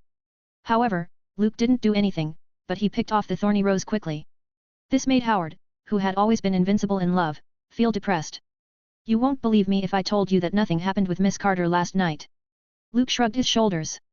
As expected, he received a suspicious look and a scornful laugh. Come on, it's like an alcoholic saying he didn't drink too much, and a politician saying he served the citizens. It's unconvincing. Howard chuckled, clearly unconvinced. A lone man and woman disappeared after one dance and didn't show up until the following day. Could it be watching the stars and moon and talking about life's ideals all night? Rogers nodded and agreed. It was clear that he had grown a lot after an immersive first experience overnight. Tell me, how did you do it? Howard looked curious. He wanted to know where he lost. On looks? Well, Luke is young and handsome. But isn't he more attractive as a mature and rich man? On achievement? Although Luke is a war hero of the Allies, he is known as Superman to the world. But in the scientific field, Howard Stark is also a rising star. A rising genius who hopes to rival Robert Oppenheimer and Leo Szilard. Since you asked in good faith, I won't hide it. Miss Carter said she was deeply attracted to me when she first saw me. She thinks I'm like a firefly in the night, so bright and outstanding. Howard was stunned on the spot. After seeing Luke's playful eyes, he realized that this guy was just bullshitting and spat viciously. Twee. With his family's education, he shouldn't have behaved in such a rude manner. If I hadn't been unable to beat you, I would have thrown a punch at you. Howard turned around and walked away but almost twisted his back because of the excessive movement. Finally, he left awkwardly, with one hand on his waist and a staggering gait. Hee, I can tell by the look on your face that you had a good night. Luke hooked Rogers's shoulder with his arm, and they walked to the barracks. He remembered that someone always talked about one topic in his previous life, whether Captain America was a 70-year-old virgin. Looking at it now, definitely not. Her name is Marjorie. Rogers squirmed. He isn't quite used to this kind of conversation. In the afternoon, Luke, who had finished his rest, entered the war room and heard Colonel Phillips roar. John Schmidt should be put in an insane asylum. He stood in front of a map, looking shocked and angry. Rogers, Carter, and Howard were all sitting at the long table, and their faces were exceptionally grave. The rest of the senior officers were silent and remained quiet. The atmosphere of the whole room fell to a freezing point as if the air was frozen. What's the matter? Luke asked, frowning. When the angry Colonel Phillips saw him, his tone slowed down and patiently explained, Red Skull wants to destroy half of the world. Starting with New York, and even Berlin in the Axis. We must stop him. Colonel Phillips's finger jabbed hard at the red dot on the map. These were some of the Allied and Axis powers' most important cities, including New York, London, and even Berlin. The hearts of the people who were present sank, and these were densely populated and prosperous metropolises. Once Hydra's plan was successfully implemented, the casualties would be incalculable. The Strategic Science Reserve found this information from Hydra Base's command room, a map, and detailed information about Red Skull's plans. When they fled, they had no time to destroy or take them away. It was seen by Rogers, who was searching for his friend Bucky and remembered it in his head. Schmidt is studying mysterious force beyond our understanding. If we let him cross the Atlantic Ocean, he could destroy the whole East Coast in an hour. Howard's affirmative tone made the atmosphere in the war room turn even more depressing. As the Strategic Science Reserve chief scientist, he specially studied the blue energy block that Captain America stashed in his pocket at the military factory. It was powerful and impressive. That was the conclusion Howard came to. He just extracted a tiny particle from it, prepared to analyze it, and nearly killed himself. Luke. In a time of crisis, Colonel Phillips ignored his superior and subordinate titles. I have sent reports to Allied Command and the White House. The President wants you to step forward and stop Hydra's plan. Right now, only you can do it. In 24 hours, Red Skull will implement his crazy plan. In the war room, all eyes were focused on Luke. The Allies need a hero to save the world. And he was the most suitable candidate. The young Brigadier General had created one miracle after another. Capture Rome, Italy, assist the Allied forces to land in Sicily, destroy Hydra's secret base, and rescue the captured soldiers. All kinds of legendary and marvelous deeds were enough to prove Luke's strength. He was known as Superman and savior of the Allies, not without reason. Steve, you must know where Hydra's headquarters is, right? Luke's calm face showed a faint smile. There is an underground base in the Alps. That's where Hydra's headquarters is located. Rogers answered with absolute certainty. Would you like to go with me to destroy it and stop Red Skull's evil plan? After hearing the answer, Luke showed a calm smile. This calm attitude infected the people in the room. I will obey your instructions unconditionally, Commander. Rogers held his head high, without fear in his eyes. In his view, the operation was bound to be dangerous. But as Luke's friend and soldier of the Allies, he naturally had a duty to participate. Brigadier General Sir, take me with you. With Dum Dum Dugan's initiative, members of the Howling Commandos echoed in succession. They received honors and applause from Luke's wise leadership. The Howling Commandos admired and respected this young commander from the bottom of their hearts. That's good. You all have 2 hours to tidy up your equipment, and then we'll set off. Luke didn't say much. The impassioned speech was unnecessary, and the final victory was the key. After receiving the reply, everyone in the war room dispersed. Carter stood up, her fingers unconsciously swiping across the table. She originally wanted to say something, but her lips only pursed twice, and she left without saying a word. Luke grimaced. There was no happy ending in being a gentleman. 74, Chapter 072 Ambitious Dreams. The snowy Alps and the whistling cold winds were like whips that beat down on everyone. Luke, wearing a thin brigadier general's uniform, stood upright in the snow and ice. He wasn't affected by the weather at all. According to the original timeline, Steve would attack the underground base in the Alps and raid Hydra's headquarters. Captain America must break into the enemy camp alone, creating an opportunity to attract Red Skull's attention. Then, Howling Commandos came down from the sky and beat Hydra to the ground. However, this time Rogers didn't have to take such risks. With Luke as the main attacker, he only needed to lead the Howling Commandos and hold off Hydra's soldiers. Are you going in alone? Despite watching Luke break into Hydra's base alone, overturn trucks and smash tanks, Rogers still had some worries. After all, no one knows what secret weapons Red Skull had hidden in there. Rest assured. After half an hour, start moving. Luke said in a relaxed tone, indicating that it wasn't a big deal. The only thing Red Skull could rely on was Hydra's exceptional forces and the powerful weapons created from extracting the Tesseract's energy. His combat power seemed 50-50 against Rogers, considering that Captain America could easily go against Iron Man, Thor, and even Thanos. To be able to fight with Rogers at 50-50 is probably a compliment for Red Skull. Luke, do you think Bucky will be in this base? Rogers put down the binoculars in his hand, and he was still thinking about his long-lost friend, who went missing. I don't know. According to my information, Bucky might be transferred to another Hydra research facility in Germany. Luke had no time to search for Baron Strucker's whereabouts. He could only hope that the next time he sees Bucky, he hadn't already become the emotionless assassin. Various countries are studying programs like the Super Soldier program. Germany's Aryan Superman, the Soviet Union's Winter Soldier, and the British also have legends of strange and mysterious things like wizards, werewolves, and vampires. In short, it was a crazy time. People worshipped supernatural power and regarded powerful creatures as gods. I can already feel the butterfly's wings starting to flap. Luke thought silently. As he became increasingly involved in the plot, the original timeline was gradually shifting. A numinous intuition reminded him that there would be even more unpredictable things happening in the future. 30 minutes passed quickly. Luke converged his thoughts and looked at the snowy mountains. The secret Hydra headquarters is hidden deep in the canyon. At the same time, the Alps, Hydra headquarters. Red Skull is giving his final speech to his loyal and passionate followers before ruling the world. He wore a black leather outfit that showed off his skinless redhead without hiding it. In the past, Red Skull needed to disguise himself with a mask as an average person to avoid those strange eyes that were either frightened or unaccepting. But it isn't necessary now. He is about to sit on the throne as the ruler of the world. And an unprecedented empire will be born. His excessive ambition and self-confidence made Red Skull disdain hiding his natural face. What's more, for those passionate believers who he brainwashed, this ferocious and horrible appearance not only didn't arouse resentment and fear but brought sincere awe and obedience. The Hydra will win this war. Valkyrie will cast down the wrath of the gods and burn all those who defy us to ashes. Behind Red Skull is a new type of aircraft with the Valkyrie warhead. In another 2 hours, the Axis powers will launch counterattacks against the Allies at his suggestion. He had already prepared a group of faithful believers who would give their lives for Hydra. When the time comes, they will fly the plane and drop Valkyrie on the targeted cities and end the war once and for all. If one plane is shot down, hundreds more will retaliate with the greatest fury. Red Skull raised his glass, and his voice was strong and clear. If they cut off one head, 2 more shall take its place. Hail Hydra! Hail Hydra! The many fanatics dressed in uniform below shouted with their hands raised flat in the air. At this moment, Red Skull felt extremely satisfied and confident inside. He considered himself the chosen one, a better leader than the Führer who led the Third Reich to sound the drums of war and defeat. I will rule this world. The Hydra Empire will rise. Red Skull had the same dream as every ambitious person. Rumble. A loud explosion came, and a sharp alarm sounded, alarming the whole base.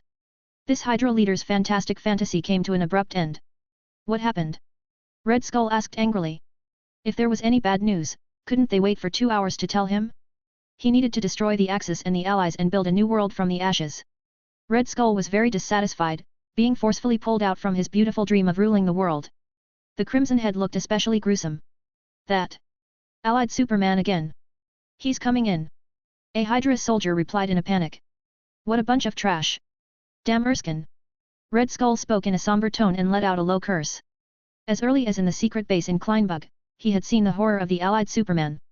Invincible and powerful, it was an enhanced version of the super soldier.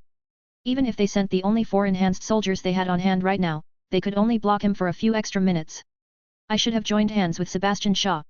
Red Skull thought with some regret. If it weren't for fear of Sebastian Shaw snatching the Tesseract, he would indeed have an alliance with those mutants.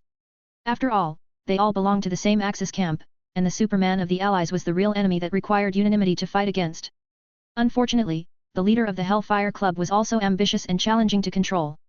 The other side may not submit to Hydra's leadership, let alone willingly serve as a weapon in Red Skull's hands. Go out and meet the enemy. Resist the American Superman, and the world belongs to Hydra. With a wave of his hand, Red Skull sent out many of his men to resist the Allied Superman's attack. Binge. Weekly mass release. Every 400 Power Stones will get you 1 extra chapter. Vote. Chapters will be uploaded as soon as target is met. 75, Chapter 073 We Are Different. Red Skull quickly boarded the plane behind him, carrying a suitcase containing the magic cube. Those loyal Hydra soldiers were just cannon fodder. He had no spare time to pay attention to the Allied Superman's surprise attack. The Valkyrie plan needs to start early. As long as the plane crosses the Atlantic Ocean, it will destroy America's east coast. Then, it can erase other target cities. Without the leadership of the Allies and the Third Reich, they would be in chaos. At that time, he will take the lead in standing up and reforming the Axis camp through Hydra, which will naturally defeat the leaderless Allies.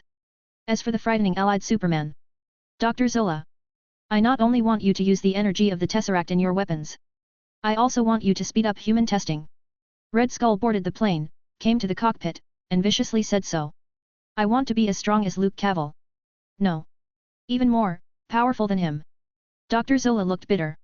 According to the blood sample provided by Red Skull, the most he could do was reverse the inferior qualities. Those enhanced soldiers who have no self-awareness are injected with inferior products. Right now, it was utterly impossible to reach the level of the Allied Superman. Who knew what kind of improvement Abraham Erskine made to the serum? I'll try, Mr. Schmidt. Dr. Zola reluctantly replied. Red Skull, who received the reply, sat in the pilot's seat and put the tesseract in the metal instrument into the central hub. He could envision the spectacular sight of mushroom clouds rising everywhere above the Earth. When Luke broke into the base's bottom level, he saw the new plane Red Skull was riding in, which had already been fired and warmed up, slowly taxiing on the tarmac. Rogers, this is yours. Luke turned to Captain America at the door, sending him a circular shield. Steve then used this vibranium shield to topple the Hydra soldiers who had surrounded him. Dong! Dong! That was quite a rhythm. Captain America took out the enemy with a few easy shots. The sense of combat power has greatly improved. Luke, who witnessed this scene, couldn't help but come up with this idea. No problem. Make sure to stop Red Skull, Luke. Rogers swung his right hand, knocked down the enemy with a shield, took time to turn around, and said so. Immediately afterward, he threw the vibranium shield with incredible defensive power. After continuously knocking down 2 Hydra soldiers, the circular shield drew an arc that violated physics laws and flew back to Rogers. Sure enough, Captain America with his shield is essential. Luke smiled, took a deep breath, and ran towards the airplane, which was speeding up. His legs' muscles were strong, propelling his body like a sharp arrow. Those Hydra soldiers who tried to stop them were overestimating themselves. They were either thrown out or thrown to the ground. Luke was like Moses, parting the sea. With his steel-like body, Luke abruptly cut a path. Colonel Phillips, who led the Allied forces to the bottom, watched the running figure and couldn't help thinking, Erskine's serum has created a super soldier beyond imagination, and... He glanced at Rogers waving his shield and continued, a regular super soldier. As super soldiers, why are there so many differences between them? Carter, next to him, couldn't help but wonder. She read Dr. Erskine's experimental report found that the injected serum's concentration and dose were the same. But in the end, the results were very different. Maybe it was a little wrong to say this. It would hurt Rogers' self-esteem. However, the combat power demonstrated by both sides was indeed true. How could I understand those sciencey things? But it may be related to Rogers' physical quality. He used to be a weak little man, but now he has grown into a big man.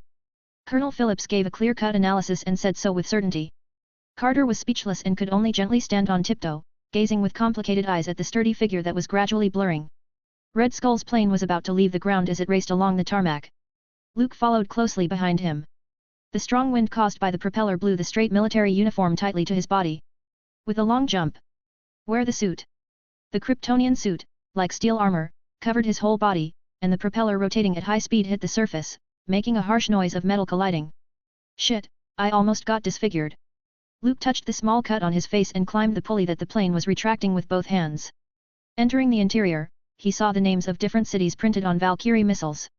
There's New York, Chicago, and so on. Side quests, the arrival of a new era, the destruction of Hydra. Requirements, defeat Red Skull. Reward, Green Lantern Corpse Disc, disposable power ring substitute. Luke, who saw a quest pop up, felt his body was full of motivation. He took significant strides, and all the Hydra soldiers who got in his way were knocked to the ground. You can't run away this time, Mr. Schmidt. Soon Luke appeared in the spacious cockpit. You're quite persistent, General Cavill. In the pilot's seat, Red Skull turned his chair and looked directly at Luke, who tore open the metal door with both hands. What can the Allies give you? A hero's title? Meaningless verbal compliment? Trust me, General Cavill, when the war is over, they will throw you aside. Do you know why? During the war, you're a great hero and a brave soldier. But without enemies, those politicians will start to be wary of you and afraid of you. What if one day, Superman, with his body of steel, wanted to be a dictator and tyrant? They can't help but have this idea in their heads. Once the seeds of fear take root, they will thrive. That's the advice of a man who's been there before, General Cavill. Unbearable, Luke curled his lips and whispered, Mr. Schmidt, are you going to persuade me to join the Axis powers? Isn't it a little late? No, no, no, General Cavill. This is from the bottom of my heart. You and I are super soldiers. We are different from normal people so that we can see the road ahead very clearly. Red Skull stepped out of the seat. The plane had already been set to autopilot. It won't be long before this large new aircraft follows its intended course and devastates the planet. Binge. Weekly mass release. Chapters, 1/X extra chapter for every 400 power stones. Hail Hydra. 76, Chapter 074 The Main Quest. Dr. Zola, who stayed by Red Skull's side, is a scientist. On this occasion, he was useless, so he could only hide and shiver. I used to serve Hitler and was his loyal follower. The short-sighted Führer had a secret institute called Ahnenerbe that specialized in the study of supernatural forces. The leader of Hydra is trying to shake Luke's mind by using all his brain power and his lifelong eloquence. At that time, I thought that Hitler, who believed in occultism, was seeking the truth and the way to become a god. But he's just addicted to astrology, ancient writing, the lands of Longinus, all these tedious things, relying on cocaine and morphine to keep his fantasies alive. So, I began to pursue the real miracle myself. I saw a clue in the Nordic mythology and found the secret of Odin's treasure. I have the key to open the way to godhood. General Cavill, beings as powerful as we are, shouldn't have to fight for a nation, an organization. The future has no flag. We should bring all humankind to their knees and lead them to create a new and better world. Luke shook his head gently and said with a calm tone, Mr. Schmidt, I am very disappointed. Spending so much time and patiently listening to you finish this long speech didn't surprise me at all.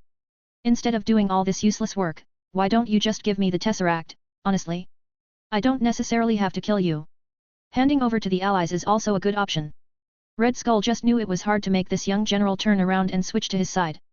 But what the Hydra leader failed to realize is that Luke wasn't a super soldier, and his future was not limited to the planet beneath his feet.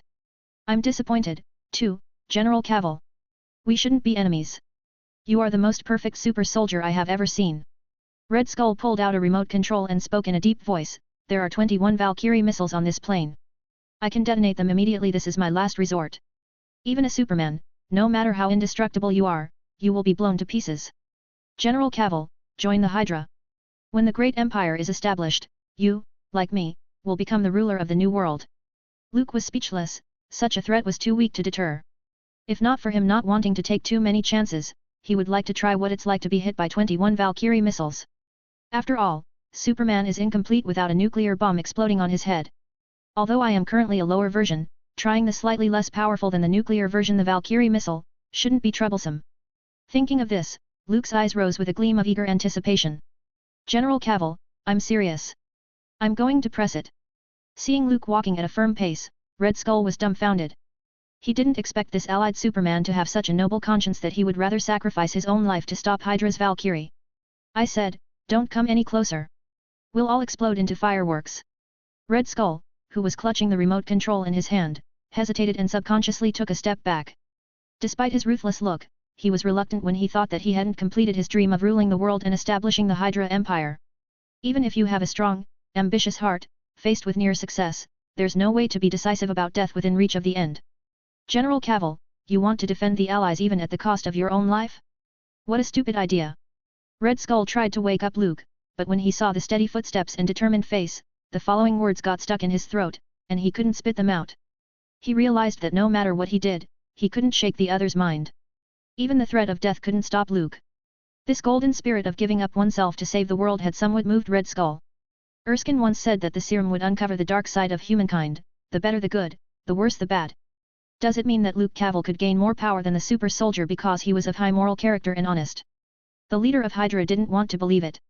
He always sneered at the justice and kindness affirmed by humankind. Boom!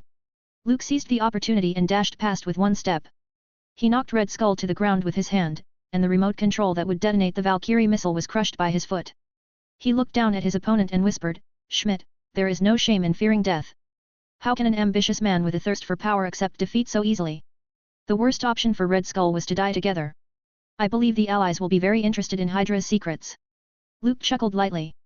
The super soldiers were thick-skinned. Red Skull was punched in the abdomen, but he only fell on his knees and bent his back like a lobster. If it was an average person, his sternum should be broken, and he wouldn't get back up, ever.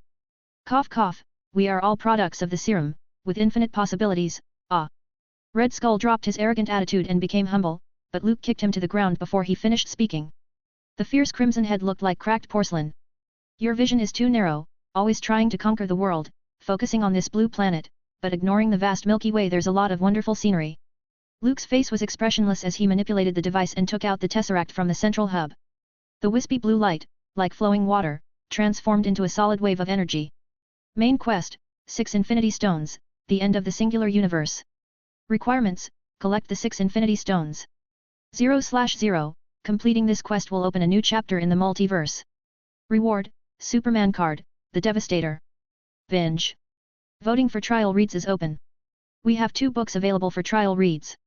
Join Discord, get the role, read 3 chapters in advance and vote for the novel you want us to publish first. Discord link, discord.link/binge-translations. Hail Coronavirus Helpers. 77, Chapter 075 The Tesseract. After scanning the task, Luke was ready to reach for the metal instrument containing the Tesseract. Red Skull, who had fallen to the ground and was having trouble getting up, stared at Luke with hatred in his eyes and uttered in a frantic voice, "No. It's mine.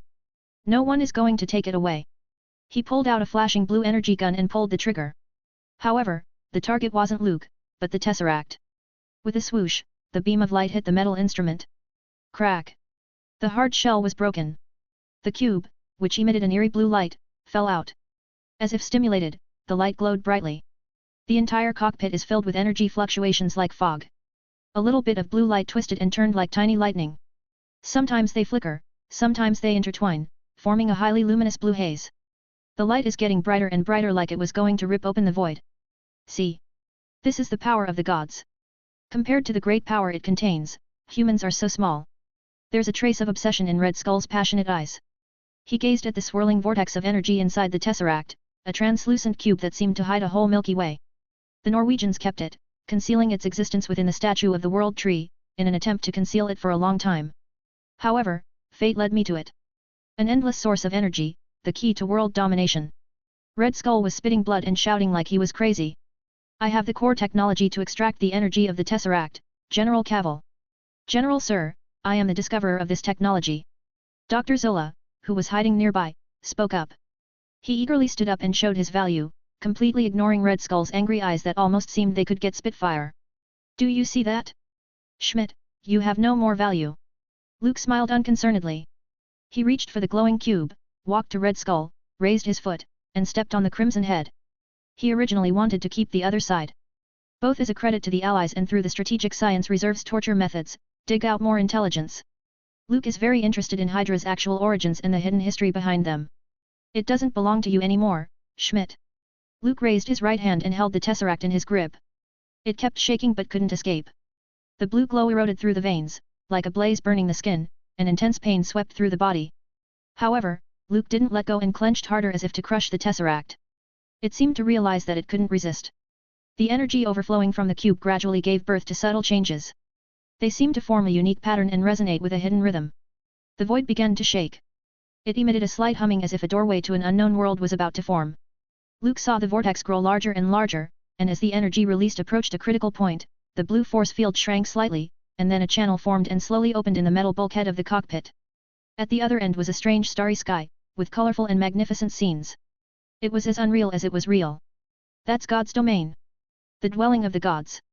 Red Skull shouted at the top of his lungs. With all his strength, he pushed the leg that stepped on his head. Like a thirsty traveler in the desert, when seeing an oasis, he rushed like crazy. Hydra's leader completely lost his mind and didn't care if what he saw was reality or a mirage. Luke didn't stop it. He gripped the buzzing and trembling Tesseract with one hand while calmly watching Red Skull pounce on the gradually opening space channel. The other party was immediately wrapped in a mass of blue energy, like a poor guy trapped in bubbles, whose body was eroded and melted. No. It's not. Red Skull's expression changed from ecstasy to horror. Life's ups and downs were this fast. He watched his body being eroded by the blue energy little by little. Like weathering, it gradually disappeared into the cockpit. Have a nice trip. Luke smiled slightly as he listened to Red Skull's reluctant roar. If he guessed correctly, the other party should have been exiled to the planet Vormir, guarding the precious Soul Stone. May that barren world satisfy Red Skull's ambition. The universe is so big, and I want to see it. Luke, who held the cube, sighed. Looking at the other end of the space channel, the 9 star fields emerged. He couldn't restrain the impulse to plunge into it. The vast river of stars is home to not only human civilizations but other races as well. Not yet, wait. Luke held back the unexplainable restlessness, released his grip on the Tesseract, and put the glowing cube into his suitcase. After leaving contact with organic life, the Tesseract, one of the infinite gems, also calmed down and stopped releasing the strong energy fluctuations. Dr. Zola, can you fly a plane? Luke turned and looked at Hydra's chief scientist, who witnessed the whole process and asked gently. The latter nodded repeatedly as he was involved in designing this new aircraft. Simple operation is still possible. What about the whereabouts of John Schmidt, the Red Skull? Luke sat down beside the pilot's seat quickly and asked again. Schmidt is stubborn and bent on completing his evil plan of destroying half the world.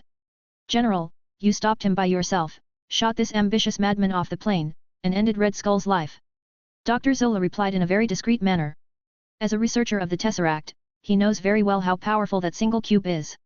When ordinary people touched it directly, they would only be eroded by energy and turned into ash, but Luke was safe and sound. Through this, it was enough to prove that the other party accepted the second-generation serum injection from Dr. Erskine, became a perfect super soldier, which isn't something that ordinary people could fight against. Then let's go back, Dr. Zola. Luke leaned against the chair and closed his eyes gently. He noticed that the moment he held the Tesseract, there seemed to be an invisible pair of eyes casting a gaze towards him. Who could it be? Binge. Read 25 chapters ahead on Patreon. Visit patreon.com/binge-translations. 78, Chapter 076 Victory and Defeat. Brigadier Cavill said that Red Skull has been defeated, and the plane is heading back. In the control tower of Hydra headquarters, a non-uniform transmission came out of the radio. Carter patiently listened to the intermittent muffled words as her cold face showed a hint of a smile. Her tensed body also relaxed. It was a risky move to go after Red Skull and stop Hydra's Valkyrie project. At least, Luke should have waited for Rogers. We won. General Cavill saved half the world.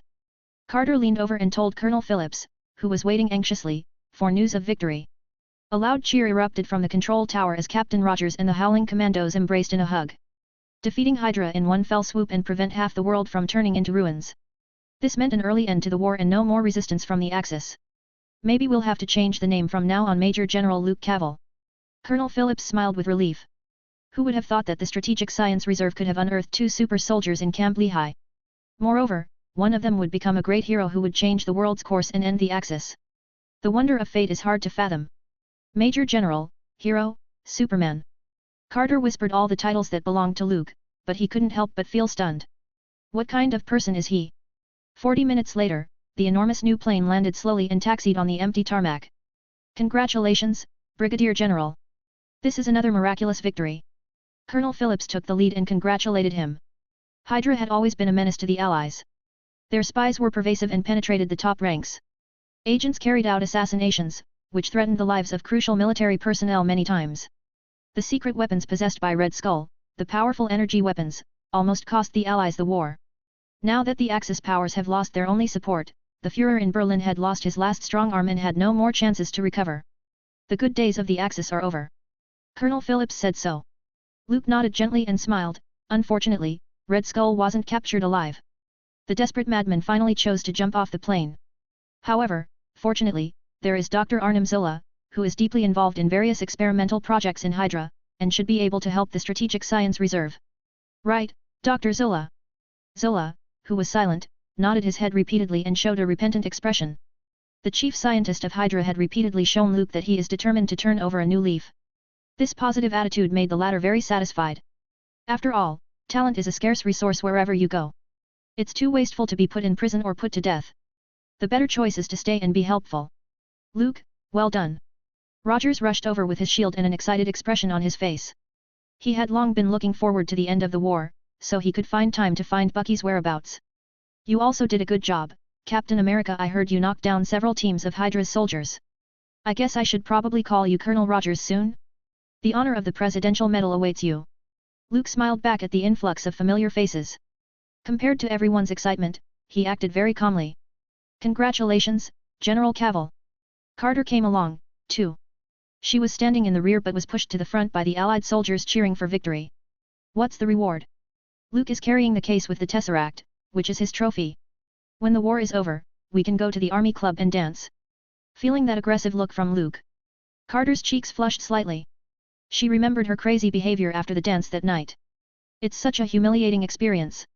The female agent thought so. That might be a good idea. Luke nodded and agreed. Berlin, the bunker of the Reich Chancellery. The Führer sat dumbfounded in his chair in the lounge, having received the war report of the Axis army's defeat 20 minutes earlier. However, this wasn't the worst news. 40 minutes ago, he learned that Hydra, led by Red Skull, was defeated by the Allied Superman in one fell swoop. Energy weapons that could have helped the Axis countries turn the tide were now lost forever. This means that the life of the Third Reich had come to an end. It shouldn't be like this. The Führer leaned back in his chair in a sullen manner and muttered. He once imagined that he would stand at the top of the world and say Ten Hut, to all humankind. The glory of the Third Reich will shine throughout Europe. In hindsight, it was a dream that couldn't be fulfilled. The Allies are about to enter Berlin, Eva. The Führer stood up and kissed his lover on the forehead. The warm and delicate body, lying on the sofa, has long lost her life. Upon receiving the news of the Hydra's defeat, the Führer knew that the situation was hopeless. So, he decided to take his beloved lover with him and run to hell together. Eva was afraid of pain, so she committed suicide by taking poison. Today, only the Führer himself remained. No one can judge me. He thought so. The Führer opened the drawer and took out a Walter P38 pistol. Then, he opened his mouth and held it against his upper jaw. Binge. Read 25 chapters ahead on Patreon. Visit patreon.com/binge translations. 79, Chapter 077 The Sudden Change. In London, the Strategic Science Reserve received terrific news about the Soviet Union's disastrous defeat and heavy losses and the suspected emergence of super soldiers in Berlin.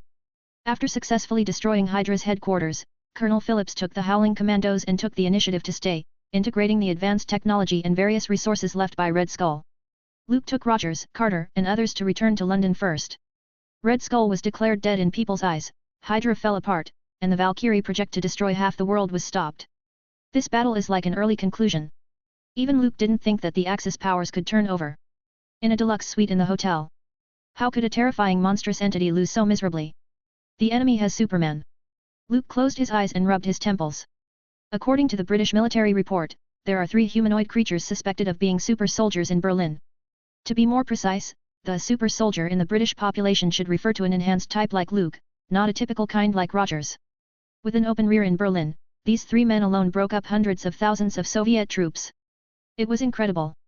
The 1st Belarusian Front, commanded by Soviet Marshal Zhukov, assaulted Berlin from the south and was met by some ordinary German soldiers. The opposers could release destructive energy beams and directly blow up the tank fleet with their power, piercing the Soviet army and forcing countless people to surrender and become captives. The above was the contents of the telegram sent by the Soviet Union. How did this happen? Rogers was dumbfounded when he saw the telegram. Are super soldiers so ordinary? How can the Axis powers start producing them? And there are 3 at once. I don't know, but the British Prime Minister, Winston Churchill, will meet with us this afternoon. So, we'll see what he says. 2 days ago. Germany. The finger holding the trigger trembled and couldn't pull down. Even the Third Reich ruler, the madman who provoked the World War, couldn't calm down in the face of death. Schmidt, that scum. The Führer lowered his pistol and scolded angrily. The dream of European domination was shattered. What else can he do? Did he have to rely on Sebastian Shaw's monsters? However, the Auschwitz concentration camp had long been breached by Allied forces. Sebastian Shaw, that disgraceful guy, took his mutants and slipped away without the slightest resistance. Traitor. Scum. The Führer cursed that bitch again. The thought of being surrounded by a bunch of douchebags made him bitter. Instead of being humiliated and tortured as a failure or meeting an executioner, killing himself was better. The Führer raised his pistol in anger and pointed it at his temple. Just as he was about to pull the trigger, the door burst open. Führer. The miracle weapon. The miracle has been built. The soldier in the German uniform and wearing a red swastika armband said. And the Allied troops were defeated. Just now, the Third Reich won a great victory. The sudden good news almost made the Führer's eyes pop out. The Walter pistol was aimed at his temple, but he dropped it in a hurry. Those dim eyes rekindled the flame of ambition. Repeat it. Did we defeat the Soviets? How did this happen? The Führer wrinkled his brow and asked. The Germans, who grew up in the snow and ice, approached Berlin's walls, which was a turnaround. We also have a Superman. The Aryan Superman of the Third Reich. The soldier seemed to be in a frenzy. He excitedly said, someone has succeeded. General Sankt completed the project and created the perfect Aryan Superman. His name is Marcus Jung. T-note, these two names weren't anywhere in the Marvel Universe, but Uber Comics Universe. He's like a tank, no, a bomber. No one can stop him, not even the Soviets. When the Führer heard this, he couldn't help but stand up and put his hands on the table. Despite his small stature, he exuded an aura of authority. Good. Let the general come and see me as soon as possible. And I want to know for myself if the Aryan Superman of the Third Reich matches the perfect image I have in mind. Confirming the news of the Soviet Union's defeat, the Führer swept away his depressed attitude and revived his strength. It's a pity, Eva. Glancing at his dead lover, the Führer came to grief and symbolically squeezed out a few tears. For the ambitious, power is a wine that can be enjoyed at the first sip, and beauty is just a cherry on top of the cake. Without the former, life is meaningless. If only the latter is possible, the same will apply. General Sankt is the hero of the Third Reich. The Führer was dancing around like a curly-haired baboon with a banana. The Aryan Superman project, also known as Fount of Life, was initially just an ethnographic experiment. The primary purpose is to create a superior race by allowing the so-called SS elite to have relationships with young blondes and blue-eyed women. Later, with the formal establishment of Hydra, this plan changed. The goal was to create super soldiers and help the Third Reich conquer the world. It was presided over by one of the confidants of the Führer, General Sankt. As the experiments continue to fail, the Führer has long lost faith in an Aryan Superman. He didn't expect the Third Reich to collapse, and at the last moment, the plan succeeded. The Allied Superman. The Führer ruthlessly looked at the newspaper on the desk, and the most conspicuous headline in the picture was a photo of Luke standing in a brigadier general's uniform. The Third Reich will rule the world. It's time for the Allies to tremble. Binge. We have voting going on for the trial reads in the Discord server. Last 2 days remaining before the poll closes and our next project is decided. You can read 3 chapters of the 2 new books and vote of the ones you would like to read first. Join Discord, discord.link/binge-translations. 80, Chapter 078 The Axis Supermen. Luke shrugged his shoulders. He didn't know who the 3 supermen were. The young general saw a reward item in the item column by habitually scrolling through the stats. Green Lantern Corps Disc. The description was a particular item developed by the Universe Guardians specifically for the Green Lantern Corps. After swallowing this disc, the user will temporarily possess the power of the Green Lantern. It's a disposable item, but it's better than nothing. Ignoring Rogers's anxious look, Luke sorted out his recent gains. First of all, the reputation value is approaching 8 million points. In other words, it is enough to upgrade to LV2, soldiers, and still have a slight surplus. The second is his position in the Allied forces. Hydra's base siege, stopping the Valkyrie project, and other remarkable achievements through the city's capture. Had the war not ended, he might have returned to New York to receive his promotion to Major General. A young general at the age of 20 is unprecedented in the United States history and unprecedented in the future. Luke reached this point, mainly because it was a time of war, and senior officers were promoted very quickly. Moreover, the credit itself is indeed indisputable. In that case, the next plan will be. Although history has now shifted and the Axis powers have been forcibly continued, Luke felt that the Third Reich's desire to dominate Europe and rule the world was a beautiful illusion that was entirely impossible to realize. As far as he knows, the US military's Manhattan Project has already been launched. In addition to those responsible for Groves and Oppenheimer, Luke's acquaintance Howard Stark has quit the Strategic Science Reserve and been drafted to the Oak Ridge Institute. It was not long before the world's first atomic bomb would explode in the desert of New Mexico. Then, a successful test explosion at Bikini Atoll in the Pacific Ocean. No matter the Axis's supermen, it was impossible to withstand nuclear weapons power. The other party is not a Superman in the real sense. Even the current Luke would find it hard to stand against a nuclear weapon.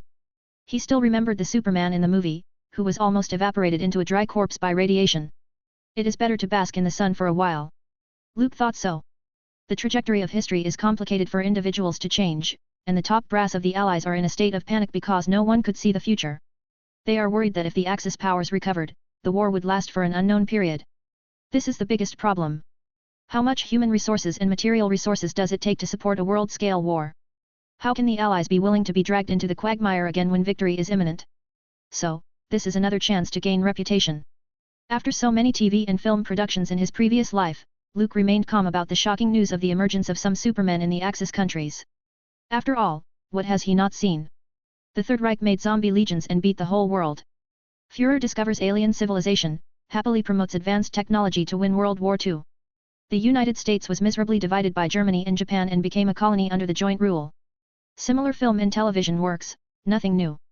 At this thought, the captain from the Axis powers The Aryan Superman as usual.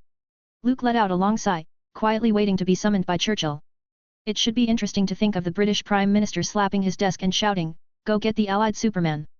A black limousine drove through London's Trafalgar Square, past Whitehall Street, Westminster Abbey, King Charles Street, and finally stopped at an unnoticed street corner. There's a hole with sacks around like a bunker, going all the way down a solid and thick underground fortress. I didn't expect His Excellency, the Prime Minister, to stay in such a place. Luke raised an eyebrow and seemed a little surprised. He thought that this meeting should be arranged in the Prime Minister's office or the Parliament Hall. A week before the outbreak of war, the Prime Minister opened these cabinet war rooms. Carter, who walked ahead, explained. Every day, the Prime Minister enters from an office building across the Foreign Ministry Street to direct military operations. This female agent is British, and she knows a lot about the intelligence services and the War Cabinet's various actions. Luke nodded his head and walked into the underground fortress called Cabinet War Rooms. The first thing that caught his eye was the map room, a crowded room with maps of various war zones all around its walls. There were more than 10 colorful telephones on the table. Carter explained that each color represents a different level. The ivory-colored phone on the right-hand side leads directly to Churchill's office. The Prime Minister's office is over here. Carter led Luke forward in a graceful manner, and the telephone bell kept ringing along the way, and the receiver kept working, just like a stock brokerage company on Wall Street. It seems that there is indeed a huge crisis at the front lines that's difficult to cope with. Luke thought to himself. After reporting their names and identities, they entered the conference room. When he opened the door, a pungent smell of tobacco came over him, almost suffocating him. Luke was able to withdraw his oversensitive senses in time to avoid being smothered to death. General Cavill. Although I heard you were young, I'm still shocked at your age when I set eyes on you. Churchill put down the cigar in his hand and reached over, a smile appearing on his slightly sullen face. He is a smoker, loves to smoke cigars, it rarely leaves his hand. Prime Minister, I heard about what happened in Berlin. Luke shook hands with the big man, one of the big three of the Yalta Conference, and then sat down to exchange pleasantries before getting straight to the point. We don't know the specific situation for the time being. The only information that can be confirmed so far is that the Soviet Union collapsed, nearly 100,000 people were taken as prisoners. The plan to conquer Berlin was temporarily blocked and put on hold. The Prime Minister exhaled a puff of smoke, those narrowed eyes stared at Luke and asked in a deep voice, "Now, you're the only hope for the Allies, General Cavill." Binge. Wanna get an extra chapter? Put your best one-liner here. One with most likes will become next chapter title. XD. 81, Chapter 079 Superman vs Superman? Is there anything I can do about it, Your Excellency? Luke sat upright, making himself look more like a brave soldier obeying orders. He is interested in the Aryan Superman of the Axis powers. Both of their eyes can shoot energy beams, which is so powerful that it could explode tanks. The physical quality is beyond ordinary people, and ordinary thermal weapons couldn't hurt them. All these sound like a weakened version of Superman or an enhanced version of a super soldier. Is it true that Berlin had reverse-engineered Dr. Erskine's amazing masterpiece from the serum samples left by Red Skull? Luke expressed doubts about this. You know, later, the military had invested vast amounts of money and tried to restart the super soldier program, but it never succeeded. Generations change, and versions were diverse, but they all had side effects that were hard to ignore. There is only one super soldier like Captain America. Thus, it can be seen how difficult it was to study and replicate the serum. It didn't make sense that a technical breakthrough could be made so quickly on Berlin's side. Unless, of course, the Führer renewed everything, and opened an acceleration program, and ordered a new type of experiment. We planted an undercover agent in Berlin. The frowning Prime Minister took a strong puff of his cigar but didn't say anything for a long time. During World War II, the highly active intelligence organizations weren't only Hydra and the Strategic Science Reserve, but the MI6 from Britain too were very much involved. They had successfully assassinated the SS Chief of Security, one of the Führer of Berlin's right-hand men, and carefully groomed successor, Reinhard Heydrich. Her name is Stephanie. Shortly after the outbreak of war, she disguised herself as a Norwegian scientist and sneaked into Berlin's Scientific Research Department, classified by MI6. The Prime Minister's expression was severe, and the thick cigar between his fingers flashed a faint spark. I heard from Stuart's mouth that Stephanie hadn't reported the situation for a year, and we have never contacted her actively for safety reasons. But just 3 days ago, the day before the defeat of the Soviet army, a message was received from Stephanie on the Special Access Channel. She warned the Allies to be on the lookout for a monster being deployed from Berlin. As you can see, and as she said, those super soldiers appeared in Berlin and beat the Soviet army to death. Now, the only one who knows the specific situation and what happened is Stephanie. Luke listened carefully. He seemed to have guessed what the British Prime Minister wanted him to do. Rescue the undercover agent lurking in Berlin and get specific information about the Aryan Supermen. Yes, General Cavill, I would like to ask you to bring Stephanie back. She's on her way to her homeland in England, but she's being pursued. Without Allied support, she'll have a hard time escaping. The Prime Minister, who is eloquent and a master speaker, said solemnly. Sincere tone and good attitude were prerequisites for impressing others quickly. I know that asking a brigadier general to rescue a London agent behind enemy lines is both embarrassing and dangerous. While observing Luke's expression, the Prime Minister thought carefully and said, but this is for the future of the Allies and to prevent the rise of the Axis powers. General Cavill, you have created miracles many times. This time, we believe you can do it. In the smoky office, the atmosphere suddenly became dignified. Along with senior staff sitting on the sofa in the corner, the British Prime Minister had their eyes focused on Luke. The dangerous parts of this rescue mission were to prevent the Axis countries from discovering them, the number of people involved in the operation mustn't be too large, and it was best to sneak in alone. Luke, already an officer with a promising future, risks his life for the undercover agent of MI6. To be honest, when the Prime Minister made this request, he felt laughable himself. He had no right to give Luke orders, and the other party had no obligation to obey them. Miss Stephanie, who brought back the Aryan Superman intelligence and technology, is of great value to the Allies. Luke picked his eyebrows and said, I can take part in the rescue operation, but you guys must share the technology mastered by the Axis countries' Berlin Scientific Research Department with the Strategic Science Reserve. After getting the answer, the Prime Minister nodded decisively without hesitation. The Soviets, who had held the Third Reich at bay, defended Nizhny Novgorod and Moscow, and bravely launched a counter-offensive, were defeated by the Aryan Superman of the Axis. How long can the British and American allies on the front lines hold on for? The Prime Minister knew very well that now wasn't the time to bargain and seek benefits. Even if he needed to pay a specific price to request Luke's help, it would be worth it. It's better than looking for those witches, or vampires, or werewolves. No problem. Allied forces are supposed to work together in good faith. The Prime Minister piled up a smile and spoke amiably. The people in the parliamentary hall were going to pop open champagne to celebrate when they heard that Hydra was falling apart, and the mountain-like Axis countries were defeated. Who would have thought that a Superman fell from the sky in Berlin and turned the tides of war? Now, the only thing that could stop the Führer's crazy ambition and save the Allies again was Luke. After all, only super soldiers could fight against super soldiers. Superman versus Superman. Then I will depart now, Your Excellency, Prime Minister. Luke stood up, tall like a mountain, standing in the office. By the way, please let the White House know so that the President could wait for good news. 82, Chapter 080 Rescue Mission. Binge. 10 chapters mass release on Patreon later tonight, and you also get to read 17, as of uploading this chapter, chapters ahead of this chapter. Also, 2 chapters daily minimum for patrons after the mass release. Visit patreon.com/binge-translations. Outside of Berlin. General Sankt, the Führer, asked me to give you a message to get over there as soon as possible. He can't wait to see Siegfried. Is that the name of the big guy? The liaison officer from the Berlin bunker sent the message to General Sankt, who is in charge of the Aryan Superman project. He looked up at the super soldier who defeated the Soviet tanks alone. High nose, deep eyes, blonde hair, and blue eyes, typical Germanic characteristics, close to 2 meters tall, like a silent statue, giving off a strong sense of power. His real name is Markus Jung. Now, he is called Siegfried. The general said coldly. I can't go to see the Führer yet. The factory where Woden's blood was made exploded last night. A Norwegian female scientist named Freya fled overnight.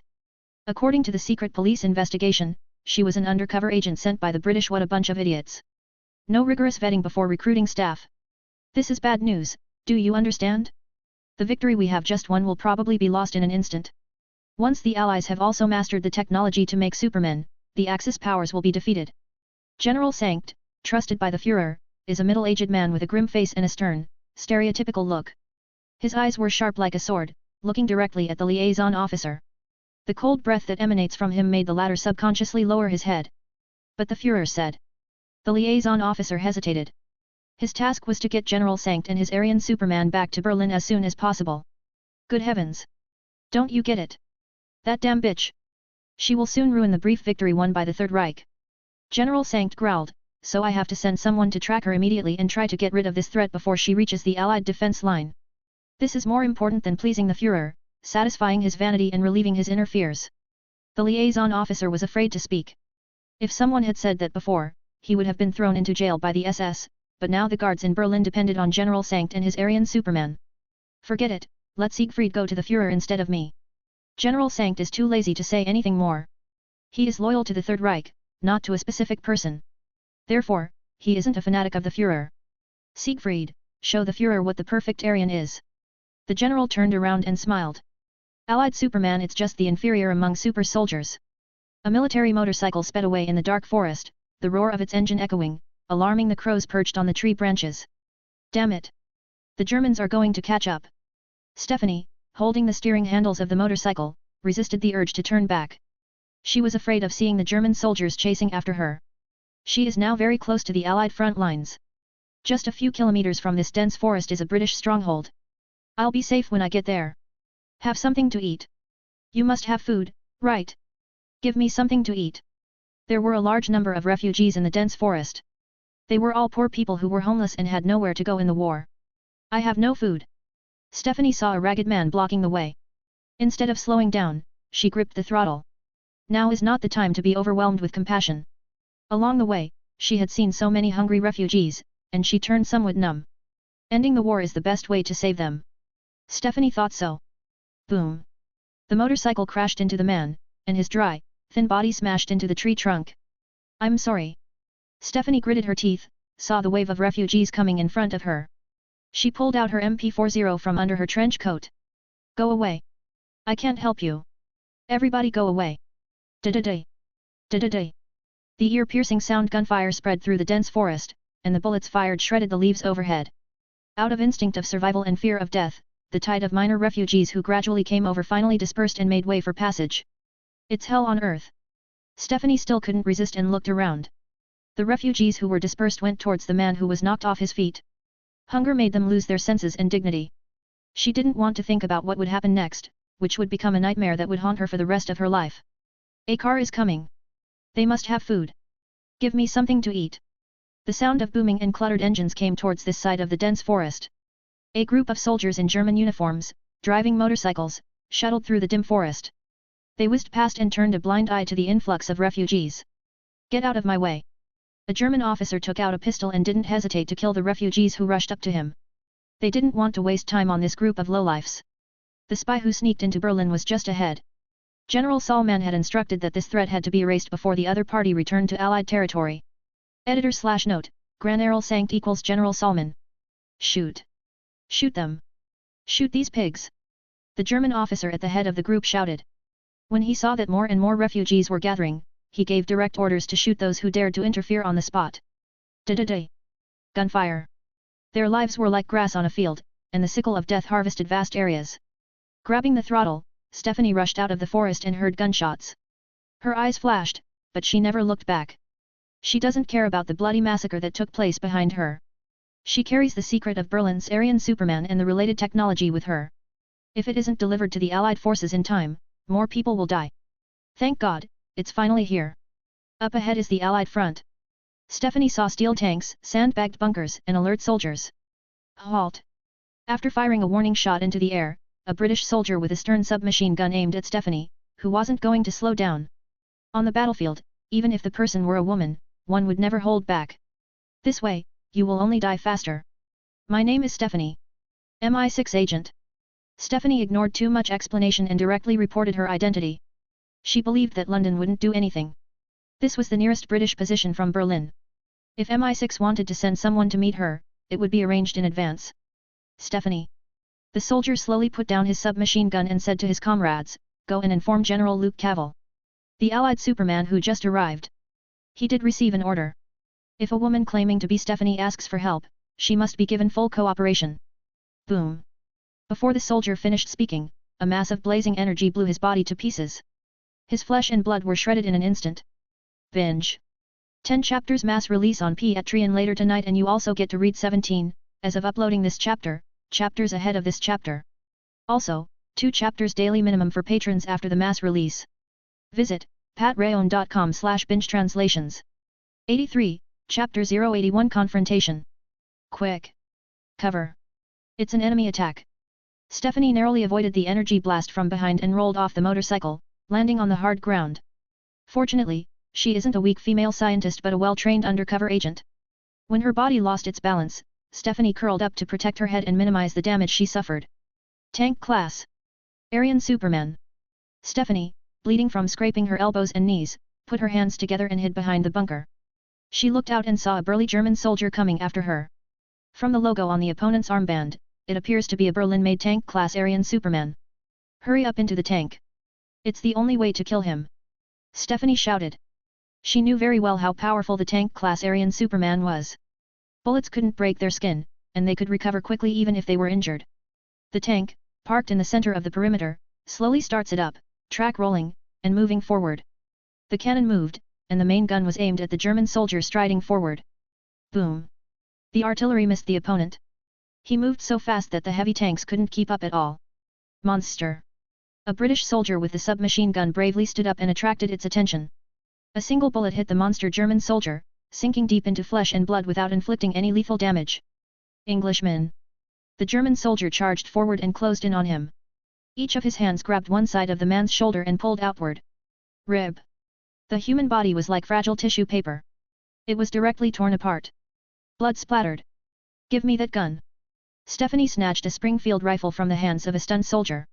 She knew the weaknesses of a tank-class Aryan Superman. Boom! The sturdy blood-stained figure stomped down heavily and jumped high into the air with the help of the rebound from his step. Then, like a solid shell. With a thud, the German soldier jumped onto the tank. With both hands holding the thick cannon, along with a beast-like snarl, he twisted the barrel into a mangled mess. Is this, still human? The British soldiers were instantly discouraged from fighting. Yes. He is still human and can be killed. Stephanie was on her stomach, staring coldly at the murderous German soldier through the scope of her Springfield rifle. She gazed with bated breath, waiting for the chance to shoot. Freya, is that your name? General Salman asked me to take you back or kill you on the spot. The German soldier who emitted energy blasts from his eyes blew up the tank, and the soldiers inside seemed to have some sense and turned to look at Stephanie, laughing, but I think it's easier to twist your head off. Boom! 7.62 mm metal bullets were fired at high speed from the muzzle. The German soldier opened his palms and covered his eyes. Do you think I wouldn't guard against my weaknesses? The tank-class Aryan Superman said contemptuously. Want to deal with him? At least use rocket launchers, howitzers, and other heavy weapons. One rifle alone is not enough. You're Stephanie. When the female agent was on the verge of despair, a steady voice came from behind. The tall figure, like a cloud, cast over Stephanie. She turned around, lifted her head, and subconsciously replied, "That's right. You're safe now." The tall man smiled and then asked, "Is that the Superman of the Axis?" Stephanie nodded. She didn't know who the other party was, so she recalled, the tank-class Aryan Superman made in Berlin is a meat grinder on the battlefield. He is not something ordinary people could fight against. Aryan Superman. The tall man stepped out of the bunker, his voice drifting to the back with a light-hearted laugh. You're the Superman of the Allies. The German soldier, who General Sankt had transformed, looked leeringly at the tall man coming out of the bunker. His tone was somewhat contemptuous. He thought that the Allies' legendary hero and conquered Italy and Rome alone should be Hercules. 2 meters tall, muscular, like the descendants of the Titans, particularly shocking looking. But the Allied Superman that appeared in front of him was only taller than ordinary people, stronger than some, without the slightest exaggeration. Luke, who was 6.2 feet, 191 centimeters, tall, seemed nothing in front of the German soldier who was as big as a little giant. The muscles were even worse. The robust and influential body of the Allied Superman is still somewhat thin in the face of a big man who seemed to have taken steroids. Only from the appearance, this fierce German soldier is as big as an unparalleled soldier with a height of 8 feet and a waist circumference that could beat ancient generals. His rock-hard muscle was almost bursting the uniform open. Quite a bit of toughness, like an evil Kinney Cumin. You look like a Boy Scout. The German soldier glanced at the young brigadier general and laughed at him. A creature like you should be very popular and well developed if thrown into the British barracks. The humiliating sarcasm didn't irritate Luke. He turned to Stephanie and asked, you said he was a tank class. Does that mean a more powerful Aryan Superman? Yes. The 3 that defeated the Soviet army were the battleship class Aryan Superman. They're even more terrible. Stephanie nodded and replied. There was a slight worry in her eyes.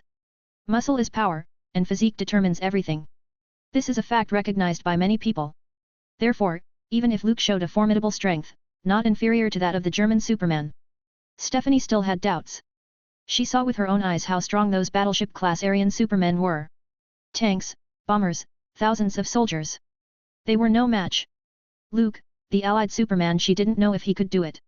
Mindful of this, Stephanie clenched the Springfield rifle and prepared to support the young brigadier general if the situation got worse. Binge. 10 chapters mass release on Patreon later tonight, and you also get to read 16, as of uploading this chapter, chapters ahead of this chapter.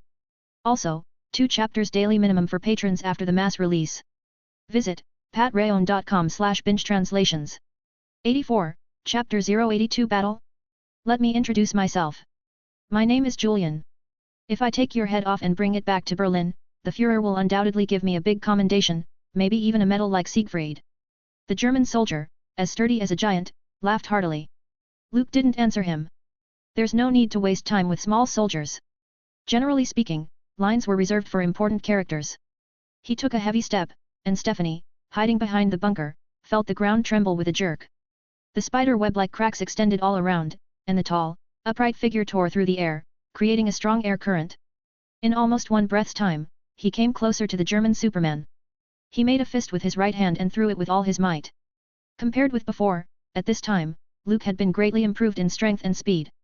This feeling of making progress every day and every night and getting stronger every moment made him addicted. The pleasure it brings is even more significant than the human enthusiasm for bed activities. That was fast. With the enhanced optic nerve, Julian could barely catch Luke's movements.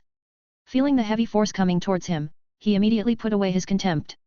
Allied super soldiers don't seem too bad. Julian shouted, his strength surged wildly, and his muscles twisted into a ball. He crossed his arms and held them in front of his chest.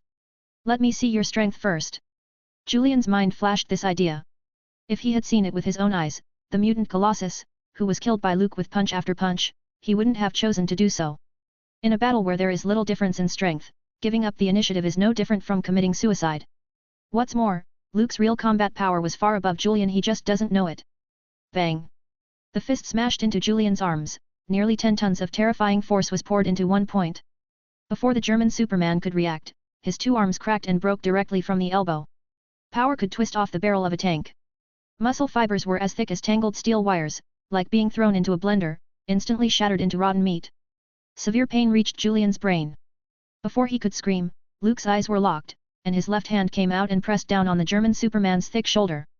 Julian, who was as big as a small giant, like a child who could not resist, couldn't stand the copious force. His legs went soft, and his knees slammed to the ground with a thud. I heard that the Führer in Berlin regards Aryans as the perfect race and that a super soldier like you is considered an Aryan Superman by the Third Reich. Luke lowered his head and looked down with a cold look in his eyes. But now it seems like that's all there is to it. The Great Führer. Julian's face was distorted, his arms showing the white stubble of bone, the flesh writhing with effort, trying to recover from his injuries. He looked at Luke, and his eyes turned blindingly white. Long live the Third Reich! The roar of fanaticism fell, and a significant energy fluctuation formed a powerful, dazzling light mass, which directly engulfed Luke. Like a massive ball of lightning, the air is burning with a sizzling sound, and a scorching smell spread out. The sound of explosions continued to ring out. The robust and rising smoke covered the battlefield, making it hard to see. It's over. Stephanie was holding the Springfield rifle with a severe look on her face. She didn't think Luke would survive, knowing that Aryan Superman's most potent attack was to release energy clusters. Even solid and thick tanks could explode, not to mention the fragile flesh and blood of humans. He was careless and should have guarded against Julian's move. Stephanie thought with dismay. Julian moved so fast that she didn't even have time to remind Luke to be vigilant. Allied forces, rescue, failed. Stephanie watched the tall figure coming out of the billowing smoke, preparing for the final struggle. Anyway, she couldn't run far. Instead of fleeing in a hurry and being caught by the enemy, it was better to fight to the death. Stephanie, you look nervous. Then, a deep voice sounded, relaxing Stephanie, who was tense all over. She couldn't believe it and subconsciously asked, "Why, you're not dead?" The smoke from the explosion dissipated, and the figure that appeared turned out to be Luke. He didn't know when he changed into a steel armor-like battlesuit and removed the right palm firmly pressed on Julian's face. His skin surface is full of burnt black marks, but his body was almost unscathed. "Of course, I'm still alive, Stephanie." Luke grinned. He raised his hand and lifted Julian, who was exhausted and fell to the ground. After the German Superman released the energy cluster, he degenerated into an ordinary person, like a machine that drained his opponent's energy cluster's fuel. "How can you call yourself a Superman?" Luke curled his lips. His opponent's energy cluster contained a destructive power that was difficult for ordinary people to resist. He suffered a minor injury. According to his estimation, the burst of energy clusters was almost equivalent to the explosive force produced by an anti-tank missile. However, with the self-healing ability from the Superman card, in less than 1 minute, the burnt wound on his right palm recovered as before. Binge. Weekly mass release. One extra chapter for every 300 power stones. No limit to mass release. Vote and get the chapters. 85, Chapter 083 Aftermath. The battlefield on the Allied front quieted down. Only the steel wreckage of tanks and flesh and blood on the ground silently told the story of the violent scene of the previous battle. "Ma'am, do you need him alive?" Luke dragged the defenseless Julian over to Stephanie. The latter shook her head. She brought back the relevant technology but also found out the specific process of making those Aryan supermen. Moreover, Stephanie had seen a lot of live specimens for dissection in Berlin. Bringing Julian will only increase the risk. Who knew when the other party would regain his power? That's fine. Luke smiled gently. Then, without hesitation, he snapped the German soldier's neck. After the short battle just now, he probably got the comprehensive data of a tank-level Aryan Superman. Strength, speed, defense, nerve reaction, self-healing ability, and so on. Generally speaking, they were stronger than super soldiers. Even Rogers, with the name of Captain I can do this all day, may get a headache while facing the tank class. It's hard to win unless you can hit a weak spot. However, these Aryan supermen seem to have a massive defect. They can't fight too long. Luke was keenly aware that Julian's power and speed degenerated to the level of ordinary people after releasing the energy in his body as if the power was exhausted. This may be the reason why the Axis powers haven't launched a counter-offensive? Weren't Aryan supermen suitable for long-term combat? A series of questions were temporarily kept in his mind. To be honest, I'm looking forward to meeting the battleship-class people. Luke changed his armor suit and looked down at the fallen German soldier. The strength of this tank class has yet to reach the point of changing the tides of war. Unless the Axis powers could mass-produce explosive soldiers, it was impossible to win by a single strategy. Stephanie's eyes flashed. Although she was curious about the Allied Superman's combat uniform, she didn't take the initiative to ask about it. This was probably the Strategic Science Reserve's secret technology, and it may arouse resentment to inquire rashly. Brigadier General, battleship class, is better than tank class on several levels. Their resilience, physical quality, and energy attack effects are several times greater than the latter. The female agent that was spying in Berlin warned. After seeing Luke fight the tank-class Aryan Superman, she had a little more hope for the Allies' future. However, she was still not optimistic about defeating the Axis powers. There were hundreds of tank-class people in Berlin alone. They were led by 3 even more powerful battleship classes, which is enough to form an invincible fighting force. On the Allied side, there was only one Superman, one Luke. Stephanie, the Prime Minister can't wait to see you. I can't wait to know the truth about these Aryan Supermen. Luke walked ahead. Someone will come later to clean up the battlefield. His mission is to bring Stephanie back safely. Other than that, it didn't matter. Thank you, General Cavill. At the back, the female spy said faintly. Thank you for calling me Stephanie. It's been a long time since anyone has called me that. Do you want to continue the pursuit, General Sankt? The next day, a group of heavily armed German soldiers crossed the dense forest and came to the Allied front line. The guards have already been evacuated, leaving only a messy battlefield. Call off the chase. There is no Freya anymore. She has recovered her former identity and returned to London. That damn bitch. General Sankt had his hands behind his back and a grave expression on his face. The wreckage of tanks, scattered limbs, and traces left by an energy explosion named distortion halos. All told General Sankt that there had been a fierce battle here. Is the Superman of the Allies the one who could fight a tank class? He muttered to himself. It was clear that the Allies should have paid a heavy price to defeat the tank class Julian. So much for the Allies' Superman, far less exaggerated than the Allies make it out to be. General Sankt came to his conclusion. He looked closely at the scene. After a lot of hard work, he seemed to see that the Allied Superman and ordinary soldiers barely defeated Julian and won the final victory in the battle. General, we must assume that the core technology has fallen into the hands of the Allies and that the locations of other military factories have been exposed. We should take countermeasures as soon as possible. A blonde-haired female lieutenant spoke. Stephanie, who escaped, was once a core member of the Aryan Superman project. She knew too much, was deeply involved in the most critical projects, and had taken away some Woden's blood. This is undoubtedly the worst news. Transfer all the data and researchers about the superhuman technology to the second location and cleanse all the inferior test subjects. General Sankt said coldly. He wanted to speed things up and try to help the Third Reich gain a more significant advantage before the Allies made their Superman. I hope the Führer will listen to me and not be overwhelmed by a moment of victory. General Sankt was worried. He didn't have much hope for the mustached Führer in Berlin. After all, that man is known for being a master of micromanagement. His military standards were extremely average, but he always liked to tell those battle-hardened generals what to do. The series of defeats faced by the Third Reich, the Battle of Stalingrad, the Normandy landings, and the Ardennes counter-offensive, the Führer's will was everywhere. A mustached man whose ability to incite, leadership, and military command skills were inversely proportional.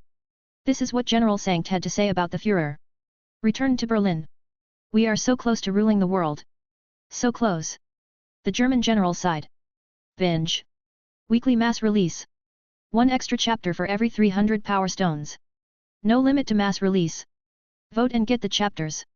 86, Chapter 084 Unlimited Super Soldiers, Woden's Blood. Underground Base, London. A few days later, in the Prime Minister's office. One of the Allied forces heroes, Stephanie, changed into a long green dress, carried a briefcase, and sat in a chair. Next to her is Brigadier General Cavill, who is sitting upright. This time is different, even though senior staff were excluded. There were only 3 people in the office. Good work, Stephanie. The Prime Minister poured a glass of wine and handed it to the female spy who had been lurking in the enemy's lair for years. You are MI6's finest, and I have heard of you for a long time. As it turns out, you did create a moment of relief for the Allies, saving us from the horrors created by those monsters in Berlin. Recently, I heard that many legislators were afraid to go out, only staying at home. They didn't even go to the Parliament Hall. Because, these cowards are afraid of Hitler and his demons would suddenly fall from the sky, lift the roof and hang them all from the street lamps. The Prime Minister said in a humorous and sarcastic tone, which eased the office's heavy atmosphere. No, Prime Minister. Stephanie took the glass, took a sip, and spoke with a smile. Those Aryan supermen who have been created, at most, they could only move within the scope of the Third Reich for the time being. I participated in this project and knew their shortcomings. An Aryan superman couldn't fight too long. The weakness of the tank class is their eyes. There is also heavy firepower, such as rocket-propelled grenades and anti-tank weapons. The more battleship class ones fight, the more tired and weaker they get. According to the experimental report, the limit of the latter is almost 8 hours. Every time they start a full-force battle, they would have to take a period of rest to recover later on. So, for the moment, the Germans are holding their ground at best. But after they have accumulated enough troops, that would be the beginning of a disaster. Hearing Stephanie's answer, the Prime Minister didn't know whether to be happy or afraid. He turned his attention to Luke, who was sitting opposite him. He heard that the young Brigadier General had personally eliminated a tank-class Aryan Superman. This news excited the top leaders of the Allies and effectively dispelled the fear of the frontline soldiers. The defeat of the Soviet army has caused many people to become pessimistic. Luke's victory became a valuable source of publicity for the Allies. I haven't fought with a battleship class yet, so I don't know their strength.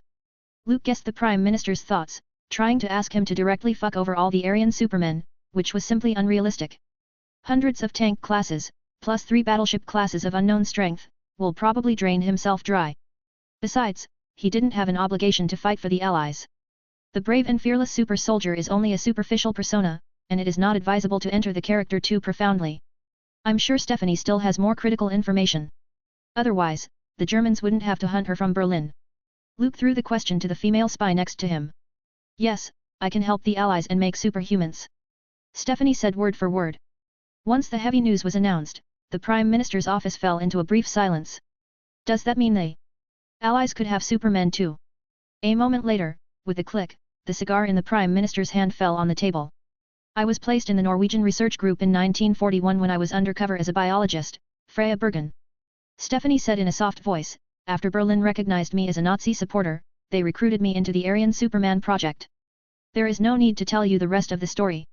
All in all, I managed to break into the core and get access to these. Stephanie opened the briefcase, and besides a document, there was a glass vessel containing many unusual red crystals. The color was very vivid, like crystal clear blood coral. Woden's blood. What a strange smell. Luke, who was sitting next to her, frowned slightly. He felt very unstable and dense energy from the irregular pile of red crystals. It was like a powder keg that would explode at any time, making people feel it was perilous. This is an intuitive response that came from the heart. This is. The Prime Minister looked at Stephanie and asked doubtfully. He thought he was going to see a stack of detailed lab reports or documentation. It's the only way for the Allies to defeat those monsters. Stephanie took another sip of wine. It seems that this female spy had been lurking in Berlin for a long time and got into the habit of drinking, but it is understandable. Every undercover agent lurking in the enemy's base camp was under tremendous psychological pressure. They live among enemies and pretend to be the other side, incorporating the false identity into their daily lives. It wasn't easy. The Germans call this stuff Woden's blood, which is necessary to transform ordinary people into super soldiers. Stephanie explained in detail while drinking.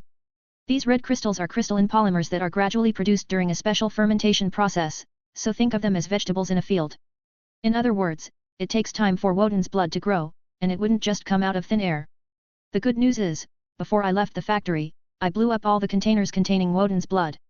It would take a lot of time for the Germans to rebuild another facility. But the bad news is that General Sankt, who is in charge of the Aryan Superman project, is a strict and careful man. So, there will be surplus reserves to keep the damn project from going completely bankrupt. The Prime Minister took a puff of his cigar, he gazed at the red crystals in the glass vessel and asked, "So you know how to make synthetic Woden's blood?" 87, Chapter 085 Secrets. I was responsible for screening the candidates. But the process of cultivating Woden's blood wasn't complicated, and with these red crystals, I believe that the Allied scientists will soon be able to research it. Stephanie shook her head and gave an answer that was neither surprising nor disappointing. And this document is? The Prime Minister shifted his gaze to something else in the briefcase. The origin of Woden's blood and the Aryan Superman transformation technology's origin is recorded here.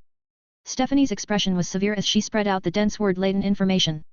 The original manuscripts were kept so secret that I couldn't access them. These are just copies I stole. Luke, who is sitting next to her, and the Prime Minister, who exhaled a mouthful of smoke. Both pricked up their ears and listened carefully. Aryan Superman in Berlin appeared suddenly, and no one knew the specific origin. At one time, the Allied leaders thought that the Axis powers had successfully copied the serum developed by Abraham Erskine and made a more powerful version of super soldiers. According to Stephanie's intelligence, super soldier and Aryan Superman seem to be two completely different products. The former is a serum creation, while the latter is a new and unfamiliar secret technology. The Führer in Berlin was known to be obsessed with occultism and the pursuit of supernatural powers. Stephanie recalled and whispered, the Hydra organization was originally a branch of the Third Reich's Ahnenerbe Institute, to establish an external intelligence agency. Later, Red Skull recruited a large number of scientists and absorbed many fanatics, gradually breaking away from the control of the Führer. Luke's eyes moved slightly, he had a vague guess about the origin of Woden's blood and the technology to make Aryan Supermen. Could it be that it is related to the ancient Hydra?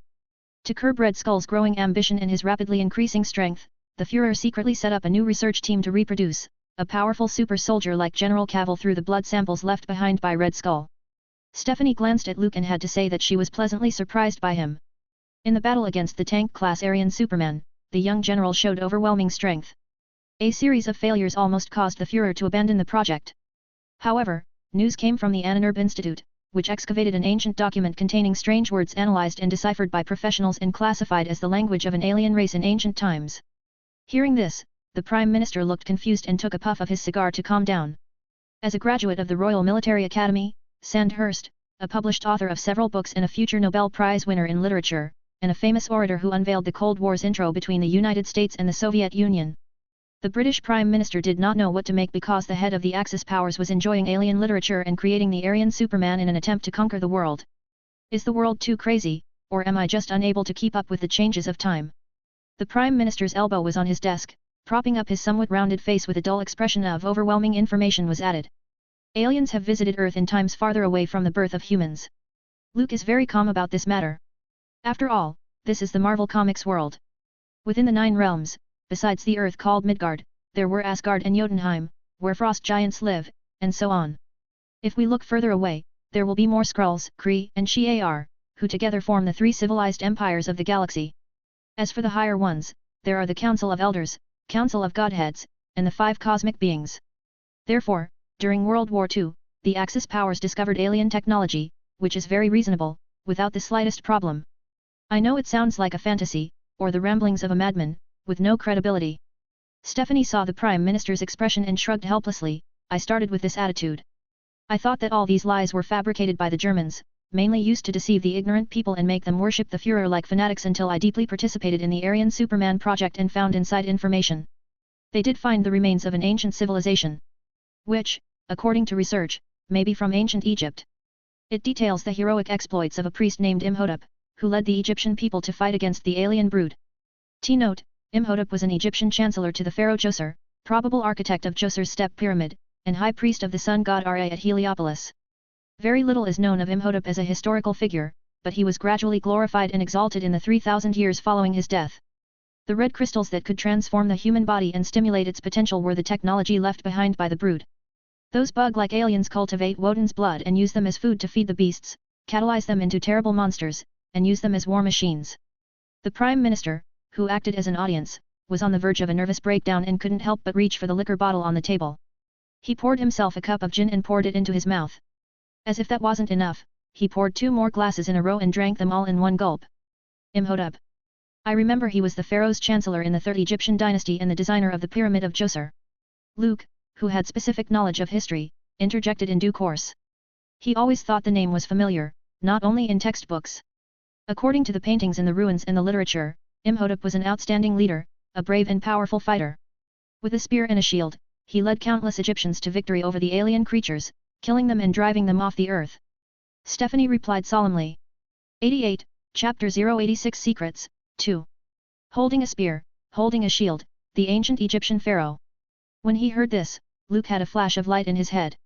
He finally knew why he thought the name Imhotep was familiar.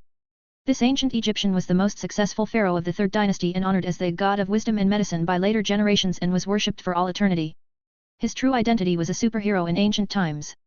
Although he didn't have any super ability, he fought purely with physical combat, but his strength was outrageous. With a group of Egyptian natives holding spears and shields, they defeated the alien creatures whose biotechnology exceeded Earth's by many years. He belonged to the ordinary people who fought with fierce mammoths and kicked saber-toothed tigers. They could be called the terrifying Homo erectus in real life. They were slamming alien forms to the ground with their own hands.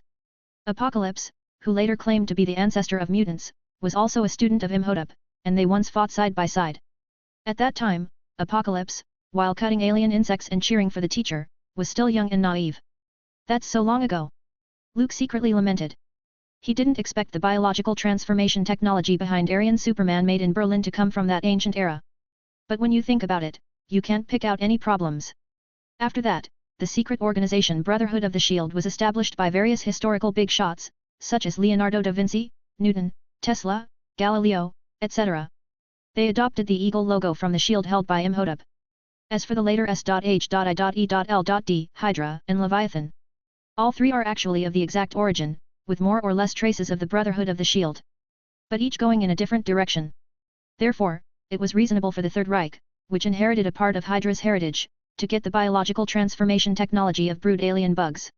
In the beginning, the Germans didn't know that there was cutting-edge technology that could transform the human body hidden in that ancient document. The research on it was more out of academic curiosity. But when someone deciphered the contents of the first chapter, everything changed. Stephanie didn't know that Luke had speculated about the whole incident. She pushed up the gold-rimmed glasses on the bridge of her nose and continued, the Germans realized that they had found a treasure. Found a key to open the door to a world of new humans. Then, General Sankt reported the news to the Führer in charge of all this. The whole Aryan Superman program began. 3 departments were established separately, according to the contents of the literature. The first is to make the catalyst for transforming the human body, that is, Woden's blood. The second one is responsible for screening candidates and finding catalyst-sensitive individuals. The third and largest department is responsible for transforming the human body and mass production of monsters. And this isn't the worst.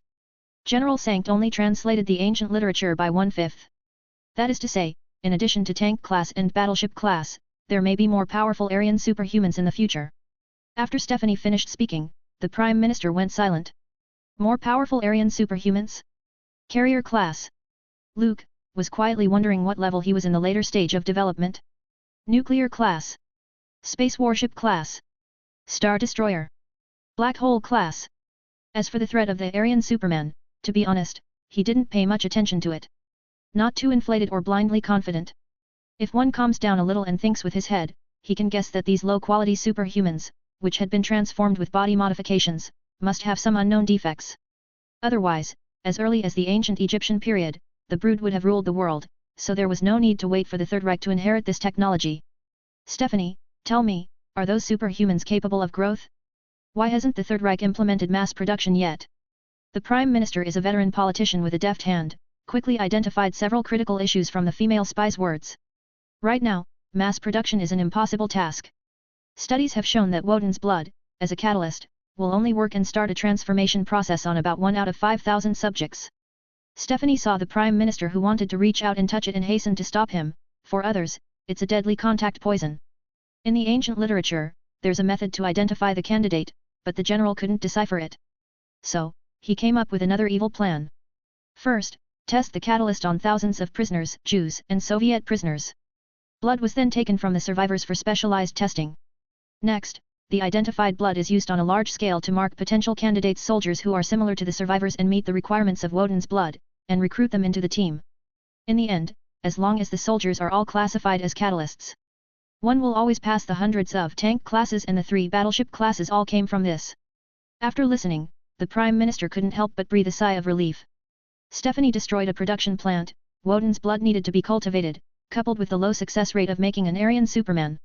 This series of reasons made it difficult for the Axis countries to complete the final plan of bombing troops across Europe quickly and won a little respite for the Allies. General Cavill, what do you think? Binge. Join Discord to trial read future projects, meet other readers, chat with staff and have a look at the character pics, mostly based on comics. Visit discord.link/binge-translations. Join PATRE0N to be always ahead by at least 25 chapters. Visit patreon.com/binge-translations. 89, Chapter 087 Ambitions. General Cavill, what do you think? The Prime Minister snuffed out the half-smoked cigar and looked at Luke with expectant eyes. Stephanie put the Allies and the Axis powers on the same starting line again and gave them the capital to participate in this game. But this didn't mean that the scales of victory are beginning to tip in favor of the Allies. The war that is sweeping the world had, in a sense, become a competition between cutting-edge warfare capabilities and consumption. Ordinary soldiers were reduced to cannon fodder. Even the tanks and bombers couldn't completely change the situation. Luke is the only Superman in the Allies' possession. Moreover, his combat power had exceeded the Third Reich's tank class. There is no doubt about the young general's strategic position or his ability. I think the most important thing at this stage is to convene the Strategic Science Reserve to study the composition of Woden's blood and cultivate it. And select qualified soldiers as recipients. Luke's thoughts were evident as he looked at the red crystals in a glass vessel and said in a deep voice, "We can use the red crystals Ms. Stephanie brought back as a specimen and draw blood from the soldiers who have been drafted into the army. As long as the blood reacts with the red crystals, they can be selected as the candidates to try out the transformation program later on."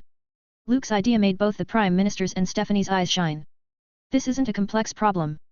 But just after listening to all this, finding an implementable solution from the massive amount of information quickly. This requires keen insight and quick response. Editor/note, eye roll. I'll tell Allied Command to bring back the Strategic Science Reserve under your leadership as soon as possible. General Cavill, as the savior of the Allies, you couldn't be more suitable. The Prime Minister knew how to gain goodwill and win over people. He quietly puts Luke in the position of holding absolute power.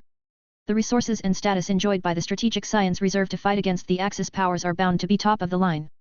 Being able to sit in a leadership position is helpful for future development. It's my pleasure to contribute more to the Allied forces. Luke said with a sincere expression. My greatest wish is for world peace. Any ambitious person who tries to start a conflict is my enemy. The Prime Minister chuckled twice, held Luke's right hand firmly, and spoke with emotion, it's fate. My greatest ambition in life is also world peace. I can see right away that Your Excellency is also a peaceful man with a heart for the world. Luke subtly curled his lips. The most famous Prime Minister of the British Empire was nominated for the Nobel Peace Prize. Ironically, the Italian dictator Mussolini, who Luke himself caught, and the Führer of Berlin have been nominated for this award. That's why the judges constantly redefine the word peace. Berlin, Parliament Building. The Führer, who used to live in the bunker, was finally able to move into the luxurious bedroom, fair and square. Those bombers buzzing around Berlin every day will no longer disturb their sleep and increase their inner fear. Siegfried, you are the hero of the Third Reich. The perfect Aryan and my most loyal guard. The Führer woke up from the big soft bed, dressed in a robe, opened the door, and said so. Although there was no Eva, the gentle lover beside him, Siegfried standing outside the door, made him feel exceptionally safe. He didn't have to worry about his safety being threatened, and he didn't have to worry about the Allied troops attacking Berlin and pulling himself to the square to hang. The head of the Third Reich had a good night's sleep. But just over 10 hours ago, he ordered Siegfried to kill tens of thousands of captured Soviets to test how strong the Aryan Superman was. Those soldiers whose limbs were cut off by the vaporizing light, their wails, their cries, their blood, and limbs, didn't give the Führer the slightest inner turmoil.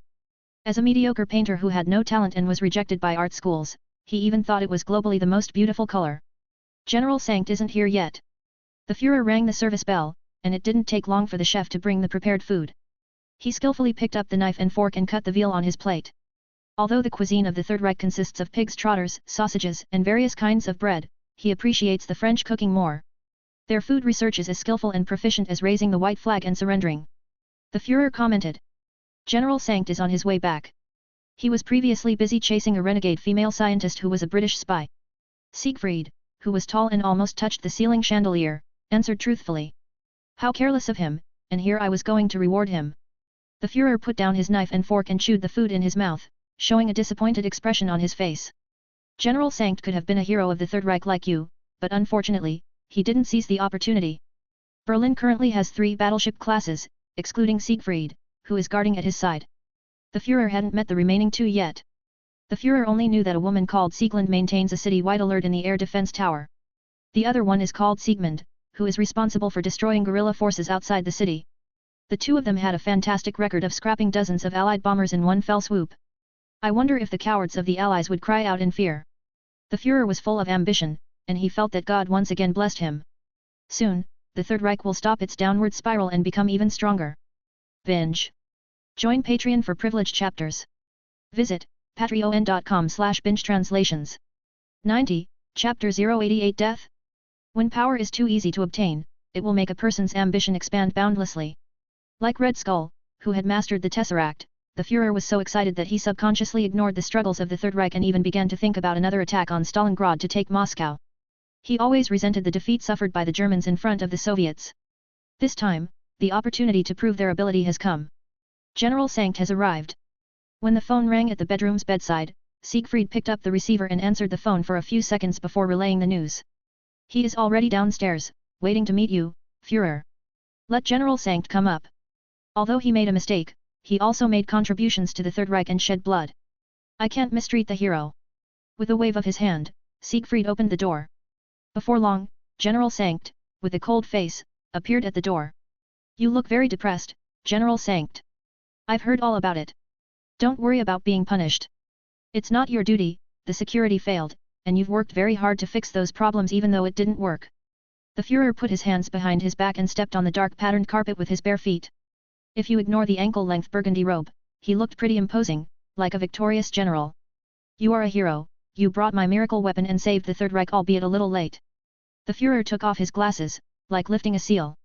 He glared at General Sankt, who had his back straight, slammed down the pencil in his hand, and shouted, You owe me a reasonable explanation, General.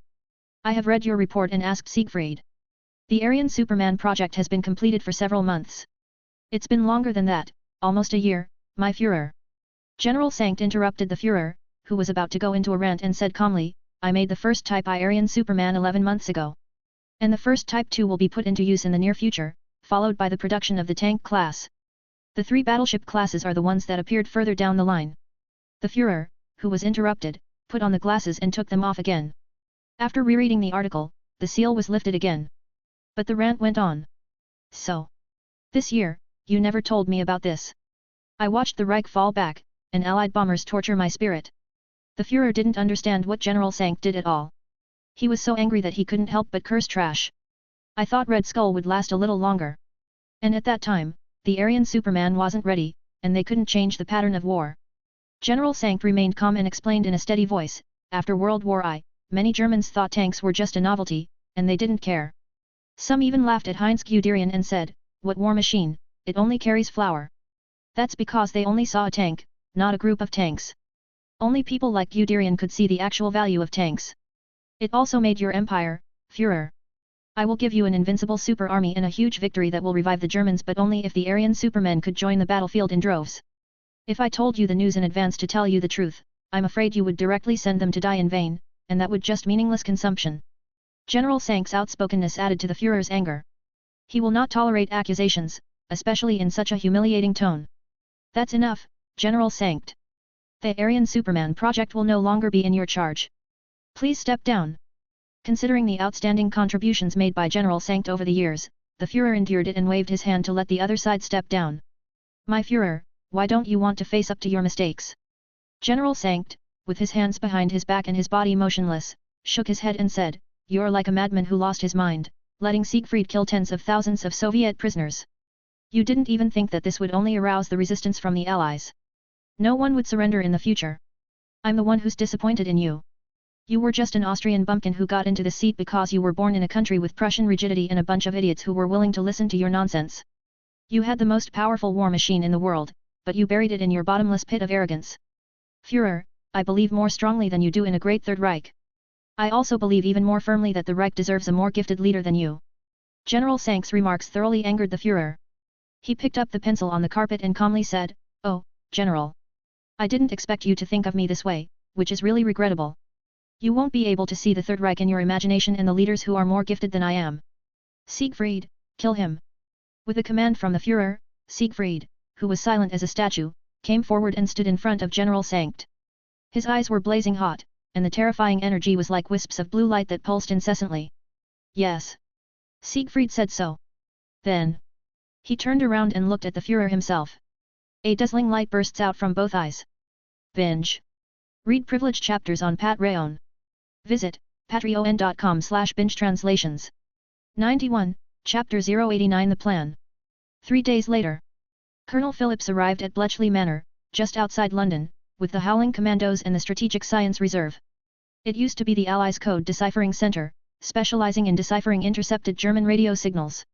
At its peak, it had a staff of 6,000, including top mathematicians from Oxford University and Cambridge University. But what was best known was probably Alan Matheson Turing, who led the team to conquer the Enigma code. He was called the father of modern computer science by later generations and was also the initiator of the Turing test.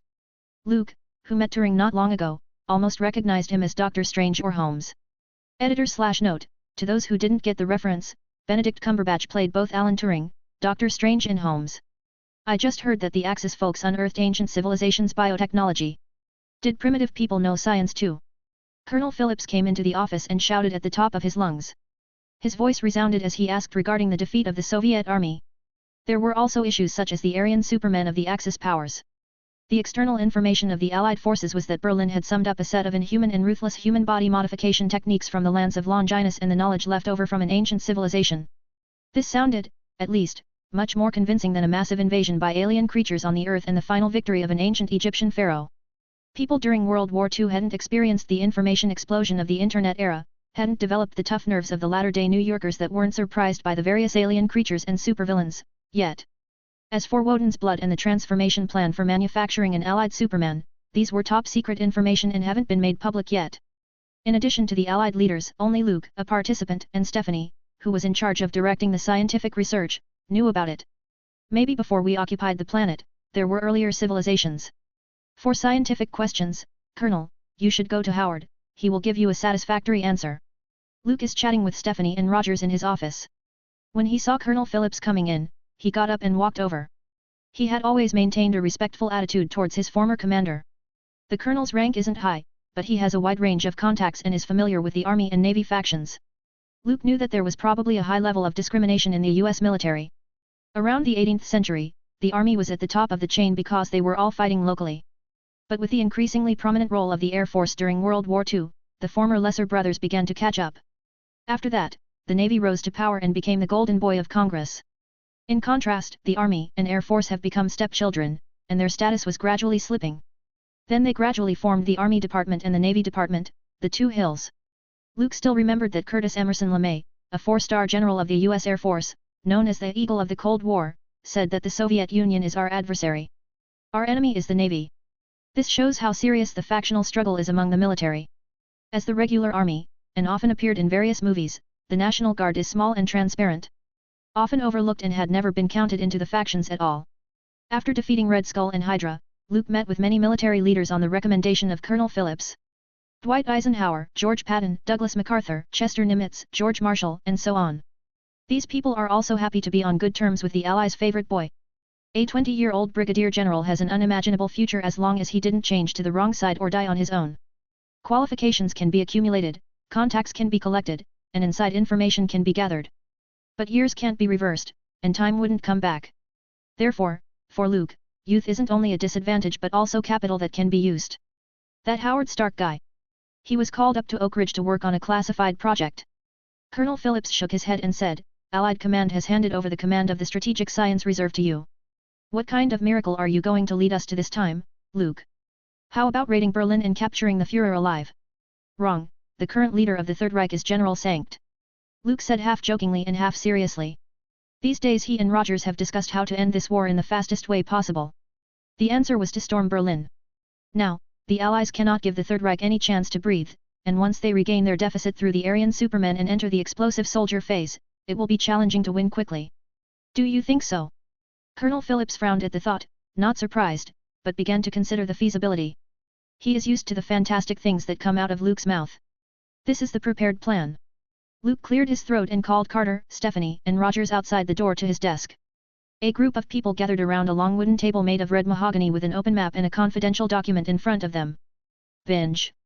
Read 25 privileged chapters and 2ch/d by becoming a patron. Visit patrayon.com/binge translations. 92, Chapter 090. Do you want to become stronger? A group of people gathered around a long wooden table made of red mahogany with an open map and a confidential document in front of them. After a lengthy and necessary introduction, Luke spoke with a deep voice, "Steve, aren't you always asking me what happened? I will now share this top-secret information with all of you. Berlin has produced Aryan Supermen, who are more powerful than super soldiers. Their technology comes from the cutting-edge technology of alien species. Thanks to Ms. Stephanie, who brought back Woden's blood from Berlin, and copies of the ancient documents, the Allies have the capital to fight against it now. After discussion, the Allies are also preparing to make Supermen deal with the threat from the Third Reich. Both crystal cultivation and candidate screening are being carried out simultaneously." For a while, the office was tranquil, with only one person breathing. Luke's words were so informative that they took a minute to digest them. "So, the war isn't over yet?" Rogers pursed his lips. "It seems that the plan to search for Bucky will be put on hold. Luke, is there anything I can do? Maybe, I'm not as good as the tank class and battleship class you mentioned, but I won't back down as long as I can fight." As expected of Captain America, every word was on the mark.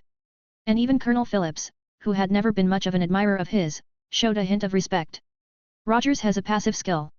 His leadership aura. Unaffected, Luke, who has an immune effect, quietly thought so. "I can join the fight in the Howling Commandos. They'll be happy to come back under your wing." Colonel Phillips said so.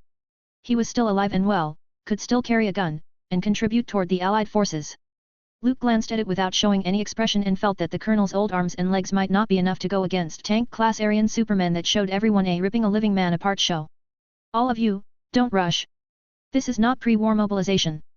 The young brigadier general shook his head. The competition and confrontation between the Allied forces and the Third Reich have turned into a rivalry and slaying between the top fighting forces. Stephanie and I have seen those Aryan Supermen with our own eyes.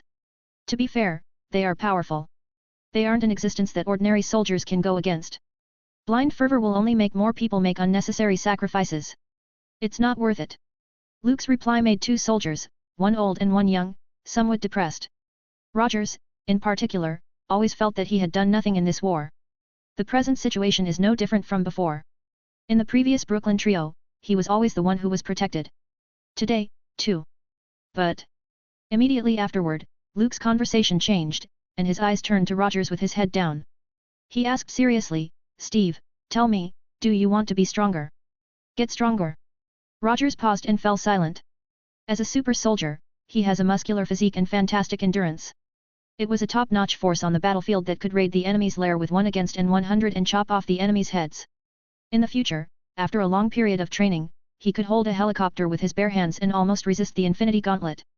He would be able to lift Thor's hammer and the Vibranium shield to form a legendary golden set in the future. He could arm wrestle with Thanos. A 50-50 split battle. Such a strong super soldier, ultimately, a dominant player during World War II. How do I get stronger? It's just that. Reality is always cruel. It's just that friendly forces and enemies all have Supermen, making Rogers a foil in the background. He should have become the strongest and bravest super soldier in everyone's eyes, without thinking about becoming stronger at all. With Luke on the Allied side and Aryan Supermen on the Axis side. Captain America, who was destined to shine brilliantly and become a national icon, only accomplished the latter. The military didn't value him, and he had no chance to show his worth, just like a performer on stage, acting as a backdrop for another star. It's optional, but not significant. As a super soldier, Rogers couldn't remember how many times and how many people asked himself, "Why are you so different from Luke?" He could smash a tank, break into Hydra's base camp, and wasn't even afraid of energy weapons. But you can only throw your shield. Such questions never went away. Gradually, this became a problem that Rogers couldn't overcome. Later, just thinking about people putting him and Luke together, the highly motivated and energetic Captain America would become very self-conscious. Am I that bad? Rogers kept asking himself in his heart. He was initially a positive and persistent person who would never give up. However, the apparent disparity in front of the public and the criticism from public opinion that was heard from time to time still made Rogers feel pressured. He often pondered alone in the middle of the night. Was Dr. Erskine more optimistic about Luke, as everyone said, and he was just an unexpected bonus? Or, Luke was injected with an enhanced version of the second-generation serum, while he was a first-generation product that wasn't as effective as the former. That's why he couldn't become a powerful super soldier like his best friend? All kinds of guesses and thoughts tormented the immature Captain America and made it difficult for him to sleep. Until now. Luke asked himself, do you want to be stronger? Yet. Rogers nodded heavily, and his intense emotion condensed into a yes. Even when he was in Brooklyn and was bullied, he never yearned to be stronger so much, as he did right now. Read 25 privileged chapters and 2ch/d on Patreon. Visit patreon.com/binge translations. 93, Chapter 091 A Heart-to-Heart Chat. Kryptonians are inherently strong. Rogers, you haven't understood this truth yet. It occurred to Luke that the cost of breeding Woden's blood wasn't low and could even be considered expensive. Perhaps this was one of the reasons why Berlin hasn't successfully mass-produced Aryan supermen. In addition to technical constraints, the success rate was also low, and there were cost problems. Then you can become a candidate for the Allied Supermen program. Luke collected his thoughts, coughed, and earnestly said, but I want to remind you. Rogers, this isn't a serum injection that you can survive with a strong will and a firm mind alone. Receiving Woden's blood is a difficult process. Its success rate is shallow, and you have to survive multiple mutations. The third variation is tank class, and the 24th variation is battleship class. And, Ms. Stephanie also said that the Woden's blood transformation procedure might cause great damage to the human body and shorten the life cycle. You should think about it. Luke solemnly reminded him, turning into a Superman wasn't easy. He has no idea what direction fate would take Captain America to. Anyway, Rogers, who hasn't been frozen for 70 years, has been given a brand new life. The next step is to prepare for the unknown. I have thought it over. Rogers has a fearless and resolute expression on his face. Anyway, he will always look like this. Once he had set a goal, he would rush forward and never turn back. Well, then, let's move on to the next question. Luke nodded and didn't say anything else. The secret meeting of the Strategic Science Reserve lasted for 2 hours. It should have ended 50 minutes ago, but Colonel Phillips said he wanted to make a few brief remarks. Then, the conversation continued to expand, and the content kept growing.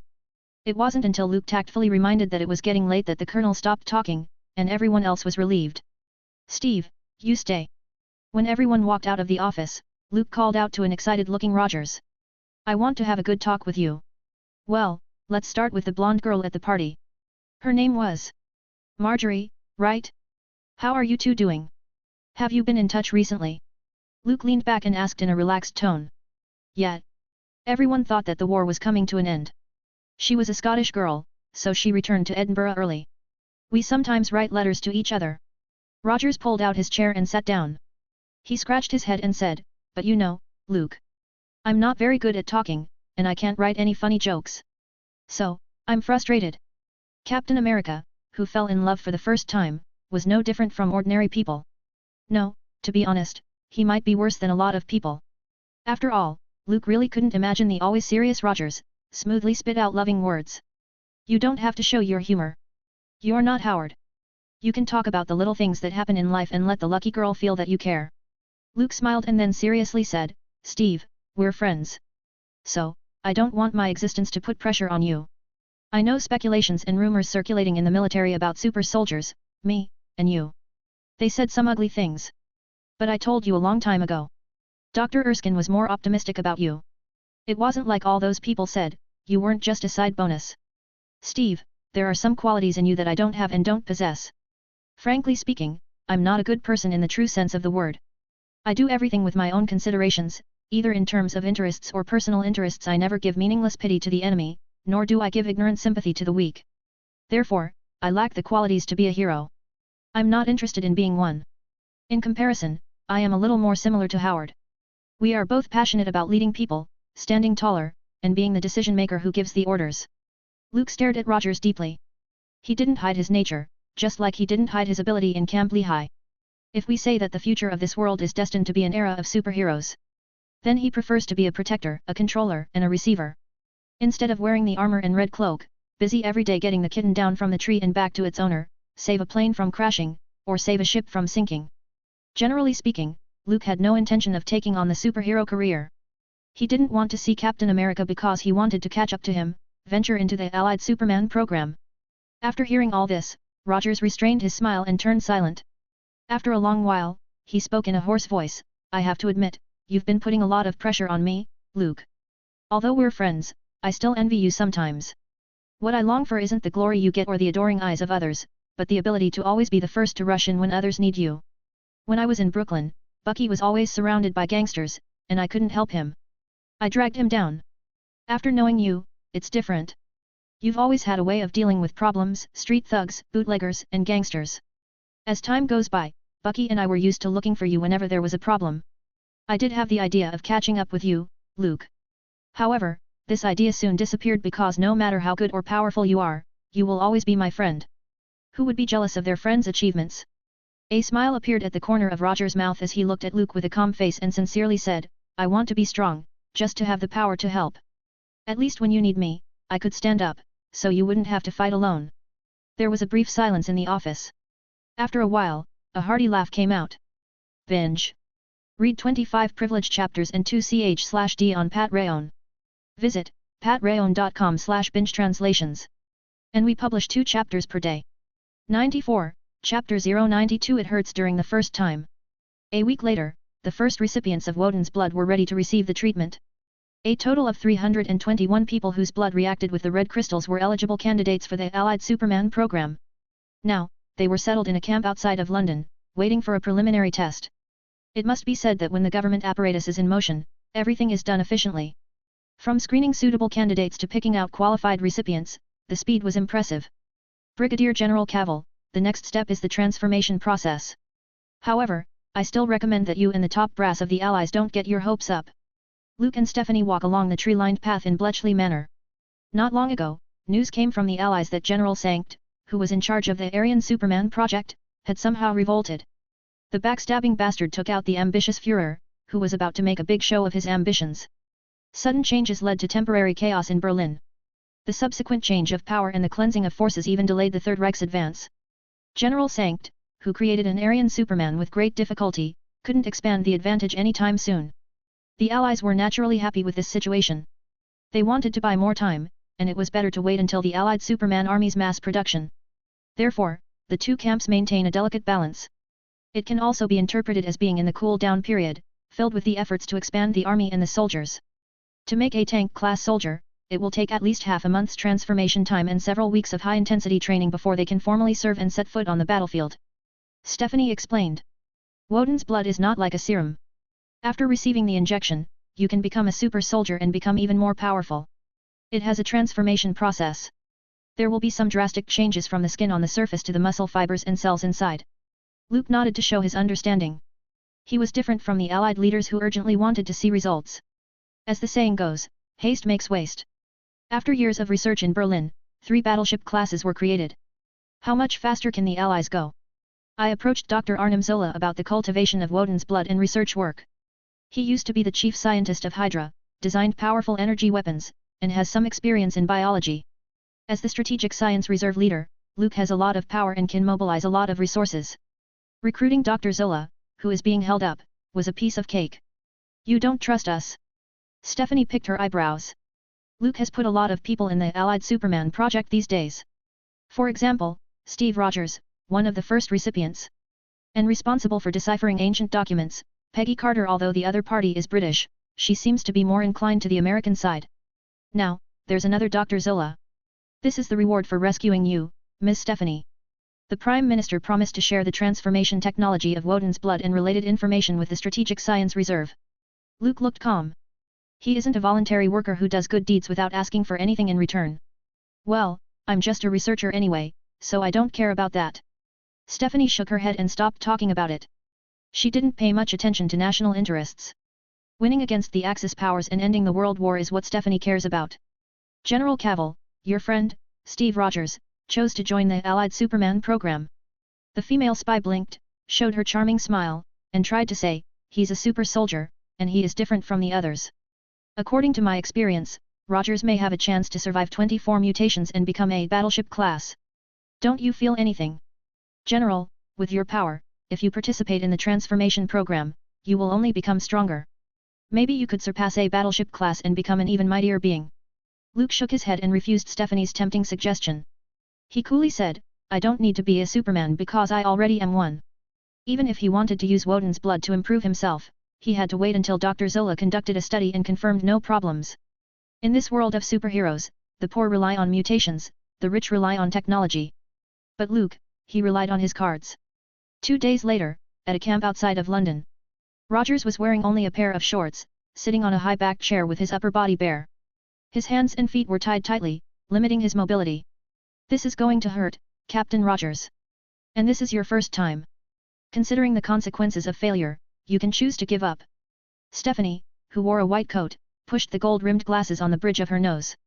I can take it, go on. Rogers took a few deep breaths to show that he was ready. The ambiguous conversation between the two made the atmosphere a little strange. It's like they were about to play some kind of adult game that's unsuitable for children. Steve, don't let me down. I'm still waiting to fight alongside you in the raid on Berlin. Luke automatically ignored the ambiguous conversation in front of him and stood by to cheer. I'll try my best. If it doesn't work out, Luke, you have to remember to take care of Marjorie for me and tell her not to be too sad and find a better man. Rogers may be worried that he might not survive and prepare his last words in advance. I have thought it over. When the war is over, I'll go back to Brooklyn. Shut up. I didn't hear anything. You better do those things yourself. Luke quickly interrupted the crazy Captain America, who was setting up his death flags. Such lines as I'll go home and get married after this battle, I'll finish this last job and then I'll quit, my child is about to be born, and so on. Basically if they say them, you could be sure that this person was fucked. Even though Captain America should be the son of destiny in this period, who knew if Luke's arrival caused a butterfly effect? In case Rogers was gone, he was worried that the Sorcerer Supreme, who is far away in Carmitage, would draw a circle and come to talk to him themselves. Binge. Weekly mass release. Today's the day to snatch as many chapters as you want from us. Just vote. Every 300 power stones will get you 1 chapters today. P.S. Big announcement coming in few minutes. 95. Announcement second original fan FIC. Guys, our new project Smut Gamer in Multiverse is now up. Synopsis. They say games are meant to end, but this one might be hard to. Xenon, a translator in his past life for a fanfic called Marvel Superman, dies and is instantly disrupted in his peaceful rest by the sound of a system. Congratulations! You have been chosen by the God Sage to be the host of the gamer system. Oh, wait! The Smut system. Follow Xenon in his life of games and debauchery, all while getting stronger to kill his good old friend the God Sage. Tags: Smut, Harem, Action, Adventure, Multiverse, Romance, Antihero MC. Add this book to your library right now. PS First chapter is dummy to get more exposure for the fanfic, I hope you don't mind. P.PS. Our first original fanfic, Pokemon Horizon, will receive regular updates from tomorrow. Visit my profile to get to the fanfic ASAP. 96, Chapter 093 Unbearable Pain, I First Transformation. Alright. You're heartless, Luke. Rogers bitterly said he was still perplexed. Gentlemen, have you finished?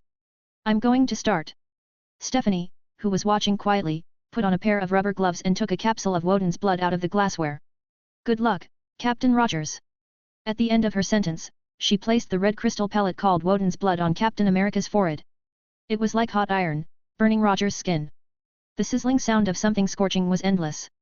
There was even a wisp of smoke floating away. Ah! The sound of pain poured out of his mouth in an uncontrollable stream. The Woden's blood branded on his forehead slowly melted and seeped into his body. He felt his skin, his cells, heat up as if it was enveloped in molten lava. A fantastic amount of heat emanated from his body.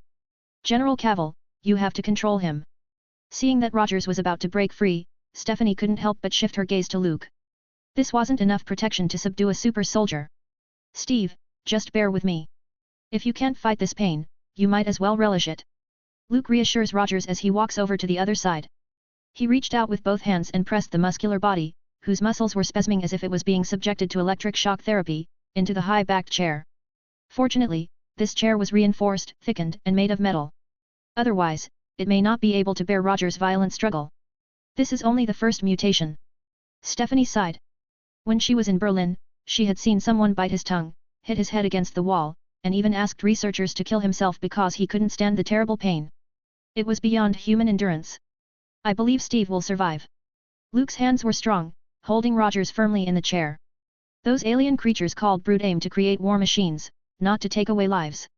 The transformation success rate of Woden's blood is meager indeed. However, Captain America is a lucky man who had survived the serum injection without the slightest side effects. Compared to Red Skull's appearance, and then think of the little man from Brooklyn, who turned into America's ass. It can only be said that the gap between people was sometimes more prominent than between people and dogs. I hope so. Stephanie was non-committal. She thought Rogers had the potential of a battleship class, it just depended on whether the other party could handle the pain of transformation. By the time Rogers survived the first mutation, it was already evening. Luke lifted the tent curtain and walked in with a bowl of oatmeal with a lot of glucose. Are you awake? The transformation was very successful. Rogers opened his eyes and regained consciousness, these were the first words he heard. He struggled to get up and leave the thick, reinforced high-backed chair. While rubbing his wrist that had marks from the straps, he moved his stiff limbs. Are you sure it worked? I don't feel the slightest change. Rogers, wearing only one pair of underpants, was very puzzled. When he received the serum injection, he changed from being a little man directly into a big muscular man. It can be said that significant changes have taken place from the inside out, which could be seen at a glance. However, the process of the first mutation, which had been very painful, didn't seem to have any significant effect on him. Stephanie said that if you are still alive, it means that the transformation is successful. Luke shrugged his shoulders and handed the bowl of porridge to Rogers. With some gloating, he says, your food for the next few days, in addition to the nutrient solution, some glucose. Enjoy this period of time. What about you? Rogers sipped the not-so-great-tasting oatmeal with a spoon and looked over at Luke, who was standing to the side. The latter smacked his lips and said, cheesesteak and grilled chicken. I declined Stephanie's invitation for English food and chose a pretty good restaurant to have dinner with Carter. He wasn't a vegetarian, so he wasn't interested in thick oatmeal that tasted bland and was laced with glucose. Can't I eat meat? Captain America made a severe request. How can I make up for my daily consumption by only eating this? Luke shook his head and explained, you will also be given a few bags of nutrient solution later, in about 3 hours, you have to undergo another mutation, she's afraid you'll throw up all the food in your stomach. If you want to try something else, I recommend the famous British dish, Stargazy pie, see that, and you'll think of glucose oatmeal as a delicacy. Hearing Luke's words, Dead Fish's eyes immediately appeared in Roger's mind. He quickly shook his head and refused this seemingly kind offer.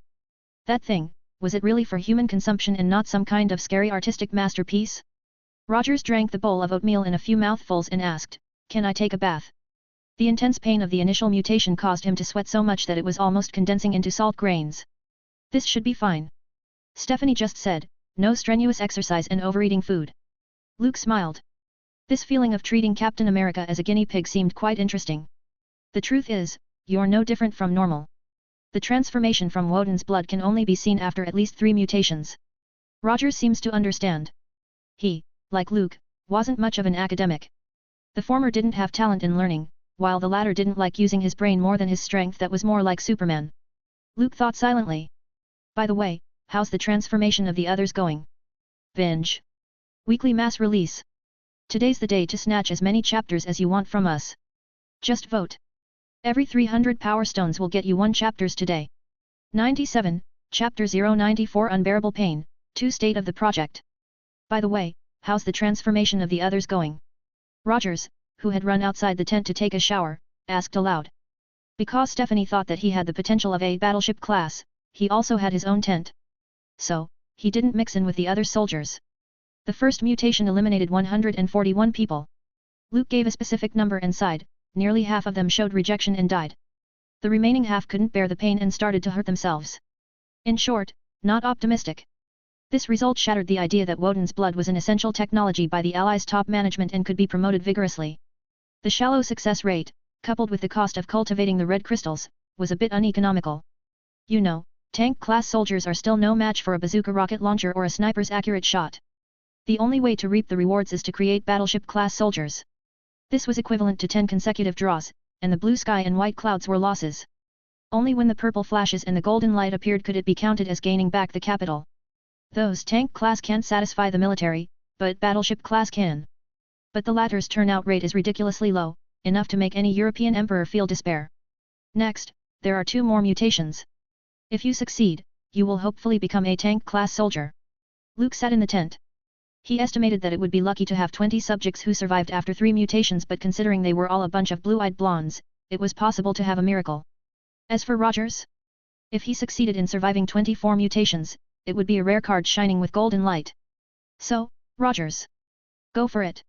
Luke said he wasn't the one who had to endure the pain anyway. Dr. Zola had already been assigned to the Woden's blood research team, and even if he were to be rehabilitated, it would be afterward. 3 hours later, Rogers accepted the second mutation. This time, Stephanie adjusted the dosage of Woden's blood and nearly killed Captain America with a double dose. Luke gazed at Rogers, whose skin was red and veins were flaring. He couldn't help but secretly sigh. The poor rely on mutation, the rich rely on technology. After thinking about it, it was more reliable to bring your own plug in. He took advantage of this time to think. He summarized the various heroes of the Marvel world and found that the Superman from the studio next door had it the easiest. He didn't have to do anything else, he just needed to sunbathe enough times. If he encountered intellectual problems, just throw it to Batman. If he encountered something that needed slashing, give it to Wonder Woman. If he encountered something that needed a sacrifice, send in the Flash. Indeed, as expected, being a leader is the easiest thing to do. Luke thought half-jokingly. The second mutation lasted for over 2 hours. When the transformation process was over, Rogers leaned against the high-backed chair as if he was just fished out of water. His two big chest muscles kept fluctuating, looking like peaks on the side of the ridge, quite the feast for the eyes. Are you okay? Luke, who didn't go to bed and stayed up all night, asked. For him, the rest brought by sleep is optional. If he liked, he could stay awake for weeks. The thought of 22 more mutations makes me want to bang my head against the wall. Rogers has a breathless, lifeless look on his face. The medical field classified pain into many levels, the lowest being the mosquito bite, which is virtually unnoticeable. It is said that the highest level resembled giving birth. It was simply unbearable. For Captain America, the pain he endured was probably even more significant. Even if we don't strictly put the transformation process together with giving birth, just thinking about doing it 24 times made people's scalps tingle. I think I'm going to collapse. Rogers looked to Luke and hoarsely said, how many people were left this time? 82 people. Luke brought another bowl of glucose oatmeal. With pity in his eyes, he said, here's your breakfast. Outside the tent, the sky was looking grey. At the end of one night, only 82 people survived the transformation from Woden's blood. These were still eligible subjects. The difficulty of mass production is enormous. Luke shook his head. If you think about it, Berlin developed 3 battleship-class rare cards all at once, all of the European descent. He wondered if the Allies could produce other battleship classes besides Rogers. Also, of European descent, no reason to be too unlucky. Brigadier General Cavill, there's bad news. Just as Luke's thoughts were fluctuating, Stephanie, dressed in a white coat, hurried in. Berlin launched an attack. All 3 battleship class came out. Binge. Every 300 votes, 1 extra chapter. Vote count, 455. 98, Chapter 095 New. Hydra? Extra chapter. 2 days ago. Underground Research Institute, War Room, Berlin. General Sank stared at the map hanging on the wall with his hands behind his back, and his brows were tightly wrinkled. After Siegfried got rid of the arrogant and blind Führer, he became the new leader of the Third Reich. Although the process wasn't smooth, there were also many opponents. After all, the Austrian mustache had no other advantages besides being good at brainwashing, with many diehard fans. A bunch of idiots who can't think and just follow blindly. They can't see the future of the empire. General Sank sneered. Fortunately, I have you on my side, Guderian. So, I am not alone. He turned around and looked at the serious man fiddling with the military sandbox. The other party's name is Heinz Wilhelm Guderian, nicknamed Imperial Eagle. He is an outstanding general who was able to compete with Manstein and Rommel. This man helped General Sank stabilize the situation and kept the vast empire from falling apart. I warned him that it would be foolish to use armored troops to attack the vigorously defended Kursk. Guderian said with an expressionless face. But the Führer always liked to act according to his own ideas. He doesn't have any strategic vision and doesn't understand military command at all. His talent in this field was even worse than art and painting. General Sank nodded deeply. He and Guderian naively once thought that the Führer could lead the Third Reich in a better direction. Unfortunately, it turned out that Austrian bumpkins couldn't do it. We all want to build a more robust and better empire. Now, here's the chance. General Sank said eagerly. He regarded Guderian as an ally, and it was common knowledge that the German general was at odds with the Führer. The other side had openly disobeyed the orders of the supreme leader of the Third Reich, refusing to shoot Soviet prisoners of war. It was unwilling to be the executioner in killing civilians. Even in the Battle of Moscow, he insisted on retreating despite the instructions from Berlin. To save the strength of his army and the lives of his soldiers. This led to the Führer's outrage and the direct removal of Guderian into the reserve. But the irony was that after the defeat in Stalingrad, the egotistical Führer had to reinstate the other party. The Third Reich couldn't live without Guderian, and no one could replace him. This was the consensus reached by many people. After all, after Manstein's dismissal and Rommel's suicide by poison, there was no better choice. So, what do you think, Guderian? What should we do next? General Sankt humbly asks. Although he also graduated from the military academy, they are far less than the serious man in front of him in terms of strategic vision and command ability. The Empire is in shambles, and it's hard for us to recover from the disadvantage. But fortunately, you have created 3 battleship-class Aryan supermen. Guderian thought seriously and whispered, so far, they are invincible weapons. Therefore, I suggest launching 3 attacks with 3 battleship classes as the core. We can form 3 battle groups led by Siegmund, and Siegfried, respectively. General Sankt listened carefully. He has long wanted to expand the strategic advantage for the Third Reich. It was only held back by the old-school supporters of Führers, allowing the Allies to develop.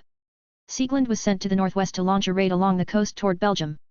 As you know, the Ruhr pocket area was broken recently. Many German soldiers were being held in nearby concentration camps, and their release would allow them to continue to push for the destruction of Western Allied supplies in Belgium. Guderian gestured over the map and wisely said, send Siegmund to the east again, so as not to give the Soviets any chance to regain their strength. They are tenacious enemies and significant worries of the Empire. Simultaneously, Siegfried will be able to strike precisely at the oil fields of Ploesti in Romania, accurately, and recover some industrial core areas and the most crucial fuel storage areas. This way, the Empire will stabilize from the brink of collapse, and the Western Allies will be unable to launch a counterattack for a while. As long as we have a chance to catch our breath, we will be able to work our way out of the mess. General Sankt attached great importance to Guderian's opinion. He asked the other party to work out an operational policy carefully and then ended the conversation. Baron, what do you think? When Guderian left the war room, General Sankt faced a compartment and asked out loud. A grim man wearing a monocle slowly appeared. Guderian's idea is a good one, but he missed one point. As an observer, the grim bald man, with a sarcastic smile at the corner of his mouth, whispered, the Allied powers have also obtained Woden's blood, and it won't be long before they master the biotechnology of making Aryan supermen. The one who can't afford to delay is the Empire. The only way to survive is to strike first, to destroy the enemy, to snuff out the threat in the cradle, then we could get a glimmer of hope. Binge. Power Stones for extra chapters, hidden. Read 25 chapters on Pat Rayon. Visit patrayon.com/binge translations. 99, Chapter 096 New. Hydra? 2. General Sankt was silent and didn't immediately state his position. He was only a scientist and had no experience as an imperial leader. Even if the 3 battleship-class Aryan supermen do as they were told. However, it was still challenging to control a country employing power and force ultimately. Those old-school troops, loyal supporters of the Führer and party members, wouldn't tolerate a guy who hid in the laboratory and rarely set foot on the battlefield to sit in the leader position. Not to mention, political struggles and making bad checks weren't General Sankt's strong points. Therefore, to stabilize the situation, he first contacted Guderian and regarded the well-known German general as the first ally to win over. But this wasn't enough. It will take a political force to get involved to calm Berlin down completely. Therefore, General Sankt thought of Hydra. With the defeat of Red Skull and the fall of the headquarters, this huge organization should have collapsed. But things often turn out differently than most people expect. Red Skull's forces were wiped out, and other factions took over most of the resources, leaving nothing more than an empty shell for the Strategic Science Reserve. Far from weakening, this vital organization was growing bigger and bigger. General Sankt, I must remind you. The grim man pulled out a chair and sat down, raised his legs, and said. We helped you clear the obstacles and threw all those who had opposing views into prison. Guderian couldn't convince the old-school diehards, and he couldn't get the army to do your bidding. All this is due to the work of Hydra. General, how much of Woden's blood do you have left? I remember that the female spy named Stephanie blew up a production plant before she escaped, and many of your researchers were killed or injured. The deciphering of the ancient documents had come to a standstill. You don't have much time. Had it not been for Hydra, the Third Reich would have been dismantled by the Allies sooner or later. Every word from the vicious man was like a sharp needle stabbing deep into General Sankt's heart. He still kept his cold expression, but his attitude wasn't as stiff as before. He slowed down his tone and said, So, Baron Strucker, please tell me, what's the price? Let Hydra's flag be spread all over the Third Reich. The man smiled. And, make an Aryan Superman for us. If you do that, you'll be an ally of Hydra, and we'll keep the seat of power under your ass. A vigilance flashed in General Sankt's eyes. The technology associated with Woden's blood is his only bargaining chip. In any case, he can't hand it over quickly. Don't worry, General. I have no intention of coveting brood technology, I just want a Superman. The man clapped his hands, and a tall man in a mask came out of the compartment. This is my latest work. He has a strong will, a strong physique, and more importantly, he is incredibly loyal to the Empire and Hydra. The tall man's eyes were hollow, and when he saw the grim man giving the command, he immediately raised his arms and shouted, "Hail, Hydra! You see, such an obedient weapon."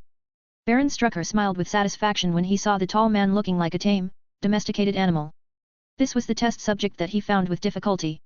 After Hydra's unique brainwashing technology, he trained it to be a killing machine without feelings. Baron Strucker also prepared a secret weapon for the tall man, together with Aryan Superman's enhanced transformation, he is sure to have the most powerful super soldier. General Sankt glanced back, quickly withdrew his eyes, and grunted coldly, it's not that easy to survive the Woden's blood mutation process. Being able to create 3 battleship classes was already an unexpected surprise. There was no exact standard to be a qualified subject for Woden's blood. Men and women, strong and thin, blonde hair, black hair. These weren't necessarily, there were too many unknown factors. You don't have to worry about that. Back to the topic, I think Guderian's plan is excellent, but he lacks some necessary knowledge about this war. Baron Strucker's eyes looked sharp, his tone became serious, and he whispered, the threat to the Empire is not the Allies, but Superman, who conquered Italy, defeated Red Skull and made the situation even worse. General, he is the menace that we need to get rid of urgently. The Allied Superman. General Sank's relaxed eyebrows immediately tightened. He thought Baron Strucker was exaggerating. Was one man enough to threaten the Third Reich? It sounded unbelievable. I have 3 battleship classes. With his head held high, General Sankt was interrupted by a grim-looking Baron Strucker before he could finish his sentence. Trust Hydra's judgment. The Baron said with patience. He felt that General Sankt, at this moment, was no different from the Führer who was shot in the head. They are always thinking lightly of people or things they don't understand. General, let's move forward a bit. When was the Axis at a distinct disadvantage? Was it the defeat in North Africa, the landing of more than 2 million Allied troops in Normandy? Or was it the disastrous defeat on the Eastern Front? Binge. Extra chapter on crossing 1400 power stones. Current, 970 power stones. 100, Chapter 097 Plan to kill the Superman. General, let's move forward a bit. When was the Axis at a distinct disadvantage? Was it the defeat in North Africa, the landing of more than 2 million Allied troops in Normandy? Or was it the disastrous defeat on the Eastern Front? Baron Strucker narrowed his eyes. After receiving some resources from Hydra, he specially launched intelligence forces and reviewed the whole World War II situation. The leader of Hydra was a descendant of Junker nobility, a unique product of Prussia. Junker means young nobleman or young lord in German. Initially, it referred to the sons of the nobility without the title of knight, but later it referred to the Prussian nobility and the land in general. Unlike the traditional class, the Junkers have made military service the highest calling and an honorable tradition for the men in their family. The eldest son's inheritance system, that is, the title and land were all inherited by the eldest son. To gain the title under military service, other children could only work hard, actively exercise various military skills, and strive to establish military service. The existence of the Junker aristocracy had something to do with Germany's ability to launch the Second World War 20 years after the end of the First World War. They are all well-educated young elites with advanced military qualities and martial blood flowing through their veins. At the peak of the war, there was 1 soldier for every 28 adult Germans. Compared with the military powers in the same period, there were 70 in France, more than 80 in Britain, and 130 in Russia, called the Battle Nation. It can be seen that Germany provoked the World War twice in a row and coveted the mighty throne of the European overlord, wasn't blind arrogance without any reason. But Strucker, a Junker nobleman, joined the SS on his own initiative and became a close friend of the Führer. Most Prussian officers weren't considered staunch supporters of the Führer, they despised the secret police and the Gestapo. They thought them to be degrading to the military and lapdogs of the powerful. But Strucker didn't give a damn about the honor of a soldier or the code of nobility. He worshipped power and agreed with the extreme theory of Aryans were the perfect race. Therefore, he actively threw himself into the arms of the Third Reich and became the leader of Hydra. Let me tell you how the Third Reich collapsed, General. Even though the Allied attack was fierce, with Red Skull's energy weapons and the Valkyrie missiles, things were frankly far from being the worst. Baron Strucker, who had a professional military education, touched his own shiny bald head and spoke with a grave face, the first domino fell at the fall of Rome. The Italians are indeed foolish allies, they only held us back, but they were still somewhat useful. As a result, the failure of Italy made the Allied Superman story a legend. It resounded all over the world, inspired the frontline soldiers of the Allied forces, and made more and more people see the light of victory. The second piece was the base in Klausenburg. The first time Hydra suffered such a defeat, even Red Skull had to flee in disarray and leaked the Valkyrie project. You know, before this, when the Allied forces faced our giant tanks and energy weapons, they simply couldn't lift the will to fight. Luke Cavil changed all this. The total defeat of Red Skull and the destruction of Hydra's headquarters proved that the Allied Superman was strong enough to influence the course of the war. The Third Reich always thought that the Allies were exaggerating the facts and over-promoting, making the soldiers at the front lines charge even more bravely. But this isn't the case. General, think back carefully. You sent Julian, that was a tank class, to track down the female defector spy. Who saved her and made you lose a loyal soldier? General Sankt was deep in thought. He still had some difficulty in believing that the Allied Superman could threaten the Third Reich. He's like an inventor of a new weapon who thinks that his product is the best and unbeatable. So, does General Sankt, who is steadfast in his belief that the Aryan Superman possesses a power that no creature can resist right now. This ironclad truth had been tested by hundreds of thousands of defeated Soviet troops. Rifles, artillery, tanks, bombers. Human-made conventional weapons can't hurt the battleship class. Even if there were powerful weaponry, such as naval cannons, it doesn't ensure an accurate hit. Unless a new weapon with comprehensive coverage and fast shock-wave diffusion is born, the battleship class could be taken literally. They are all humanoid battleships that could move quickly, have high maneuverability, and know how to think for themselves and judge the situation. Baron, even if everything is as you said, the young Brigadier General of the Allied forces is the greatest threat to the Empire, but he's only one person. After a long silence, General Sankt silently raised Luke's danger level by 2 notches. However, he still wasn't convinced by Baron Strucker and still had complete confidence in the 3 battleship classes. That's the key. The Allies only have 1 Superman, and we have 3. And hundreds of tank classes. Baron Strucker slapped the palm of his hand and excitedly said, "So, we have a chance to wipe away this threat in advance." "You mean?" General Sankt reacted with a frown, "Design a trap to ambush the Allied Superman." "That's right. Try to kill Luke Cavil before the Allies make another Superman, and then put the 3 battleship class in London and raid the Allied headquarters. The Allied Superman could do it, so can we. Capture London, raid New York, and send the opponents and resistors to hell." Baron Strucker was excited and seemed to have seen the prospect of victory. He shouted, "At that time, no one could stop the Empire." "But Guderian said that the battleship class is an important strategic weapon, and we cannot afford any loss." General Sankt was hesitant. In the end, he isn't a politician or a military leader and usually stays in the laboratory, buried in all kinds of boring and tedious scientific books. It was only when he sat in the Führer position that he felt he still lacked the ability. Fortunately, he is good at listening to opinions and isn't as complacent as his predecessor. No matter Guderian or Baron Strucker, what they said seemed to be reasonable. "You misunderstood my meaning. The Empire's war plan, of course, is still under Guderian's plan, but we can make some changes in the details." A glint passed through Baron Strucker's eyes as he smiled and said, "General, it's all for the Empire. Let me think about it again." General Sankt stared at the map on the wall and saw the gradually falling Empire. His heart was a little shaken. Binge. Get privilege access to 25 chapters on Pat Rayon. Visit patrayon.com/binge translations. Discord, discord.link/binge translations.